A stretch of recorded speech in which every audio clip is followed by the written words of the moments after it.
In a world where regrets haunt the living, Zhou Hao, a notorious gambler and abusive husband, faces the consequences of his actions when his pregnant wife, Yu Wanqing, takes her own life in despair. Stricken by remorse and a terminal illness, he finds himself given a second chance through a mysterious system that binds him to protect Yu Wanqing, who he realizes he deeply loves too late. Now, back in the 1980s, Zhou Hao must navigate a life filled with challenges, hunting for redemption while trying to mend the broken bond with his wife. Can he overcome his past and transform into the husband she deserves? The journey of love, regret, and redemption begins anew. With a fresh start, will he finally cherish the one he once took for granted? Will the system help him rewrite their fate, or will he succumb to the mistakes of his former life? Experience a tale of transformation, resilience, and the power of love in the face of overwhelming odds. Chapter 1. If you do not provide me with money, it is better to die. You beast, cease feigning death in bed. You have caused my daughter's demise, and I demand your life in return. We, her parents, have searched tirelessly for our daughter over the past decade, only to find her remains, cold and lifeless.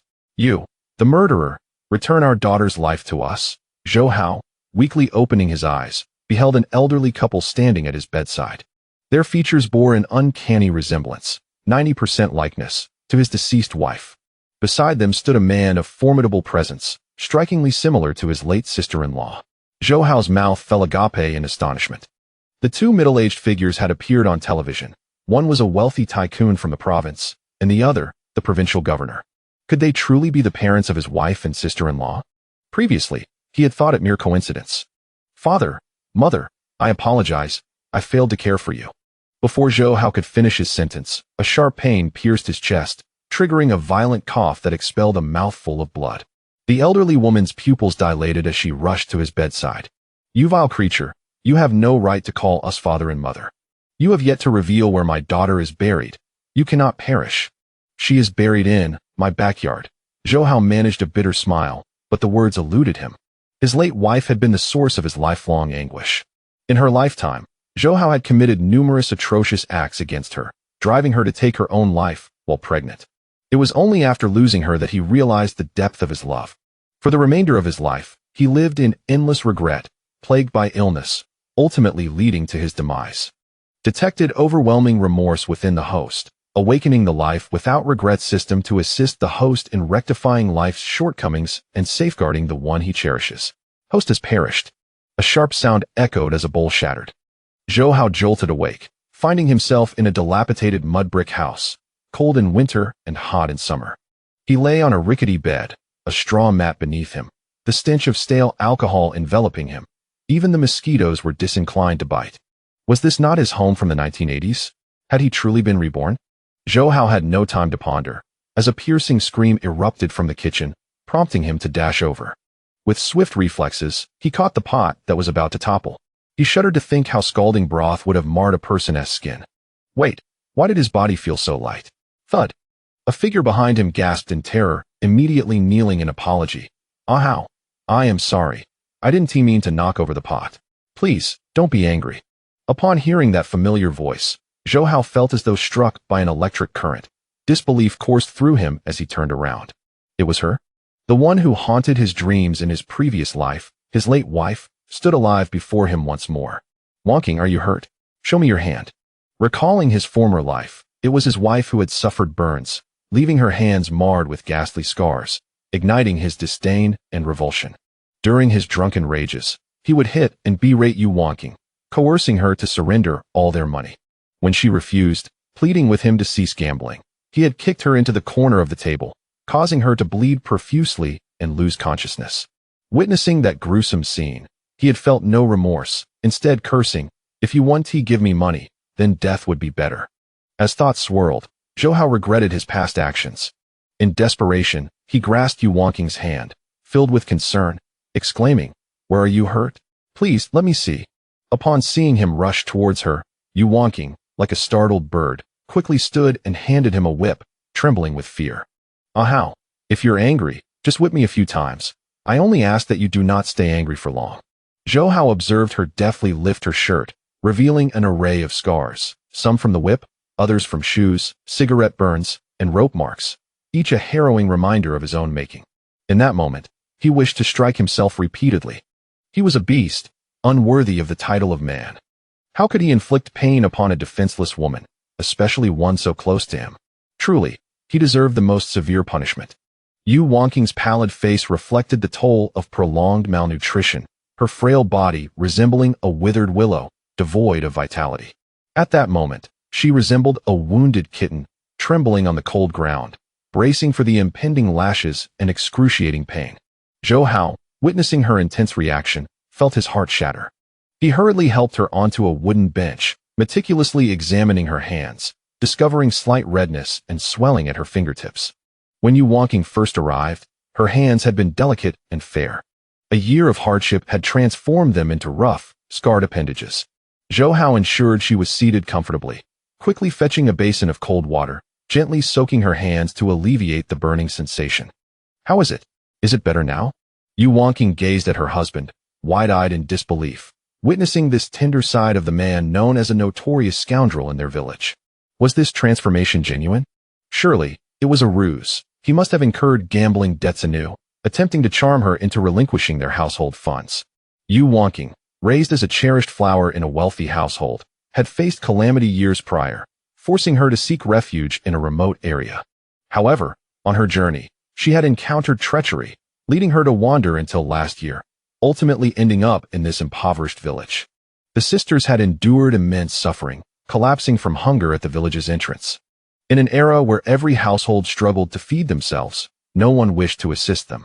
The production team leader, Lin Zhangwo, had been at his wit's end and reluctantly found them a place among the dreaded Zhou family brothers.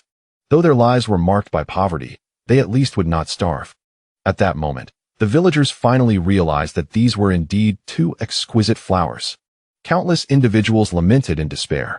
Since marrying Zhou Hao, Yu Wangqing had endured inhumane torment and maltreatment, suffering minor beatings every 3 days and severe assaults every 5. Her once delicate and tender form had been battered, leaving her covered in bruises and welts. Terrified of further violence, Yu Wangqing timidly stated, How, I am fine now. My cousin visited me last time and specifically brought me a fish. I thought it would be perfect to nourish you, so I have prepared it now. Please enjoy it while it is hot." Zhou Hao suddenly awakened to the realization that she had always been a gentle and virtuous wife, living frugally and prioritizing the little food and drink they had for herself, while she subsisted on mere scraps and vegetables, becoming emaciated. "Wangqing, I shall not drink this fish soup. You should consume it all. Look at how thin you are, devoid of any nourishment. It pains me to see you like this. I promise, from this day forth, I will no longer indulge in drinking and gambling. I will strive to earn money so you can live a good life, and I will ensure you become plump and healthy. I will slowly make amends for all that I owe you." Yu Wangqing's pupils constricted sharply, her expression one of astonishment, as she re-evaluated the man before her with a blend of joy and sorrow. Had she not heard those words with her own ears, she would never have believed that her husband could utter such sentiments. In that moment, her emotions were a tumultuous mix. Although still rife with anxiety and fear, there was a flicker of surprise and anticipation. If her husband truly reformed, their lives could indeed improve. Just as Zhou Hao was about to speak, a clear voice resonated in his mind. Ding! The host's determination to rectify past regrets has been detected, and the system is officially activated. Activation successful. The host gains favor from the protected target and may receive a cash reward.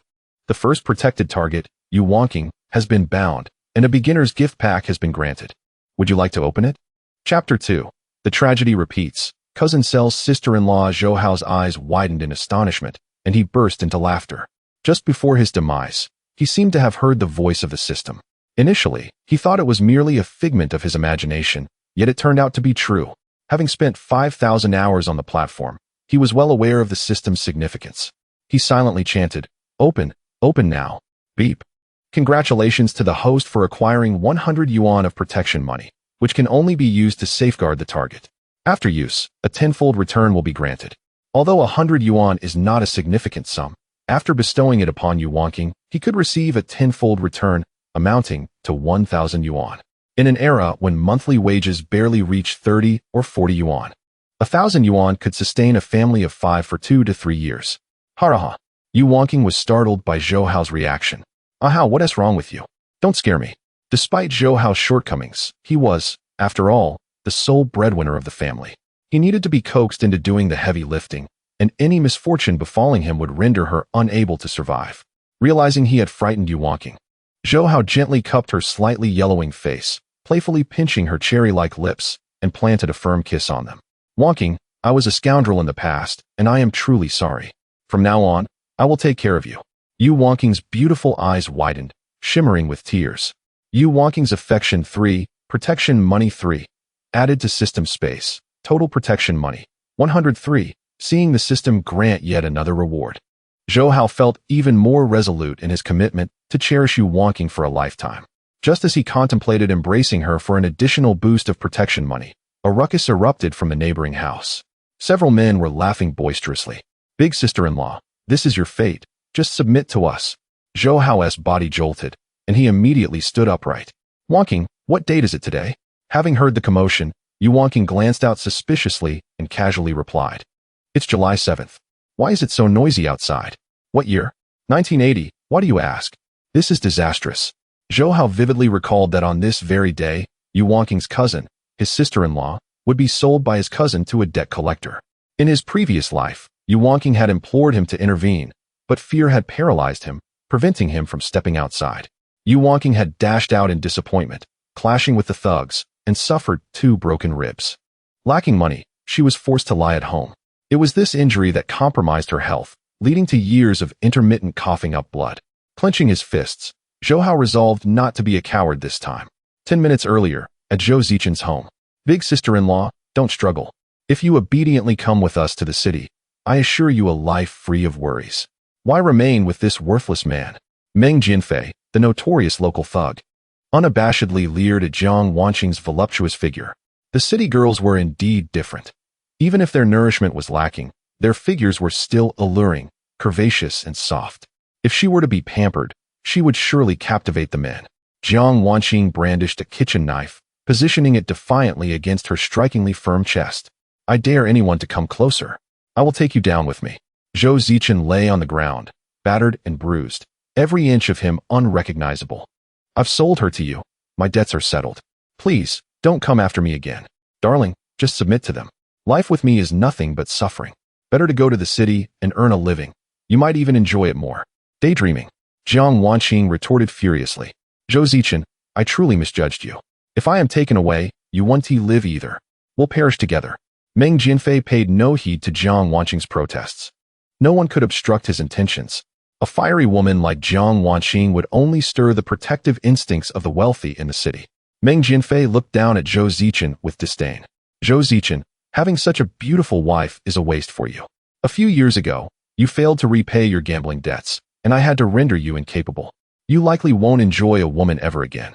However, as an old acquaintance, I can assure you that once your wife enters the city, she will surely attract the affections of wealthy men. At least you won't starve in your later years. Zhou Zichen, who had been nearly lifeless, suddenly perked up at these words. Really? Really?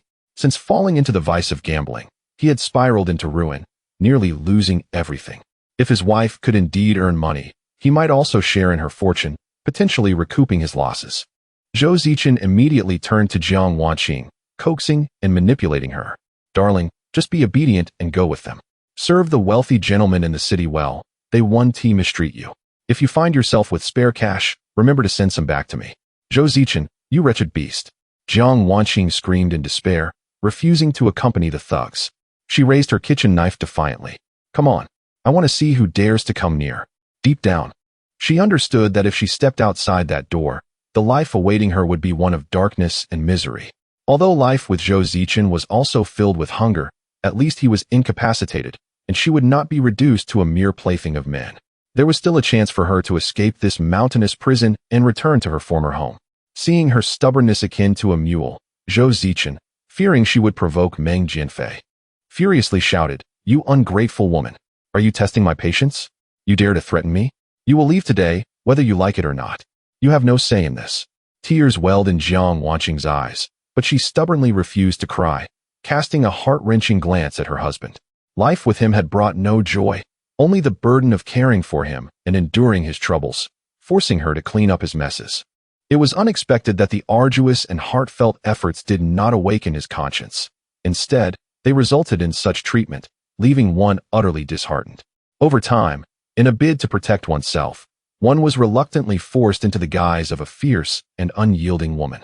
Zhou Zichen, if heaven grants me another chance, I would rather perish outside than marry you. Meng Jinfei, noticing that time was running late and having vented all his frustrations, found himself in possession of a beautiful woman with fair skin, long legs, and a rare innocence, which could potentially fetch a handsome price. Sister-in-law, since this scoundrel has driven you away like this, do not struggle any further. Upon saying this, he signaled to the little brother beside him. The accompanying brother, understanding the cue, stepped forward and easily knocked the kitchen knife from Jiang Wanqing's hand with a wooden stick. With one on each side, they proceeded to escort Jiang Wanqing out. Chapter 3. System, did you bind the wrong person? Jiang Wanqing's last line of defense crumbled within her heart as she struggled desperately, her voice tinged with hysteria. Let go of me. Even if I die, I will drag you down with me. Though her words seemed to be a threat, they were laced with a poignant cry, revealing profound despair and a sense of utter breakdown. The entrance of the Zhou family was teeming with neighbors. Drawn by the sounds of scolding and raucous shouting, they whispered among themselves, their expressions betraying an eagerness to witness the spectacle. Zhou Zichen, that scoundrel, must be in debt again. This time he has even sold his wife. How utterly depraved. One remarked, what a beautiful young wife she is. How wonderful it would be to have her. That face, that figure, truly enchanting. Another lamented, had I known back then, I would have begged my mother to let me keep such a charming young bride. Perhaps by now I would have a child. Spotting the neighbors, Jiang Wanqing grasped at what felt like a lifeline, pleading for help. Help. Someone's going to kill me. Uncle Luo, I saved your grandson last time. Aunt Liao, I ran errands for you when your daughter-in-law was giving birth. Please, I beg you, save me. Upon hearing her cries, the neighbors quickly dispersed, retreating to their own doorsteps. Who would dare to intervene? Meng Jinfei was notorious for his violence, having even broken his father's leg. Seeing the villagers' reaction, Meng Jinfei laughed heartily. Haha, big sister-in-law, this is your fate. Just submit to us. Yu Wanqing finally discerned the commotion outside and, with a thud, knelt before Zhou Hao, tears streaming down her face as she implored. Ah Hao, it's my cousin. She is in trouble. Please save her. Do not let her be taken by Meng Jinfei. I bow to you. If you save my cousin, I will do anything you ask. Before Zhou Hao could respond, the system activated. Second guardian target Jiang Wanqing has been bound. What? Zhou Hao was taken aback. Wait, system, you must have made a mistake. My wife is Yu Wanqing. I only have one wife. What does it mean to bind a second? Zhou Hao was filled with questions. Yet the system appeared unresponsive. He helped Yu Wanqing to her feet, gently wiping her tears away, and comforted her. Silly girl, she is my sister-in-law and your cousin. How could I stand idly by? Lock the door and do not come out. I will handle this. With that, he seized a kitchen knife and stormed out with fierce determination. After all, in his past life, he had earned a notorious reputation as a scoundrel, often stirring trouble and making villagers wary of him. Yu Wanqing gazed at her man's valiant side, momentarily stunned.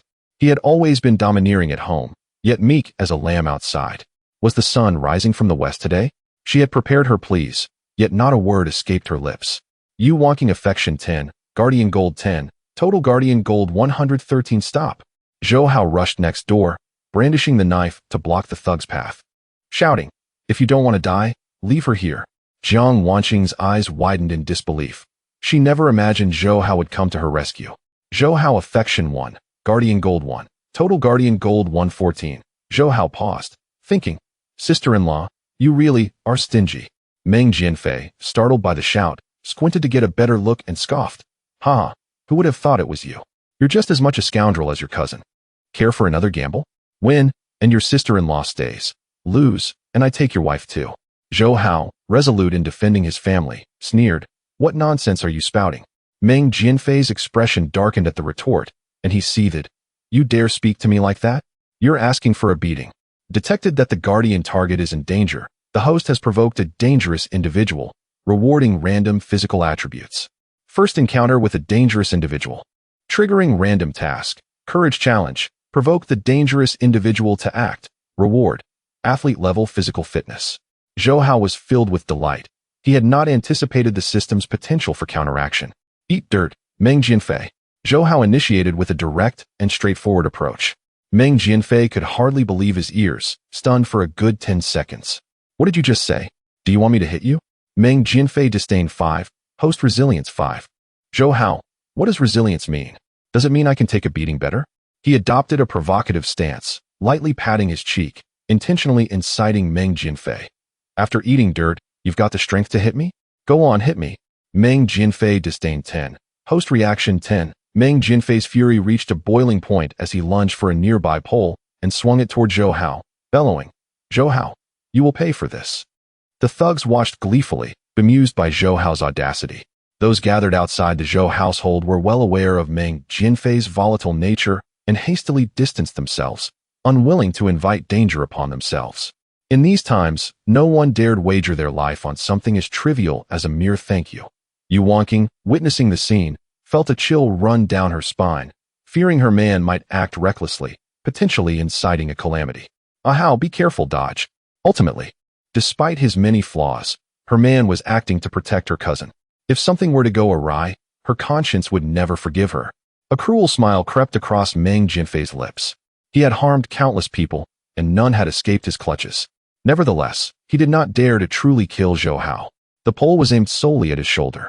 With a resounding crash, the pole struck the ground fiercely. Zhou Hao, who had been in the pole's trajectory, had mysteriously moved half a meter to the side.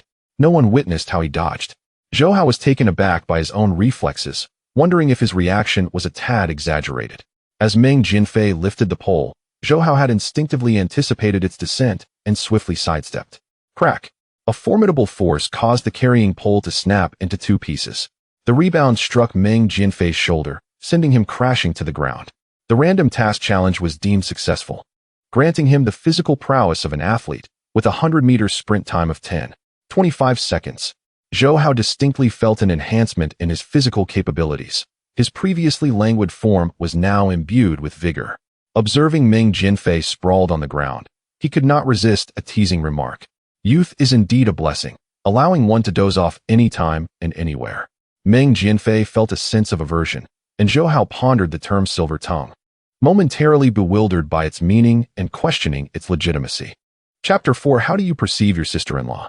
Meng Jianfei, reeling from his fall, felt as if his internal organs were shattered. He cast a suspicious glance at Zhou Hao, sensing an inexplicable change in him. What exactly was different remained elusive, yet there was an undeniable peculiarity about him. Your cousin has sold your sister-in-law to me to settle his debt of 200 yuan. Mind your own business. The neighbors murmured, for in this era of pervasive poverty, 200 yuan constituted a substantial sum, sufficient to sustain a family of 5 for half a year. Jiang Wanqing despairingly closed her eyes, her heart twisting in agony. Countless attempts to dissuade her husband from gambling had resulted only in endless arguments. Within the brief span of a year, they had lost everything. Had she not been clever enough to hide a considerable amount of money, they might have starved long ago. When living with her parents, her daily allowance exceeded 200. Now, she possessed merely a meager sum sewn into her trousers. Zhou Hao scoffed confidently, waving his hand dismissively. Is it merely 200 yuan? I shall repay it. The crowd was taken aback, gazing at him with incredulous expressions. With your pitiful appearance, do you truly think you can produce 200 yuan? If you can, I will drink my own urine while standing on my head. My mother, a teacher in the town, earns only that much in half a year. Zhou Hao, inwardly amused, acknowledged that under previous circumstances, he would have been unable to produce such funds. However, now he declared in his mind, System, I wish to withdraw 100 yuan of protective gold to repay my sister-in-law's debt. Withdrawal of 100 yuan protective gold successful, remaining protective gold 14 yuan. Zhou Hao distinctly felt his pocket swell, and upon reaching in, he produced 10 yuan bills. In 1980, the third series of renminbi was in circulation, with the largest denomination being 10 yuan, commonly referred to as the tuanjia. Zhou Hao slapped the 100 yuan into his palm and handed it to Meng Jianfei. Take this and go. Spent 100 yuan of protective gold for the target, rewarded with 1,000 yuan cash, now in system space. Upon witnessing Zhou Hao produce the money, not only was Meng Jianfei astonished, but the neighbors were equally dumbfounded. They were all too aware of Zhou Hao's character. Any money he possessed would invariably be wagered. How could he possibly produce 200 yuan? Head of the household, go check if we've lost any money. The neighbor's first instinct was to suspect Zhou Hao of stealing from them.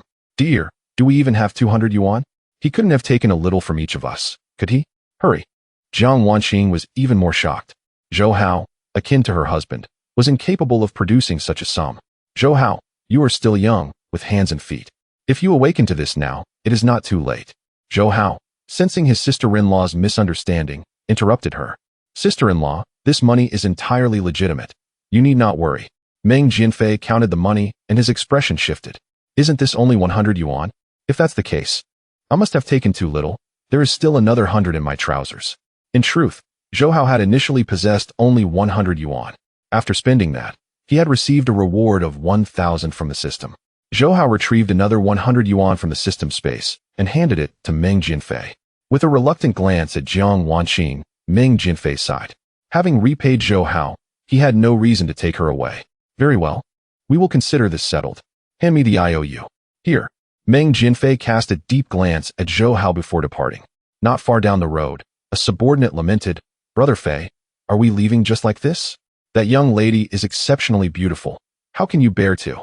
Meng Jinfei raised his hand, silencing his subordinate, a sly smile forming on his lips. Nothing comes so easily. The women we desire will not simply slip away. We shall set up a game, inviting the two brothers to gamble. That wretched boy had made a spectacle of himself in front of so many. He would ensure Zhou Hao faced consequences. Brother Fei, what if they refuse to gamble? Refuse? A dog cannot change its nature. Ouch! A sharp pain shot through Meng Jinfei's shoulder. Clutching the spot where he had been struck, he gritted his teeth, muttering, that wretched Zhou Hao. He appears fragile, but dodges remarkably well. Come, take me to the clinic. Meng Jinfei's resentment level 6, host's hunting skill level 6. Just as Zhou Hao helped his sister-in-law, who was reluctant to leave the ground, he received a system notification. This Meng Jinfei certainly held a grudge. Yu Wanqing could no longer contain herself and burst through the door. Cousin. She hurled herself into Jiang Wanqing's embrace, weeping uncontrollably. The two sisters were each other's sole support, their last hope for survival. Jiang Wanqing, equally distressed, held her tightly. Such was the cruel fate that had befallen them. At that moment, neighbors emerged from their homes, declaring that no money had been stolen. Where, then, had Zhou Hao's money come from? The neighbors exchanged astonished glances, whispering as they left, yet they remained wary, suspecting that Zhou Hao's money might have dubious origins requiring caution in the future. The sisters clung to one another, sobbing, believing they might never see each other again. Zhou Hao watched, his heart aching, silently vowing to bring joy to Yu Wanqing and make amends for all he owed her. They needed time to process their emotions, so Zhou Hao returned to his cousin's room, where he found chaos. Zhou Zichen lay on the cold ground, battered and bruised, resembling a swollen pig's head. Zhou Hao rushed over, lifting Zhou Zichen and laying him back on the bed, advising, Cousin, I have redeemed your sister-in-law. As for your gambling debts, I have settled them, but remember to repay me. Heed my advice, do not gamble again. I have resolved to quit for the sake of my wife. Upon hearing that Zhou Hao had managed to produce 200 yuan, Zhou Zichen's eyes lit up with a bold idea. Haozi, what do you think of your sister-in-law? Zhou Hao paused momentarily before replying. Sister-in-law is wonderful. She is beautiful, gracious, and capable. There remains a statement unuttered by Zhou Hao. Apart from his impatient, fiery, and carefree nature, he possesses no discernible flaws. Zhou Zichen nodded, pleading earnestly. Haozi, how much money do you have left? Could you lend me a bit? You are aware of my predicament. I am utterly incapacitated and have become a burden, truly a useless individual for the rest of my life. I can barely ensure my own survival, let alone provide for your sister-in-law. I do not seek this money without merit. I am willing to sell her to you. Name your price, and if it is fair, you may take her. To speak candidly, I have been married to your sister-in-law all this time without ever having touched her, nor do I possess the ability to do so. By staying with you, at the very least, she can have a meal and not starve alongside me. Chapter 5. Every man has eyes on this tempting prize. Upon hearing this, Zhou Hao instantly grew displeased. Cousin, what are you saying? You've lost what makes you a man, yet you still court death? Treat your wife well, and stop entertaining wild thoughts. If you dare try to sell sister-in-law again, I swear I'll beat you senseless. After briefly cleaning Zhou Zichen's wound, Zhou Hao intended to take him to the clinic for a checkup. But Zhou Zichen refused outright. His family was destitute, with no money for medical treatment. Cousin, don't be stubborn. If the wound gets infected, bacteria will set in. I can help with the money for now, but I want to rescue you from poverty. Focus on recovering first, then earn money to repay your debts. Lying on the bed, Zhou Zichen looked pale, his lips chapped, his breathing weak. He sighed feebly. Why waste money on that? I'd rather take that cash to the gambling table and try to win it back. As long as I don't die, it's fine. How? I know my own body best. I'm like a half-burned candle, nearing the end of my life. Those bastards went too hard this time. I feel a heaviness in my chest, as if a mountain is crushing me, making it hard to breathe. They won't let this go easily. They'll be back sooner or later. When that happens, your sister-in-law will still be sold to them. Rather than selling her to strangers, why not sell her to you? We grew up together like brothers, sharing everything since we were in split pants. Even if we're not blood-related, we're closer than real brothers. If your sister-in-law ends up with you, any children she bears will still carry the Zhou family name. It's all Zhou bloodline anyway. Why let such a benefit go to outsiders? Otherwise, she'll eventually grow lonely and seek comfort elsewhere at that moment. Jiang Wanqing rushed in from outside, holding a broken shoulder pole. Zhou Zichen, I haven't even scorned you for not being a real man. And here you are trying to send me away? I'll beat you to death, you beast. Cousin, enough, enough. Yu Wanqing quickly wrapped her arms around Jiang Wanqing's slender waist. Brother-in-law is just talking nonsense after being beaten silly. She then shot Zhou Hao a meaningful glance. Ah, right. Zhou Hao promptly took the shoulder pole from Jiang Wanqing's hands and glared back at Zhou Zichen. Cousin, you must be out of your mind. It's getting late. I should take my wife back to get something warm to eat. Zhou Hao couldn't help but feel exasperated.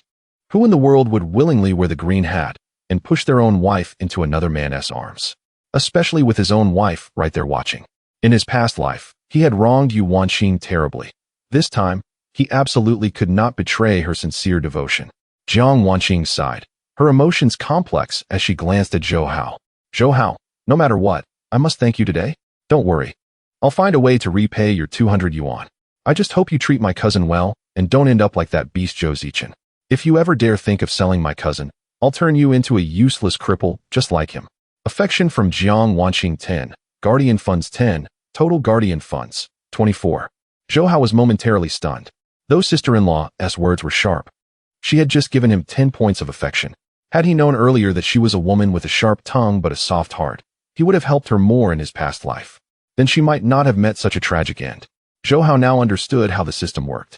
Being kind to those close to him increased affection and earned guardian funds. Being ruthless toward enemies, making them resent him, improved his physical attributes and skills. Occasionally, there were random tasks. This was only the beginning. More system functions awaited unlocking. The thought filled him with boundless anticipation. Seeing Zhou Hao about to leave, Zhou Zichen grew agitated, erupting into violent coughs, tears streaming as he coughed. Cough, Hao, don't go. Tell me honestly, do you want your sister-in-law or not? Zhou Zichen's shocking words left the other three in the room with drastically changed expressions. Their hearts in turmoil, unsure how to react. Zhou Hao instinctively glanced at Jiang Wanqing. Though her delicate face still wore a fierce glare, her complexion was pale, giving her a pitiable appearance. She, too, suffered from long-term malnutrition, leaving her frail and thin. Yet, where she shouldn't be thin, she wasn't lacking at all.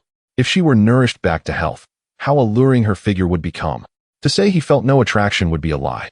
Through this incident, Jiang Wanqing's impression of Zhou Hao had also shifted slightly. Prejudice in people's hearts is like a towering mountain.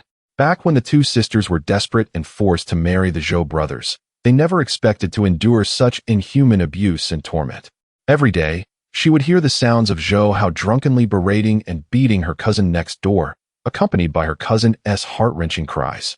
It pained her so much she often wished she could grab a knife and confront him. Jiang Wanqing had even considered escaping with her cousin from this place. But in these remote, winding mountain paths of a poor village, unfamiliar and isolated, escaping was easier said than done. Never did she imagine that Zhou Hao, who single-handedly took on those hooligans today, could also show a manly side and generously repay her husband's gambling debt. If Zhou Hao truly reformed, he might even become a reliable man worth entrusting one's life to. At the very least, he'd be better than her own husband, who, with his manhood destroyed, could never give her the happiness she desired. Affection from Jiang Wanqing 3, Guardian Funds 3, Total Guardian Funds 27. Upon hearing that her cousin wanted to sell her sister to her own husband, Yu Wanqing was stunned, her face filled with resistance. No, I absolutely cannot agree to this. It wasn't that she was narrow-minded or jealous, but rather that she pitied her cousin and couldn't bear to see her leap from one fiery pit into another. She knew all too well what her husband was like. Despite Zhou Hao's decent appearance now, once he drank even a little, he would become unrecognizable, turning against even his closest kin. By then, it would be too late for her cousin to regret. Misinterpreting his wife's reaction as jealousy, Zhou Hao also felt this arrangement was highly inappropriate. Turning to Zhou Zichen, he firmly refused. No, I cannot accept sister-in-law. You should abandon this idea. Affection from Yu Wanqing 5, Guardian Funds 5, Total Guardian Funds, 32. Gurgle. Zhou Hao's stomach betrayed him with a loud rumble. Before he fainted, he hadn't eaten much at all. Upon awakening, I once again rescued my sister-in-law, which undoubtedly depleted a considerable amount of my strength. It is no wonder that I feel a pang of hunger. With a sense of exhilaration, Zhou Hao stepped forward, taking the calloused hand of Yu Wanqing in his own, and flashed a broad smile. Come, Wanqing, let us return home. I shall prepare a sumptuous feast for you. Before departing, he generously extended an invitation to his cousin and sister-in-law to join them for dinner that evening. Jiang Wanqing's gaze lingered on Zhou Hao's retreating figure, her heart an amalgam of conflicting emotions, and her hands nervously fidgeted with the hem of her garment, betraying her deep contemplation. Thoughts began to swirl in her mind. Was it that he refused to accept her because she was not good enough? Or perhaps her demeanor was too fierce, instilling fear in him? No. Jiang Wanqing, what are you thinking? Chapter 6. The aroma of meat on his way home. Zhou Hao joyfully held Yu Wanqing's hand, caressing her once delicate skin, now rough and calloused, which filled his heart with sorrow. Wanqing, you have endured so much over the past year. I was a scoundrel, never cherishing you, often resorting to violence and harsh words, causing you endless grievances. From now on, I vow to treat you with utmost care and to compensate for the emotional and physical pain I have inflicted upon you. Please do not fear me, avoid me, or push me away any longer. And you shall never again eat the remnants of my meals. As long as I have a morsel of meat, I will ensure you are well fed. Yu Wanqing was taken aback, struggling to believe in Zhou Hao's transformation. He seemed like a different person since awakening, and he had even produced 200 yuan in one breath. Everything felt oddly surreal, yet she dared not inquire further. With her sparkling eyes fixed on Zhou Hao, she expressed a glimmer of hope. Hao, I trust you. As long as you refrain from drinking and gambling, I will comply with your wishes, and we shall live harmoniously. Their neighbors, witnessing Zhou Hao holding Yu Wanqing's hand and sharing intimate laughter, were astonished. Could this mischievous lad have truly turned over a new leaf? The widow Liao, observing Zhou Hao's laziness and yet his ability to marry a beauty, felt a pang of bitterness. Her own 2 sons were failures, unemployed and unable to find brides, spending their days loafing at home, nearly driving her to despair. Oh Zhou Hao, you rascal, have you not beaten your wife today? How remarkable! During daylight, instead of seeking out your rascally friends, how do you find time to be with your wife? Zhou Hao recognized that widow Liao was notorious in the village for her sharp tongue, unable to bear others' good fortune. Unperturbed, he retorted, Aunt Liao, playful bickering between husband and wife is merely a form of flirtation. Oh, I forgot. Your 2 sons are still unmarried and do not grasp such nuances. Even in the night, I shall relish the joys of family life. After uttering these words, Zhou Hao paused, surprised at his own boldness. Had he truly become so adept in his repartee? Fortunately, his eloquence was a skill, not an action. Widow Liao, flushed with anger, glared at him, hands on her hips, resembling a shrew scolding in the street. Zhou Hao, is this how you speak to your elders? You are becoming increasingly brazen. From now on, avoid my doorstep. I find you ill-omened. Zhou Hao chuckled, deliberately provoking widow Liao further, targeting her vulnerabilities. Aunt Liao, no matter how much of a scoundrel I may be, I am not as disgraceful as your 2 sons. I have heard that your youngest son has a penchant for voyeurism and often steals from young ladies. He was once caught and beaten, leaving him with a limp. And your eldest son? Widow Liao's face reddened with rage as her family's disgrace was laid bare once more. Seething, she shouted, silence. If you dare speak again, I will tear your mouth apart. Zhou Hao, feeling buoyed by the system's rewards, found amusement in their verbal sparring. He had not anticipated that engaging with widow Liao could yield such benefits. In his past life, she had often slandered him, Perhaps he could use her as a source of experience in the future. Feeling indifferent to further quarrels with Widow Liao, Zhou Hao hurried home to prepare a meal for his wife. As nothing was more important than Yu Wanqing's happiness, Widow Liao, enraged, could only stomp her feet in frustration, wishing to unearth his ancestors' graves. She could not fathom when Zhou Hao's tongue had grown so sharp, aiming to wound others with his words. Her own sons had engaged in disgraceful acts, which had made them the subject of village gossip, leaving their family unable to hold their heads high. Upon returning home, Yu Wanqing gazed at the empty kitchen, troubled. The money they had saved was all squandered by Zhou Hao on drinking and gambling, leaving them unable to afford rice, let alone vegetables. Living day by day without meals, how could they entertain her cousin and her cousin's husband? Noticing Yu Wanqing's troubled expression, Zhou Hao smiled and took her hand. Wanqing, why don't you rest in the room while I prepare dinner? Surprised, she could hardly believe these words came from him. She knew all too well his previous behavior, having been a neglectful husband who wouldn't even help when the oil bottle fell over. Hao, please hit me. It's my fault for not managing the household. We have no vegetables, not even rice. As she spoke, instinctively, she knelt down, her hair concealing her pale face, her head bowed low, biting her lip as tears flowed like pearls from a broken string. Zhou Hao's heart ached at the sight of her kneeling, wishing he could strike himself for causing such a response. Wanqing, why do you keep kneeling? I have told you countless times not to kneel before me. Please, get up. Yu Wanqing remained silent, her voice barely a whisper. Hao, I know you are angry. If you must hit me, then do so, as long as it eases your ire. Zhou Hao sighed softly, pained by her submission. He lifted her frail face, gently comforting her. Silly girl, how could I be angry with you?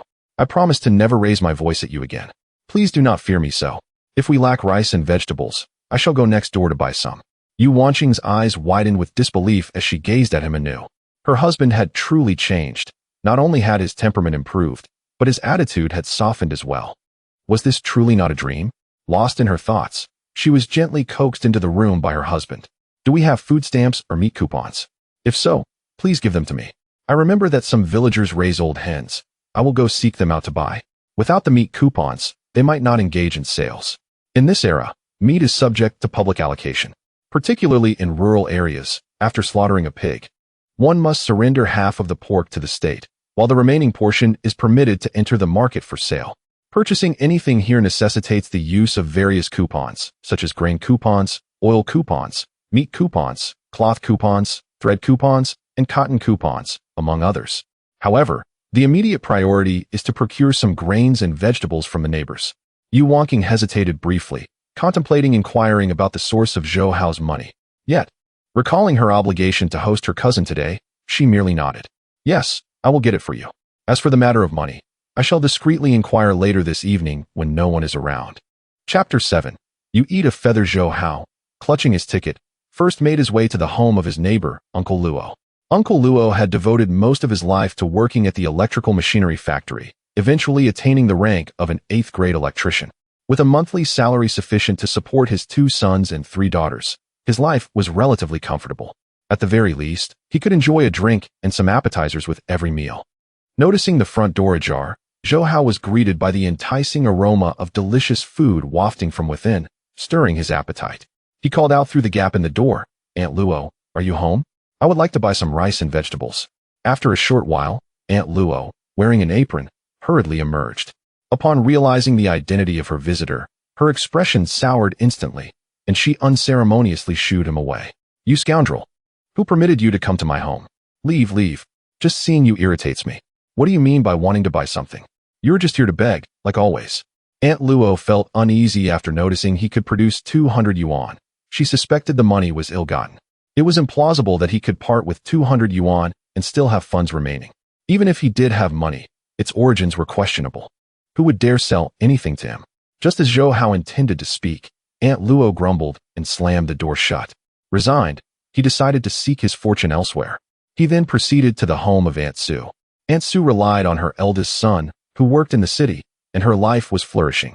However, upon hearing Zhou Hao's intentions, the notoriously frugal Aunt Su immediately bristled. If you could afford to buy anything, would your life be in such a state? Don't think you can outsmart me. It won't work. Moreover, she was known to pinch every penny, treating requests for borrowing as if they were a matter of life and death. Get lost. You're not welcome here. Don't dirty my doorstep. Go beg wherever you please. Zhou Hao felt disheartened, lamenting his tarnished reputation. Couldn't he even express a complete thought? I truly came to buy something, he thought. Alas, the biases of mankind are like insurmountable mountains. In the end, Zhou Hao had no choice but to hold on to his money and ticket, which he managed to use to purchase a hen and some cornmeal from an elderly woman for 3 yuan. Spent 3 yuan to protect the goal. Reward 30 yuan. Remaining protection funds 30 yuan. Upon returning home, Zhou Hao busied himself with chopping wood and preparing the chicken, his movements fluid and seamless. As mealtime approached, every household had already gathered around their tables to dine. Next door, Aunt Luo had specifically fried a plate of eggs to serve her husband, casually handing him a bottle of Hongxing Erguo too. Dear, eat more eggs. You are the pillar of our family. Uncle Luo smiled broadly, his wrinkles creasing with joy as he poured himself a drink. Ah, this is truly delightful. I crave this every day. His children could only gaze longingly at the fragrant eggs, hesitant to partake. In this household, the father held the utmost authority. As long as he remained silent, no one dared to utter a word. The youngest son, Luo Jinwu, unable to contain his desire, plaintively remarked, "Mom, I want to eat eggs too." Aunt Luo snapped back, "What do you mean by wanting to eat? When will you contribute to the household expenses before you earn the right to eat eggs?"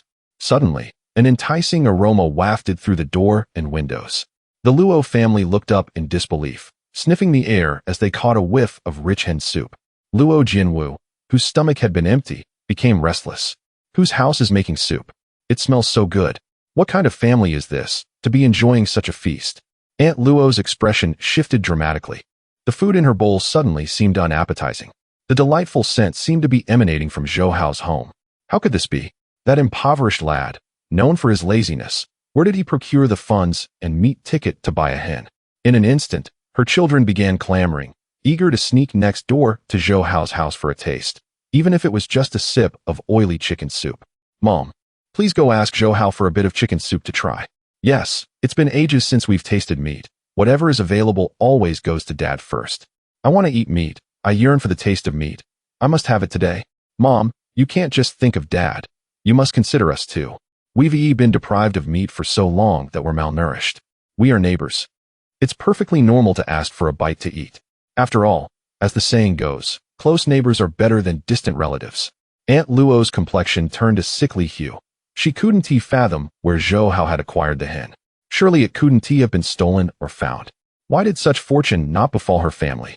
Uncle Luo was equally astonished, struggling to swallow the fried eggs.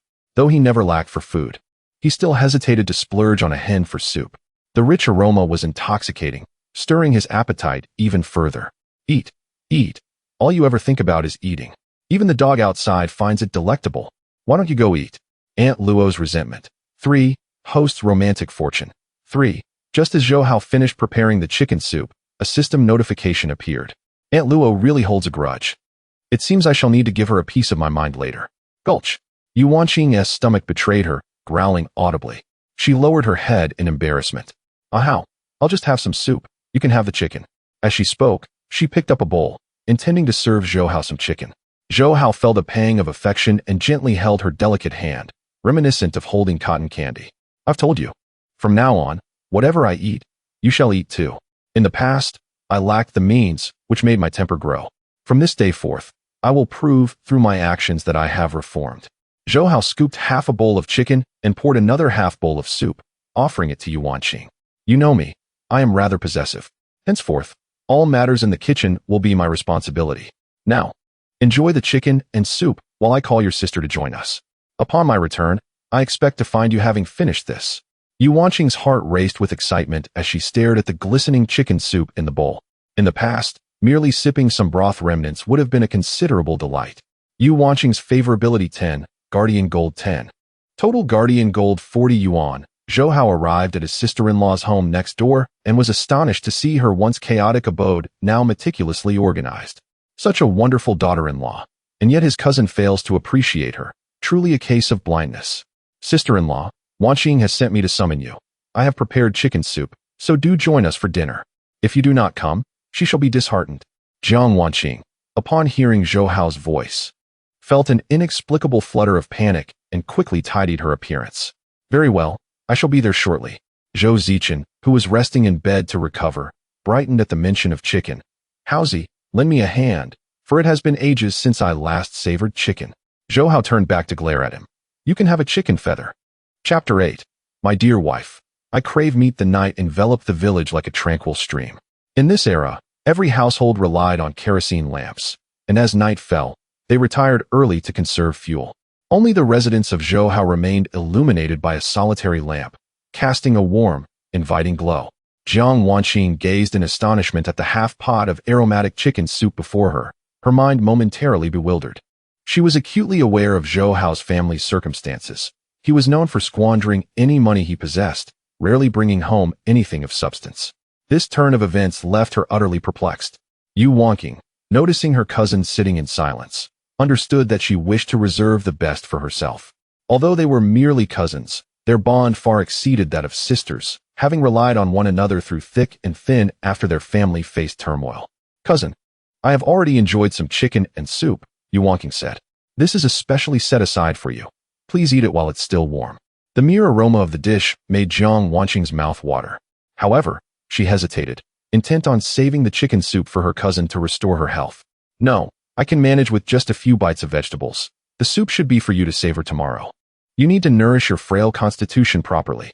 Zhou Hao observed Jiang Wanqing's reluctance and took it upon himself to scoop out all the remaining chicken, leaving not a morsel behind. Jiang Wanqing gasped, fearing Zhou Hao intended to consume the soup alone, reflecting that one cannot change a leopard's spots. Yet, considering he had saved her life, she refrained from voicing her concerns. She resolved to find a way to bring back a fish to prepare a nourishing fish soup for her cousin. In the next moment, Zhou Hao placed half a bowl of chicken into Jiang Wanqing's hands, smiling as he said, Sister-in-law, I could only procure one old hen.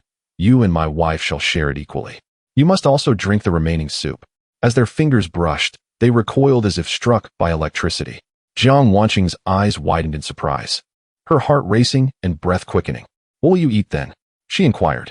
Zhou Hao gazed at Yu Wanqing with a heartfelt expression, a knowing smile gracing his lips. Fear not, I too shall have my share of meat. Yu Wanqing felt a flush rise to her cheeks, as if electrified by his gaze. The implication was unmistakably clear. Jiang Wanqing grasped the meaning, her earlobes warming with embarrassment. Tears of nostalgia fell unbidden as she savored the chicken. Having been so long since she tasted the richness of meat, nearly forgetting the lavish life she once led. After their meal, Yu Wanqing rose to clear the table and prepare to wash the dishes. Cousin, you should rest. It's too dark outside. Let Zhou Hao accompany you home later.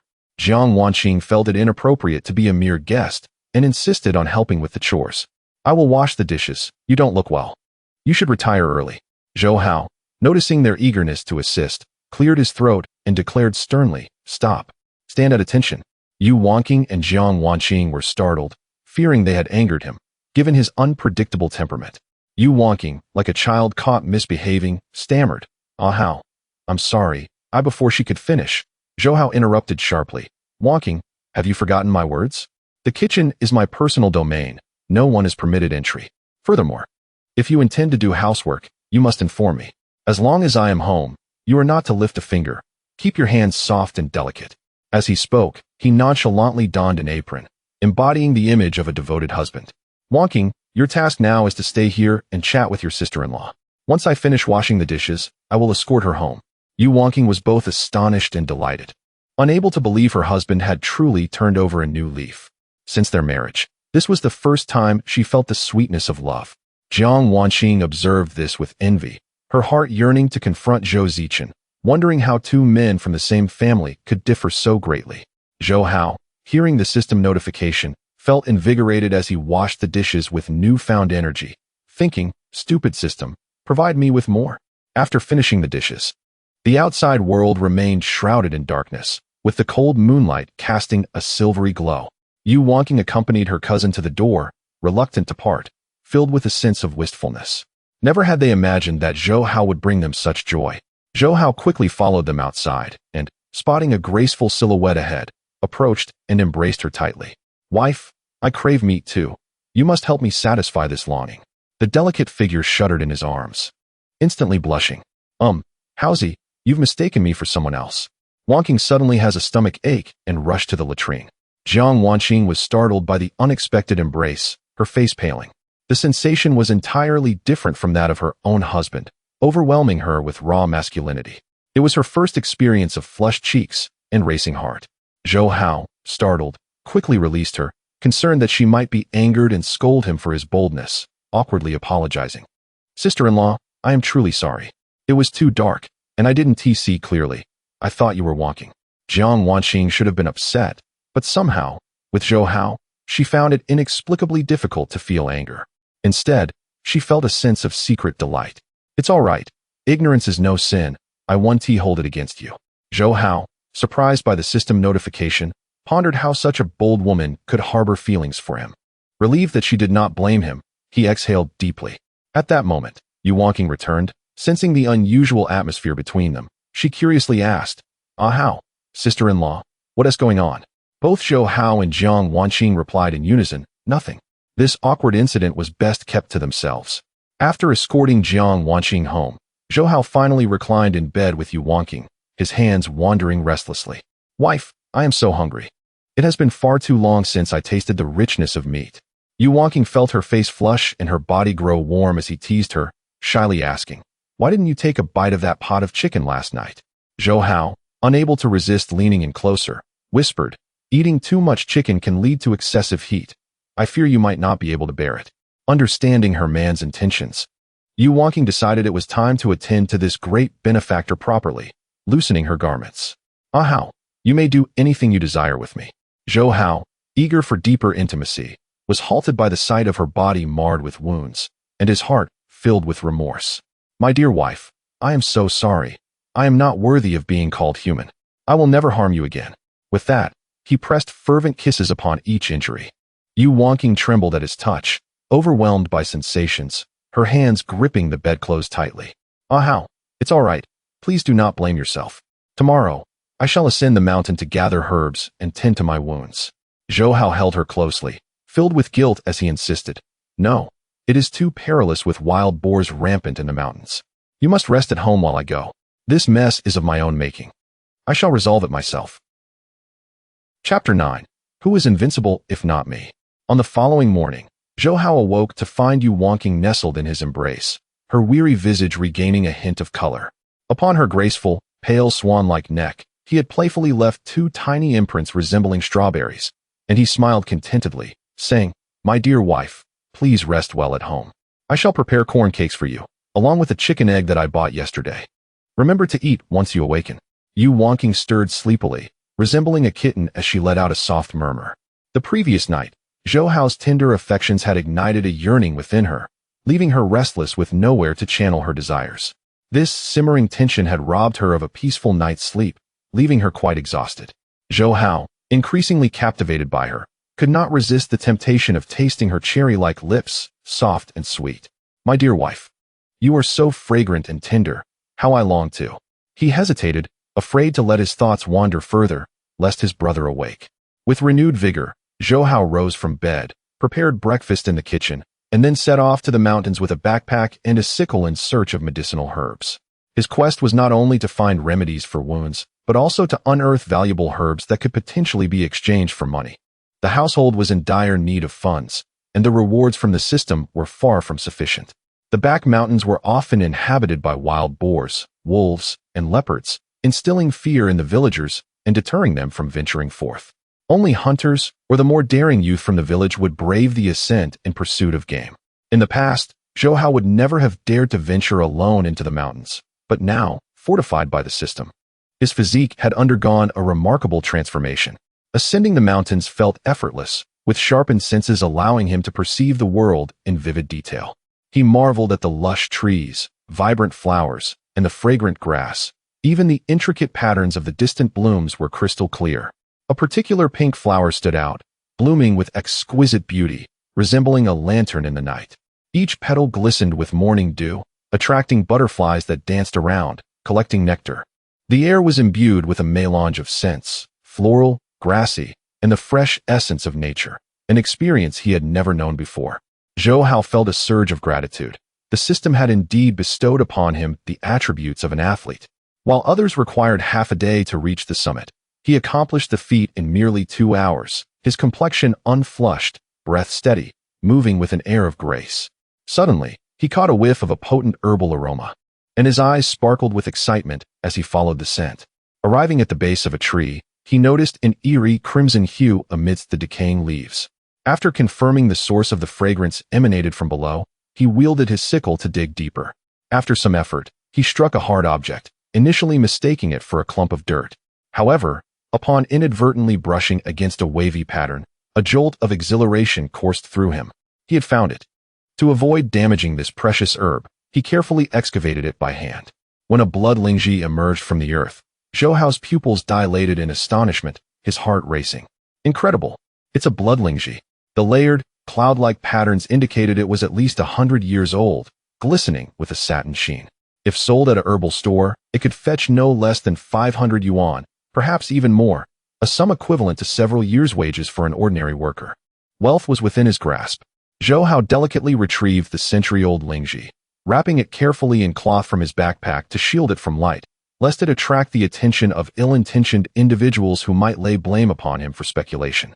The blood lingji was renowned for its health benefits, including cough relief, calming the mind, boosting energy, and detoxifying the liver, perfect for treating Yu Wanking's injuries. Suddenly, piercing cries for help echoed from a nearby grove. Ah? Help! Help me! Is anyone there to save me? Zhou Hao's heart raced, and he quickly placed the blood lingji back into his backpack, straining to listen to the sounds ahead. Amidst the cries of distress, he discerned the growls of a wild boar. In these times, when households struggled to put food on the table, the allure of fresh meat would not go unnoticed. Capturing a wild boar could yield significant profit and alleviate hunger. Zhou Hao steadied his racing heart and moved towards the sound. Indeed, he spotted a hunter in his 30s being relentlessly pursued by a wild boar. The hunter bore multiple gashes from the boar's tusks, blood pouring from his wounds, a sight both harrowing and tragic. The boar, having sustained several gunshot wounds, continued its relentless pursuit, intent on delivering a fatal bite. For other hunters nearby were fleeing in panic, seemingly abandoning their companion in a moment of crisis. As the primary hunter stumbled, succumbing to blood loss, he caught a blurred glimpse of Zhou Hao approaching, grasping at straws for salvation. Please, help me. I don't want to die. Zhou Hao cautiously advanced, ever aware of the boar poised to strike from behind. The hunter, fighting to remain conscious, despaired at the sight of Zhou Hao, convinced that this youth was no savior. This is it. I am done for. How can a mere child save me? Sensing the hunter's despair, Zhou Hao urged. If you wish. As Zhou Hao heard the system's prompt, he distinctly felt an increased vitality coursing through his body. I have no time for idle chatter. That wild boar is mine. You should find a place to hide shortly to avoid any unintended injury.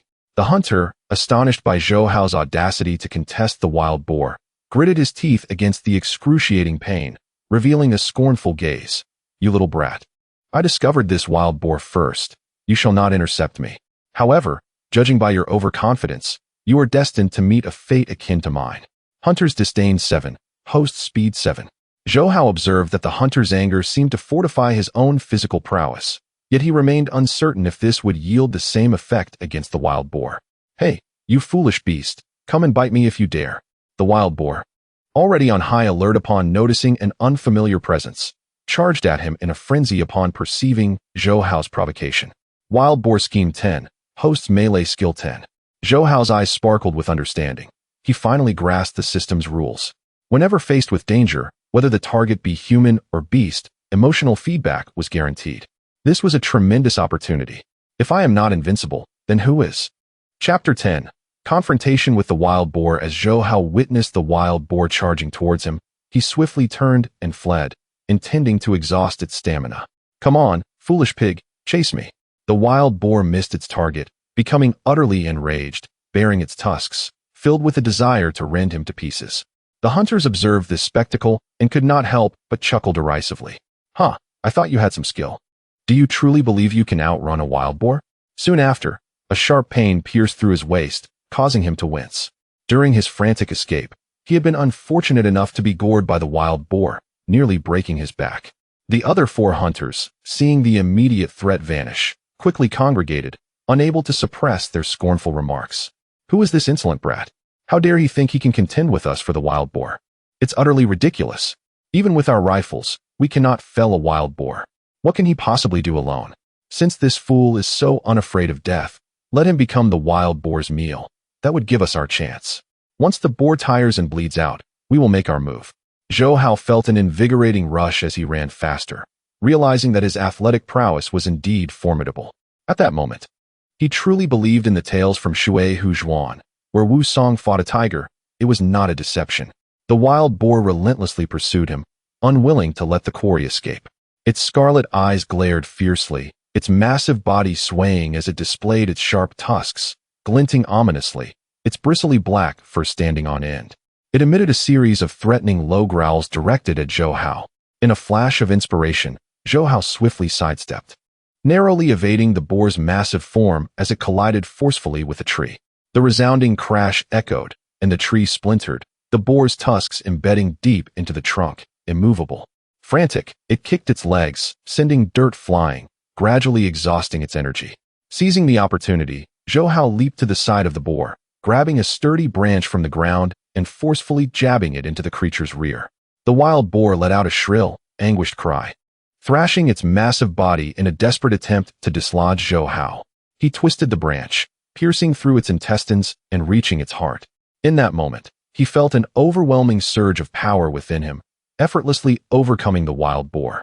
In agonizing pain, the boar struggled momentarily before succumbing to death, a pool of blood staining the verdant grass beneath it. Zhou Hao, grinning, drew out a sickle from his waist and severed the roots, extracting the boar's tusks. Gazing at the subdued beast, a sense of accomplishment welled within him. In these times of relative scarcity, this wild boar could alleviate his family's pressing needs. Even if it were to be surrendered, he would receive the lion's share, contributing significantly to his labor credits. However, the immediate concern was to devise a way to transport the wild boar home, where he could prepare a hearty stew for his wife that evening. The hunters, hearing an eerie silence ahead, speculated that Zhou Hao had met his demise at the hooves of the wild boar, their hearts brimming with a mix of fear and delight. Though he bore grave injuries, they considered the prospect of reaping a bountiful reward. Wonderful! That insufferable brat is dead. Fortune smiles upon us. The other 4 hunters were equally exhilarated, eagerly discussing how to divide the boar's meat. I proposed the hunting expedition. I deserve the largest share of the wild boar. I fired the first shot that struck the boar. My contribution is the greatest.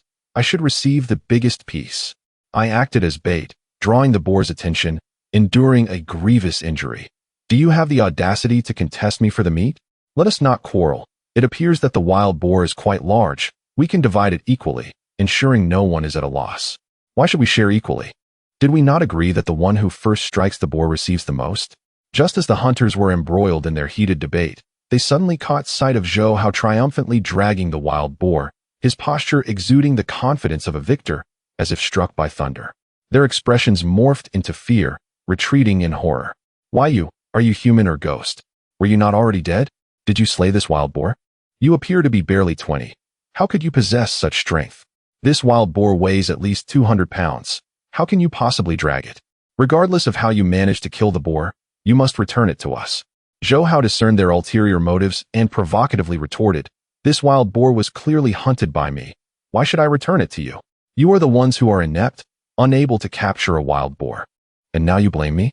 The system's notifications echoed in his ears, filling him with vigor.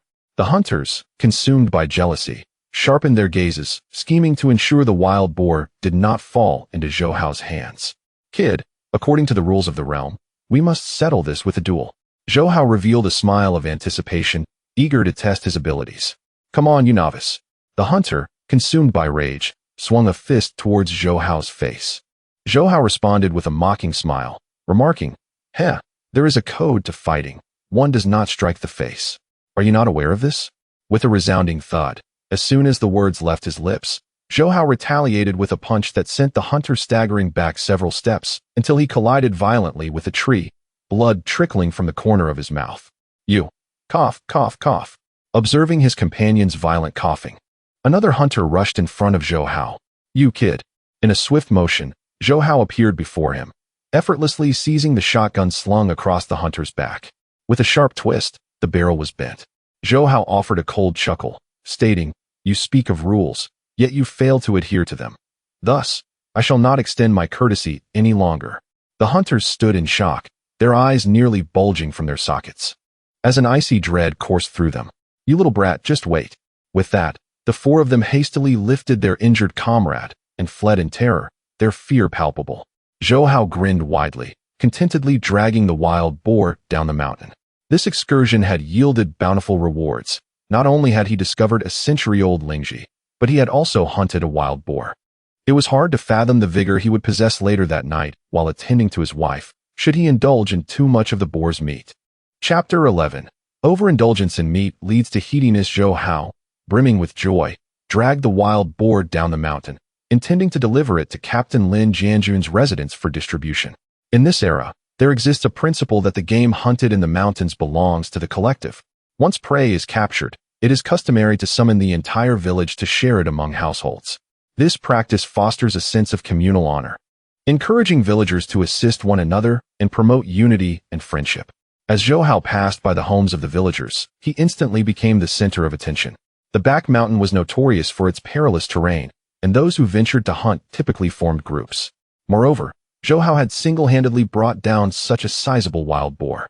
The villagers gazed at this scene with wide-eyed astonishment, as if witnessing a remarkable spectacle, even calling out to those inside their homes to come and see. "My goodness, this enormous wild boar was actually hunted by this scoundrel," exclaimed a villager. "Someone pinch me. I must be dreaming. Did he really dare to hunt alone? Shouldn't he be out drinking instead of traipsing up the mountain to hunt?" Recently, the village had been quite unsettled, with reports of wild boars charging down the mountain and injuring people. Indeed, just the other day, Xiao Lei invited me to hunt wild boar, only to have this rascal beat him to it, another added. Liao Guofu was in her yard washing clothes when she saw Zhou Hao dragging the hefty wild boar, her eyes nearly bulging with disbelief. She could hardly fathom that such good fortune had befallen this ruffian, while her own two inept sons remained lazily sprawled in bed, unwilling to help with household chores. "Zhou Hao, that wild boar isn't stolen, is it? As far as I know, wolves and leopards roam the mountains, and there's no way you could have hunted it alone. You must realize that theft is the gravest taboo in our village. You are committing a crime." Aunt Sue also emerged to witness the commotion, her eyes glinting with greed at the sight of the large wild boar. It had been ages since her household could afford to buy meat. She yearned for a piece of the wild boar to nourish her son. "Zhou Hao, did you really hunt this wild boar? Where do you intend to take it? We are all neighbors. Surely you don't plan to keep it for yourself?" Aunt Luo, known for her gossiping tendencies and penchant for spreading rumors, felt discomfort upon seeing Zhou Hao with the wild boar. Why should a man who squanders his life on drinking and gambling enjoy such a luxury as wild boar meat? She challenged. "Zhou Hao, tell the truth. Did you actually hunt this boar? One may be poor, but one's ambition should not wane. Have you forgotten the village rules?" Unperturbed by the villagers' mockery, Zhou Hao merely cast a disdainful glance at them and continued on his way. "Let us go see," Liao Guofu exclaimed, abandoning her laundry to chase after Zhou Hao. The other neighbors, hearing her, hastily set aside their tasks and hurried after him. They were astonished to discover that they, unarmed and empty-handed, could not keep pace with Zhou Hao, who was dragging a 200-pound wild boar. Whispers of doubt spread among them. Could it be true that he had indeed hunted the boar? Zhou Hao jogged swiftly, soon arriving at the home of the production team leader. "Knock, knock, knock. Captain Lin, open the door. It's Zhou Hao." After a brief moment, a young man in his 20s appeared, the captain's eldest son, Lin Wenba. Known for his integrity, kindness, and willingness to help others, he was well respected in the village. He treated everyone equally and never looked down on anyone. "Ah, Zhou Hao, what brings you here?" Lin Wenba asked. "My father is at a meeting and should be back soon. Is there something you need?" Zhou Hao pointed to the wild boar on the ground and replied with a grin. "I accidentally hunted this wild boar in the back mountains. I brought it here for Captain Lin to distribute among everyone."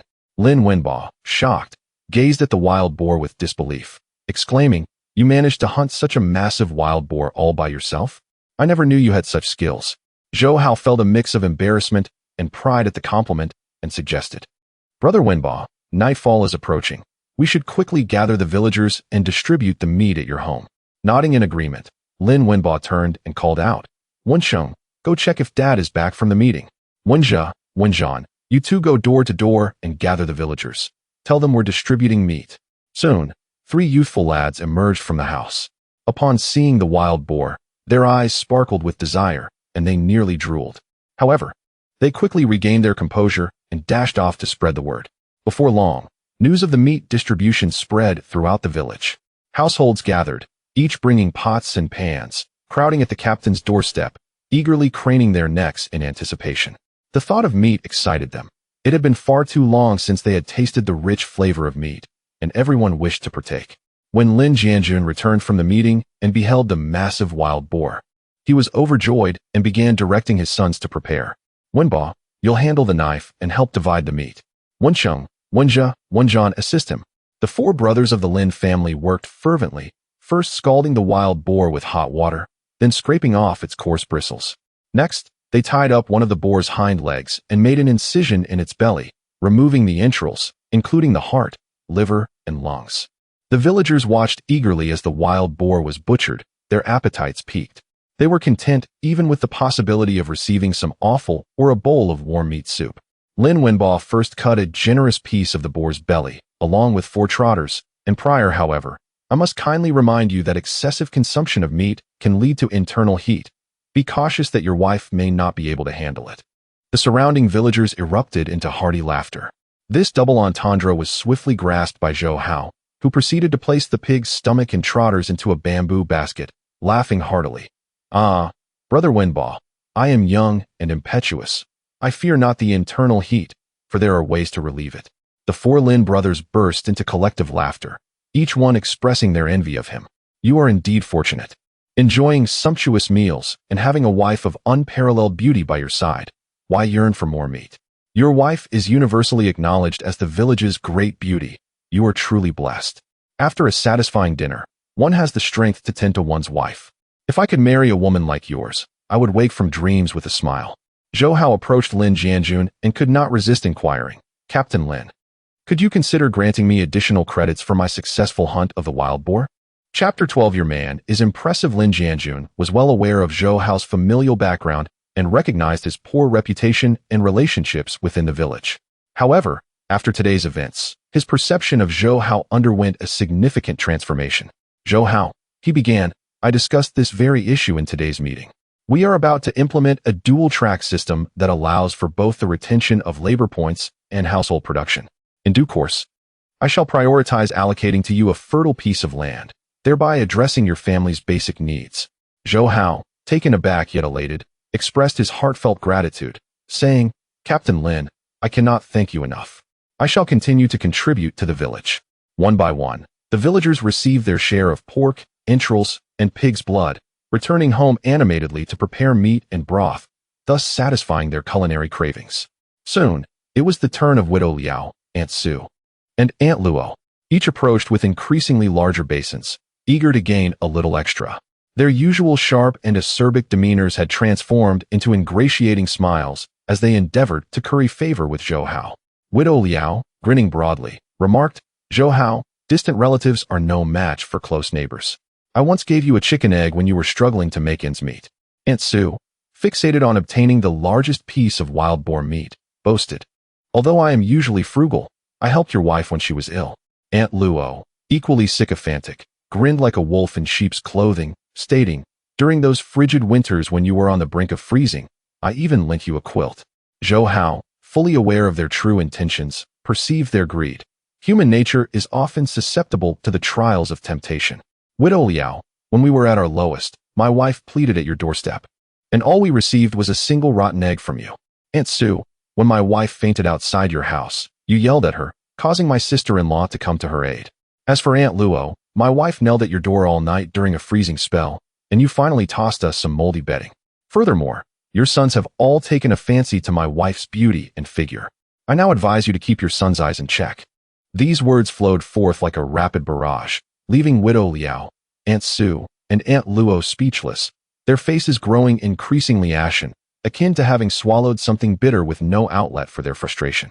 Lin Wenba nearly burst into laughter. He had not anticipated Zhou Hao's eloquence would render the village's notorious gossipmongers utterly mute.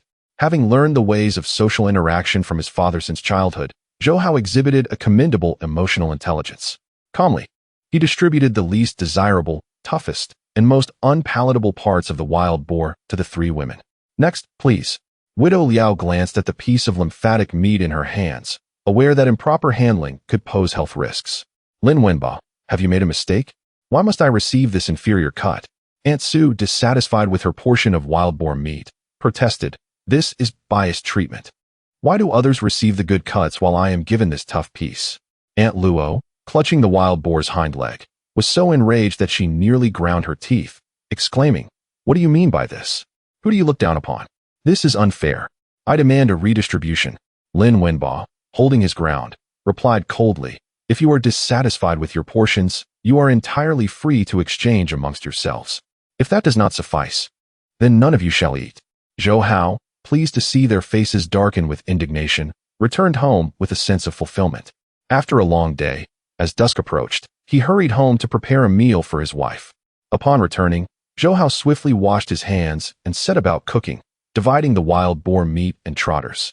Half was reserved for his wife and half for his sister-in-law. He noticed that his sister-in-law had not come to collect her share. He then retrieved a section of a century-old lingzhi mushroom, carefully cutting it to save for his wife's recovery. The remainder would be wrapped up and taken to the black market, hoping to fetch a good price to buy his wife some new clothing and face creams. Yu Wanqing emerged upon hearing the commotion, having enjoyed a restful sleep. How? Where did you get this wild boar meat and trotters? Zhou Hao, while tending to the meat, smiled gently and replied, it was your man who hunted it in the mountains. Impressive, isn't it? Yu Wanqing was both astonished and delighted, yet disbelief lingered. How could her husband possess the strength and skill to capture a wild boar?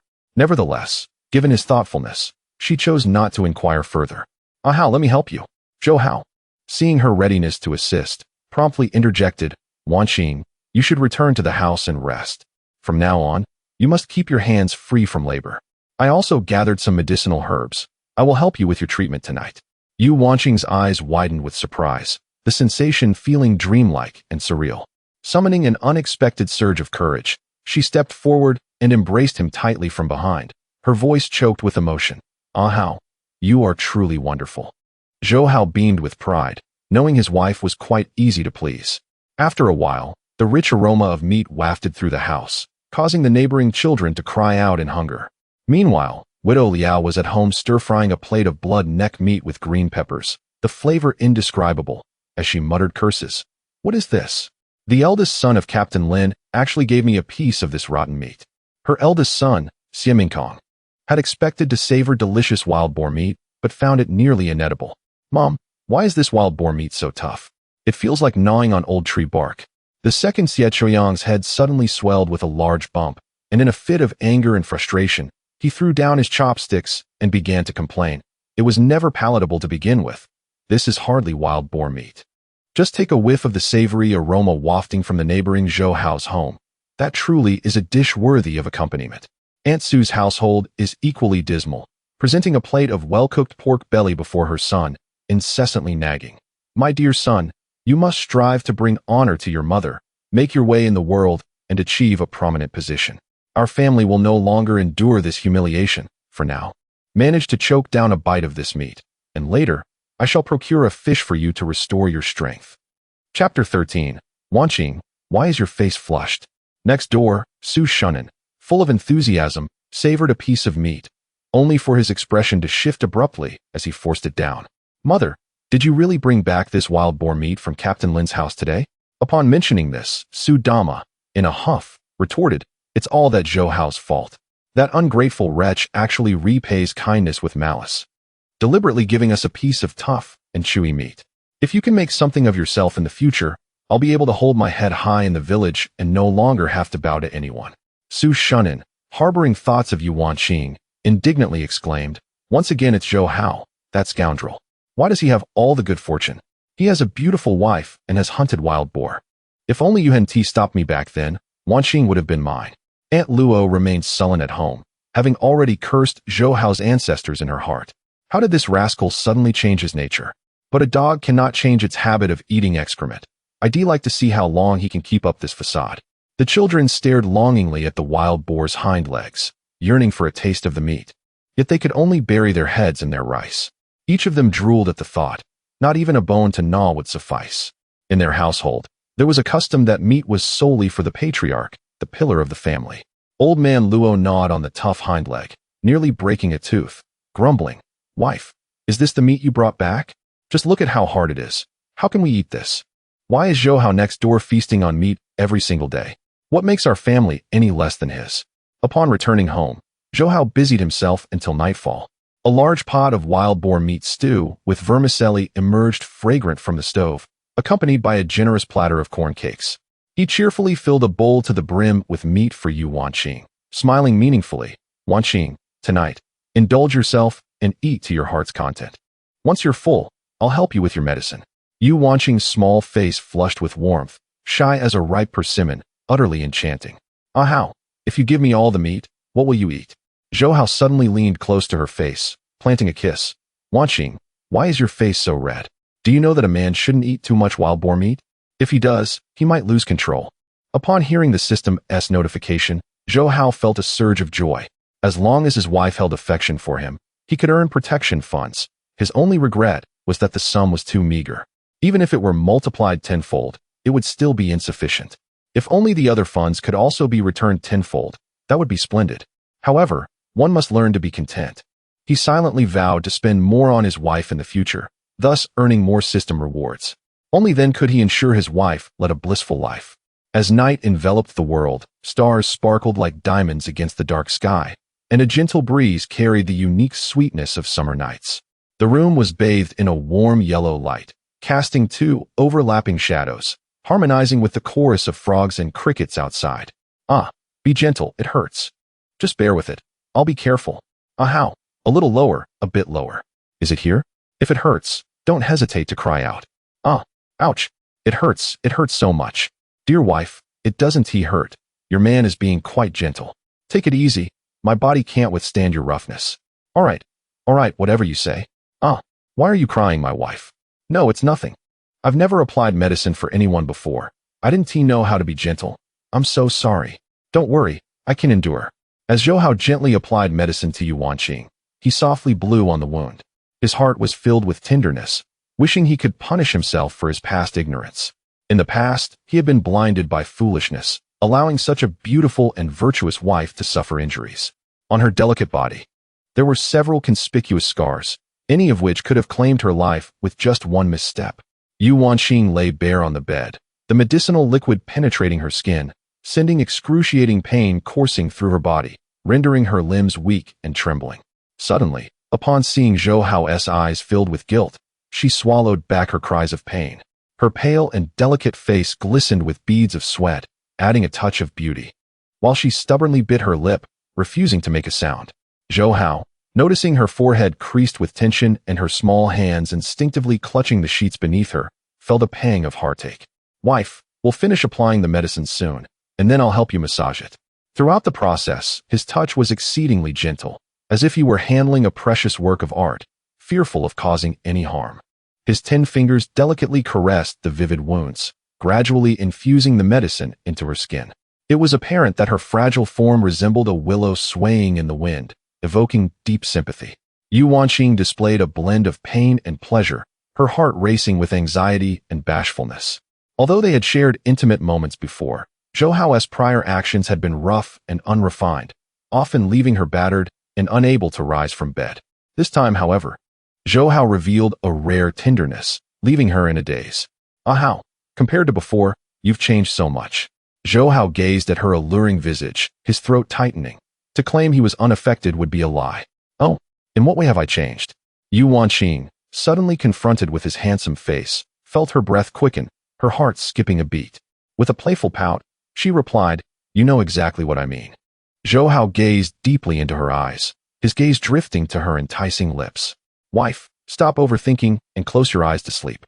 Seeing him draw closer, her heart thundered in her chest, and she slowly closed her eyes, tilting her head back.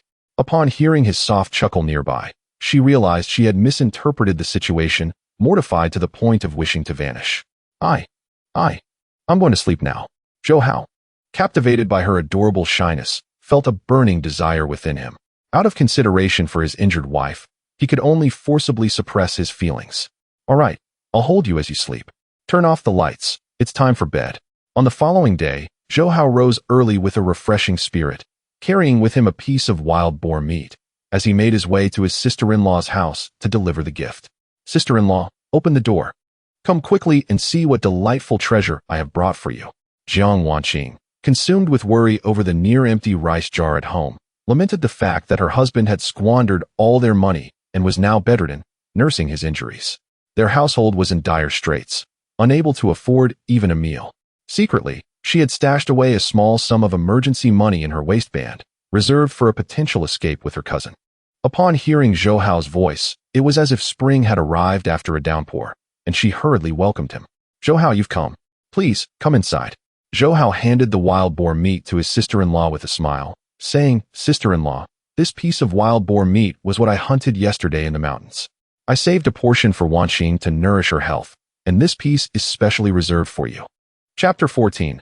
Much better than your cousin. Upon seeing such a sizable piece of wild boar meat, comprising the most delectable parts of the animal, Jiang Wanqing exclaimed with astonishment and delight.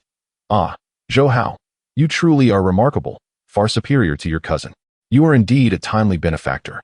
Let us stay here for lunch and invite my cousin over as well. I will borrow some rice from the neighbors to prepare a sumptuous meal to reward you.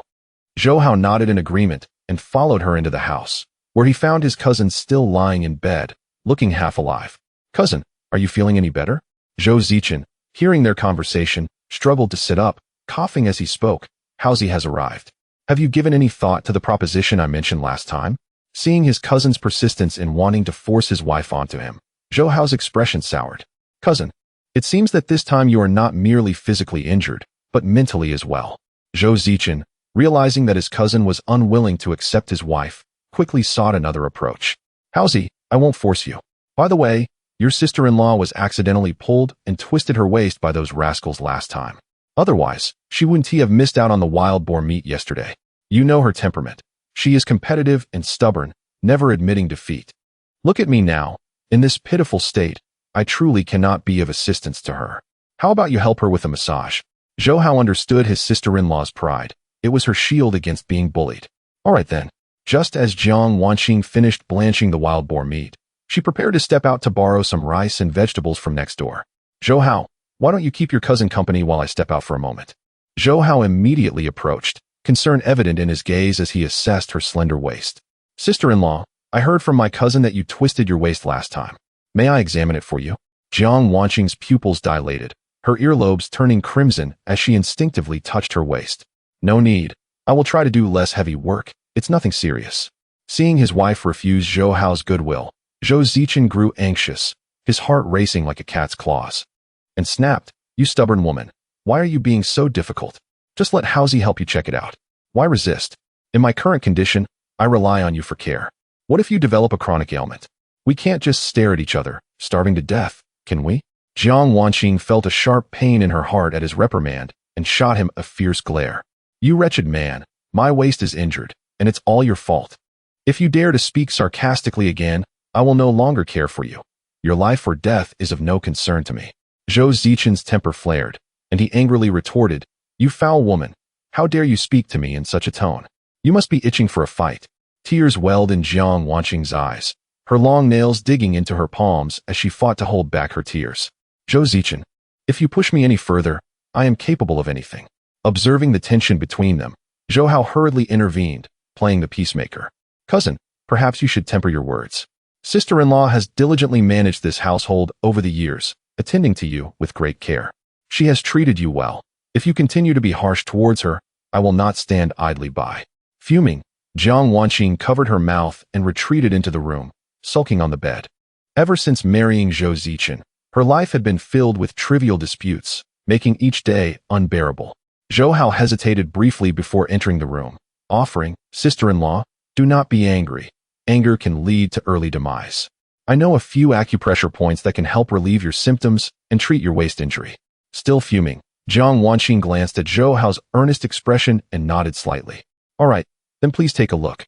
She realized that she should never punish herself for others' mistakes. Curiosity also piqued her interest about when Zhou Hao had learned these traditional Chinese medical techniques. Zhou Hao positioned himself beside her, placing one palm on her collarbone and the other on her shoulder blade, applying gentle pressure. Huff, huff. The tension in Jiang Wanqing's chest began to dissipate, and her mood lightened considerably. Zhou Hao, your technique is quite impressive. I feel my emotions being forcibly calmed. Zhou Hao explained with utmost focus, "Sister-in-law, I need to massage the Tanzhong, Tian Qi, and Ru Jin acupoints. These points will be very beneficial for you. For instance, the Tanzhong acupoint belongs to the Ren meridian and is a vital point for the flow of qi, closely related to heart and lung function, as well as the circulation system. Massaging this point can regulate the body's qi and treat ailments related to heart and lung function, as well as qi stagnation and blood stasis."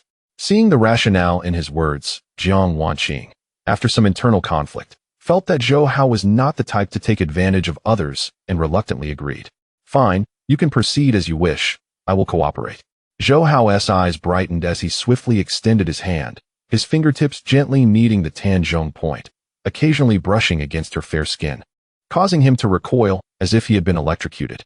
"Sister-in-law, I apologize. I didn't mean to." He continued, "Massaging acupoints cannot be avoided and may inadvertently touch other areas. Nonetheless, this acupoint is very effective, and you should feel its benefits." Jiang Wanqing's cheeks flushed crimson, akin to ripe tomatoes. "Zhou Hao, I didn't expect you to be skilled in massage. Your technique is quite commendable, not inferior to those seasoned traditional doctors."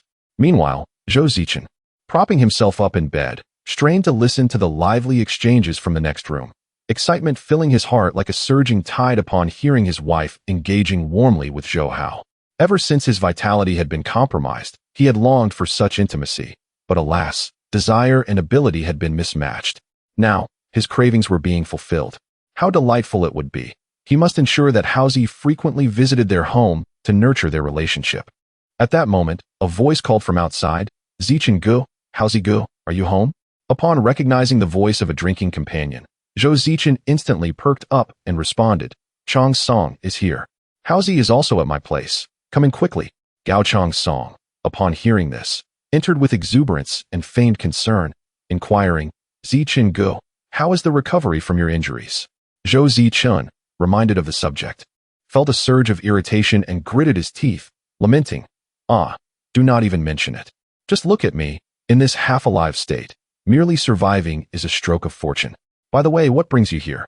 Gao Chong Song glanced around, ensuring they were alone, and lowered his voice, saying, "I just returned from the town, and I heard that Fei Gu has set up a gambling match. Whoever wins against him will receive an additional 500 yuan as a bonus. What do you think? Are you interested?" Upon hearing this, Zhou Zichen was taken aback, his eyes suddenly radiating with excitement. Meng Jianfei has changed his ways. He is actually willing to offer 500 yuan as a bonus? This is no trifling sum. Given that he has already lost his fortune, it might be worth taking a gamble. Perhaps fortune will smile upon him once more. "Haozi, step out for a moment." Chapter 15. Meng Jianfei's trap. Zhou Hao's fingers moved with exquisite tenderness along his sister-in-law's slender waist, each stroke gliding over skin as smooth and delicate as a freshly shelled egg. "Jiang Wanqing, if it hurts, don't hold it in, just let it out." Under his measured, rhythmically calibrated pressure, Jiang Wanqing drifted almost into slumber, her soft, contented hum escaping unbidden. "Zhou Hao, you may press harder. I can take it." He gradually intensified his touch, whereupon her lithe frame trembled faintly, and his own throat tightened, his prominent Adam's apple bobbing nervously. "Is this pressure suitable, sister-in-law?" A tingling warmth radiated from her lower back, spreading through her limbs until they grew languid and weightless. Yet paradoxically, she felt profoundly, deliciously unburdened.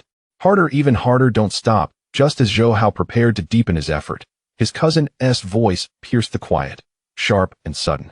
Instantly, his hands stilled. In a low, gentle murmur, he said, "Rest for now, sister-in-law. Bone and sinew require 100 days to heal. I'll return daily to ease your discomfort." Jiang Wanqing gazed at him, her eyes now softened like moonlight on still water. She had never imagined this mischievous young man would one day embody such quiet grace and devotion. Her own husband, by contrast, seemed increasingly indifferent, her disappointment deepening with each passing day. 5 affinity with Jiang Wanqing, 5 guardian gold. Total guardian gold, 70 yuan. The system's chime sent a quiet thrill through Zhou Hao. He silently vowed to treat her with even greater care. After all, every increment of affection translated into tangible value. 70 yuan might seem modest, yet once applied through the system, it would magnify tenfold, 700 yuan, joining the 800-odd yuan already accrued. A modest sum, perhaps, but a genuine first fortune, the seed from which greater endeavors might blossom. He was no longer the aimless, reckless youth of yesteryear. He had remade himself, resolute, disciplined, devoted, not merely to reclaiming what was lost, but to forging a life of dignity and tenderness for those he cherished. Approaching Zhou Hao's gaze flickered toward Gao Chongsong, whose shifty eyes and furtive grin betrayed his intent. In his past life, this man had repeatedly conspired with Meng Jinfei to ensnare the brothers in deceitful schemes, siphoning away their hard-earned money with practiced guile. Zhou Hao knew instinctively, whatever Gao Chongsong offered would bear no sincerity, only bait. Without hesitation, he steered the conversation toward the quiet, secluded stretch beside the stone embankment.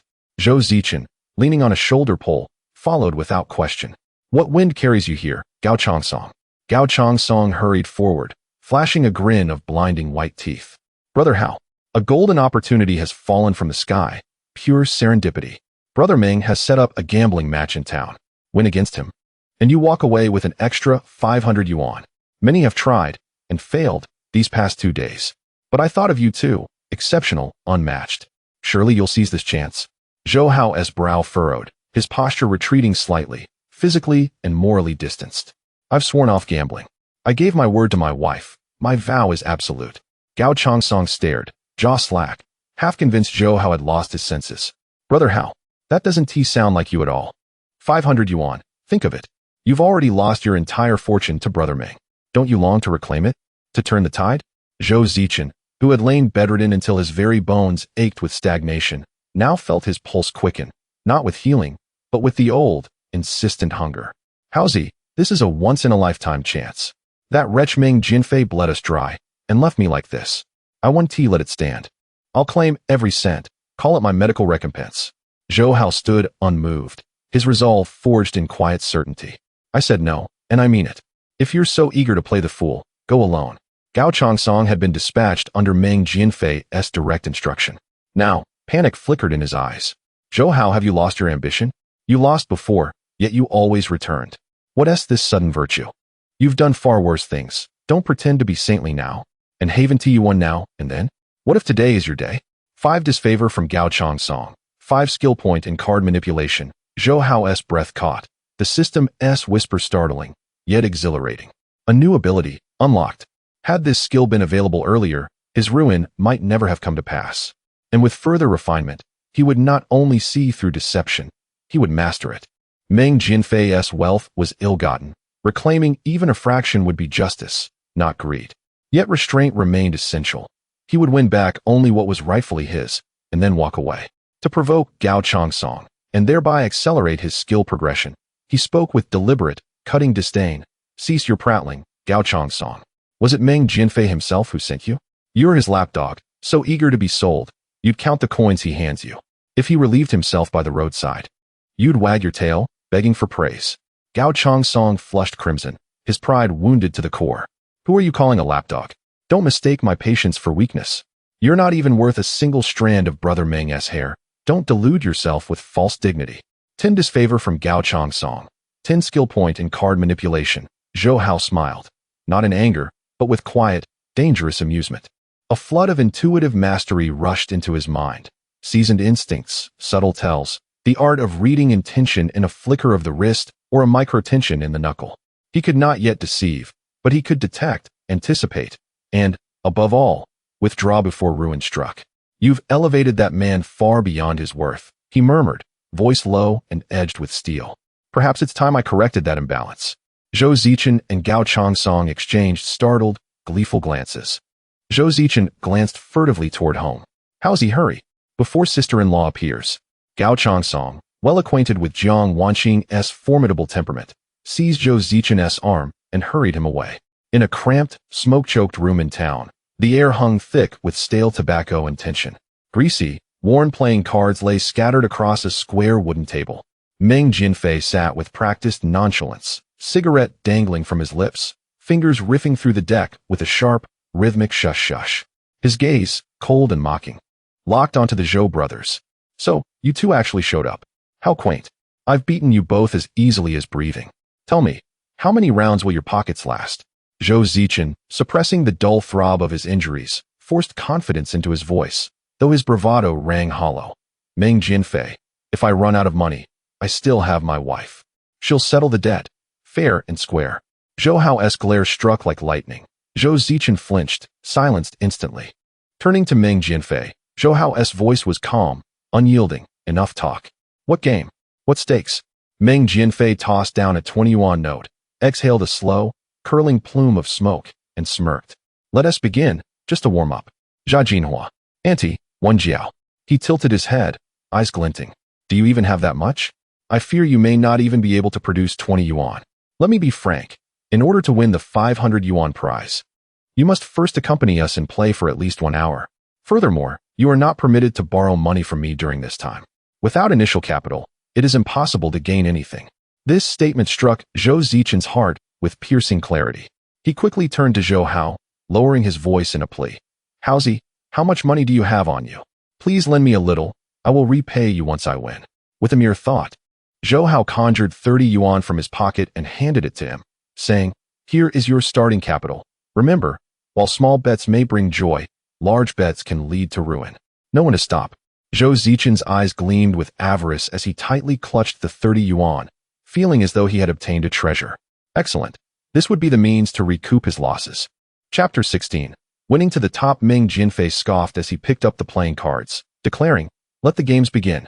I won the last hand, and since it's my turn, I shall deal. Zhou Hao and Zhou Zichen took their seats beside one another. Just as they settled in, 2 provocatively dressed women appeared behind them.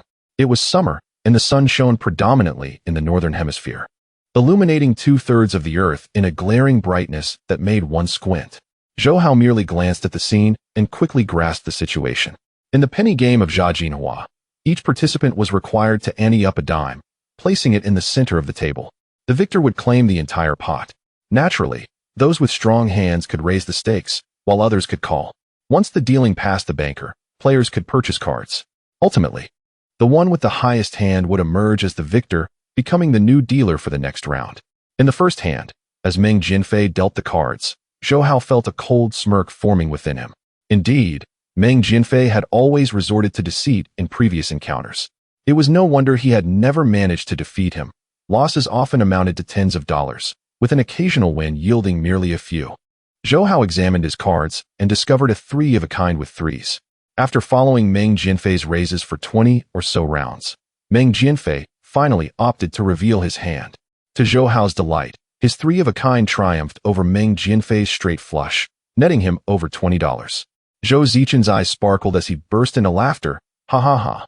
Meng Jinfei, you're not on your game today, losing over 20 in the first hand. Meng Jinfei took a deep drag from his cigarette, feigning anger. Heh, winning early doesn't guarantee success. You'll soon realize my true prowess. Zhou Zichen was now brimming with excitement. Zhou Hao could see that he was already getting carried away. Zhou Hao shook his head while dealing the next round, quietly observing Meng Jinfei's actions. He understood that the true danger lay not in the overt rules, but in the covert tricks and strategies employed beneath the surface. Zhou Zichen was ecstatic, disregarding his earlier discomfort, exclaiming, Haozi, you are incredible. You've come in and already bested Meng Jinfei. Meng Jinfei languidly exhaled smoke rings, glancing at his cards with a newfound brightness. Very well, you've proven your mettle. This round is mine for the taking. I raise by $1. Who will join me in this wager? Zhou Zichen eagerly followed suit, exuberantly responding, Only $1? Ha ha ha, I'm in. In this hand, Zhou Zichen's straight flush of 5, 6, 7 triumphantly defeated Meng Jinfei's flush, netting him over $30. Zhou Zichen was overjoyed, his face practically splitting with a smile. Ha ha ha. I told you, one cannot be unlucky forever. Today heralds a change in fortune. I shall reclaim all I have lost. Meng Jinfei extinguished his cigarette with his bare hands, casting a sidelong glance at the underlings accompanying him at the table. Sensing his intense gaze, they began flattering him. Wow, Zichen, your luck today is simply extraordinary. Everyone knows that Fei Gu is the renowned gambling king of the town. Are you on your way to becoming the new gambling deity? One of them lamented, I envy your luck. If only I could have a fraction of it. I would bet big today. Another chimed in, indeed, fortune does not simply appear. Seize this opportunity. Let us play again and aim to win Fei Ji's $500 stake. With the flattery swelling his ego, Zhou Zichen became increasingly buoyant, proudly declaring to Zhou Hao, "Haozi, my hand is smaller than yours, yet I've won more than you. Your courage is lacking. Follow my lead and bet bigger. This is our chance for redemption. We must not let it slip away." Zhou Hao sighed inwardly, reflecting that without the system's rewards enhancing his skills, he would never have set foot in such a place. Cousin Meng Jinfei is correct. An early win does not guarantee victory. We must agree that if the situation turns unfavorable, we will cut our losses. After all, there is still a $500 stake at play. Zhou Zichen beamed at his agreement, eagerly tapping his fingers on the table, urging, "No problem, no problem. I shall deal the cards again. Let us continue." The following hands unfolded quietly, with minor wins and losses of mere dimes. However, soon enough, one of Meng Jinfei's underlings won a hand. Meng Jinfei signaled to the dealer with a subtle glance. Nonchalantly, he lit another cigarette, tapping the table absent-mindedly. The underling dealt the cards with impressive speed and skill, discreetly delivering a winning hand to Zhou Zichen, his fingers moving so swiftly that no flaws were detectable. Having acquired the skill of recognizing cheating, Zhou Hao discerned the underling's deceitful techniques effortlessly. In his eyes, the opponent's shuffling, stacking, and dealing appeared to unfold in slow motion, revealing every detail. It seemed that they intended for his cousin to experience some early success. Since this hand was assuredly winnable, it was merely free money to be claimed. As predicted, Zhou Zichen's flush triumphed over Meng Jinfei, netting him an additional $10. Ha ha ha. My luck today is unparalleled. I knew all those past misfortunes were merely a build-up of good fortune. Now I can finally vindicate myself. Meng Jinfei feigned disappointment, chain-smoking as he stubbornly declared, "No way, I must have another hand. I refuse to believe I cannot win today." Zhou Zichen's eyes gleamed with greed, eagerly nudging Zhou Hao's arm, excitedly saying, "Haozi, step it up. If you're short on cash, I can lend you some." Zhou Hao squinted slightly, a faint smile playing on his lips. "Rest assured, I have it all under control." Before long, Meng Jinfei dealt the cards again, his techniques so rapid that the average observer would struggle to keep up. With a cigarette dangling from his mouth, he fixated his gaze on Zhou Hao, inwardly sneering. Despite their current merriment, he anticipated their eventual sorrow. In this round, Zhou Hao confidently played a pair of aces, claiming yet another $10 from Meng Jinfei. Seeing this, Zhou Zichen could not contain his excitement, cheering joyously, "Haozi, you are incredible. Today, it feels like we're on a winning streak." Over the course of the next several rounds, Zhou Hao amassed over $100, feeling elated. These funds could be reserved for purchasing exquisite floral dresses and elegant leather shoes for my wife. Currently, her attire is rather plain, with several garments frayed and worn, mended repeatedly, yet still in use, as she is utterly reluctant to acquire new ones. It is not merely a matter of reluctance. Rather, it stems from the lack of financial resources at home. According to the timeline, Meng Jinfei should be preparing to conclude his endeavors. "Cousin, it is wise to cease while ahead. We can return home now." Zhou Zichen, having tasted the sweetness of victory, was naturally reluctant to depart easily, becoming increasingly engrossed in gambling. "Haozi, do not dampen my spirits. I have finally encountered a streak of good fortune. Allow me to win a few more rounds. I still owe you money, and it would be fortuitous to use my winnings to settle that debt." Zhou Hao, observing his cousin's deviation from the promise made upon arrival, maintained a serious demeanor as he cautioned, "Cousin, if you insist on gambling this time, I shall acquiesce. I have already compromised my conscience by concealing your activities from your wife. If you do not return now, should this matter come to her knowledge, you will have a dire situation on your hands. You would also drag me into this predicament, leaving me at a loss on how to face her." Zhou Zichen, lost in the euphoria of his winnings, became displeased at the mention of his wife. "Haozi, do not bring up your sister-in-law. If she dares to pester me, I shall not hesitate to retaliate." Chapter 17. The allure of beauty proves ineffective. Zhou Hao's expression darkened as he gravely warned, "Cousin, you have again forgotten your promise to me. Do not lay a hand on my sister-in-law. Otherwise, do not blame me for disregarding our brotherly bond." Meng Jinfei, noticing Zhou Hao's intent to leave, coldly scoffed, "Zhou Hao, you think you can just walk away after winning money? That simply does not make sense. Let us play a few more rounds. And let us increase the stakes to a whole lot. Do you dare to join?" Zhou Zichen's heart raced with excitement as she impulsively placed her bet before Zhou Hao could respond. "Yes, we are in," she exclaimed, pulling Zhou Hao back down into his seat and whispering, "Haozi, are you foolish? It would take an hour of play to win back that 500 in prize money. This scoundrel has tricked us so badly. Do we not owe him a proper retaliation? The money has done us no wrong. Why should we refuse it? Zhou Hao shook his head in disappointment, reflecting on how he too once acted in a similar manner. Yet, since Meng Jinfei would not let him leave, he was curious to see if Meng Jinfei would indeed part with that 500, a considerable sum in this era.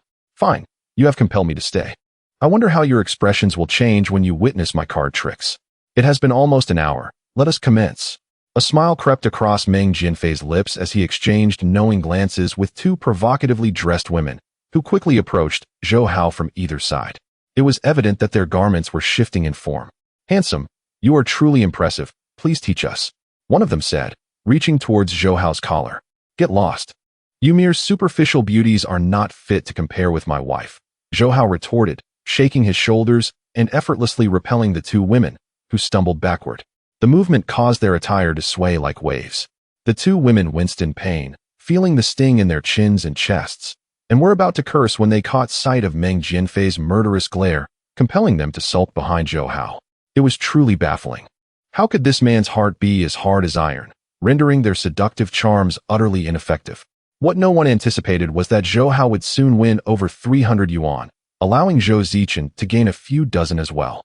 As the hour approached, Zhou Zichen's face was alight with glee, repeating her counting of the money as droplets of saliva formed at the corners of her mouth. Oh, Haozi, the thrill of winning is simply delightful. Here, I shall return this 200 yuan to you. We are now square. Seeing the opportune moment, Meng Jinfei extinguished the burning tip of his cigarette with a flick of his tongue. What a strange day. Your luck is astounding.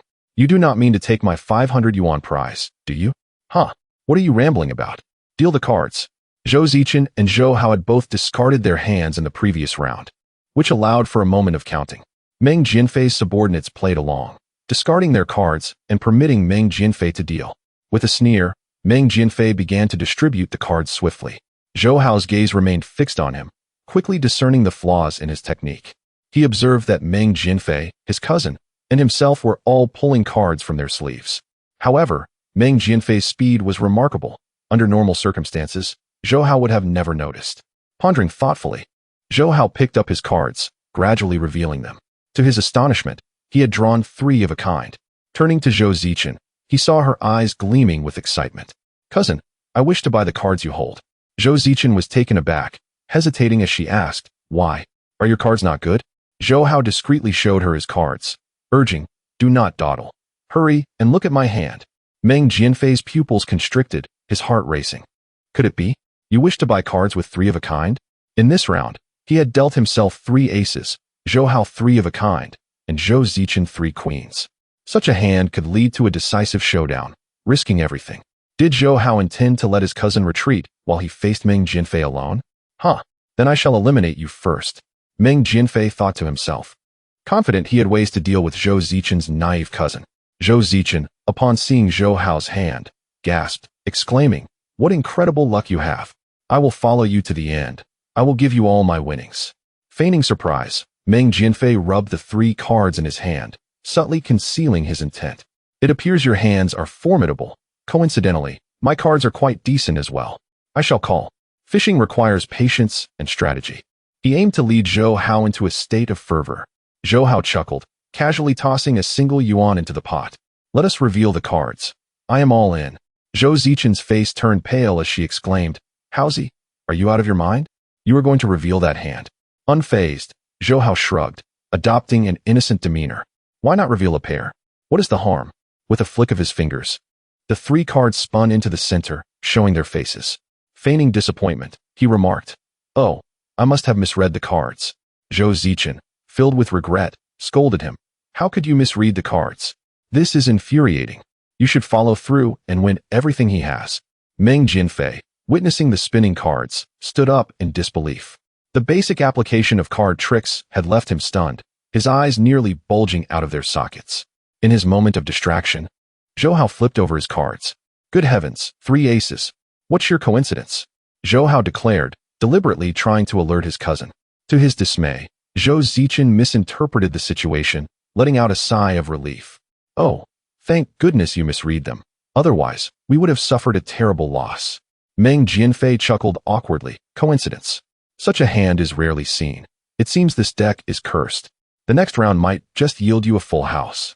As he prepared to deal again, Zhou Hao suddenly shouted, "Hey, here they come." Everyone turned in astonishment, glancing at one another, as they had not heard anyone calling from outside.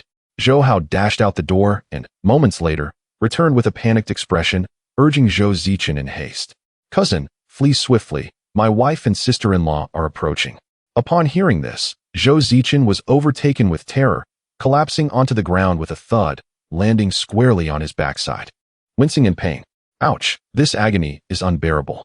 Witnessing their victory, Meng Jianfei intended to depart and immediately signaled to his subordinate near the door. The subordinate, comprehending the cue, promptly rose and with a resounding bang, shut the door, securing it with a lock. The atmosphere in the room abruptly shifted to one of silence, as if an undercurrent of tension surged through the air. Zhou Zichen's heart tightened instantaneously, his body quivering as he eyed Meng Jianfei warily. "Meng Jianfei, what are your intentions?" Suddenly, Meng Jianfei chuckled, alleviating the tense ambience, and with a sardonic tone remarked, "Do not be anxious. With the door closed, they shall remain oblivious. Your fortune today is remarkable.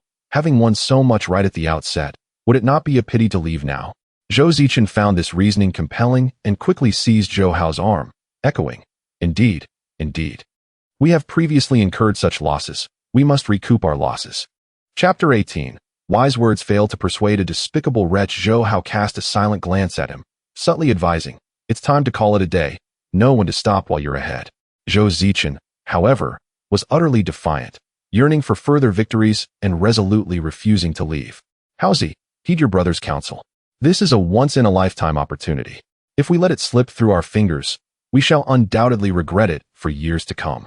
Zhou Hao was untroubled by formidable opponents, but rather by incompetent allies. In a voice only Zhou Zichen could hear, he implored, "Cousin, did you not realize earlier? This is a trap set for us both. In the end, you will lose everything, and I will not bear the consequences." Meng Jianfei perceived that one of them was wavering and produced a thick wad of cash, enticingly remarking, "If you continue to entertain me, this entire bundle could very well become yours." Zhou Zichen, unable to resist the tremendous temptation, grew incensed and pointed an accusatory finger at Zhou Hao, exclaiming, "Haozi, you ungrateful little rascal. You've won more than I have today, and I've returned my winnings to you.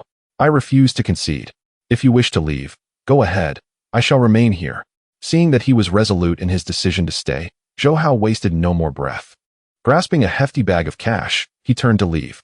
When reason fails to sway a wretched soul, one must respect the course of fate.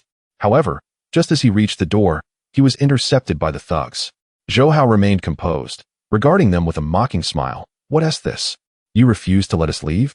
Do you intend to allow us to walk only after we have lost every penny?" Meng Jianfei's expression shifted slightly, and he approached with a jest.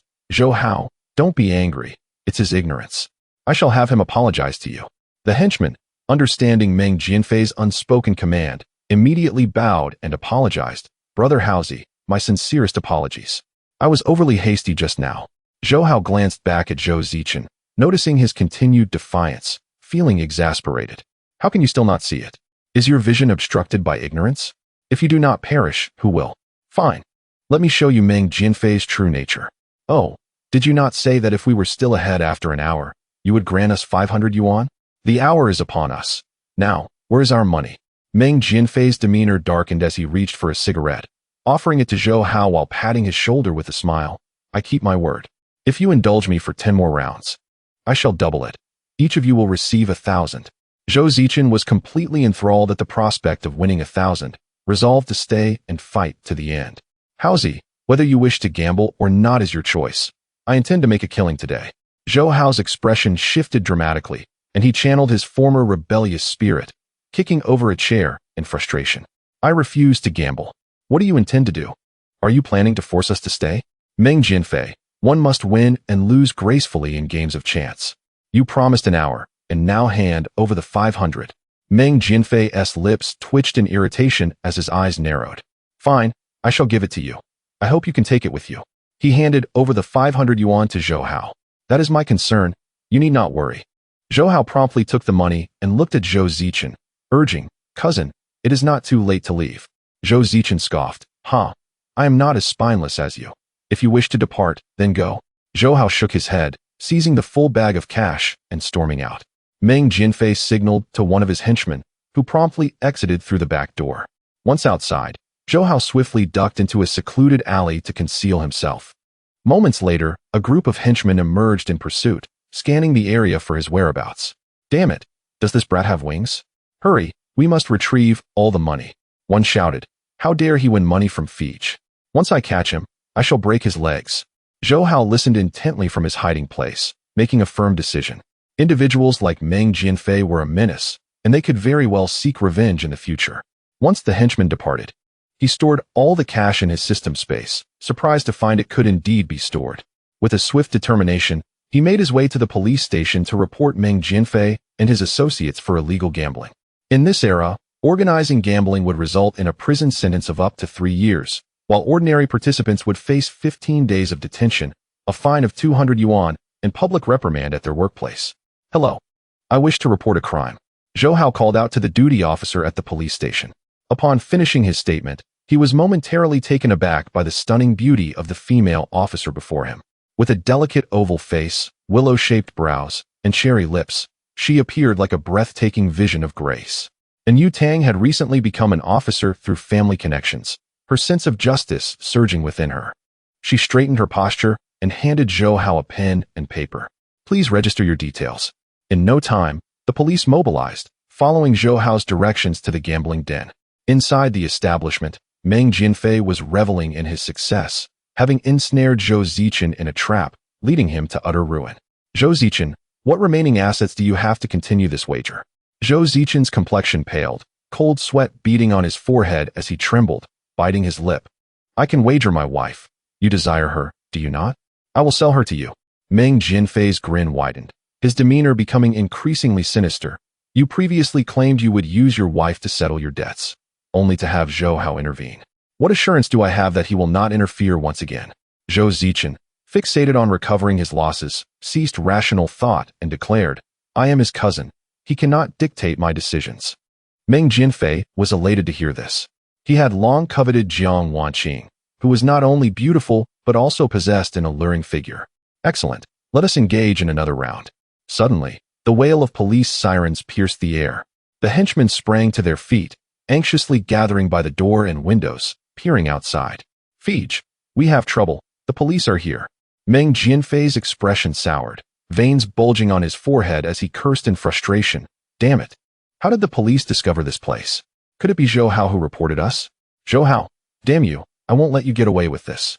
After saying this, he glared fiercely at Zhou Zichen, grabbed his hair, and forcefully smashed his head against the table. Bang, bang, bang, until he was bleeding profusely. Your cousin actually dared to call the police. Since he doesn't want me to have peace, then you won't have it either. Zhou Zichen, dazed and bleeding from his nose and mouth, let out a pig-like scream. Ow, ow, ow, stop hitting me, stop. Zhou Hao called the police. What does that have to do with me? One of the underlings anxiously urged, Brother Fei, hurry and escape through the back door. We'll hold them off here. Meng Jinfei, already hearing footsteps approaching from outside, finally released Zhou Zichen and turned to run toward the window.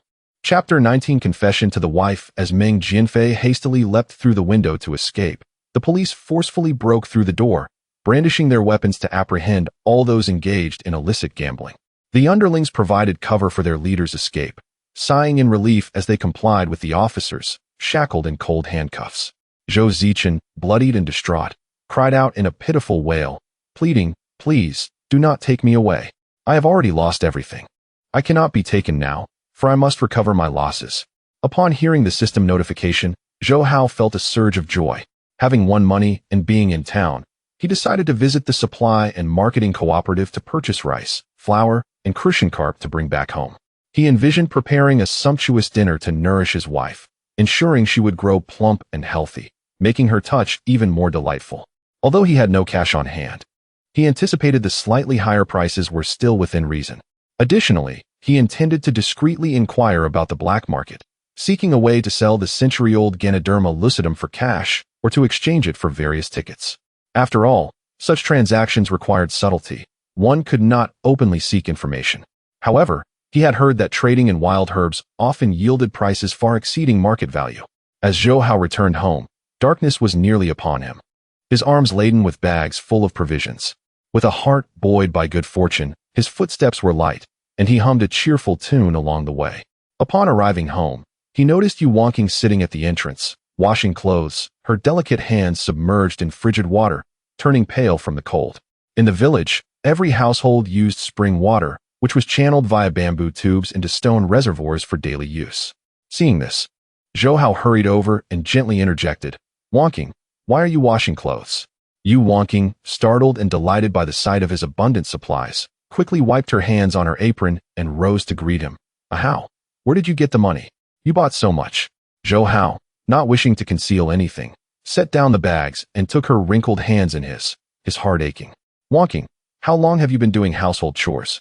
Look at your hands, all wrinkled. Did I not tell you several times not to do these chores? I will handle them when I return." Feeling the warmth of his touch, Yu Wangqing was touched. "How? I have no job. If I do not do these little chores, I would feel restless." Zhou Hao leaned down and kissed the back of her hand, noticing her slight shiver. "Wangqing, quickly go inside and rest. I will wash the clothes after I finish cooking. Look, I specifically bought crucian carp for you. I will make a nourishing soup tonight. Later, please invite your sister-in-law to join us for dinner. I will explain to you where the money came from." A wave of emotion washed over Yu Wangqing, her sparkling eyes glistening with delight as she responded softly, "Okay." Zhou Hao entered the kitchen and began to prepare the meal, skillfully knocking the fish head unconscious with the back of his knife. He deftly scaled the fish, removed its entrails, and cleaned it with fluid motions. The fire in the stone stove blazed brightly, crackling as steam billowed from the pot. Zhou Hao scooped rice from the jar, rinsed it twice with spring water, and placed it in the pot. Once it boiled, he drained the water and transferred the rice to a wooden steamer to cook. When steam began to rise from the lid, it signified that the rice was ready, filling the air with a rich aroma.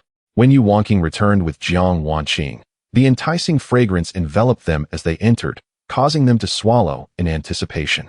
It had been so long since they had tasted rice, and their stomachs growled in response.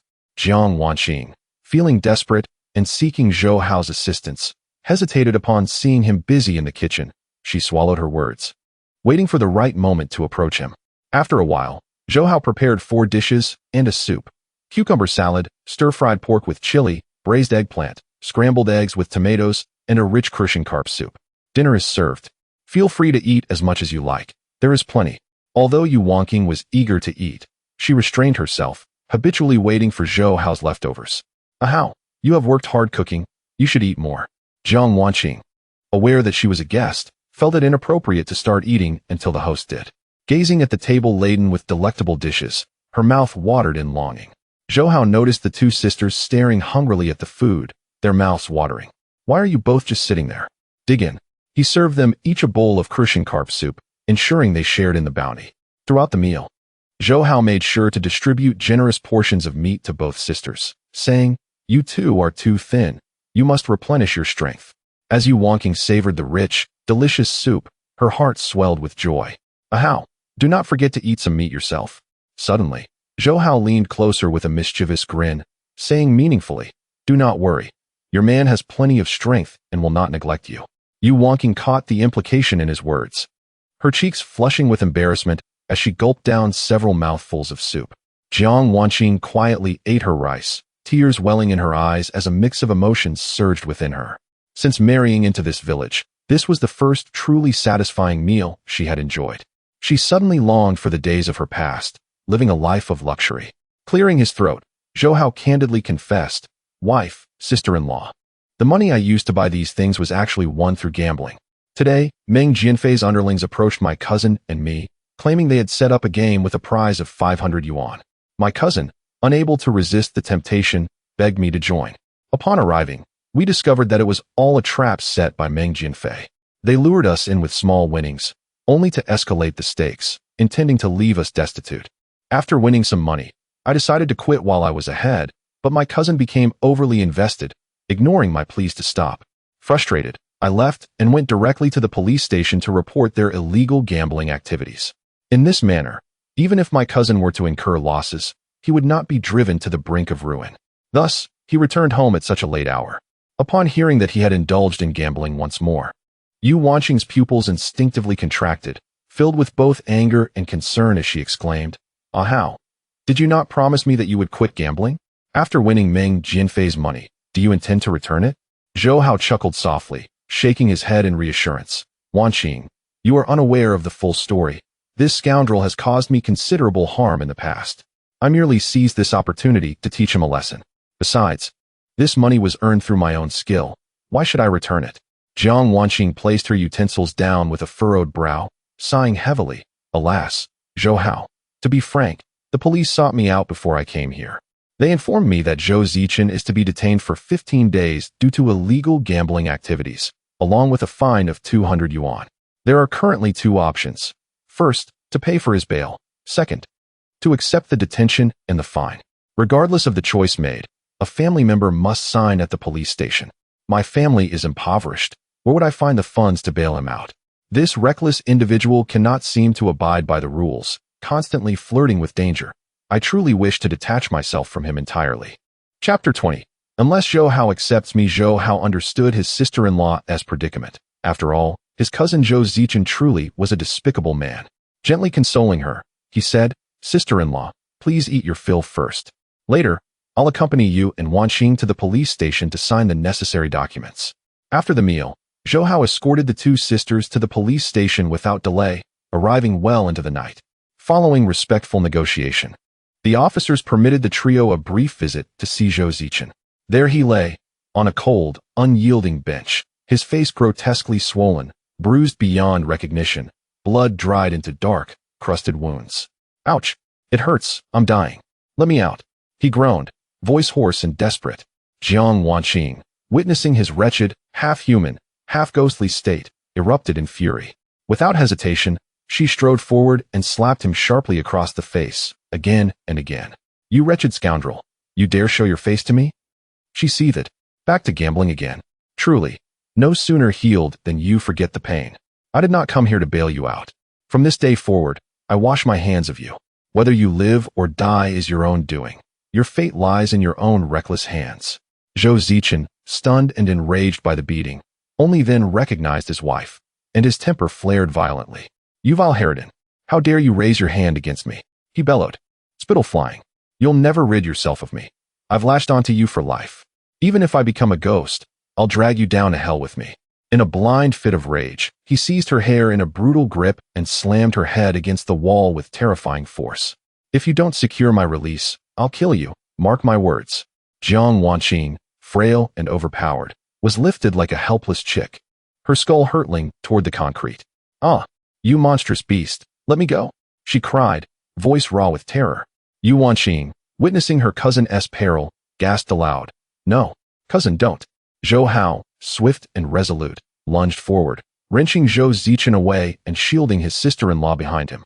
With cold precision, he struck his cousin several sharp, stinging blows. "Cousin, you've gone too far. You committed the crime, yet you dare strike your own wife? You've disgraced every man who bears the Zhou name." Zhou Zichen, eyes blazing with hatred at the sight of Zhou Hao, snarled through clenched teeth. "Zhou Hao, you contemptible cur, you're no better than I am. You won a fortune, and yet you abandoned me, fleeing without lifting a finger. Now I'm ruined, utterly bankrupt, and I owe 1,000 yuan. What?" Jiang Wanqing cried, as if struck by thunder. The sky itself seemed to collapse upon her. "What sin did I commit to be cursed with such a monster? Zhou Zichen, I swear, if you dare pawn me off again, I'll die with you." Yu Wanqing had always known her cousin-in-law was a scoundrel, but never imagined he could sink so low. By contrast, her own husband had exercised restraint, stepping back from the precipice just in time, avoiding irreversible ruin. 5 Yu Wanqing favor, 5 guardian gold. Total guardian gold, 80 yuan. Zhou Hao had anticipated precisely this outcome. His voice turned stern, his gaze unflinching. "Zhou Zichen, this is the fruit of your own choices. You bear no one but yourself to blame. If you remain obstinate and unrepentant, then remain here, reflect, atone, and begin anew." With that, he turned and led his wife and sister-in-law away. Zhou Zichen, realizing they intended to leave him behind, panicked instantly. "Come back. All of you come back. Release me. I must reclaim my losses." Zhou Hao, unmoved, paused only to address the officer with quiet gravity. "Officer, Group gambling is illegal and punishable by law. Zhou Zichen must face the consequences. We offer no objection. Let him remain here to cleanse his heart and rebuild his character. By the time they returned home, the village lay shrouded in profound darkness, so dense, one could not see one's own hand before one's face. Yu Wanqing, deeply concerned for Jiang Wanqing, took her hand tenderly. Cousin, don't weep any longer. Stay with me tonight. Jiang Wanqing sat weeping softly, tears streaming like rain upon pear blossoms, her sorrow so poignant it pierced the heart. Cousin, why must my life be so cruel? Two brothers, both surnamed Zhou, yet how vast the chasm between them. That wretch is driving me to madness. How shall I ever hold my head high in this village again? Zhou Hao, observing her swollen, bloodshot eyes, those delicate, almond-shaped windows of sorrow, quietly boiled 2 eggs. Handing one each to the sisters, he said gently, Sister-in-law, peel the shell and gently press the warm egg against your eyes. It will ease the swelling. Wife, eat yours too. You must be famished after all this. Allow me to prepare tomato noodles for us. Warm, nourishing, and comforting, before we rest. Moments later, he served 3 steaming bowls, rich with the vibrant sweetness of ripe tomatoes, each portion generously garnished for the sisters. Sister-in-law, he said, voice calm and reassuring, do not trouble yourself over my cousin. Let him remain at the station to confront his conscience. As for the creditor Meng Jinfei, he dares not surface for now. Do not forget, he, too, participated in the gambling ring. The police are actively pursuing him.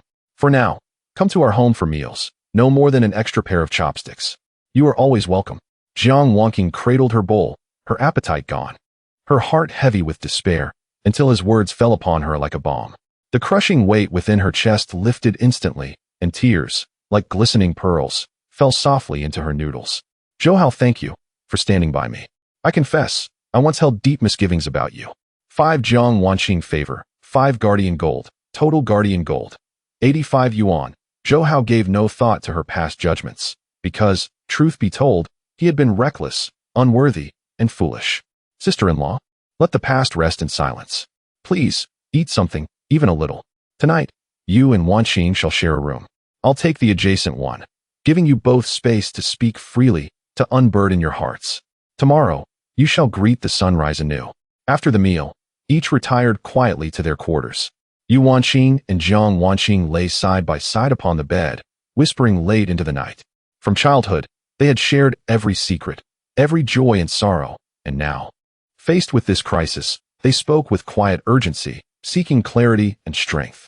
Yu Wanqing gazed at her cousin's fragile, tear-streaked face, her heart aching, and asked softly, Cousin, what do you intend to do now? Jiang Wanqing shook her head, her voice trembling with quiet despair. I don't know. What if the creditor returns? What can a lone woman do against such men? Cousin, I truly yearn to escape this place. I long for home, for our parents, for the warm days of yore.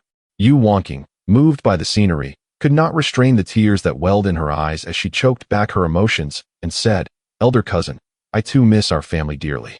However, we are now wives, and it is not so simple to let go. The unfortunate circumstances at home cannot be resolved in haste. Returning may only bring them more trouble. Moreover, Hao is genuinely striving to improve. He acknowledges his mistakes, and his attitude towards me has undergone a profound transformation. To be honest, I find it difficult to part from him. Jiang Wanqing wept even more fiercely, her frail shoulders trembling violently, her voice a cacophony of sorrow. But I cannot be bound to that scoundrel for all eternity. With his temperament, he would surely betray me, leaving me with no way out. Yu Wanqing understood her plight. It was indeed a vexing dilemma.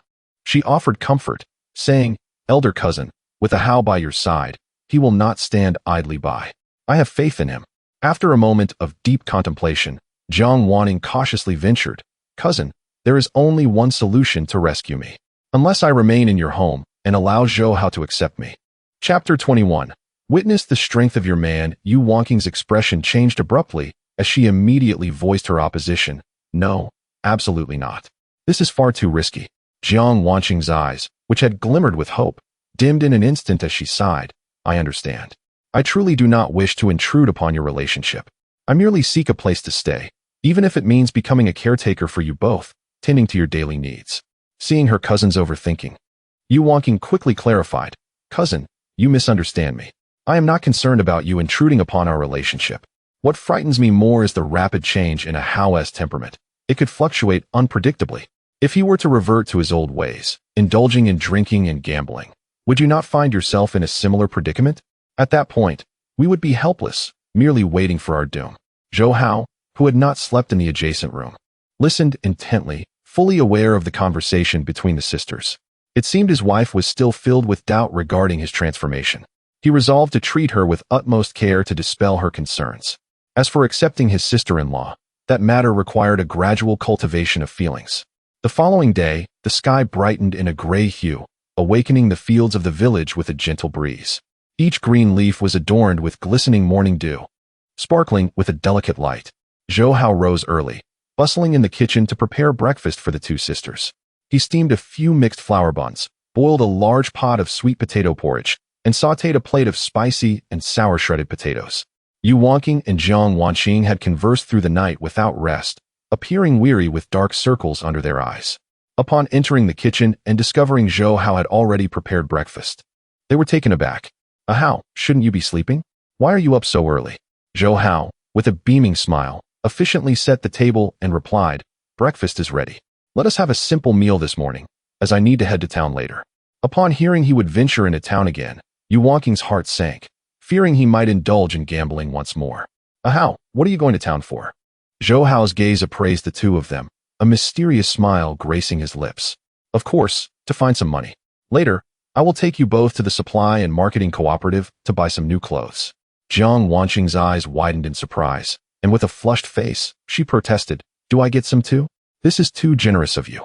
I have clothes to wear and do not need new ones. You should buy something for my cousin instead. Her clothes are patched up and barely recognizable. Zhou Hao took a bite of the mixed flour bun and said, sister-in-law, I will not treat you unfairly. Whatever Wanqing has, you must also have a share. At that moment, a voice called from outside, Zhou Hao, Hao, are you home? Zhou Hao set down his utensils, rose to open the door, and was surprised to find Lin Wenbo and several of his brothers. Brother Wenbo, what brings you here? Lin Wenbo's face was grim, glistening with sweat as he earnestly requested, Zhou Hao, I need your help. As you know, wild boars have been rampant in the back mountain, often charging down to harm innocent villagers and destroying crops. My father received orders from above, directing our team to capture the wild boars. However, one of our members is injured and cannot join us, leaving us short-handed. I thought of you. Knowing how adept you were since you captured a wild boar alone last time, I came to invite you to join our team. Rest assured, there will be rewards for your assistance. Zhou Hao's eyes brightened. He had intended to visit the black market to sell the century-old Ganoderma. If he ventured to the back mountain, he might encounter new opportunities for profit. Moreover, Lin Wenbo was destined to inherit his father's position, making it essential to foster a good relationship. Brother Wenbo, I understand your team is in need. Since you trust me, I will certainly lend my full support. Lin Wenbo's furrowed brows relaxed immediately upon hearing Zhou Hao's affirmative response. Thank you, Zhou Hao. You have truly alleviated my urgent predicament. Let us hurry and depart, aiming to return by this afternoon. Zhou Hao nodded, saying, Brother Wenbo, please wait a moment. I must retrieve a weapon for self-defense and inform my wife and sister-in-law to ease their worries. Turning back into the house, he fetched a machete to secure at his waist. Seeing him prepare to leave, Yu Wanqing anxiously inquired, Hao, who is looking for you? Where are you going? Zhou Hao approached her and explained, Wife, Brother Wenbo has come to ask me to join him in capturing wild boars in the back mountain. The wild boar meat I brought back last time has been consumed, so it is timely to catch another for you and my sister-in-law to enjoy. Yu Wanqing's heart raced with apprehension as she cautioned, Hao, wild boars are not to be trifled with. Please take care of yourself. Jiang Wanqing, equally worried, added, Zhou Hao, be careful and do not get hurt. Zhou Hao felt warmth in his heart and affectionately kissed his wife's lovely cheek. Wife, this is a chance for you to witness your man's strength. Stay home and await my good news. Initially intending to give his sister-in-law a big hug, he hesitated upon noticing her bashful demeanor and awkwardly withdrew his arms. Shortly thereafter, Zhou Hao accompanied Lin Wenbo and his brothers to meet with Captain Lin, who welcomed him with a broad smile, expressing appreciation for Zhou Hao joining their Iron Bull Guard team. Your presence will surely bolster our efforts. I am eager to witness your prowess. Zhou Hao responded confidently, Captain Lin, I will not disappoint your expectations. I shall perform well. The group made their way to the back mountain, armed with hunting rifles, exuding an air of authority. Zhou Hao cast an envious glance at the rifles, desperately wishing to hold one, but suppressing the urge. To the team members, the shotgun is an indispensable part of themselves, not to be easily touched by others. They thought, how wonderful it would be if the system could reward them with a sophisticated firearm in the future. As they walked, they began to tease one another. Last time, thanks to Hausi, they managed to hunt a wild boar. After feasting on it, I felt invigorated, able to tend to the women at home comfortably, with no complaints whatsoever. Ha ha ha, I can relate. My wife has even more stamina than I do. We engaged in a vigorous battle for 300 rounds in one night, without even breaking a sweat. Wild boar meat is truly delightful. Typically, we all lack nutrition, but after savoring the rich, meaty flavor, our wild instincts were unleashed. Hausi, after indulging in wild boar meat, did you and your wife consider having children? What do you take Hausi for? His wife is widely recognized as the beauty of the village. Regardless of whether he eats wild boar meat, he must treat her well. One cannot neglect the young bride. Just as the conversation grew lively, a low growl from a wild boar suddenly echoed from deep within the woods ahead. A woo. Chapter 22. Rest assured, the wild boar cannot catch me. The sound of commotion stirred the hounds, causing them to whimper in unison, their gazes fixed in one direction. Zhou Hao felt a surge of anxiety. The last encounter with that wild boar had relied heavily on luck. Facing it once more, he was uncertain if fortune would smile upon him again. This cursed system only augmented his abilities without revealing the total points he possessed, leaving him in the dark about his current prowess. Meng Jianfei's displeasure 10. Host's marksmanship 10. Zhou Hao paused momentarily, then could not help but smirk. Meng Jianfei, my feelings for you are a tangled mix of love and hate. Even now, you bestow me with points, particularly in marksmanship. Had you done this sooner, I would have felt less trepidation. However, with my newfound skill in marksmanship, where is my firearm? Zhou Hao glanced at Lin Wenbo beside him. He had heard that Lin Wenbo was not only academically accomplished and a university graduate, but also one of the most skilled fighters in the village. With him present, Zhou Hao hoped he would not need to employ his marksmanship. Upon hearing the commotion, Lin Wenbo seized his shotgun, every nerve in his body taut with anticipation. Everyone, listen up, a wild boar is approaching, he warned. Oh no, from the sound of it. There are 3 of them, and they are quite formidable. Stay alert. Father, you and the armed teammates will handle the long-range shots. Old Cat, Huanggo, and I will engage in close combat to divert the boar's attention. Zhou Hao, please ensure my father's safety. With that, Lin Wenbo dashed forward like a cheetah. It was evident that his thighs had visibly thickened in an instant, the contours of his muscles apparent through his trousers. Come on, everyone, he called out. A dozen hounds leaped into action, barking excitedly as they diverted one of the wild boars away. Lin Jianjun raised his shotgun, his posture instantly straightening, shedding any semblance of weakness typical of middle-aged men. Fear not, Wenbo, my marksmanship has been honed on the battlefield, he declared. In my day, with just a Type 56 rifle, I took down over a dozen enemies armed with machine guns. Zhou Hao gazed at Lin Jianjun with admiration. He had heard tales of his formidable prowess in battle, even bearing several bullets embedded within his body that had never been extracted. Meng Jianfei's displeasure 7. Host's aim 7. Zhou Hao was momentarily taken aback, feeling speechless. He had seen grudges held, but this was a whole new level of obstinacy. Meng Jianfei, will you ever cease? If not, then carry on. After days of observation, Zhou Hao had come to understand that the system bestowed points that were likely to be of immediate use to him. Meng Jianfei's displeasure 4. Host strength 4. Zhou Hao had no time to ponder the system, for Lin Wenbo had already engaged the wild boars. After attracting the attention of 2 wild boars, he picked up 2 stones and hurled them at them. Come here, I'm right here. Come on, come on. The 2 wild boars snorted heavily, locking onto their target and charging at Lin Wenbo with abandon. The ground trembled beneath the thundering of their hooves. Lin Jianjun's pupils constricted as he warned the nearby shooters. Brothers, be alert. This is the Boar King, and it appears to weigh over 400 pounds. Aim just above the hooves, where the heart lies, or target the triangular area between its ears and eyes for a swift kill. If those fail, aim for the neck or shoulder. The shooters, witnessing such a massive wild boar, felt a wave of tension wash over them. Typically, the wild boars in these mountains weighed around 200 pounds. Encountering one exceeding 400 was a first. Boom, boom, boom. As Lin Wenbo drew the boar's attention, the others opened fire. The wild boars let out agonized cries as they were struck. Not far off, The frantic barks of the hounds mingled with the boar's screams, indicating that another confrontation had ensued. Following the first round of gunfire, both wild boars were bleeding profusely, yet their speed did not wane. Rather, they became even more furious. Everyone was familiar with wild boars and recognized this as their last desperate charge before death. Lin Jianjun had yet to fire, his focus trained on the two wild boars. His brow furrowed as his heartbeat quickened. The larger boar was deliberately maneuvering behind a tree, exhibiting agility that made it difficult to target a lethal spot. This indicated that it possessed a level of cleverness beyond that of the average wild boar, aware that the humans held something dangerous. With no alternative, Lin Jianjun aimed at the smaller boar. As it leaped, he decisively pulled the trigger. Bang! The bullet struck precisely behind its front leg. Thud! The boar hit the ground, causing the earth to shudder. It then collided with a tree. The mournful cries of the wild boar echoed, tinged with despair. Lin Jianjun retrieved a piece of wire, a bit of gunpowder, and a bullet to reload his weapon. The smaller one is down. Everyone, focus on the larger one. Good. The shooters prepared their ammunition, leveling their guns at the boar. However, upon witnessing its companion fall, the boar king suddenly surged forward with renewed speed. Lin Jianjun's heart sank, and he shouted, "Wenba, be careful. Climb the tree." Hearing the approaching footsteps grow ever closer, Lin Wenba leaped towards an oak tree. Clasping the trunk with his legs and utilizing the friction of his thighs, he quickly ascended.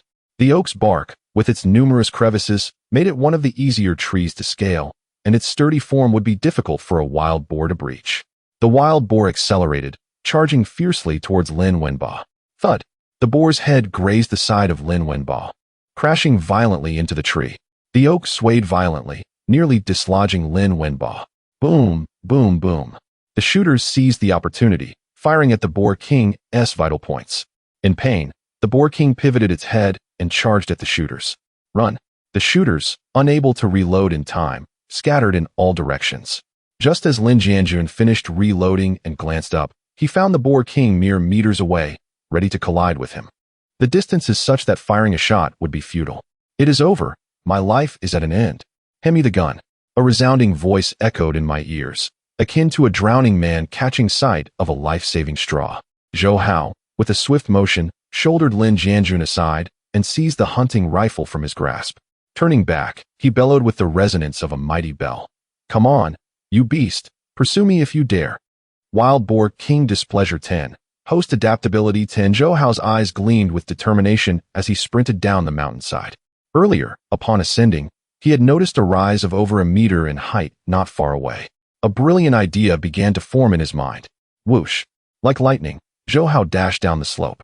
The Wild Boar King, having missed its mark, continued its relentless chase after Zhou Hao. Lin Jianjun, sprawled on the ground, could not help but shout upon witnessing Zhou Hao's actions. "Zhou Hao, be careful." Zhou Hao's confident voice rang out. "Captain, rest assured, the wild boar cannot catch me." Chapter 23. Millennium Ginseng. Lin Jianjun was left utterly astonished by Zhou Hao's speed. Is this a pace achievable by mere mortals? His arms seemed to blur with motion, and as his feet struck the ground, the earth beneath him erupted in a spray of mud. He had indeed put considerable distance between himself and the wild boar. Zhou Hao's lips curled into a slight smile as he approached the edge of the dirt embankment. He began to decelerate and glanced back at the Wild Boar King. The creature's eyes blazed with fury, blood streaming from its wounds, presenting an ominous visage. Realizing Zhou Hao had halted, it gathered its strength and charged forward with a fierce thrust. "Be careful. Move aside." Lin Jianjun and the marksman felt their legs weaken in terror, collapsing to the ground in fright. What should they do now? Being rammed by the Wild Boar King in this situation would surely mean death. Regret welled up within Lin Jianjun. Zhou Hao was still so young, with a wife to support. If he perished, what would become of her? "Zhou Hao, forgive me." Lin Jianjun slapped himself hard, tears streaming down his face. From his perch in the tree, Lin Wenba's heart momentarily stopped. "Zhou Hao, get out of the way." Zhou Hao, unfazed, turned to face the sky and rolled backward off the embankment, narrowly evading the boar's charge. This was the result of precise calculation. Before hitting the ground, he raised his gun, aimed, and pulled the trigger in one fluid motion. Bang! The bullet struck the wild boar's heart with pinpoint accuracy. Thud! Zhou Hao landed on his back, using inertia to roll back onto his feet.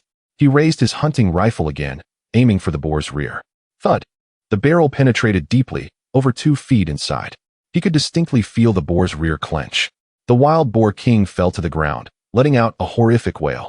Lin Jianjun's eyes widened in disbelief, unable to contain his expletive. Meng Jinfei, why didn't you hate me sooner? Lin Jianjun gaped, rubbing his eyes, questioning whether he had misjudged the scene. What? Zhou Hao's actions had shattered his understanding of reality. Was this luck or skill? Once could be attributed to fortune, but he had just single-handedly slain 2 wild boars. Compared to him, Lin Jianjun's decades of military experience felt utterly futile. Lin Wenbo, slack-jawed, slid down from the tree, landing awkwardly. Stammering, he asked, what just happened? The wild boar king just died like that? Lin Wenxing's eyes bulged as he pointed incredulously at the wild boar king. Is there really such a way to kill a wild boar? I am truly enlightened. Lin Wenzhou was already contemplating how to ambush the wild boar king, and upon witnessing Zhou Hao's display, his jaw nearly hit the ground. My goodness, is this truly the Zhou Hao I know? Lin Wenjin was both astonished and elated. This was a tremendous harvest. His eyes shimmered with admiration and awe. Zhou Hao, you are simply magnificent. None of us can compare to your prowess. The team members regarded Zhou Hao with newfound respect, thoroughly intimidated by his formidable strength. Zhou Hao, had I not witnessed this myself, I could never have believed it. You single-handedly subdued such a massive wild boar king. Your might is astonishing. Zhou Hao experienced for the first time the sensation of being the center of attention, feeling slightly elated as he humbly waved his hand. You flatter me. I am merely average, ranking 3rd in the world. Lin Jianjun regained his composure and keenly noticed 8 or 9 piglets ahead. He seized his hunting rifle and urged, quick, pursue them. We must not let those piglets escape. We'll feast on roasted suckling pig when we return. Wenjin, you stay here and guard the wild boar king. Wait for us. As soon as the others heard of the prospect of roasted suckling pig, their spirits soared, invigorated as if they had received a surge of adrenaline, charging forward. Bang, bang, bang. In an instant, bullets flew, startling the birds from the branches above. The piglets, terrified, scattered in all directions, desperately evading the onslaught of gunfire. One unfortunate piglet, slower than the rest, was struck and tumbled helplessly to the ground, rolling away. The lead piglet, like an arrow released from a bow, dashed into a thicket of thorns. The remaining piglets fled in different directions, attempting to elude their human pursuers, their short legs leaving fleeting shadows behind. Lin Wenbo raised his rifle, targeting a piglet, and fired. The piglet squealed as it was hit, tumbling onto the grass, rolling several times before stumbling into the underbrush. Lin Wenbo spat in frustration. Bah, this little piglet has quite the tenacity. Father, I suggest we split up to chase the piglets. Some are injured and should not be able to run far. Lin Jianjun nodded, promptly issuing orders. The group dispersed, agreeing to regroup at the site of the wild boar king. Zhou Hao joined the pursuit, knowing that although the piglets lacked the mass of the wild boar king, they still offered a valuable meal. Moreover, the meat of young wild boars was particularly succulent, perfect for preparing a dish for his wife and sister-in-law. As they chased, Zhou Hao's keen senses detected a fragrant aroma of medicinal herbs. The system had enhanced his sense of smell, making it more acute than a dog's. In the past, he would have been oblivious to such scents. His gaze fixed on a dense thicket to his right. It was steep and thick with thorns, a place where ordinary people would not venture. Remembering how he had previously discovered a century-old Lingji mushroom in a similar manner, his heart raced with excitement. Seizing the moment while everyone was preoccupied with chasing the piglets, he swiftly altered his course and sprinted toward the depths of the thicket. The small grove was enveloped in swirling mist, resembling an ethereal realm, with the scent of medicinal herbs growing ever stronger. Zhou Hao trudged through the muddy ground, his pants torn by thorns and his shoes caked in decaying leaves. Suddenly, beneath a cluster of leaves, the alluring fragrance of herbs wafted toward him. His heart raced, and he held his breath as he slowly crouched down, trembling hands gently clearing away the surrounding decayed soil. He dared not apply too much force or use a machete, for fear of damaging the entire medicinal herb. After a while of careful digging, he finally uncovered a ginseng root thicker than his finger. Zhou Hao's eyes brightened, and his heart nearly leapt from his chest in excitement. He had stumbled upon a wild ginseng. He had heard from the older generation that ginseng could become sentient, capable of sprouting legs and running about. Now that he had finally caught one, he could not let it escape. Zhou Hao continued to excavate with utmost caution, akin to peeling an eggshell, gradually revealing more of the root. Remarkably, the shape of the ginseng resembled a tiny human figure. It not only had 2 legs, but also a neck, and atop its neck was a protruding round bulge, resembling a head. It measured nearly 2 meters in length. Based on its typical features such as the dense texture, iron wire patterns, and pearl dots, it was likely a millennium-old wild ginseng. As the saying goes, after 1,000 years, a spirit is born. After 10,000, one attains Buddhahood. This ginseng was on the verge of becoming sentient. Chapter 24. Zhou Hao. Our paths are irreconcilable. Zhou Hao swiftly extracted his red waistband and bound the precious ginseng. It is said that a millennium-old ginseng must be secured with a red string. Lacking such a string, he resorted to his waistband. Vigilantly scanning his surroundings, he attempted to place the ginseng into the system's storage, only to find that it had already been absorbed by the system at the very moment of his thought. The frailty of human nature is often put to the test. The secret of the ginseng must remain known to no one.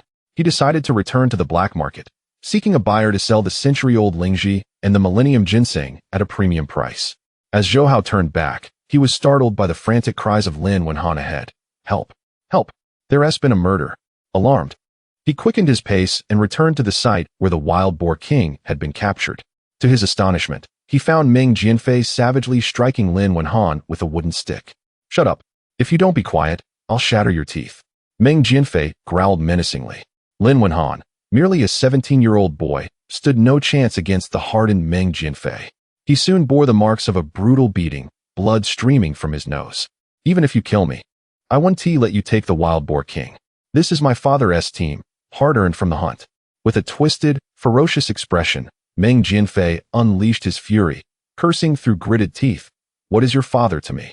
Whoever captures the boar claims it. If you don't let go, I'll beat you to death. Lin Wenhan, frail and desperate, clung tightly to the wild boar king, refusing to relinquish his grip. How dare you insult my father? His team will return shortly, and you will be doomed. Seeing the boy's fierce determination, Meng Jianfei targeted his soft spots, landing blows that caused Lin Wenhan to spit blood repeatedly. No need to wait for your father. I'll finish you off first. I've been hiding on the mountain all day, and anyone who dares to stop me from eating will meet their end. Lin Wenhan, battered and bloodied, felt his consciousness fading, his insides feeling as though they were being crushed. Cough, cough, I want to let go, even if I die. In that moment, Meng Jianfei, frustrated by Lin Wenhan's defiance, swung the stick forcefully towards his head. With a crack, the wooden stick unexpectedly splintered into 2, falling to the ground. Zhou Hao intervened just in time, catching the stick bare-handed and snapping it with deftness. Meng Jianfei, so you've been hiding on the back mountain. No wonder the police couldn't find you, Zhou Hao remarked, his eyes glinting with resolve. Meng Jianfei's gaze burned with animosity. Zhou Hao, you are truly a beast. How dare you play tricks behind my back? Who gave you the nerve to call the police? Today, you will fall into my hands, and I will ensure you suffer. Zhou Hao, uninterested in banter, swiftly delivered 2 resounding slaps. Did you forget to brush your teeth this morning? Or have you been eating dung? Your mouth reeks. Caught off guard, Meng Jianfei staggered back, nearly losing his balance. You bastard, Zhou Hao. You dare touch me? I haven't settled the score from last time. Lin Wenhan, barely clinging to life, lay there motionless, feebly uttering, Don't take my wild boar king. It's either the pig or me. Zhou Hao rushed to assess Lin Wenhan's injuries, realizing they were severe. Had he arrived a moment later, the outcome would have been dire. Wenhan, hold on. Captain Lin and the others will be back soon. At that moment, Meng Jianfei seized a spring knife from his pocket and lunged at Zhou Hao. Zhou Hao die? With the system's enhancement, Zhou Hao's reflexes were extraordinarily sharp. He sidestepped just in time, the knife narrowly grazing his chest. In the blink of an eye, he seized Meng Jianfei's wrist, twisting it forcefully. With a sharp crack, Meng Jianfei cried out in pain, dropping the knife, which fell conveniently into Zhou Hao's grasp. Zhou Hao twisted Meng Jianfei's wrist further while holding the knife against his throat, sneering, Meng Jianfei, you've met your match. Surrender now, or I will not show you mercy. Feeling the blade press against his skin, Meng Jianfei swallowed nervously. If you dare kill me, you will bear the weight of a life. Your wife will be left a widow, and I will have my way with her. Ha ha ha. Zhou Hao's resolve hardened, for he would not tolerate any disparagement against his wife. Repeat that, Meng Jianfei. As the knife dug deeper, Meng Jianfei's throat constricted painfully. Cough, cough, Zhou Hao calmed down. If I die, you gain nothing. Zhou Hao had no intention of killing him. Eliminating this scoundrel would only sully his hands with blood. However, he would not let him go easily. Regrettably, he had used his waistband to bind the ginseng, or he could have tied up Meng Jianfei. You've beaten Lin Wenhan to this state. Just wait for Captain Lin to arrive and see what he does to you, Zhou Hao declared, pinning Meng Jianfei to the ground with a foot on his back. With bloodshot eyes, Meng Jianfei seethed. Zhou Hao, let me go. This is all your fault. You should have just played cards. How dare you call the police after winning money? Now I'm forced to hide in a cave, living off wild vegetables and drinking creek water. Do you know how I've spent my day? Zhou Hao, uninterested in engaging in further argument, unleashed a flurry of punches like relentless raindrops. The impact left Meng Jianfei with nowhere to escape. His head ringing from the blows, his face swollen and bruised. You son of a dog. If you have the guts, kill me. Otherwise, I will never let this go. Zhou Hao relentlessly pummeled him until laughter and cheer echoed from a nearby grove, indicating that Captain Lin and his team were returning triumphantly. Be honest with me. Captain Lin has returned. Soon, you will be escorted to the police station.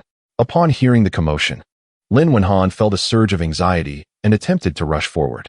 However, as he stood, he suddenly collapsed onto the ground, his limbs convulsing uncontrollably, his eyes rolling back, and foam escaping his mouth. Gurgle, gurgle. Zhou Hao, concerned that this might lead to a fatal outcome, hurried over to assess his condition. Wenhan, wake up. Your father is back. You must hold on. At that moment, Lin Jianjun and his companions emerged from the thicket, triumphantly holding a piglet, their faces adorned with victorious smiles. Wonderful. This time, we have returned from the mountains not empty-handed, but with a bountiful harvest. With so many wild boars, the entire village will surely be abuzz upon our return. There will be enough to treat everyone to a feast. Captain Lin, it is thanks to your enduring prowess that we managed to capture these clever little piglets. Zhou Hao firmly pressed down on Lin Wenhan's convulsing body, fearful that he might bite his tongue, and found a stick to place in his mouth. He did not forget to shout loudly towards Captain Lin and his group. Captain Lin, come quickly. Something serious has happened. Meng Jianfei's face had been battered to a pulp, and upon hearing that Captain Lin had returned, he was struck with terror, causing him to shudder involuntarily. Seizing the moment when Zhou Hao was distracted, he rolled in craw. Chapter 25. The Lin family owes you a favor. Upon witnessing Lin Wenhan sprawled on the ground, bloodied and battered, Lin Jianjun felt darkness envelop him, nearly succumbing to unconsciousness. Lin Wenba, quick on his feet, rushed forward to support him, his face etched with urgency as he implored, Father, hold on. Please do not panic. Lin Wenxing and Lin Wenjia, horrified, hastily knelt beside Lin Wenhan to assess his injuries. As the youngest brother in the family, any harm that befell him would be unbearable for everyone.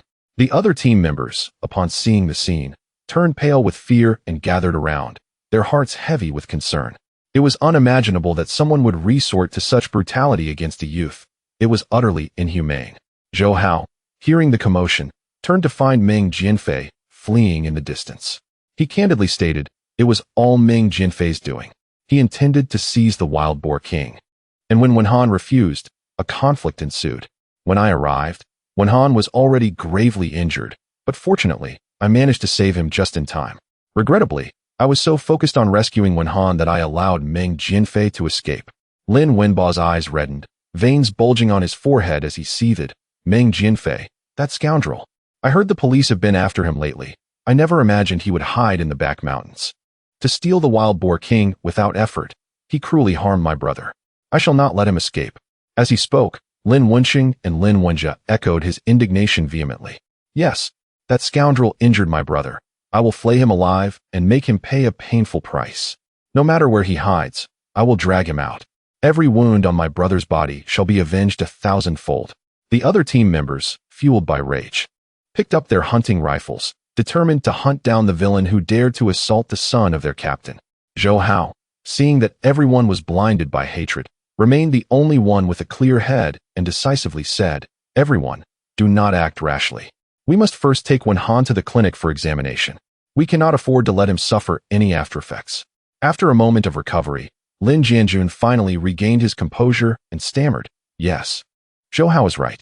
We must hasten to get Wenhan down the mountain. Wenba, we will split into 2 groups. You and the others take the wild boar back, gather the villagers, and distribute the meat.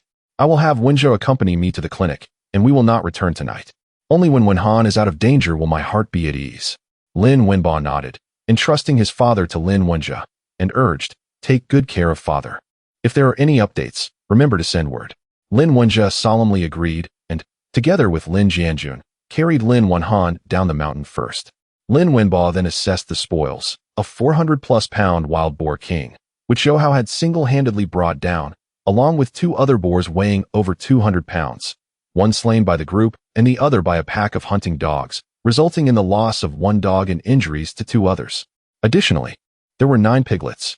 Lin Wenba directed the group methodically, everyone, let's work hard. With 3 fewer people, it will take more effort to carry these 3 wild boars back. Each of you should take 1 or 2 piglets.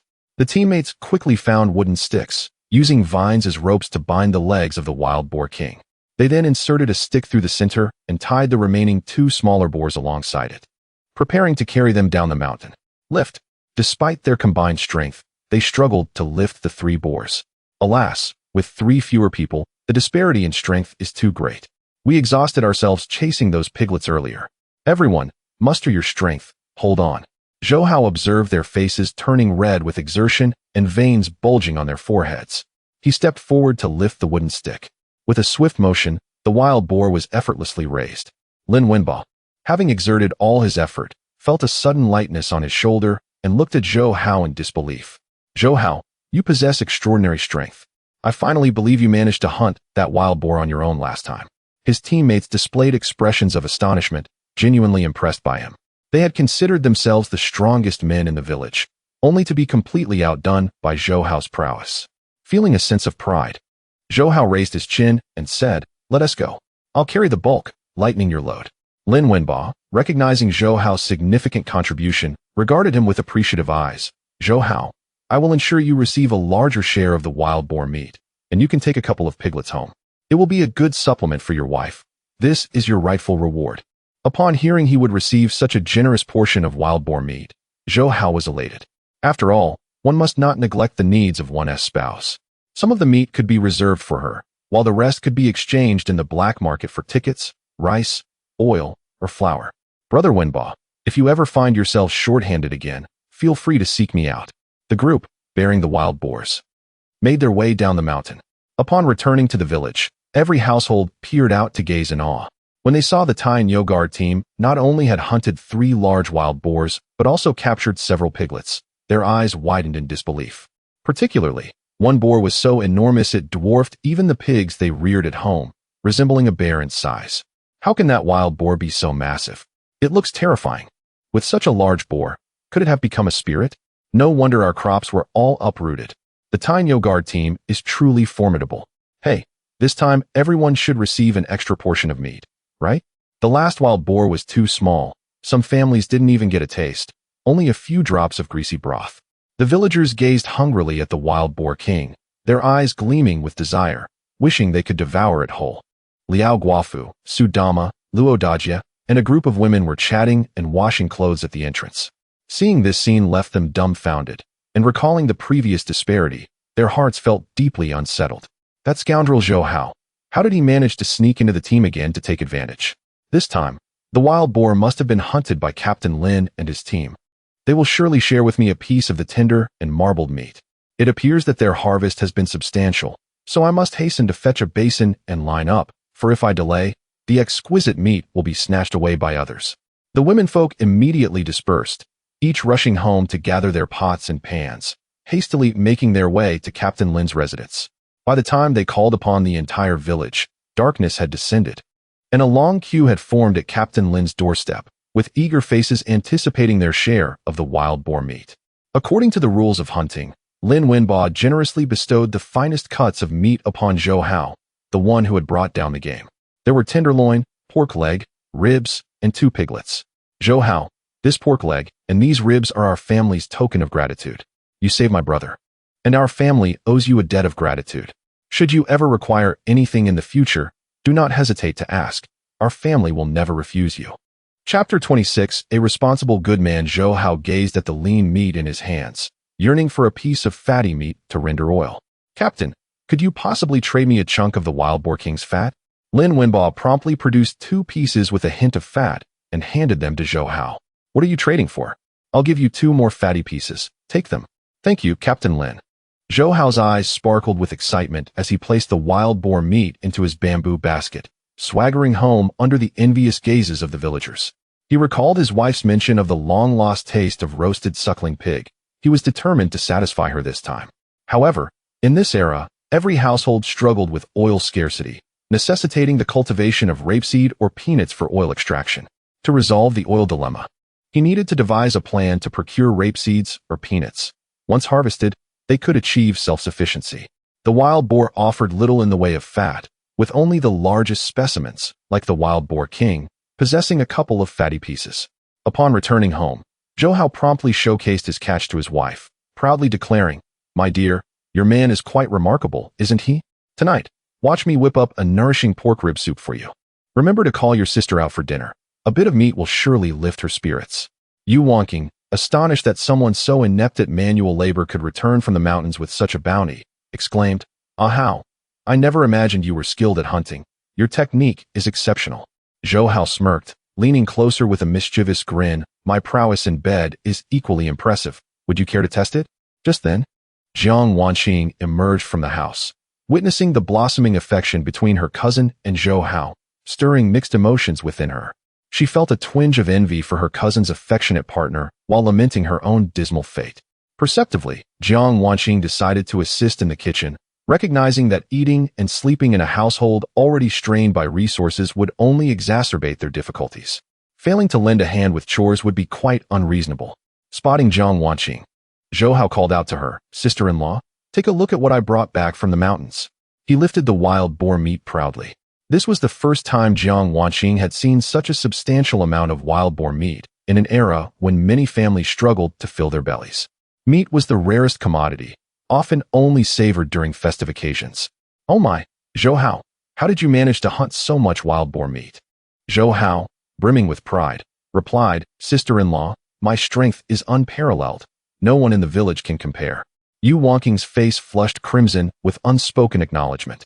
Previously, his strength had been limited to the bedroom, but now his hunting prowess had greatly improved. "Sister, Ah Hao says we will enjoy pork rib soup together tonight to nourish our bodies." Jiang Wanqing felt a surge of emotion, gradually altering her perception of Zhou Hao's character. "Zhou Hao, I am truly a burden here, making you 2 sleep apart. Perhaps I should return home tonight. After all, your cousin is away, and the creditors won't dare visit to settle accounts." Upon hearing her sister-in-law's intention to leave, Yu Wangqing grew anxious and quickly grasped her arm, pleading, "Sister, please don't go. I genuinely worry about your mental well-being and personal safety." Zhou Hao, noticing his wife's reluctance to part with her sister, gently urged, "Sister-in-law, it would be quite dull for you to return alone. There is hardly any food at home. Look at how much wild boar meat I've hunted. It will last us a while. You and Wangqing are too thin, severely malnourished. This is perfect for helping you both regain some strength. Besides, I will be hunting whenever I have the chance, and you 2 can keep each other company at home." Jiang Wanqing, touched to the point of tears, replied, "All right, I will look after my sister while you are away. You've worked hard hunting all day. Allow me to handle the wild boar meat." Upon hearing that he had accumulated a total of 110 yuan, Zhou Hao realized he could visit the supply and marketing cooperative to procure some items for them. With a bit of luck, he could multiply that amount tenfold, turning it into 1,100 yuan. "Sister-in-law, you and Wangqing should rest. I've told you, the kitchen is my domain, no outsiders allowed." With that, he cheerfully entered to process the wild boar meat.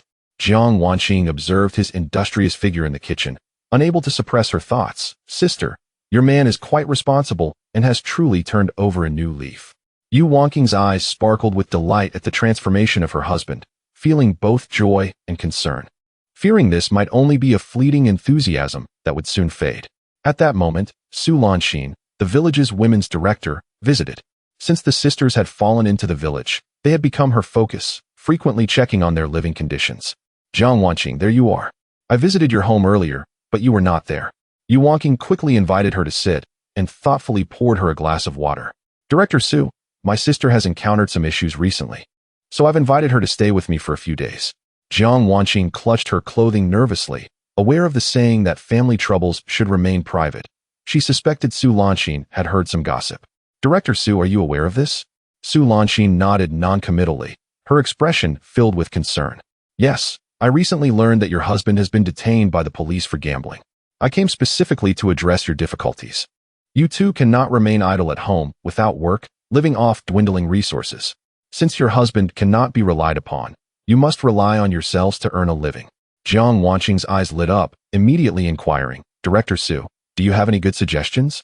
I can handle any dirty, tiring, or hard work. I am willing to do anything as long as it brings in money. Yu Wanqing also wished to alleviate her husband's burdens, knowing they could not remain idle at home. Director Su, you are a kind-hearted person who has always taken good care of us sisters. If there truly exists an opportunity for earning, both of us are willing to toil. Su Lanxin, observing her sister's commendable resilience, candidly remarked, our village is preparing to establish a sunflower women's team, welcoming all female compatriots. The primary focus will be to undertake contracts for the construction of irrigation channels and similar tasks, enabling us to earn some labor credits and alleviate our burdens. However, you two possess delicate constitutions, and I am concerned whether you can withstand the rigors of strenuous labor. Jiang Wanqing, finding herself in a dire predicament, saw this as a glimmer of hope and unhesitatingly replied, Director Su, I am grateful for your willingness to provide us with an avenue for work, and I am willing to participate. It is far better than starving and braving the harsh winds. My unreliable husband is of no help. I must rely on myself to earn a little and sustain myself. Yu Wanqing, considering that her husband is striving diligently to improve their circumstances, resolved not to be a hindrance. Director Su, I too am willing. Who says women are inferior to men? We are capable of handling any heavy work. Chapter 27. Administering medicine to my wife. Seeing the spirited demeanor of the two women, Su Lanxin smiled with satisfaction. Excellent. I admire your indomitable spirit. The reason we are gathering all the women to form this team is to let our male counterparts know that women can indeed bear half the sky. Each woman represents a sunflower, thriving under the sun, radiating warmth and light. Furthermore, she embodies qualities of positivity, resilience, selflessness, and diligence. Just then, a rich aroma of pork rib soup wafted from the kitchen, stirring the appetites of everyone present. Zhou Hao, donning an apron and wiping his hands, stepped out. Wife, sister-in-law, dinner will be ready in 10 minutes. Su Lanxin looked up in surprise, not expecting the village's notorious rogue to actually prepare a meal for his wife. Stunned, she scrutinized Zhou Hao's domestic demeanor. Could it be? Am I imagining things? Yu Wanqing, have you cast a spell on him? Can you share the secret with me? I would like to give my own slacker a dose. Yu Wanqing hesitated, stammering, Director Su, to be honest, my husband has been like this ever since he got drunk last time. I really don't know what happened. It's quite surprising. A look of envy flickered in Su Lanxin's eyes as she sighed inwardly. How wonderful it would be if her own lazy husband could transform like this. Upon noticing Su Lanxin's arrival, Zhou Hao greeted her warmly. Director Su, it's quite late, and I appreciate you taking the time to visit us. The pork rib soup is simmering. Please stay for dinner. As the enticing aroma filled the air, Su Lanxin's stomach growled, and she shyly tucked a strand of hair behind her ear. No, thank you. I heard you went hunting with Captain Lin. The whole village is enjoying wild boar tonight. I got a small piece too, but I arrived too late to get anything substantial, just some pork spine. I plan to cook it for the kids when I get home. Zhou Hao understood that pork spine is one of the least desirable cuts, being meager in meat and abundant in bones. Director, you work too hard. It's late to go back and cook. Why don't you stay and eat with us? I can pack some ribs for your children to take home. Su Lanxin hesitated, adhering to the principle of not taking anything from the community. No, thank you for your kindness. I came specifically to discuss work with your wife and sister-in-law. Now that everything is settled, I should be heading back. Yu Wanqing quickly urged, Director Su, please stay and eat with us. My husband brought back quite a bit of wild boar meat. Jiang Wanqing remained silent, knowing this was Zhou Hao's household and it was not her place to decide. However, with the work matter resolved, the weight on her heart finally lifted, allowing her to feel self-sufficient moving forward. Zhou Hao felt immense gratitude upon learning that Su Lanxin had secured work for his wife and sister-in-law, enabling them to earn some points. Although he was reluctant to have them labor at such demanding tasks, he did not wish to offend her goodwill. Director, I am truly grateful for your ongoing support and care for my wife and sister-in-law. Thank you for thinking of them in good times. Here, let me give you a piece of wild boar meat to take home for your child. We adults can forego a bite, but we must not neglect the nourishment of the little ones. With that, he turned and entered the kitchen, retrieving a piece of tenderloin for her. Upon seeing the finest cut of meat from the wild boar, Su Lanqing felt tempted but politely declined. This is too precious. I cannot accept it. You all enjoy your meal. I must take my leave. Zhou Hao and Yu Wanqing noticed the longing in Su Lanqing's eyes, almost wishing to merge with the tenderloin. They exchanged knowing glances and began to persuade her in unison. Director Su, if you do not accept this token of our gratitude, it would imply you look down upon us. Indeed, Director Su, you have devoted much effort and energy for the women and children of the village. Consider this our way of honoring you. Unable to resist their warm insistence, Su Lanqing joyfully accepted the tenderloin, her face beaming with delight. All right, I will accept it. However, I do not take without giving in return. If you need anything in the future, do not hesitate to let me know. Her acceptance was not driven by selfishness, but rather for the sake of her malnourished young daughter. Every household faces its own struggles, and she was solely responsible for holding her fractured family together, relying on no one else. After bidding farewell to Su Lanqing, the family gathered around the table, joyfully sharing the meat and soup.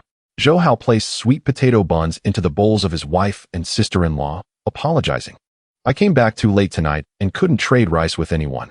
Let us make do with this for now. I will head to the town later to buy more rice and flour, and then we can have rice and noodles. Yu Wanqing picked up a ladle and served a generous portion of ribs into Zhou Hao's bowl. How you eat? You have been hunting all day. You must be exhausted. Eat more to replenish your strength. Seeing that she had nearly filled his bowl with ribs, Zhou Hao immediately shared the bounty with the two women. Why should a grown man eat so much meat? You two, being the weaker ones, need to eat more. Wife, do not worry about me. There is enough meat at home. I have decided to hunt every day from now on, bringing back wild game for you to enjoy. Our family will never be short of meat again. Jiang Wanqing gazed at the bowl of ribs, which were all the finest cuts, and her eyes instantly moistened. At home, she rarely experienced such treatment. Not only did she often go hungry, but she also had to outsmart that deadbeat husband, resulting in constant chaos.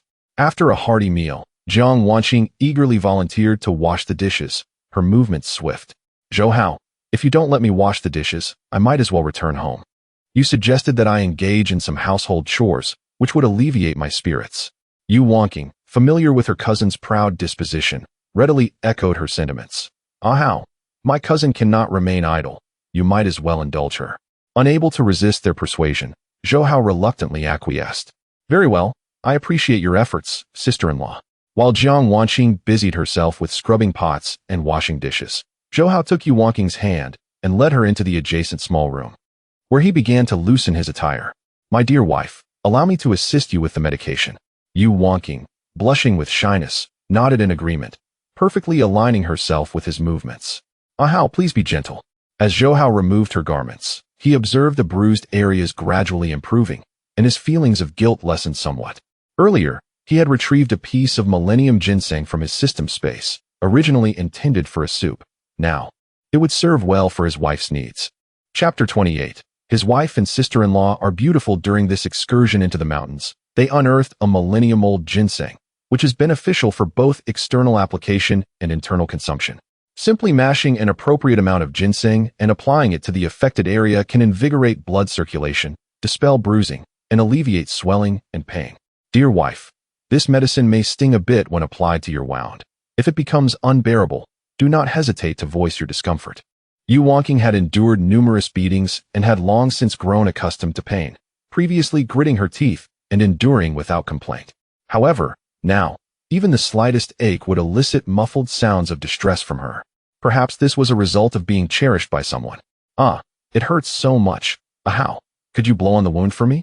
Zhou Hao instinctively withdrew his hand, bent down to blow gently on the wound, and continued to apply the medicine. Does it still hurt? If it does, I can massage it for you. While applying the medicine on the wooden bed, Zhou Hao shifted positions repeatedly and noticed the numerous bruises he had inflicted upon her.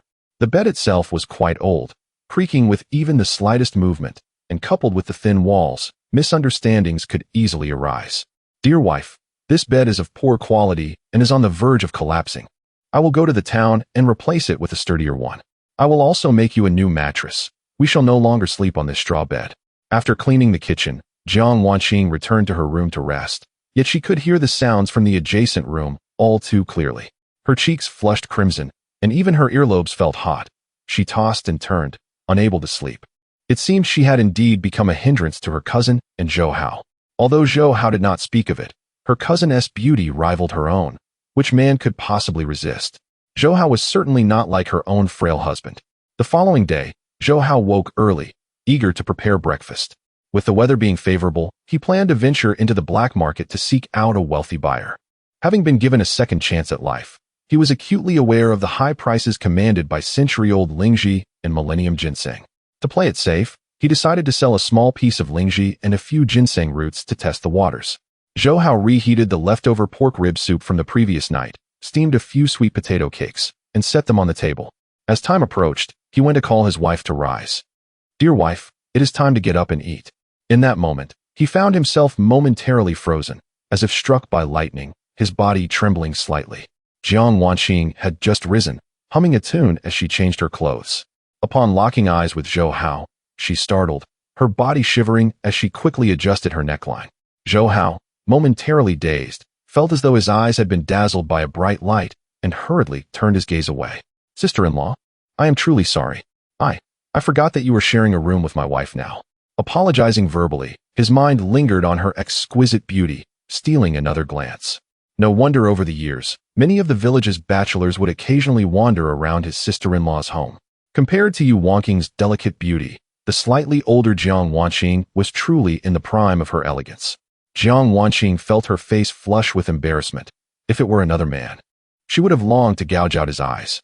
Yet, this was Zhou Hao, and her heart raced as she fumbled with her clothes, pretending to be busy during the most awkward moment. "It's all right. After all, this is your home, and I am the one who has intruded upon your space. I have caused you both much inconvenience, forcing you to sleep apart. Perhaps I should just return home." Seeing that she did not blame him, Zhou Hao's anxious heart finally settled. He quickly reassured her, "Sister-in-law, you have heard me say it several times. Just stay here comfortably. We would be worried if you were alone at home. Your presence here helps take care of Wanqing, and I could not be more grateful. How could I ever resent you?" Just then, he heard Yu Wanqing's surprised voice from behind. "How? Why are you up so early? Why not sleep a little longer?" Zhou Hao promptly turned to see Yu Wanqing, her face freshly washed, glowing with a rosy hue, and her figure increasingly enchanting. "Dear wife, I'm here to call you for breakfast. Please take your time. I need to make a trip to the town." Seeing him with a woven basket, hurrying outside, she quickly grabbed 2 sweet potato cakes from the table and handed them to him. "How? What are you going to the town for? You can't skip breakfast." Zhou Hao was candid, accepting the sweet potato cakes with a smile. "I'm looking for ways to earn some money, and we'll buy a few things to bring back. You two relax at home after eating. I will be back soon." After saying this, he suddenly leaned in and kissed his wife. Yu Wanqing's heart soared, her face flushing as if it had been plunged into boiling water. She playfully scolded, "Oh, don't do that. My cousin is here." Zhou Hao flashed a bright smile, revealing his white teeth. "What of it? I am merely kissing my own wife. There is nothing to shy away from." Seeing the couple's affectionate exchange, Jiang Wanqing felt a pang of envy, realizing how blissfully happy her cousin was. Perhaps this was the fate of some people, while others led different lives. Zhou Hao joyfully made his way, encountering Su Shunan riding a phoenix bicycle, the son of Su Dama. In this era, owning a phoenix bicycle was a dream cherished by many rural families. Whenever one rode it, they drew attention, becoming a symbol of status.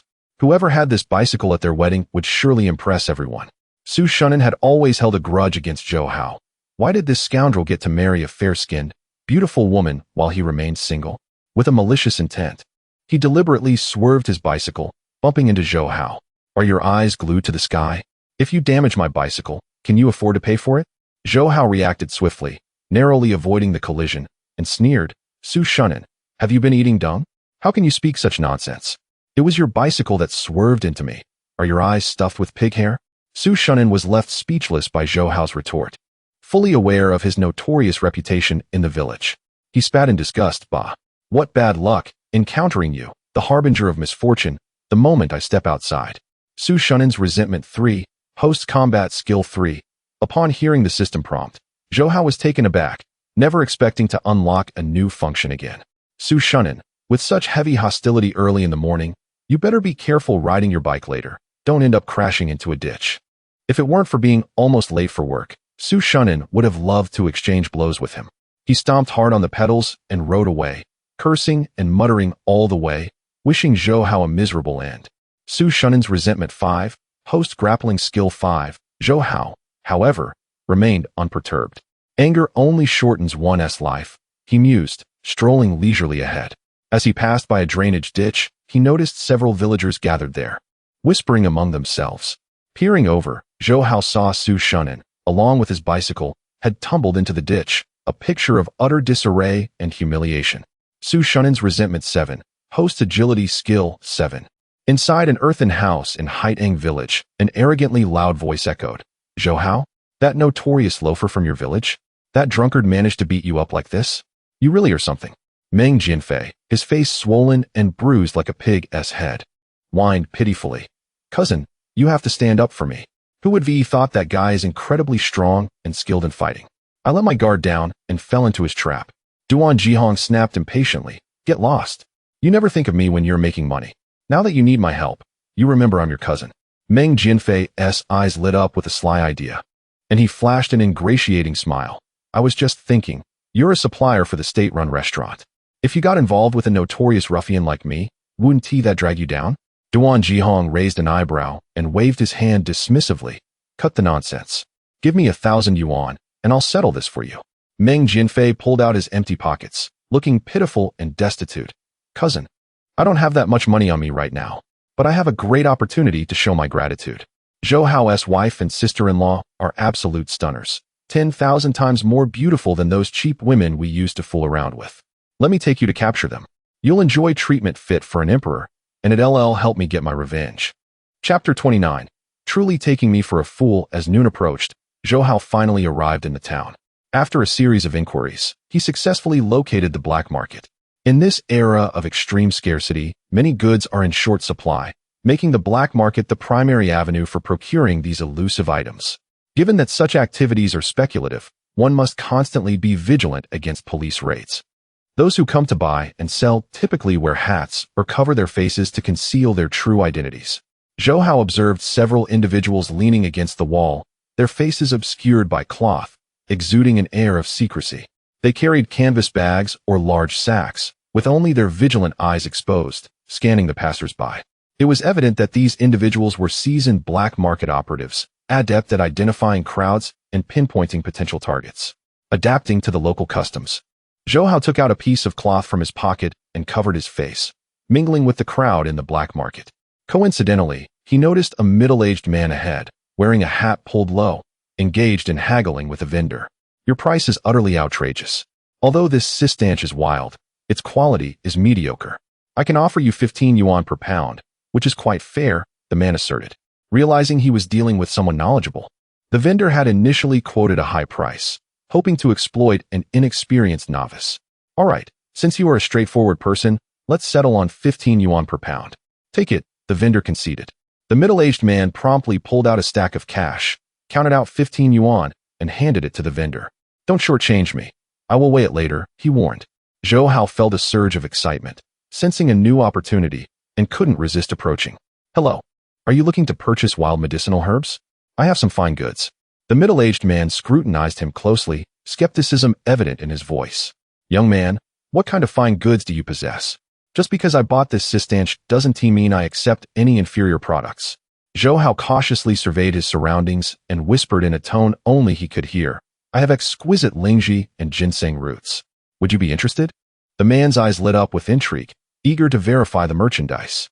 If your lingji and ginseng roots are indeed of superior quality, I will buy them all. However, I need to inspect them first. Upon hearing his willingness to purchase, Zhou Hao quickly retrieved a piece of lingji and several ginseng roots from his backpack, presenting them carefully. Look, this specimen is exceptional. I assure you I speak the truth. The middle-aged man examined them closely, his pupils widening in astonishment. Ah, truly exceptional. If I am not mistaken, this lingji should be a century old, and the ginseng roots are millennia old. Young man, where did you acquire such fine items? How much do you have? I will take them all. Just name your price. Zhou Hao had no intention of selling everything, merely wishing to test the waters with a small sale. Once a substantial buyer was hooked, he would no longer worry about avenues for profit. Currently, I only have this much. This small piece of lingji is quite intact, without damage. The market price is 30 yuan, But since this is a century-old specimen, I will let it go for 100 yuan. As for the millennia-old ginseng root, it typically costs 2 to 3,000 for just one. I'll sell you a piece for 2,000 yuan. What do you think? The middle-aged man furrowed his brow, shaking his head. That's too expensive. While you do have century-old lingji and millennia-old ginseng roots, there's only this small amount. I would prefer a complete piece. However, considering your honesty, I will offer you 1,000 yuan in total. Hearing this, Zhou Hao argued sincerely, 1,000 yuan is indeed too little. These wild medicinal herbs grow in the mountains, where wolves and leopards often roam. I risk my life to collect them. Moreover, such high-quality herbs are inherently rare and precious. Each trip to the mountains relies solely on luck, and every penny I earn is hard-won. I am truly not trying to cheat you. The middle-aged man pondered for a moment, recognizing the truth in Zhou Hao's words. Young man, I want to haggle further. I can give you 1,500 yuan. However, you must promise that if you find more herbs of this quality, you will sell them to me first. I come to the black market every day. It will be easy for you to find me. To be frank, my boss is the most formidable herb dealer in the entire town. Do not be fooled by her beauty. She possesses an iron will. In this town, only 3 people can hold their ground against her. One is her uncle, and I am the second. If you can establish a long-term partnership with me, you will not be at a loss. With that, he produced a stack of cash, counted out 1,500 yuan, and handed it to Zhou Hao. Zhou Hao was astounded, realizing he had indeed hooked a big fish. This was a rare opportunity. All right, I will return here with more fine goods in the future. As soon as the words left his mouth, he eagerly handed over the century-old lingji and the millennia-old ginseng roots, gratefully accepting the cash before departing with a sense of joy. Zhou Hao began to explore the black market. After spending over 100 on protection money, he had received back over 1,000 in cash, coupled with the recent sale of 1,500 yuan. This amounted to a significant sum. Walking with newfound confidence, he considered that his home was devoid of rice, oil, and vegetables, utterly barren, and he needed to procure some supplies for his return. However, the greatest challenge in this era was that everything required tickets for purchase. Otherwise, one would have to pay a premium. The immediate priority was to acquire grain tickets, meat tickets, oil tickets, and cloth tickets. Zhou Hao scanned his surroundings, intent on locating sellers, when he noticed an elderly man leaning against a wall for quite some time. Considering his age, he felt inclined to support the man's business. Suddenly, a man in his 30s approached him furtively, carrying a large sack. Young man, are you here to buy something, or are you looking for tickets? Zhou Hao instinctively distanced himself and coolly replied, Who are you? Do you have what I want? The man, with shifty eyes, scrutinized him and replied with a grin, Whatever you seek, I have it all.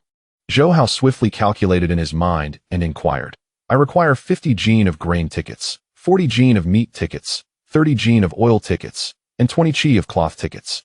How much would that total? Upon hearing the considerable business proposition, the man felt a surge of cunning thoughts and brazenly proclaimed, Grain tickets are priced at 1 yuan per jin, meat tickets at 2 yuan per jin, oil tickets at 5 jiao per liang, and cloth tickets at 3 yuan per chi. With that, he eagerly opened a large burlap sack and began to count the tickets. Zhou Hao quickly discerned that the man's business acumen was lacking in honesty and that he was merely intent on swindling customers. Without uttering another word, he turned to leave. After all, the black market was teeming with transactions, and with money in hand, one need not worry about procuring goods. Observing Zhou Hao's abrupt departure, the man was instantly agitated and hastily sprinted after him. Young man, did you not just express your intent to purchase tickets? Why are you leaving so abruptly? Zhou Hao paused, adopting a demeanor befitting an experienced negotiator, and retorted with a cold smirk, My good sir, the essence of commerce is built upon trust.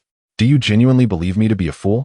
The market price for grain tickets is merely 1 jiao and 2 fen per jin.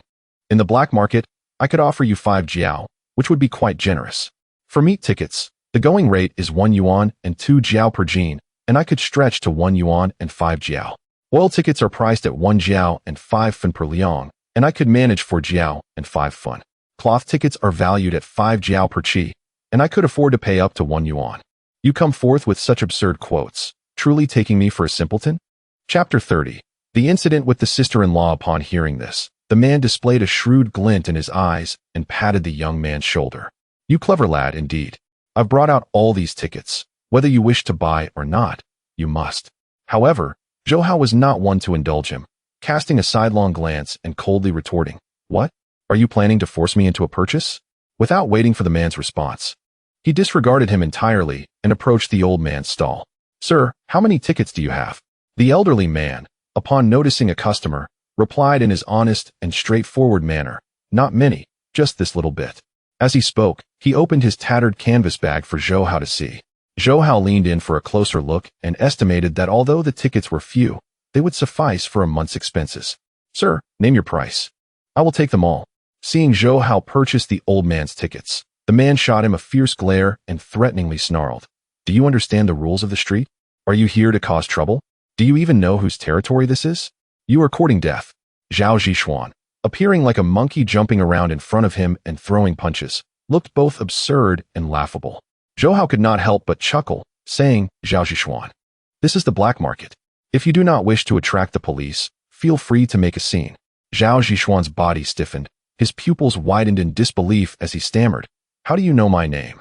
Zhou Hao, noticing his pale face, smiled mysteriously and replied, "I know many things about you. If you wish to escalate this matter, I shall expose all your hidden secrets." Zhao Zhishuan's expression shifted dramatically, akin to a fish struggling on a chopping board, glaring at him with ferocity. "You little brat, stop pretending to be mysterious in front of me. You should find out that this black market is my territory." No sooner had he spoken than a mocking voice rang out from behind him. "Zhao Zhishuan, have you gained some prowess? When did this black market become your domain?" Startled like a frightened bird, Zhao Zhishuan spun around, turning into a cowardly bear as he forced a smile, and said, "Brother Hao, I was just scaring this little brat. Please do not take it to heart. Brothers must eat, so I beg you to be lenient and let me off." Following the sound, Zhou Hao beheld a man clad in a leather jacket, a black leather bag tucked under his arm, and sporting a pair of sunglasses that exuded an air of a businessman. His intuition warned him that this individual was not to be trifled with. Chun Juanhao approached Zhao Zhishuan, patting him on the shoulder, causing him to nearly buckle under the weight of the gesture. "What this young man says is true. Business relies on integrity. If you dare to deceive again, I shall have the police take you away." Zhao Zhishuan, drenched in sweat from anxiety, meekly replied, "Yes, yes, I shall never dare again. I was merely joking with him. If it weren't for the poor market conditions, I would not resort to such underhanded dealings. Living in constant fear is no way to live." "Brother Hao," Zhao Zhishuan continued, "you seem to be looking for wild game again?" Satisfied with Zhao Zhishuan's acknowledgement of his error, Chun Juanhao nodded and sighed. "Indeed, the boss lady has instructed me that if I cannot find wild game this week, my wages will be docked. I truly worry about where to find such a bounty." Zhou Hao's eyes brightened. This was an opportunity for business presenting itself. "Hello, I happened to overhear that you are seeking wild game." Zhao Zhishuan, noticing Zhou Hao lingered, waved him off disdainfully. "Scram, this has nothing to do with you. Go about your own business." Upon hearing this, Chun Juanhao eyed Zhou Hao with caution and frowned, saying, "You are the one who should mind your own business." Zhao Zhishuan, still smugly watching Zhou Hao, scoffed, "Did you hear that? Brother Hao has spoken. You should hurry and get lost." Chun Juanhao seized Zhao Zhishuan's ear, glancing at him with disdain. "I was speaking to you. Get lost." Zhao Zhishuan winced in pain, scuttling away while cursing under his breath, "You little brat, encountering you has been my worst luck. You had better pray not to cross paths with me again, or I shall make you regret it." Zhou Hao heard the system notification and felt his right eyelid twitch incessantly. From his observations, the skills acquired from the system would prove useful in the future. A foreboding sense urged him to conclude his business swiftly and return home. Chun Juanhao, intrigued by Zhou Hao's rustic appearance, inquired, "Young brother, I am indeed looking to acquire a large quantity of wild game. Do you have connections?" Zhou Hao nodded earnestly, stating, "Yes. I have been hunting in the mountains these past few days and have indeed caught several wild boars. I've tasted the meat. It is quite delectable, far superior to the pork sold in markets. If you wish to purchase, I can hunt more wild boars next time I go up the mountain." Hunting wild boars with the Iron Bull Guard team would require sharing the spoils, but with his current capabilities, he could easily go alone and discreetly.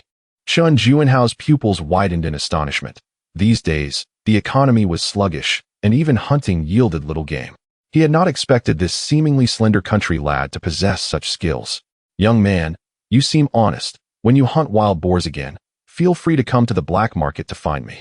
I frequent here. Just call me Brother Hao. If your wild boar meat is of good quality and flavor." I will pay you according to black market prices for as much as you have. Zhou Hao's heart leaped at the prospect of such a lucrative business, and he eagerly nodded. No problem. Do you also purchase other types of wild game? Zhou Hao laughed heartily, introducing himself. Of course. To be frank, I am a purchasing agent for a state-run restaurant. Nowadays, city dwellers live quite well and are health-conscious, particularly fond of various wild game. Our restaurant cannot meet the demand, and the boss lady is losing sleep over it, urging me to find wild game. What is unavailable in the market is what I seek in the black market. Money is not an issue.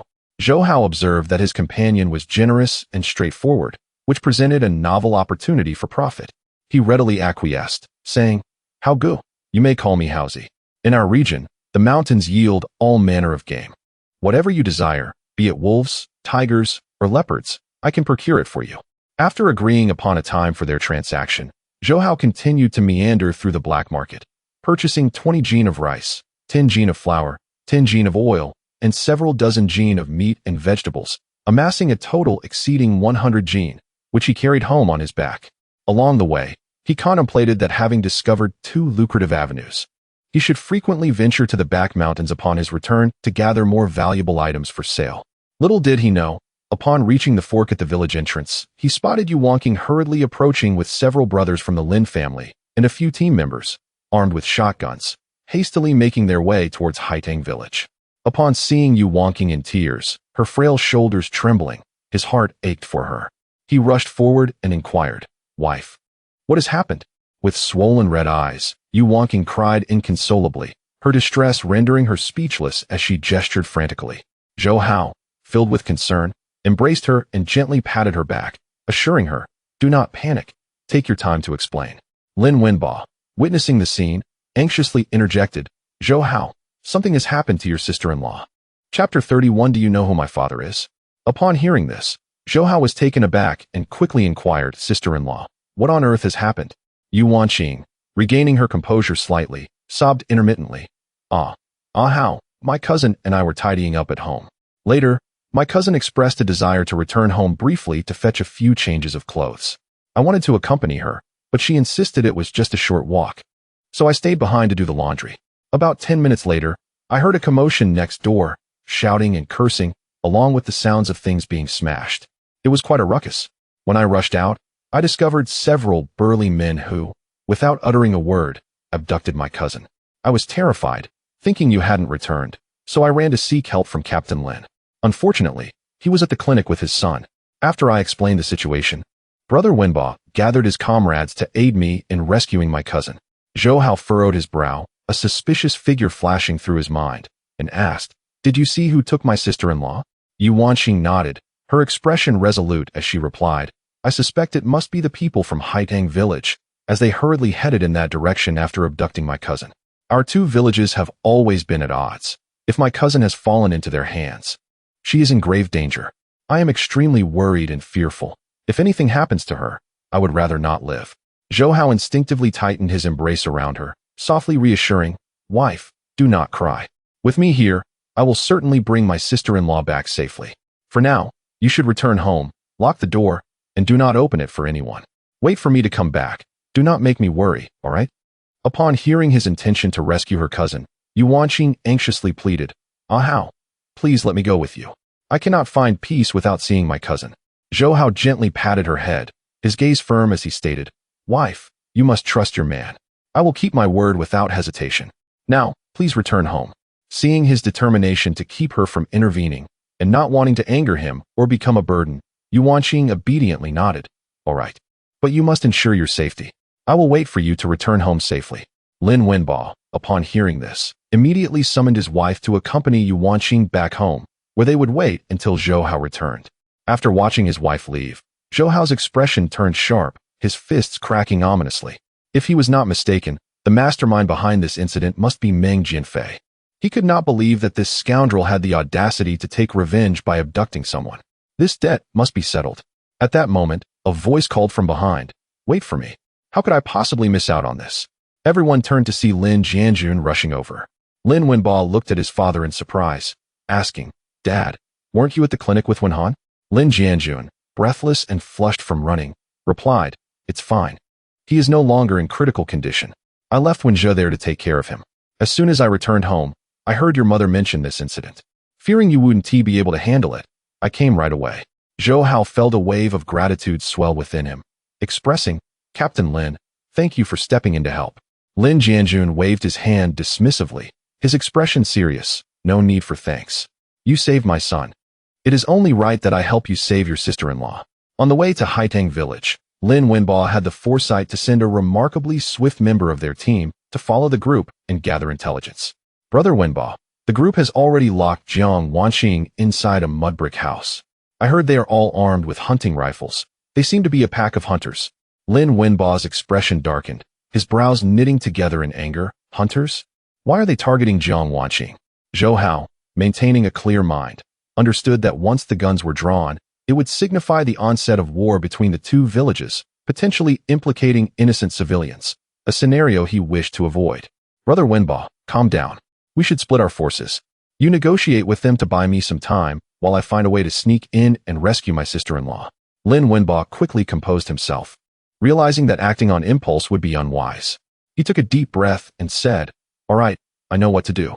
Be careful. Perfectly pairing him with Wencheng, he added, you two can support each other. Zhou Hao nodded, taking the lead as he sprinted towards the mud brick house, moving like the wind, leaving only a blur in his wake. One thought consumed him. If anyone dared to harm his sister-in-law, they would lose their hand. Lin Wencheng followed closely, struggling for breath, feeling astonished. Is this really the Haozi I know? He asked like a bolt of lightning. Lin Jianjun stood waiting outside, only revealing himself in dire circumstances. Wenbo, take everyone inside to negotiate. Try to reason with them. If possible, avoid confrontation. Lin Wenbo readily agreed, leading his brothers to the front of the mud brick house. Understanding the principle of diplomacy before force, he knocked on the door.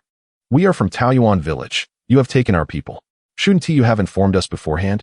The creaky wooden door opened slightly, revealing a hunter who glared at them with hostility, gritting his teeth.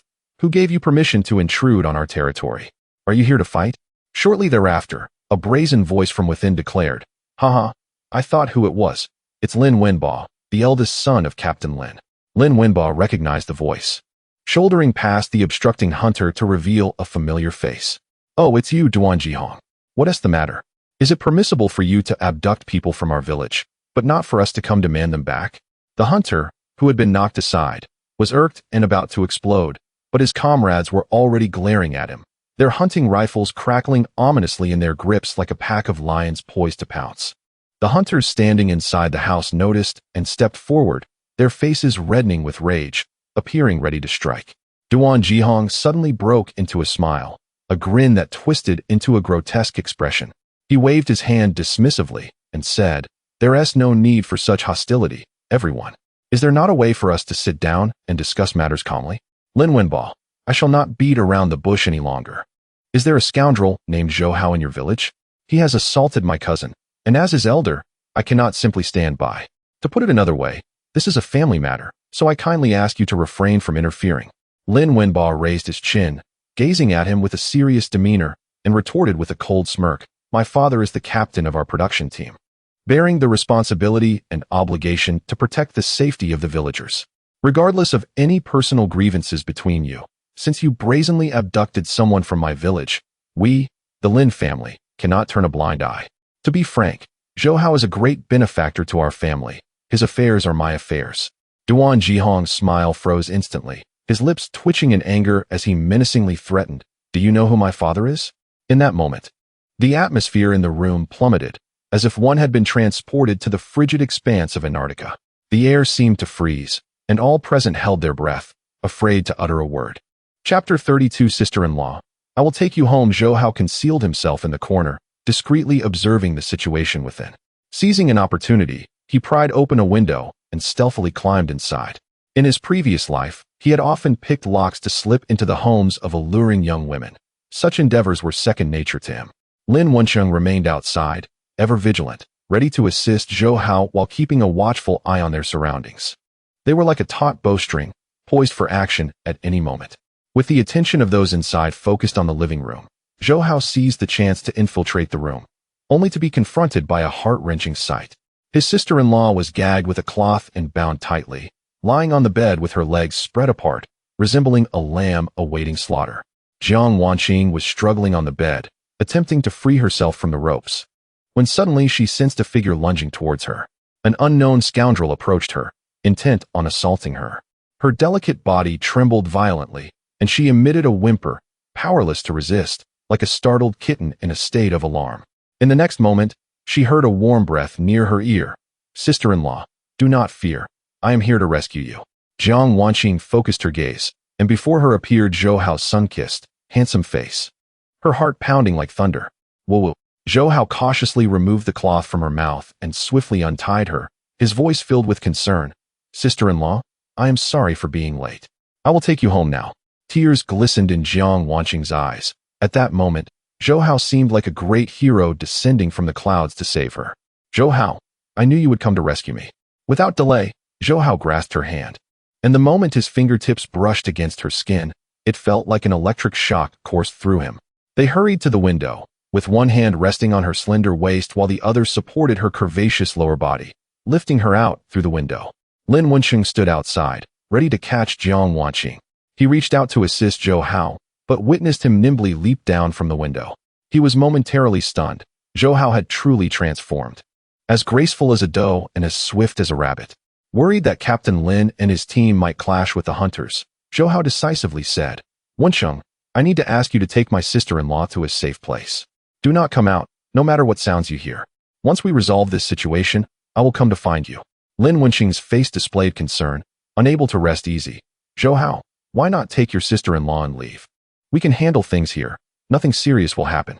Zhou Hao shook his head firmly, resolutely refusing. "No, this matter originated from me. I cannot implicate you all. I must stay and resolve it myself." Jiang Wanqing, like a frightened bird, clutched Zhou Hao's hand tightly, trembling as she said, "Zhou Hao, if we leave together. I cannot abandon you and flee." Zhou Hao gently patted the back of her hand, soothingly saying, "Sister-in-law, have you forgotten? I am now immensely strong. They are no match for me. You must quickly hide with Wensheng. If the hunters discover our whereabouts, none of us will escape." Seeing Zhou Hao's determination to remain, Lin Wensheng said no more and, without hesitation, pulled Jiang Wanqing away. "Zhou Hao, we will hide in the small woods ahead. After you resolve everything, come find us." Jiang Wanqing looked at Zhou Hao, reluctant to part, and insisted, "Zhou Hao, be careful. Wanqing is still waiting for you at home." In the living room, the sound of heated arguments echoed, voices raised in a fierce dispute. Ultimately, each side raised their hunting rifles, aiming at one another, poised to fire at any moment. The atmosphere surged to a climax, thick with the scent of danger, reminiscent of two packs of beasts baring their fangs over a coveted prey. Lin Wenba recalled his father's admonition and commanded sternly, "Everyone, cease fire. Put down your weapons. There is no need for such violence." The team members, upon hearing this, exhibited reluctant expressions, begrudgingly lowering their rifles. However, their fingers remained poised on the triggers, wary of any treachery from the opposing side. Duan Jihong's eyes gleamed with a fierce coldness as he leisurely lit a cigarette, mockingly saying, "You are right.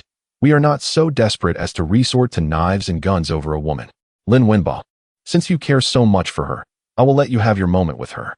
After that, take your people and leave our village promptly." Lin Wenba, incensed by his malicious insult, felt the veins on his forehead throb as he clenched his fists tightly. "Duan Jihong, let us make a deal. We will all set down our weapons and engage in one-on-one duels. If we win, you must release that woman. If you win, we will leave of our own accord and not meddle in your personal grievances." Duan Jihong inhaled deeply, slowly exhaling a ring of smoke, revealing a crooked smile. "Very well. It has been too long since we flexed our muscles.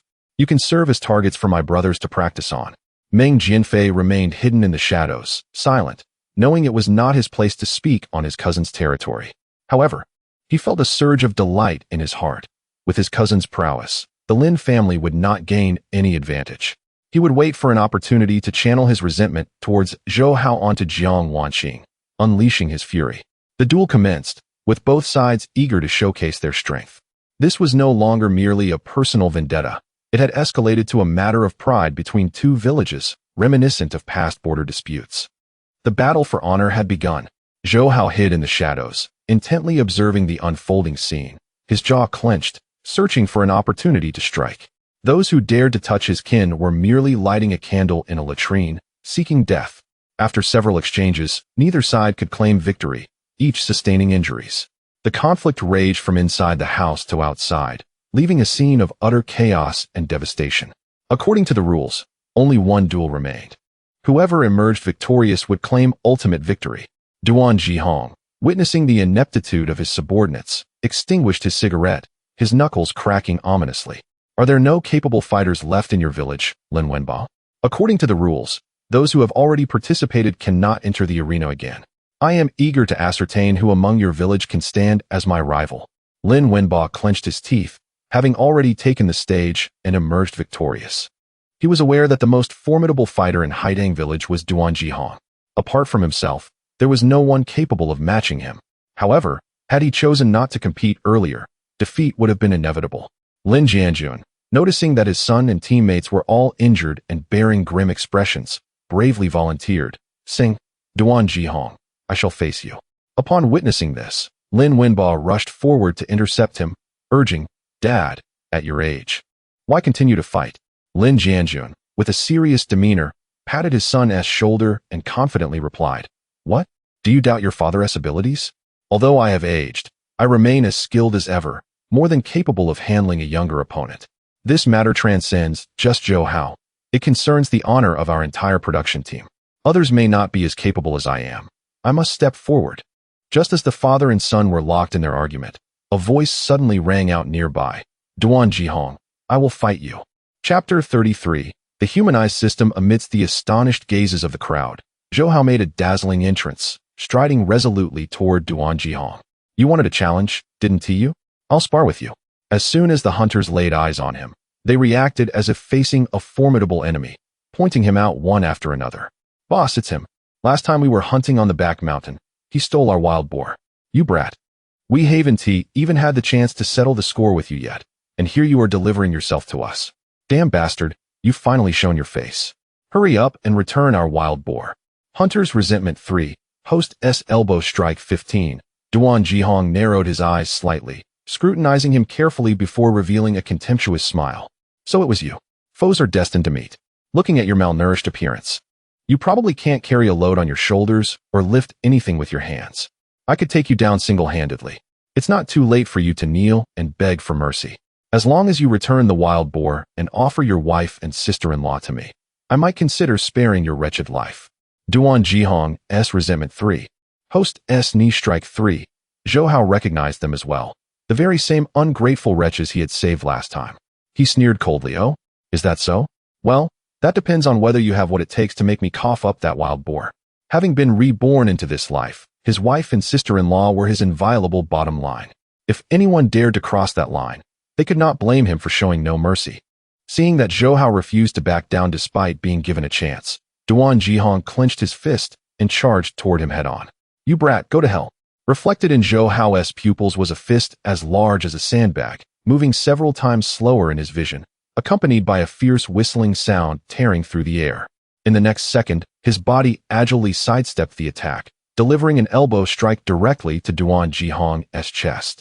Immediately after, he followed up with a knee strike aimed at Duan Zhihong's kneecap. With a thud, Duan Zhihong was forced to his knees. Caught off guard, Duan Zhihong fell face first, tasting the metallic tang of blood in his mouth. When he raised his hand to touch it, it was covered in blood, and 2 of his front teeth had been knocked out. Son of a bitch, I'm going to cripple you. Duan Zhihong S. Resentment 5.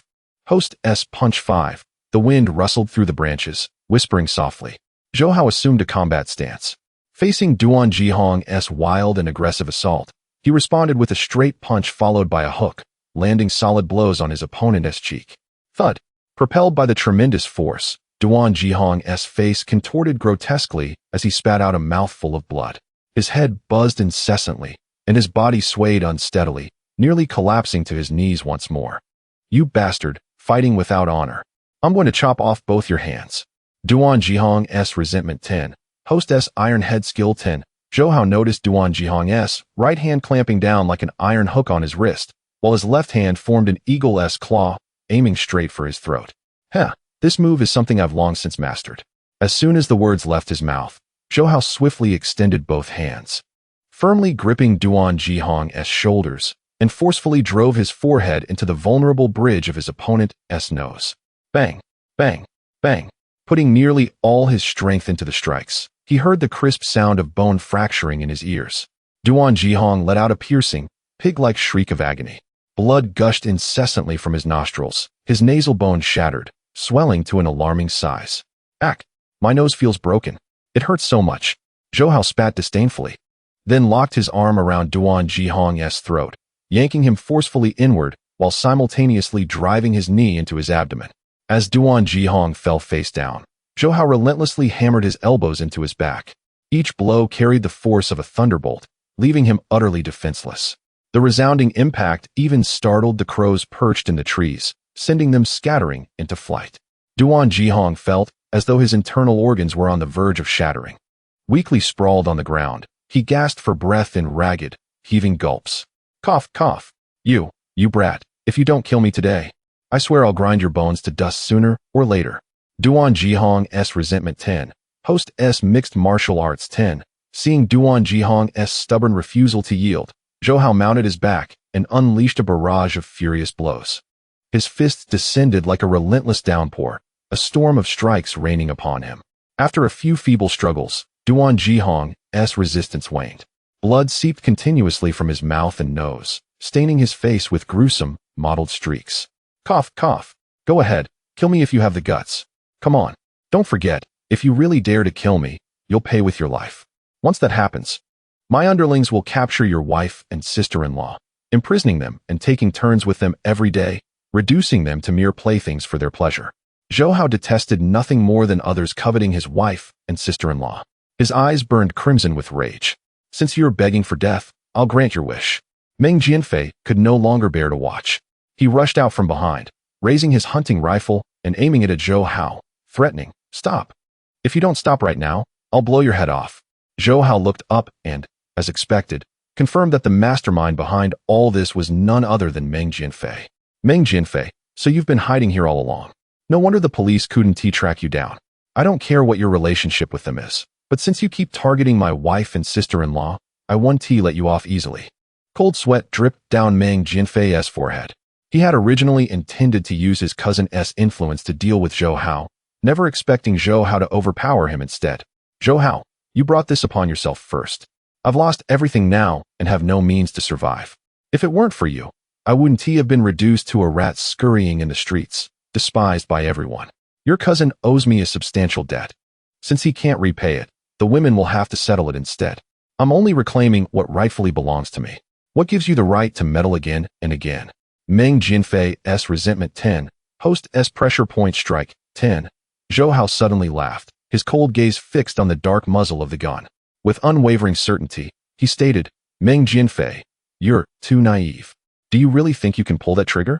Meng Jianfei burst into loud laughter, preparing to squeeze the trigger and eliminate this nuisance once and for all. However, before he could act, several gun barrels were pressed against his head. What are you doing? The Lin brothers and their teammates were no pushovers.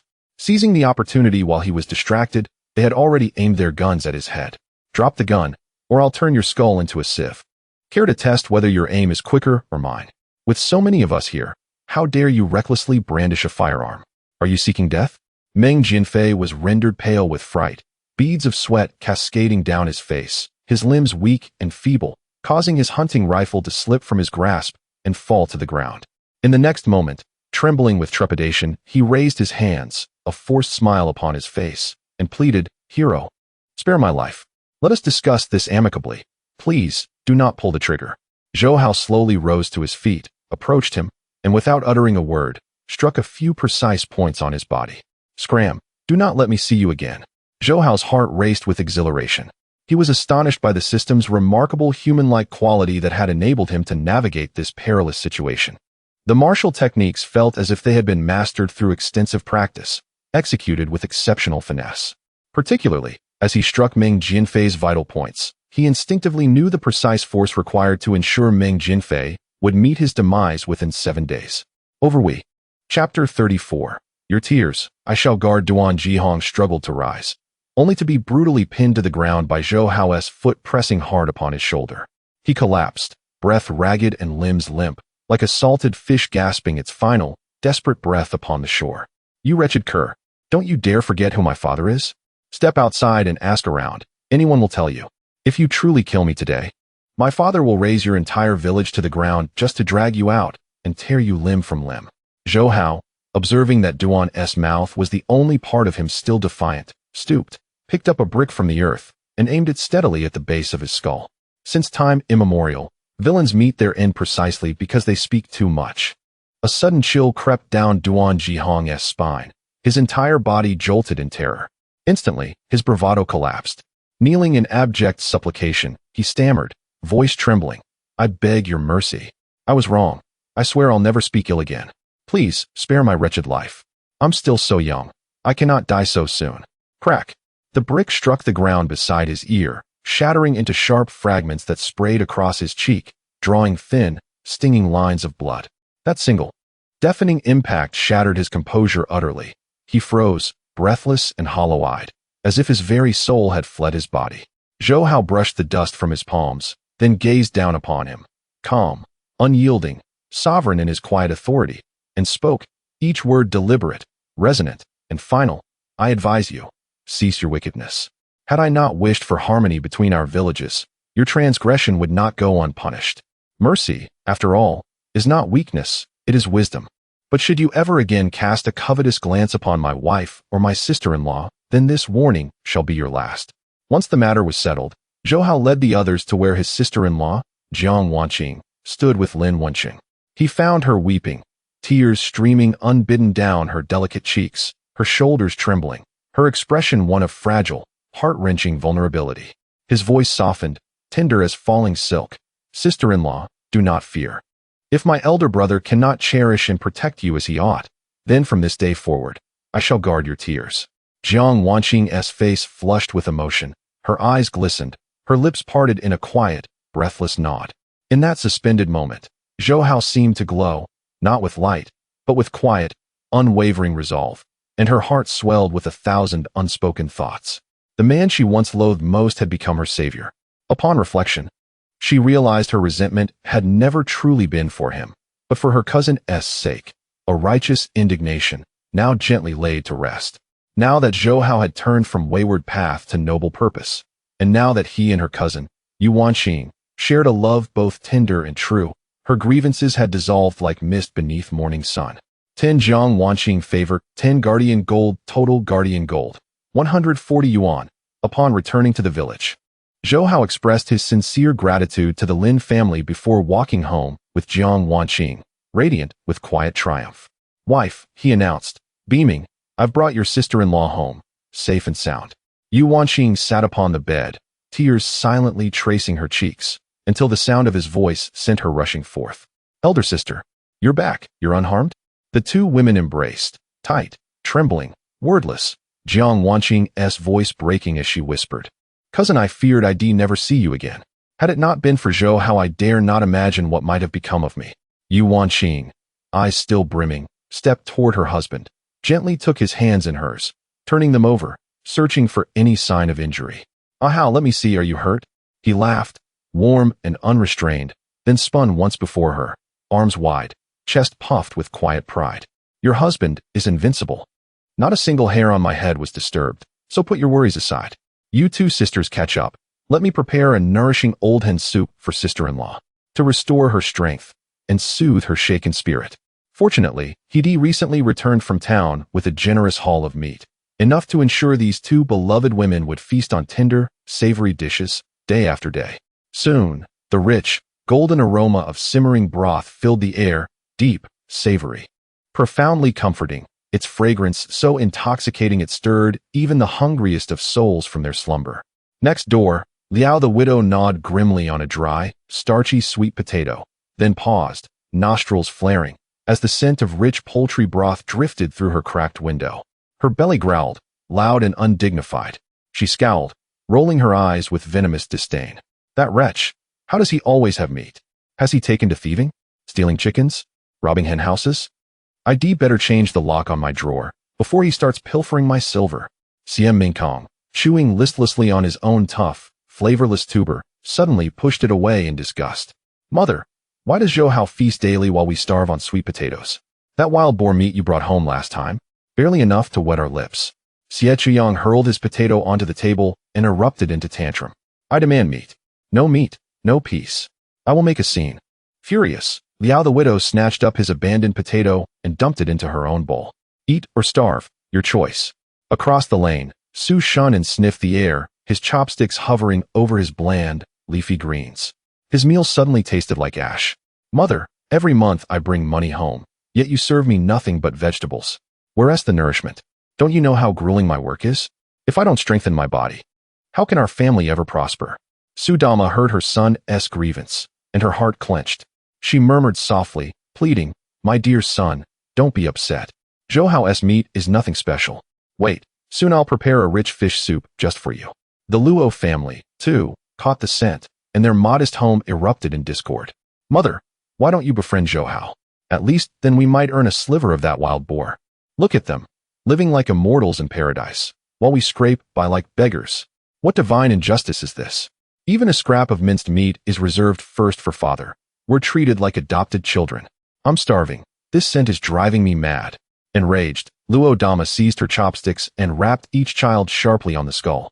Eat, eat, eat. That is all you think about. Earn your own meat, and then you'll feast.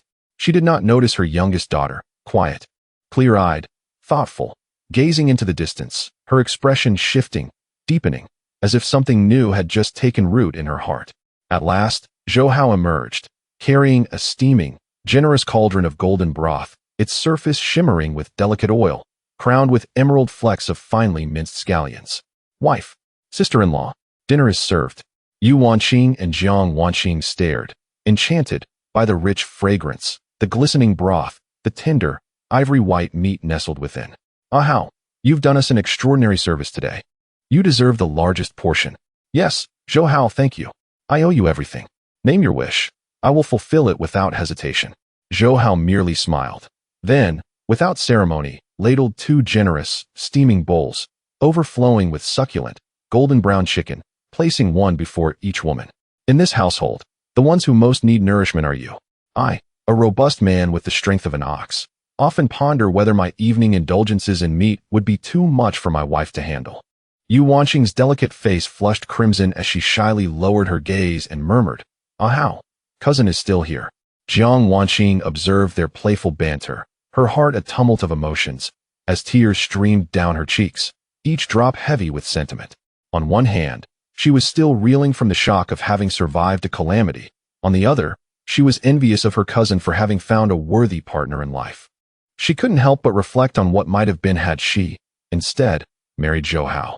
Chapter 35. The best land for you. Zhou Hao observed Jiang Wanqing in tears and mistakenly believed she was traumatized by the kidnapping incident. He hurriedly sought to soothe her frightened heart. Sister-in-law, do not be afraid. If they dare to harm you again, I will not let them off easily. I will stay at home these next few days, devotedly caring for you and protecting you without leaving your side. Come, eat while it's hot. It won't taste as good once it cools down. A meal concluded amidst a flurry. Zhou Hao devoured 2 large bowls of rice and a generous bowl of chicken soup, relishing every bite. That evening, as Zhou Hao lay down in the small room next door, suddenly someone emerged from the covers. Ah Hao, thank you for saving my cousin. I wish to repay you properly. Yu Wanqing's heart brimmed with gratitude, and with hands cradling his face, she leaned in closer. Previously, to avoid angering him, she had always accommodated Zhou Hao with a spirit of self-sacrifice. This time, however, she desired to take the initiative. Since his rebirth, Zhou Hao had been preoccupied with hunting and making money, neglecting deeper exchanges with his wife. Yet, upon remembering her injuries, he abandoned that thought. My dear, your wounds have yet to heal. If they reopen, my heart will ache. I don't care. I must express my gratitude to you. Then, could you give me a massage or help ease my thighs? I've been running too much these past few days, and they are sore. All right, I will help you. The bed in Zhou Hao's home was of rather poor quality, creaking ominously under their weight, as though it might collapse at any moment. Yu Wanqing gazed at Zhou Hao's sturdy back as he lay quietly, suddenly filled with a sense of security. In the adjacent room, Jiang Wanqing overheard the commotion and felt her face flush with embarrassment, allowing her imagination to wander. If only her deceased husband could remain imprisoned, they could live happily together, which would be better than anything else. Early the next morning, invigorated by the love of the previous night, Zhou Hao prepared breakfast with care, dividing it in half, leaving one portion warming on the stove. After a restless night, his wife had only just fallen asleep at dawn, and he wanted her to awaken to a warm meal. "Sister-in-law, I am heading to the back mountain for a while. Please take care of Wanqing at home." Seeing him hurriedly depart, Jiang Wanqing quickly grabbed 2 coarse corn buns from the table and handed them to him. "You must eat breakfast, or your stomach will suffer. Come back early. We will wait for you to have lunch together." Zhou Hao cheerfully accepted the corn buns, took a bite, and set off with a hatchet in hand. He thought to himself that he would dig for some precious herbs on the back mountain and sell them for a high price in the black market. Reluctantly, Jiang Wanqing watched him disappear into the distance, a bold idea blooming in her heart. Having spent these days together, she had almost begun to consider this place her home. With Zhou Hao resembling her own husband, quickly shaking her head, she fought to maintain her clarity. She must not interfere in their relationship, lest she disrupt her cousin's happiness. Zhou Hao made his way up the back mountain with light footsteps. Previously, it would have taken him until noon to arrive, but with the system's aid, he reached it in just 2 hours. Hearing that Lin Wenhan had been taken home to recuperate, he planned to gather some herbs and perhaps catch some game to bring back and help restore his health. After all, the Lin family had aided him in rescuing his sister-in-law from Haidang village, and it was only right to repay their kindness. People in this era were quite simple. When someone faced difficulties, they would do their best to lend a hand. Suddenly, his keen eyes spotted a wild rabbit grazing in the grass ahead. To avoid startling it, Zhou Hao remembered playing with reed leaves as a child. He quietly gathered some leaves, carefully extracting half of the central stem. Then, using his left index and middle fingers to grip the sides of the leaf, he slowly pulled down the tip of the leaf and yanked it sharply. With a swift motion, the reed leaf pierced the wild rabbit, staining its fur with blood as it fell to the ground, thrashing its limbs and emitting a haunting cry. Zhou Hao was elated and quickly approached, seizing the rabbit by its ear and lifting it. "Oh my, this rabbit is quite plump." Although he lacked a firearm, the system's targeting assistance ensured his accuracy. Zhou Hao fetched a vine, binding the rabbit's limbs and securing it at his waist before continuing his hunt for the next target. To his surprise, the back mountain was teeming with wildlife.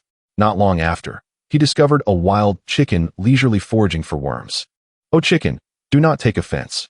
You are but a dish in the king of hell's feast." Reciting this, he employed the same technique to strike the wild chicken. The bird flapped its wings, fell into a pool of blood, and after a few erratic kicks, succumbed.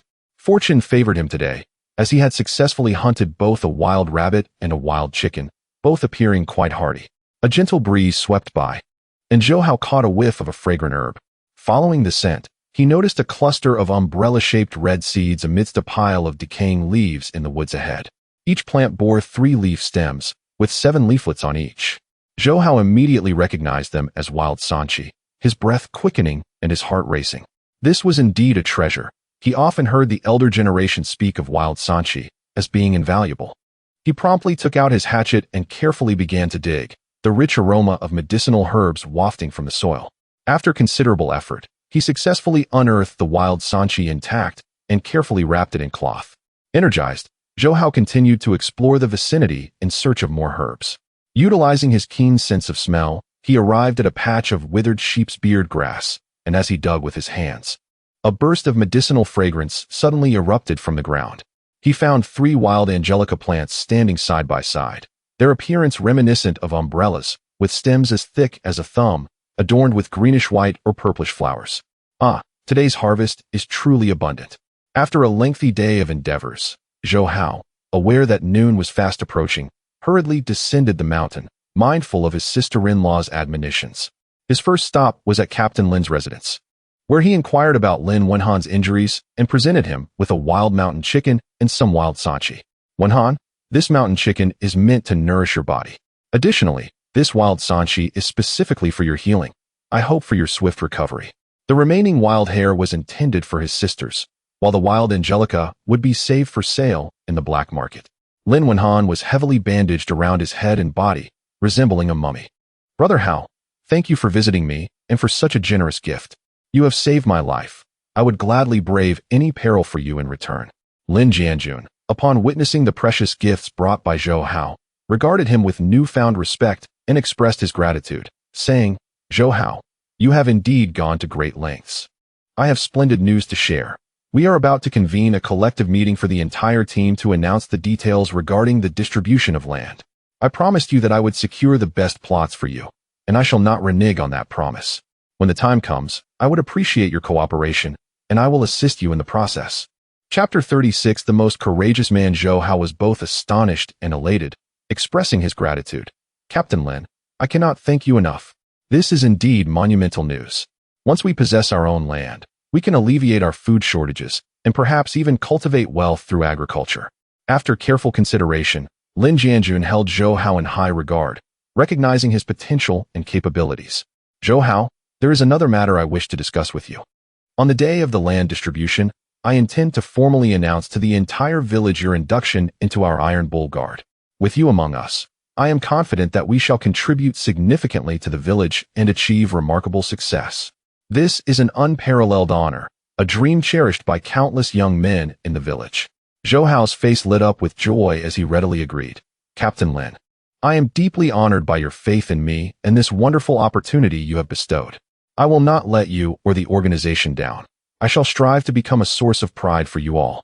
Upon returning home, Zhou Hao could hardly contain his excitement as he shared the good news with his sisters-in-law. Dear wife, sister-in-law, we are soon to receive our land. Captain Lin is also going to formally announce my recruitment into the Iron Bull Guard. Our family is finally on the brink of a prosperous life. Yu Wangqing, thrilled by his late return and the astonishing news he brought, could hardly suppress her smile. Really? That is fantastic. You truly are remarkable, my husband. I take great pride in you. Jiang Wanqing was equally delighted. Having a member of the Iron Bull Guard in the family was an immense honor. So that is why you returned so late.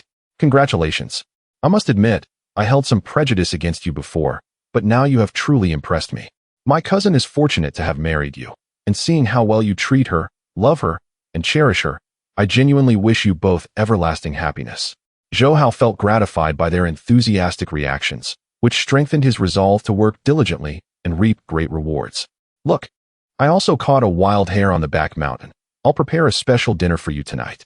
Yu Wangqing's eyes sparkled as she affectionately linked her arm with Zhou Hao's, beaming with pride. Ah Hao, you have worked hard. Marrying the most courageous man brings me complete fulfillment. Tonight, I will ensure you relax thoroughly and enjoy yourself. Zhou Hao, with a hint of concern, looked at Yu Wangqing and said gently, My dear wife, there is no rush for that. Your injuries have yet to heal completely. Once you are fully recovered, we can consider having a child. Yu Wangqing shivered slightly, her eyes shimmering like rippling water, a sight most enchanting. Her cheeks flushed, she lightly bit her lower lip, her heart brimming with sweet emotions. Oh, don't say such things, it's so embarrassing. But you've held it in for so long. If you don't express it, could it harm you? I once heard that if a man keeps things bottled up, he might fall ill. Zhou Hao, touched by her concern, felt a pang of remorse for not having cherished her more in the past. With such a considerate wife, he had been foolishly harsh. My health pales in comparison to your well-being. You are far more important to me. I cannot bear to see you endure pain just to care for my feelings. It would break my heart. Jiang Wanqing, filled with envy and concern for Zhou Hao's well-being, found herself harboring a bold thought that startled her, causing her cheeks to flush as bright as the evening clouds. As evening fell, Lin Wenbo went door to door, announcing a meeting at 9 o'clock the next morning. Curious, Widow Liao inquired, what is the meeting about? Lin Wenbo replied cheerfully, it's about the land distribution. Soon every household will be able to farm independently and enjoy a life free from worry about food and drink. Widow Liao's eyes brightened with excitement, trembling with anticipation. Oh my goodness, this is truly a joyous occasion for all. I must find a way to secure the several acres of fertile land at my doorstep. Once I acquire it, my 2 sons will no longer depend on the family and can earn a living through their own labor. Perhaps both of them will even find wives and continue our family line. As night approached, households reluctantly turned off their kerosene lamps, retiring early to bed, while many awaited the evening to engage in more intimate pursuits. During the day, they complained of fatigue, yet come nightfall, they brimmed with vitality, channeling their energy into their wives until exhaustion set in. Zhou Hao was applying medicine to Yu Wangqing's wounds. After several days of treatment, her condition had improved significantly. Each night, he would massage her sore points to alleviate her pain, as it was said that women were delicate and any discomfort they felt was magnified. Yu Wangqing relished the massages, reminiscent of her childhood when her mother would tickle her. "Ah Hao, your technique is improving. You should consider opening a massage parlor in town. I am sure it would thrive." Zhou Hao, feeling her soft skin, akin to ripe fruit, found it hard to resist temptation but restrained himself, considering her health. "My dear wife, only you deserve to enjoy my massage skills. No one else is allowed." As he continued, Yu Wanqing drifted into a peaceful slumber. Zhou Hao gently carried her to the adjacent room, allowing her to sleep alongside Jiang Wanqing. Fearing that Jiang Wanqing might still be haunted by that incident and prone to psychological distress, he asked his wife to stay with her for comfort. As soon as he entered the room, he saw Jiang Wanqing dressed in a thin nightgown, her figure curves clearly visible, looking incredibly alluring. Jiang Wanqing met his gaze, shyly smoothing her hair, yet she felt no trace of anger in her heart, only a surge of excitement and anticipation. Zhou Hao forced himself to avert his eyes, his prominent Adam's apple bobbing as he quickly helped Yu Wanqing into bed. With a swift motion, he fled the room as if escaping. Back in his own room, lying down, Zhou Hao's mind began to wander, and before he knew it, he drifted into a pleasant dream. In the dream, he wandered through a field of flowers, surrounded by a rich, fragrant aroma. Smacking his lips, Zhou Hao turned over and unexpectedly embraced a large, sweet-scented blossom. Instinctively reaching out to touch it, he realized it was a person and was startled. Suddenly, a delicate, soft hand reached out from beside him, quickly covering his mouth. "Don't shout, or you'll wake my cousin." Chapter 37. Land allocation. Zhou Hao recognized the familiar voice, his face filled with astonishment as he incredulously exclaimed, "Sister-in-law?" Jiang Wanqing softly acknowledged him, gradually releasing her grip and expressing her concern. "Zhou Hao, I understand what you are going through. These past few days, my cousin has been quite inconvenient, and I—" Zhou Hao interrupted Jiang Wanqing, jumping down directly. "Sister, I am not the kind of person who takes advantage of others' misfortunes. You should return home." Jiang Wanqing was somewhat taken aback by Zhou Hao's restraint. Just as she was about to speak, a noise emerged from the neighboring room. Yu Wanqing struck a match to light an oil lamp and stepped out, her shoes making a pattering sound. Both Zhou Hao and Jiang Wanqing immediately regained their composure and hastily separated. "Sister, you should leave quickly." Jiang Wanqing's expression changed slightly as she tiptoed outside. Just before Yu Wanqing exited the room, Jiang Wanqing quickly slipped back in, narrowly avoiding a collision. Startled by this sudden turn of events, Yu Wanqing exclaimed, "Cousin, where have you been? I thought you had gone home. I was just about to go look for you." Jiang Wanqing's demeanor became awkward, her face flushed bright red as she stammered, I just went to the restroom. Oh dear, it was so urgent I almost burst." Zhou Hao listened intently to the sounds from the neighboring room, feeling rather speechless. With a sigh, he returned to his dreams. In the morning, the air was filled with the sweet songs of birds and the fragrance of blooming flowers, brimming with vitality. Zhou Hao woke up early with great anticipation, whistling as he prepared breakfast in the kitchen. After they finished eating, he planned to take his wife and sister-in-law to a meeting. This was indeed a significant event for the family. Jiang Wanqing pretended as if nothing had occurred the previous night, engaging in cheerful conversation with Yu Wanqing, dreaming of a bright future. Upon arriving at the production team, the villagers had already gathered early, buzzing with excitement and fervently discussing their plans. "If I receive a plot of land, the first thing I will do is plant oil seeds and peanuts, ensuring our household has enough oil. I want to grow more water spinach, amaranth, and chives, and then sell them in town. I plan to cultivate loofah, cucumbers, and bitter melons, all seasonal vegetables." Aunt Luo's daughter, Luo Zhiqiu, spotted Zhou Hao and enthusiastically greeted him. "Brother Hao, you're here too. Come sit." Zhou Hao knew that this girl was harmless. Before he married Yu Wanqing, she had always been like a little shadow, following him around and insisting on playing together. Unexpectedly, she had transformed into a beautiful young woman, with an even more splendid figure. Aunt Luo looked at Zhou Hao as if he were a plague, quickly shooing Luo Zhiqiu away. "You foolish girl, have you forgotten my advice? Stay away from that troublemaker." After this, she glared at Zhou Hao, making veiled threats. "Where are your eyes wandering? I warn you, do not harbor any intentions towards my daughter. Don't think that just because you might get some land, you can outdo us. Our family is large and powerful, and we will receive several times more land than you." Zhou Hao, unfazed, teased her, "Aunt Luo, you greatly overestimate your sons. They look so malnourished that I fear they won't even be able to lift a hoe." Aunt Luo was momentarily speechless, ready to argue, but was pulled away by Uncle Luo. Enough of this. Do you not feel embarrassed enough? Widow Liao rolled her eyes upon seeing Zhou Hao, sarcastically commenting, "You lazy rascal, you won't be able to grow anything worthwhile even if you have land. With your slothful nature, you're relying entirely on your wife to grow vegetables." Zhou Hao replied, his smile not reaching his eyes, "I believe it's best if you focus on your two idle sons instead. They are so lazy they probably can't even lift a finger, let alone marry." Widow Liao, furious at his audacity to insult her sons, pointed her finger at him, scolding, "You little brat. Is that how you speak to your elders?" Zhou Hao was not inclined to tolerate her foul temper, sneering, "Elder? What kind of elder are you? My elders are buried in the ground. What is it? Do you wish to join them?" Widow Liao was rendered speechless by his sharp tongue, standing there wide-eyed in disbelief. Aunt Su expressed her irritation upon seeing Zhou Hao, lamenting, "If it weren't for you eating meat at every meal, my son wouldn't be so resentful. Have you hit the jackpot lately? Eating meat every day now? Why are you still here trying to take land from us?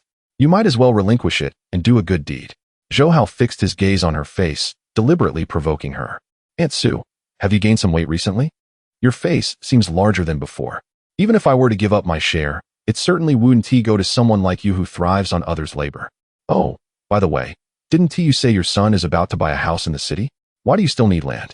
Shouldn't you be packing up to move in with him?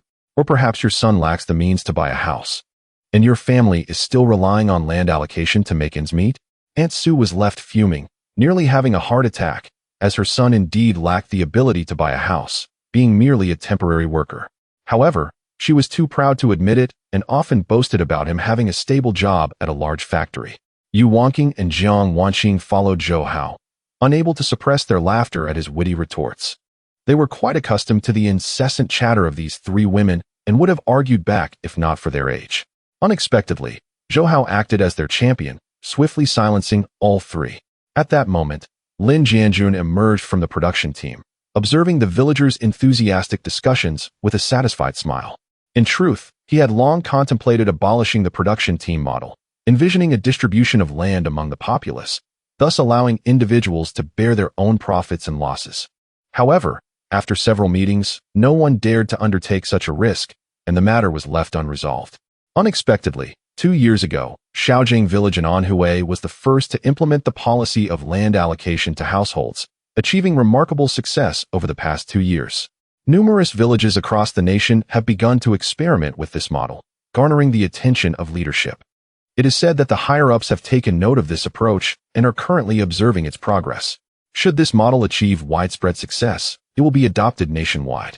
A few days ago, Lin Jianjun attended a meeting where the leaders decided to replace the People's Commune with township governments and village committees. This aligns with the ongoing reforms and large-scale developments, embarking on an entirely new path for rural transformation. Nevertheless, this is destined to be a gradual process. The success of this initiative will hinge on the viability of the land allocation to households approach. Chapter 38. Securing the most fertile land. Everyone, please be quiet. We shall now commence our meeting. Lin Jianjun ascended the podium and announced through the loudspeaker. The villagers gradually hushed, their eyes alight with anticipation as they gazed upon Lin Jianjun. He proceeded to relay the discussions from the previous meetings. Upon hearing his words, the villagers became increasingly animated. Ultimately, there was a unanimous agreement to implement the system of land distribution per household. With satisfaction, Lin Jianjun declared, "Since everyone consents, let us now begin drawing lots. Based on the population of our production team and the area of land available, excluding what the collective currently possesses, we will allocate 5 acres of land per individual, dividing the land and fields equally and assigning them as conveniently as possible. As for which household receives which plot, that will be determined by your own fortune." The villagers, upon hearing this, eagerly rubbed their hands together. They were well aware of the fertile lands nearby, having labored in the production team for many years. Lin Jianjun raised his hand, and a profound silence enveloped the gathering. One could hear a pin drop. "We shall begin drawing lots according to the order of contributions.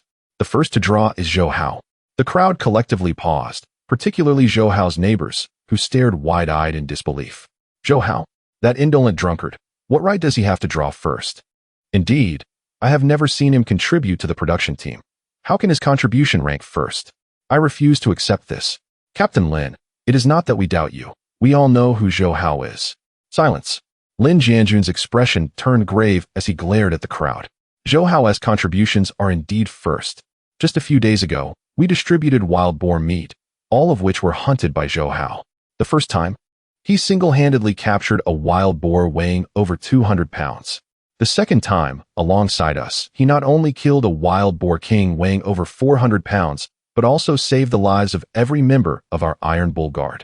All of you can enjoy the wild boar meat thanks to him. Furthermore, I hereby officially invite Zhou Hao to join our Iron Bull Guard as the captain. Upon hearing this, everyone stared at Zhou Hao in astonishment. They had never imagined he had become so formidable. They wished to argue, but members of the Iron Bull Guard stepped forward to defend Zhou Hao. At this point, it was awkward for anyone to voice opposition. Regardless, even if he drew first, he might not necessarily obtain the most fertile land. Lin Jianjun, grinning at Zhou Hao, asked, "Captain Zhou, would you prefer to draw for yourself, or shall I assist you?" Seeing Lin Jianjun smile, Zhou Hao understood his intentions. "Captain Lin, please draw for me, and also for my sister-in-law." With a beaming expression, Lin Jianjun reached into one of the drawing boxes. "All right, I shall first draw the land for both your households, followed by the corresponding fields." Lin Jianjun retrieved 4 slips of paper and handed them to Zhou Hao, 2 for land and 2 for fields. Zhou Hao presented the slips to Yu Wanqing and Jiang Wanjing. The sisters eagerly unfolded the papers, and with uncontainable excitement, they began to jump and shriek. Ahau! We have drawn 5 acres of land in Zijiawan and 5 acres in Zhujiajan. Ahau! I also drew land in Zijiawan and fields in Zhujiajan, which are right next to your family's land. How wonderful it is, right at our doorstep, and the most fertile." The sisters seemed to realize their volume was excessive and promptly sealed their lips, yet their eyes sparkled with joy, their bodies trembling with excitement. Just then, a wail pierced through the air from Widow Liao next door. "How can this be? How could I possibly draw the sandy fields of Shaishanbang? Those are the most barren lands in the entire production team, and they are so far from my home. I refuse to accept this." Widow Liao plopped down on the ground, refusing to relent. Aunt Luo had initially considered joining her in protest, especially since the most fertile land had been drawn by Zhou Hao. However, upon glancing at her own plot, she fell silent. She too had drawn land in Zijiawan and fields behind her house. Though not as desirable as Zhou Hao's, they were still above average within the production team. Aunt Su examined her slip and her face immediately darkened, tears streaming down her cheeks as she lamented, "Why are we allocated such a meager piece of land? What can we do with this? The location is particularly remote. I spend an entire day just commuting back and forth. Who will tend to the chores at home? This is unfair. I demand a redraw." Upon hearing Aunt Su lamenting her misfortune, Widow Liao quickly extended an olive branch to Aunt Luo, pleading, "Sister Luo, your luck seems good. Could you please speak on my behalf and help me secure another chance at the draw? If you assist me in obtaining good land and orchards, I shall certainly repay you generously." Aunt Luo, unwilling to become embroiled in the commotion, retorted sarcastically, "I find the drawing process quite fair and just. If everyone were to behave like you, throwing tantrums and being unreasonable, would there be any rules left? Blame your own bad luck, accept your fate, and spare me from being dragged into this mess." Widow Liao was momentarily speechless by her words. Her heart sank, and she fainted. Thud! The crowd's attention was drawn to the loud noise, finding Widow Liao lying motionless on the ground, her complexion ghastly. Some watched with curiosity, some with concern, others with indifference, and a few with fear. This was supposed to be a joyous occasion. It must not lead to tragedy. Lin Jianjun furrowed his brow and turned to Lin Wenba, instructing, "Find 2 team members to take Widow Liao home and summon a doctor to examine her." Lin Wenba nodded and promptly arranged for 2 team members to carry Widow Liao away. Such an important day should not be marred by a single misfortune.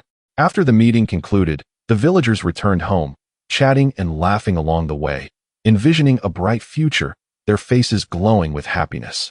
How wonderful it is. We have finally welcomed good times, relying on our own hard work to sustain our families. Previously, we labored for the collective. Now it is our turn to work for ourselves, and the feeling is simply incomparable. I am filled with boundless energy and plan to head to the town to procure some seeds for planting. It is now summer, a splendid season for cultivating seasonal fruits and vegetables, which may yield a profitable return. Zhou Hao has also escorted Yu Wanqing and Jiang Wanqing back home. Given that they have been bestowed such fertile land, it is imperative to make the most of this opportunity. It seems necessary to find a moment to take the two sisters to the town for the purpose of procuring seeds and perhaps acquiring a few new garments for them. In the future, not only should they learn the art of cultivation, but also the nuances of animal husbandry, striving to lead a prosperous life free from worries about food and drink. Yu Wanqing, filled with excitement, eagerly clung to Zhou Hao, her heart brimming with visions of the future. Hao, the land we have received is incredibly fertile. With diligent cultivation, we are sure to experience a bountiful harvest. From now on, I will no longer be idle at home. I can finally contribute to the household expenses. This way, I can also ease some of your burdens, so you won't have to toil from dawn till dusk hunting in the mountains. Zhou Hao affectionately tapped her nose. My dear wife, are you truly considering toiling in the fields? I cannot bear to see your delicate skin endure such hardships. It is far more important for you to remain at home, nurturing your health. Always remember this. I shall take on the responsibility of providing for our family, while you focus on maintaining your beauty. Chapter 39. I am imprisoned while you indulge in luxury. As twilight descended, the village was enveloped in an inky darkness, where one could hardly see their own hand. The loudspeakers atop the telephone poles fell silent, and wild cats curled up beneath the eaves. Each household had dined early and extinguished their lights to retire for the night. Many were eagerly anticipating the cloak of darkness to tend to their beloved wives and procreate. In the home of Zhou Hao, a solitary kerosene lamp flickered, illuminating the celebration of a joyous occasion. A pot of Crucian carp and tofu soup simmered, accompanied by 2 platters of stir-fried greens. Yu Wanqing, her face aglow with happiness, ladled a piece of tender tofu into Zhou Hao's bowl. Hao, this tofu is specially bought for you. It's incredibly fresh. Do take a bite. Zhou Hao gazed at the succulent tofu, his mind swirling with thoughts of his wife's enchanting beauty, and with a smile that carried deeper meaning, he replied, Wife, if we are to debate which tofu is tastier, I must say I prefer yours. Yu Wanqing, flustered by his words, felt her cheeks flush crimson, her heart racing like a startled deer. Hao, please don't say that. Cousin is still here. Zhou Hao, noticing her bashful demeanor akin to a ripe tomato, felt a surge of desire and swallowed hard. There was nothing to be shy about. Their lives had improved, and it was time to consider having a child. Jiang Wanqing, upon hearing this, felt a sudden pang in her heart, as if a taut string had snapped. Indeed, this loving couple would eventually have children. But what of her own tumultuous fate? Would she ever have a child of her own and experience the joys of motherhood? Observing the look of despondence on Jiang Wanqing's face, Zhou Hao quickly sought to comfort her. Sister-in-law, our child will also be yours. An aunt is just as good as a mother. Isn't that so? Jiang Wanqing's cheeks flushed, recalling the words Zhou Zichen had spoken previously, and she resolved to regain her spirits. She had decided that once Zhou Zichen returned, she would seek a divorce. In the following days, the 3 lived harmoniously, resembling a family. However, their tranquil existence was abruptly shattered by Zhou Zichen's unexpected arrival. One evening, as they were enjoying dinner, the door burst open with a loud bang. Zhou Zichen, his face bruised and anger radiating from him, stormed in and pointed an accusing finger at the trio. Well, here I am serving time while you 3 feast in luxury. Especially you, Zhou Hao, you scoundrel. You have ruined my life, and I demand justice. Zhou Hao, realizing that the 15-day detention period had flown by, responded, Zhou Zichen, have you learned your lesson? You must stop gambling. Surely, you must have learned by now. Zhou Zichen, infuriated by their apparent prosperity, lunged forward and overturned the table. Get lost. What gives you the right to lecture me? Zhou Hao, you are no decent man. You thrive while I suffer. I have regarded you as my own brother, always ensuring you never went hungry. And this is how you repay me? You not only landed me in jail, but also took my wife. You are a despicable hypocrite. Yu Wanqing, frightened, hid behind Zhou Hao. Her cousin's temper was notoriously volatile, igniting at the slightest provocation. Fortunately, her husband had turned over a new leaf, but her cousin had only sunk deeper into the abyss, seemingly irredeemable. Jiang Wanqing, unable to contain her anger, stepped forward and delivered a resounding slap to Zhou Zichen's face. Zhou Zichen, clean up your language. How dare you treat your wife like this? Zhou Zichen, momentarily stunned, quickly regained his composure, his fury boiling over. You insolent woman, you dare to lay a hand on me? Haven T, I already pawned you to a creditor? Why are you still here? Do you know that because of you, I was targeted by the creditor as soon as I was released and beaten senseless? Look at me. This wretched state is all you're doing. Tears streamed down Jiang Wanqing's face, not from disappointment, but from sorrow for her own tragic fate. You beast, worse than a pig or a dog.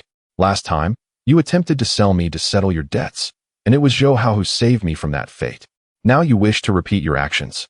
But thanks to Zhou Hao, I have escaped once more. I warn you, my patience has limits.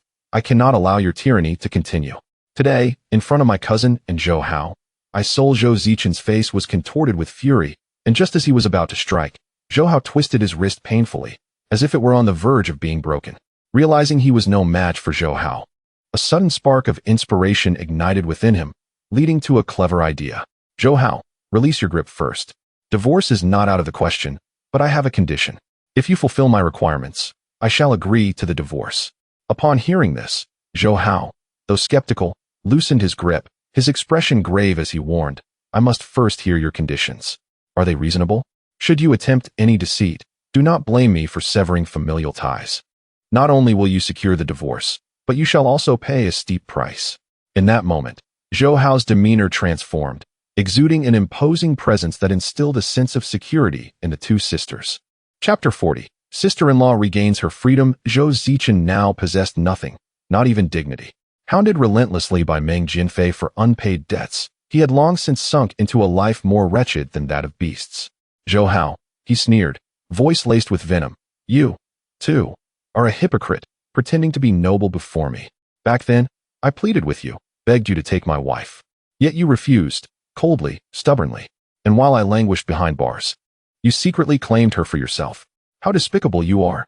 He paused, then added with a cruel smirk. I've already heard.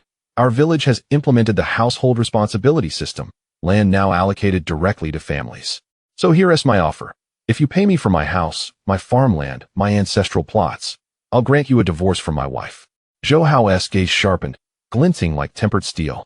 He had not expected such brazen avarice. A cold, mirthless smile curled his lips. So you intend to shatter what remains and gamble away the shards? A desperate gambler's last throw?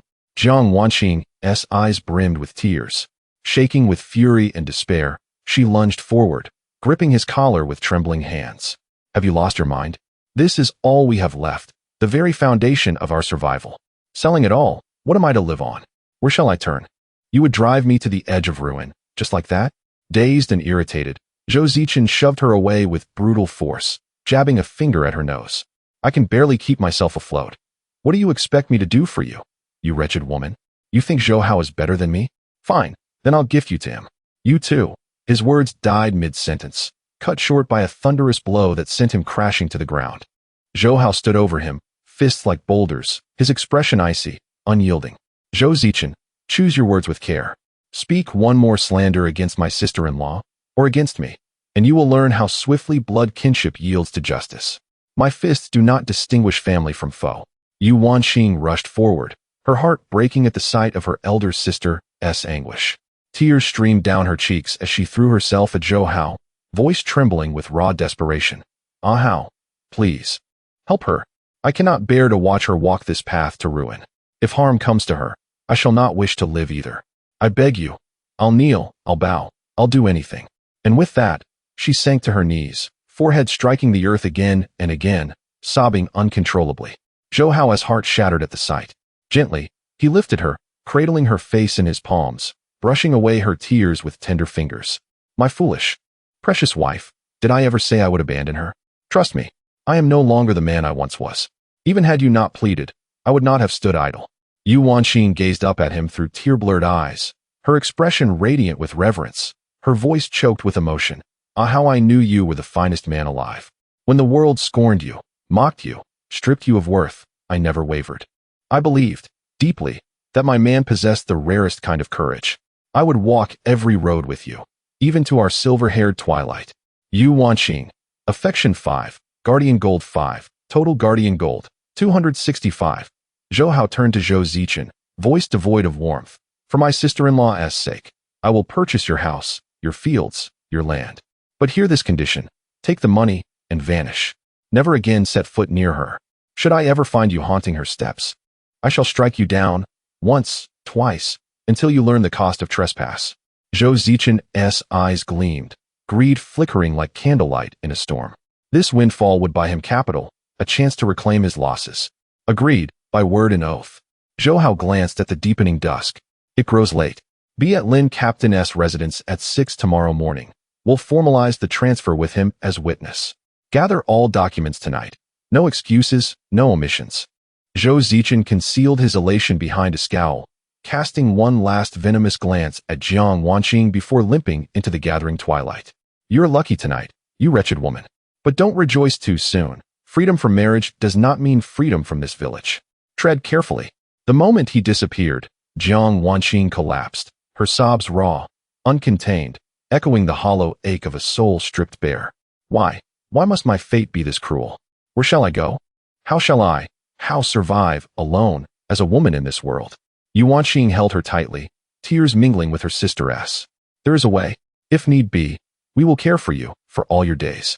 Then, startled, she glanced sideways at Zhou Hao, suddenly wary of having spoken too freely, of burdening him with unspoken obligation. For if that promise faltered, they would be utterly adrift. Zhou Hao, sensing her quiet anxiety, spoke without hesitation. Wanqing is right. We will care for you. Our families receive the richest plots, fertile, generous land. With diligence, with care, we will build abundance. Yu Wanqing, affection 10, guardian gold 10, total guardian gold, 275. Jiang Wanqing, affection 10, guardian gold 10, total guardian gold, 285. At the chime of the system's notification, Zhou Hao exhaled, 285 guardian gold, plus earlier earnings. Enough to procure premium seeds, perhaps even tools. And every coin spent on protecting his wife and sister-in-law would yield tenfold return. Prosperity, at last, seemed within reach. Yet he knew, once the divorce was final, another mouth would join their table. He would need to work harder, plant deeper, harvest wiser.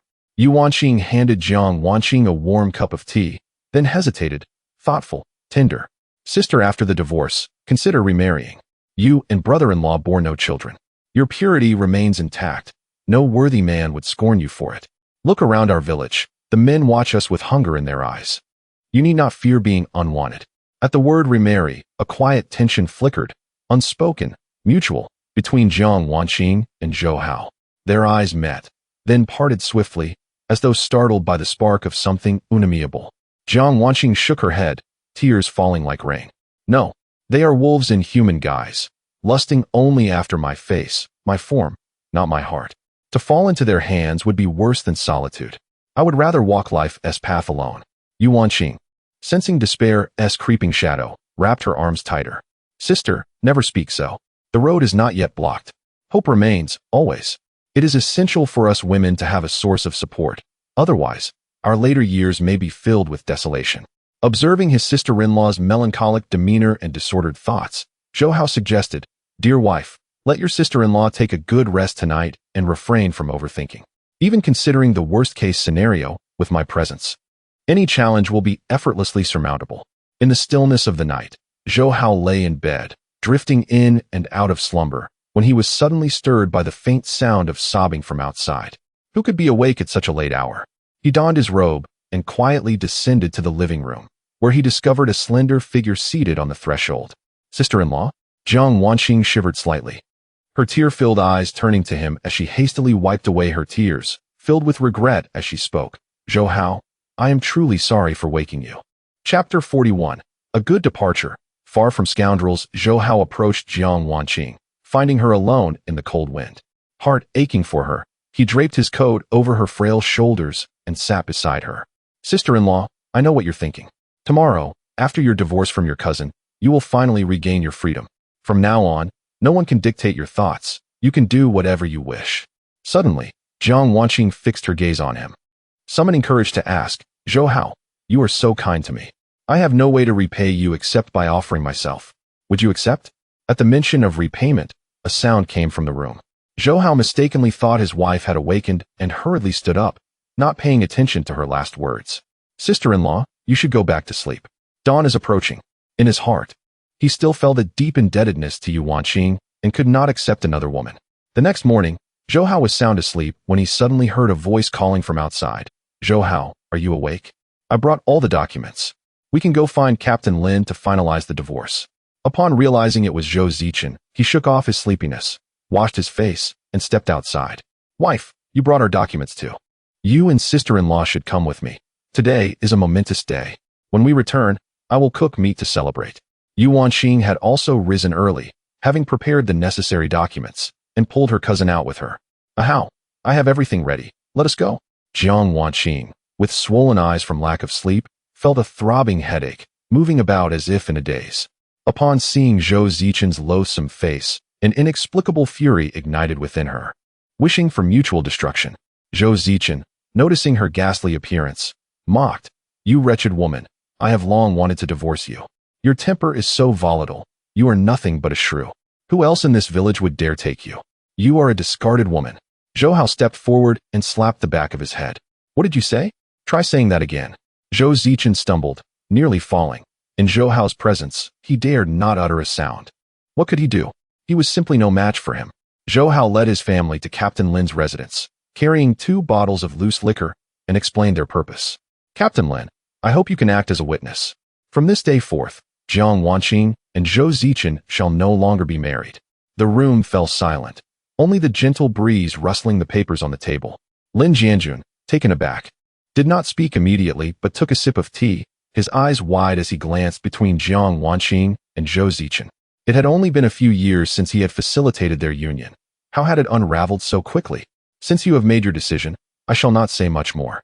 Zhou Hao casually placed the 2 bottles of liquor on the table. After all, one does not request favors empty-handed. "Captain Lin, we have another important matter that requires your assistance with the transfer of property." Zhou Zichen voluntarily relinquishes all his assets, including his house and land, to me. I will pay every penny owed, and I ask you to witness this as well. Lin Jianjun, nearly choking on his tea, was baffled by the brothers' discord. "Zhou Hao, what on earth is happening in your family? You are cousins, closer than mere cousins. How could it have come to this?" Zhou Hao shot Zhou Zichen a disdainful glance and replied sincerely, "Captain Lin, you see for yourself how Zhou Zichen behaves, irresponsible and idle, spending his days drinking and gambling, and abusing his wife. What woman would wish to endure such a life? After discussing with my wife, we concluded that rather than watch sister-in-law suffer, it is better for them to part ways." However, Zhou Zichen presented his only condition for divorce. He would agree only if he could sell all his possessions to Zhou Hao. Lin Jianjun, understanding the situation, sighed in disappointment at Zhou Zichen. I have tried to counsel you countless times. Why can you not see reason?" Zhou Zichen, feeling cornered, deflected all blame onto Zhou Hao and Jiang Wanqing, crying out, "Captain Lin, you must stand up for me. Although I may be unreliable, I am still a man. Do I deserve to be cuckolded? That wretched woman has been flirting with Zhou Hao behind my back, thinking I am oblivious. Rather than face the prospect of being united against him, he preferred to divorce." Jiang Wanqing's eyes widened in shock, her blood boiling as she felt her world collapse. "You speak falsely. You drink and gamble, racking up debts. You want to sell me off to pay your debts. If it weren't for Zhou Hao taking me in, I would have long been taken away by creditors." Her voice faltered as she spoke. Before Zhou Hao could explain, Lin Jianjun sternly rebuked, "Zhou Zichen, I know the kind of person you are. Do not think that you can twist the truth in front of me and expect me to believe your lies." Zhou Zichen fell silent, unable to retort. His hands stuffed in his pockets as he kicked the ground with his toes, his mind solely on gambling. Lin Jianjun understood the gravity of divorce for a woman and turned to Jiang Wanqing, asking, "Jiang Wanqing, have you made your decision? Once the bow is drawn, there is no turning back." Tears streamed down Jiang Wanqing's face like pearls falling from a broken string, her voice barely a whisper. "Captain Lin, I have made my decision. I wish to divorce him. I cannot endure another day of this life." Lin Jianjun sighed, retrieving a red stamp and several papers from his drawer. "Very well, you two should draft the divorce agreement, sign it, and leave your fingerprints. I will take it to the commune for stamping tomorrow. As for the transfer procedures, I will assist you in completing them shortly." After a lengthy ordeal, and with Lin Jianjun's help, the divorce and property transfer were successfully finalized.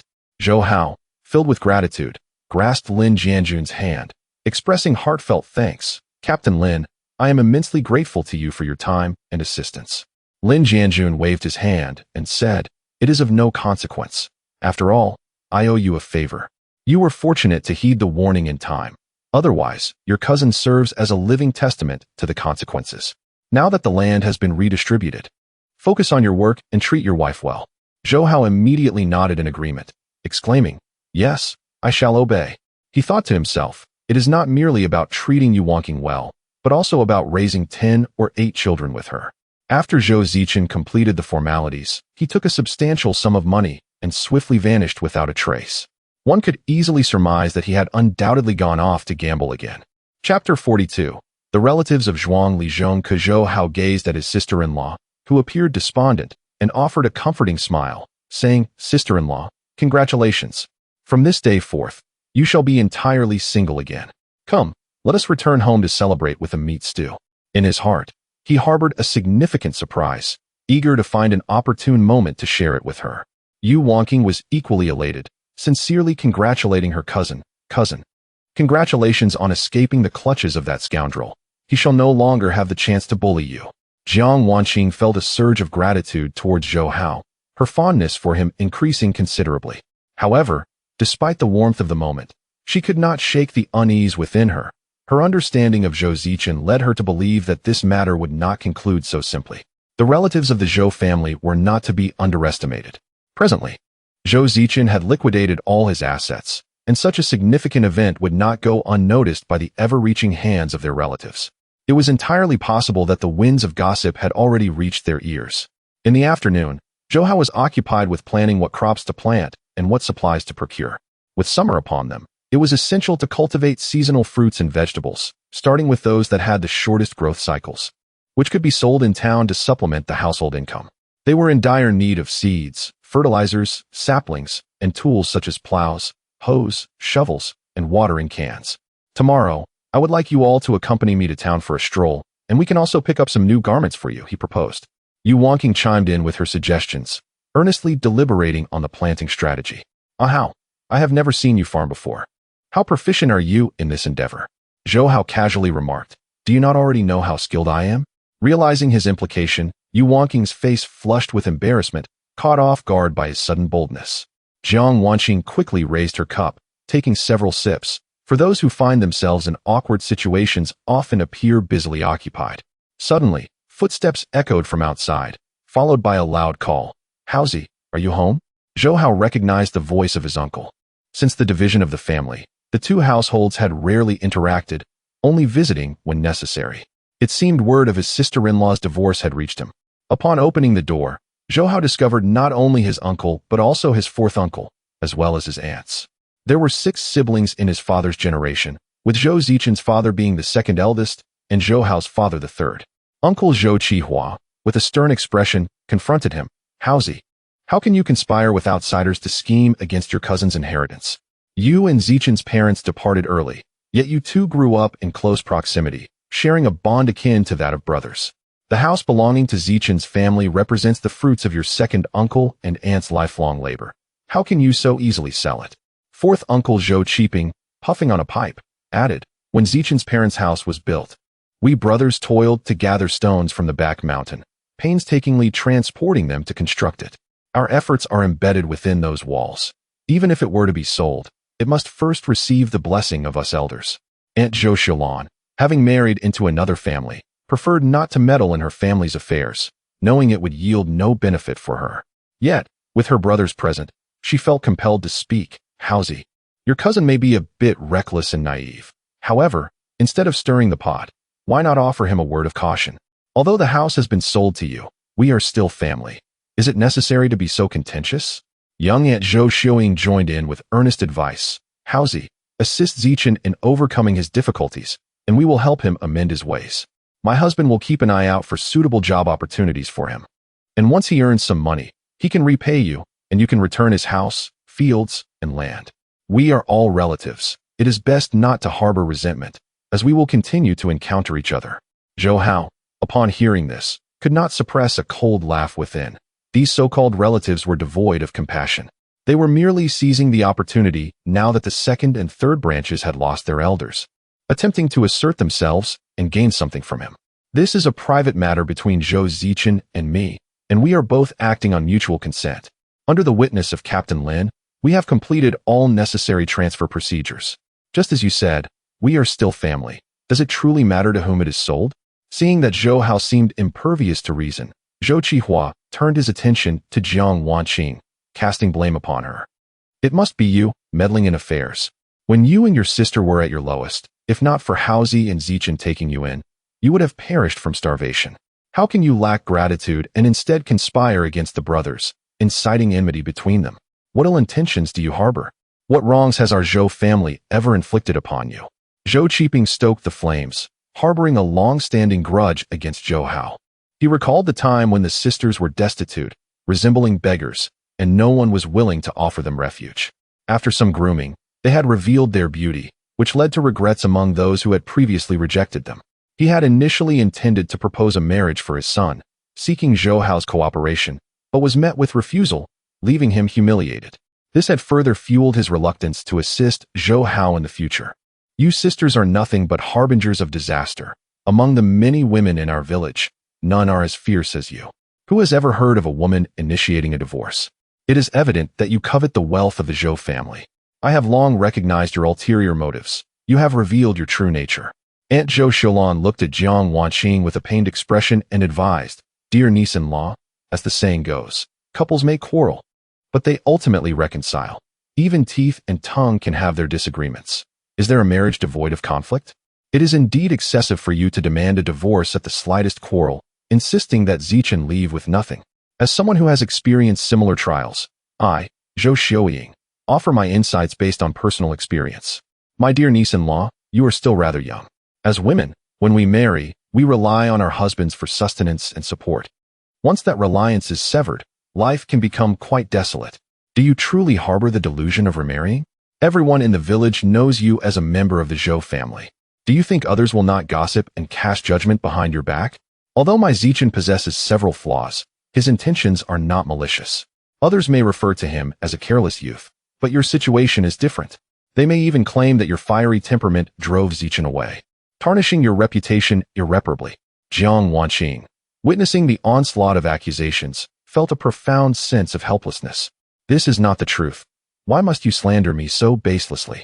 Yu Wanqing, unable to bear her cousin's isolation, immediately cast a pleading glance towards Zhou Hao. Hao, I implore you, assist my cousin.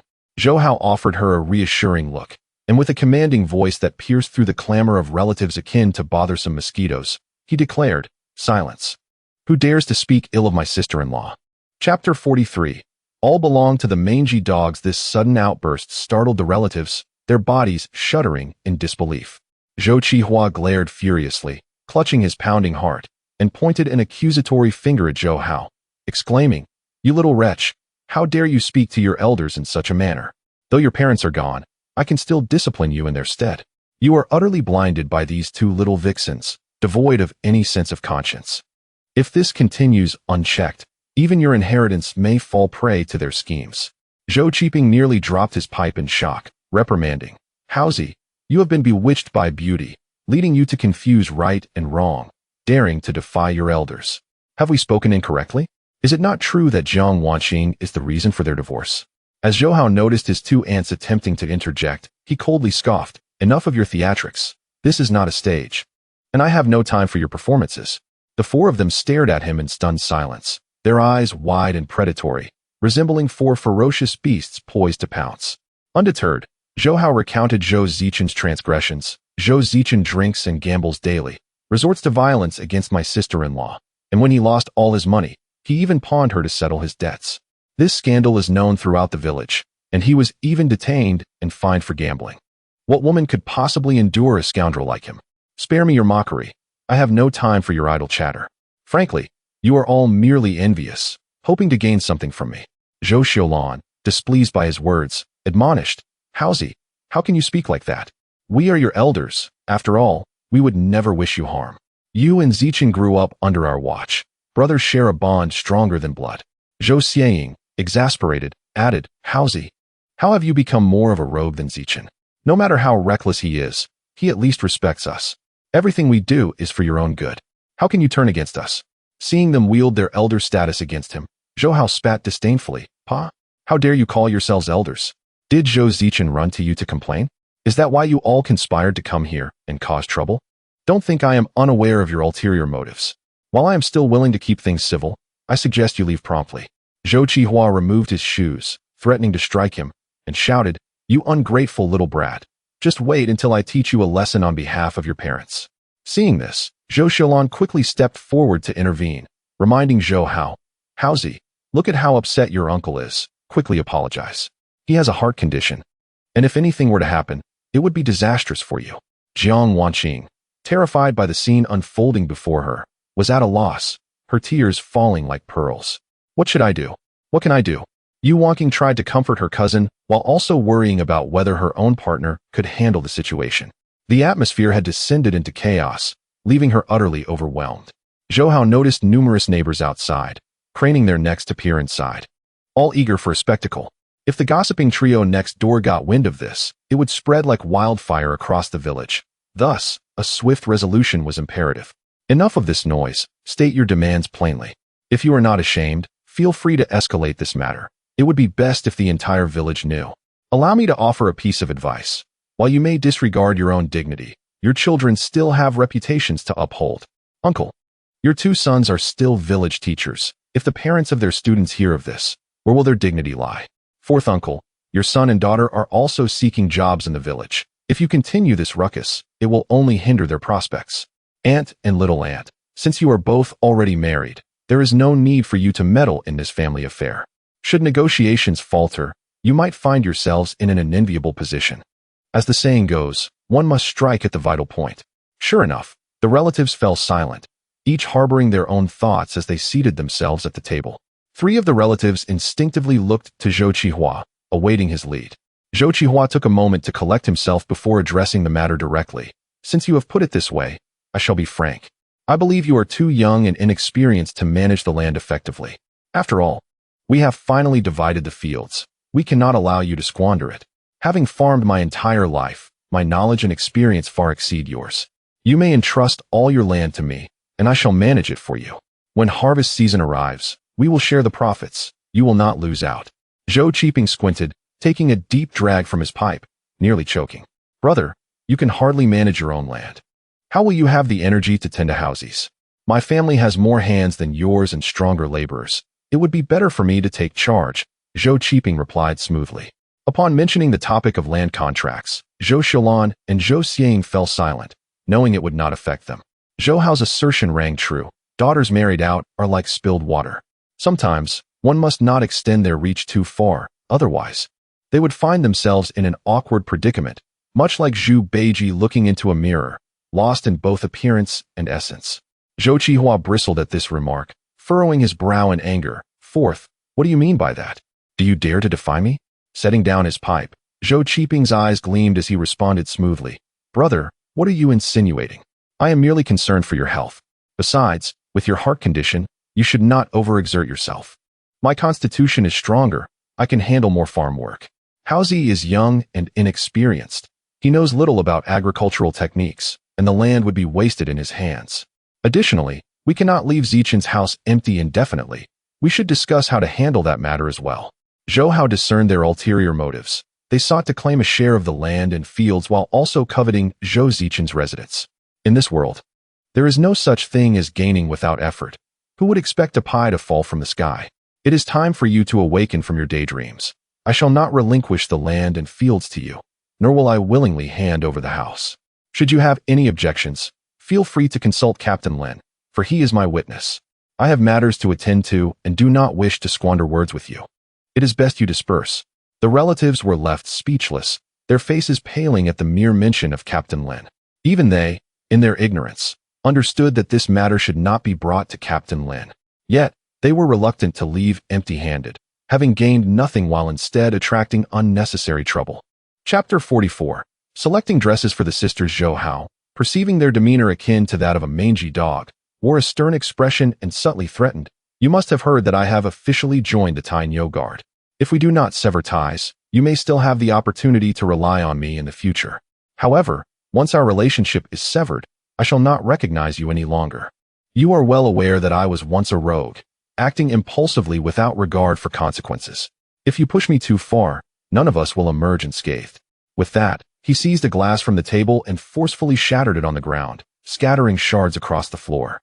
The others glared at Zhou Hao, understanding that they could not press him too hard.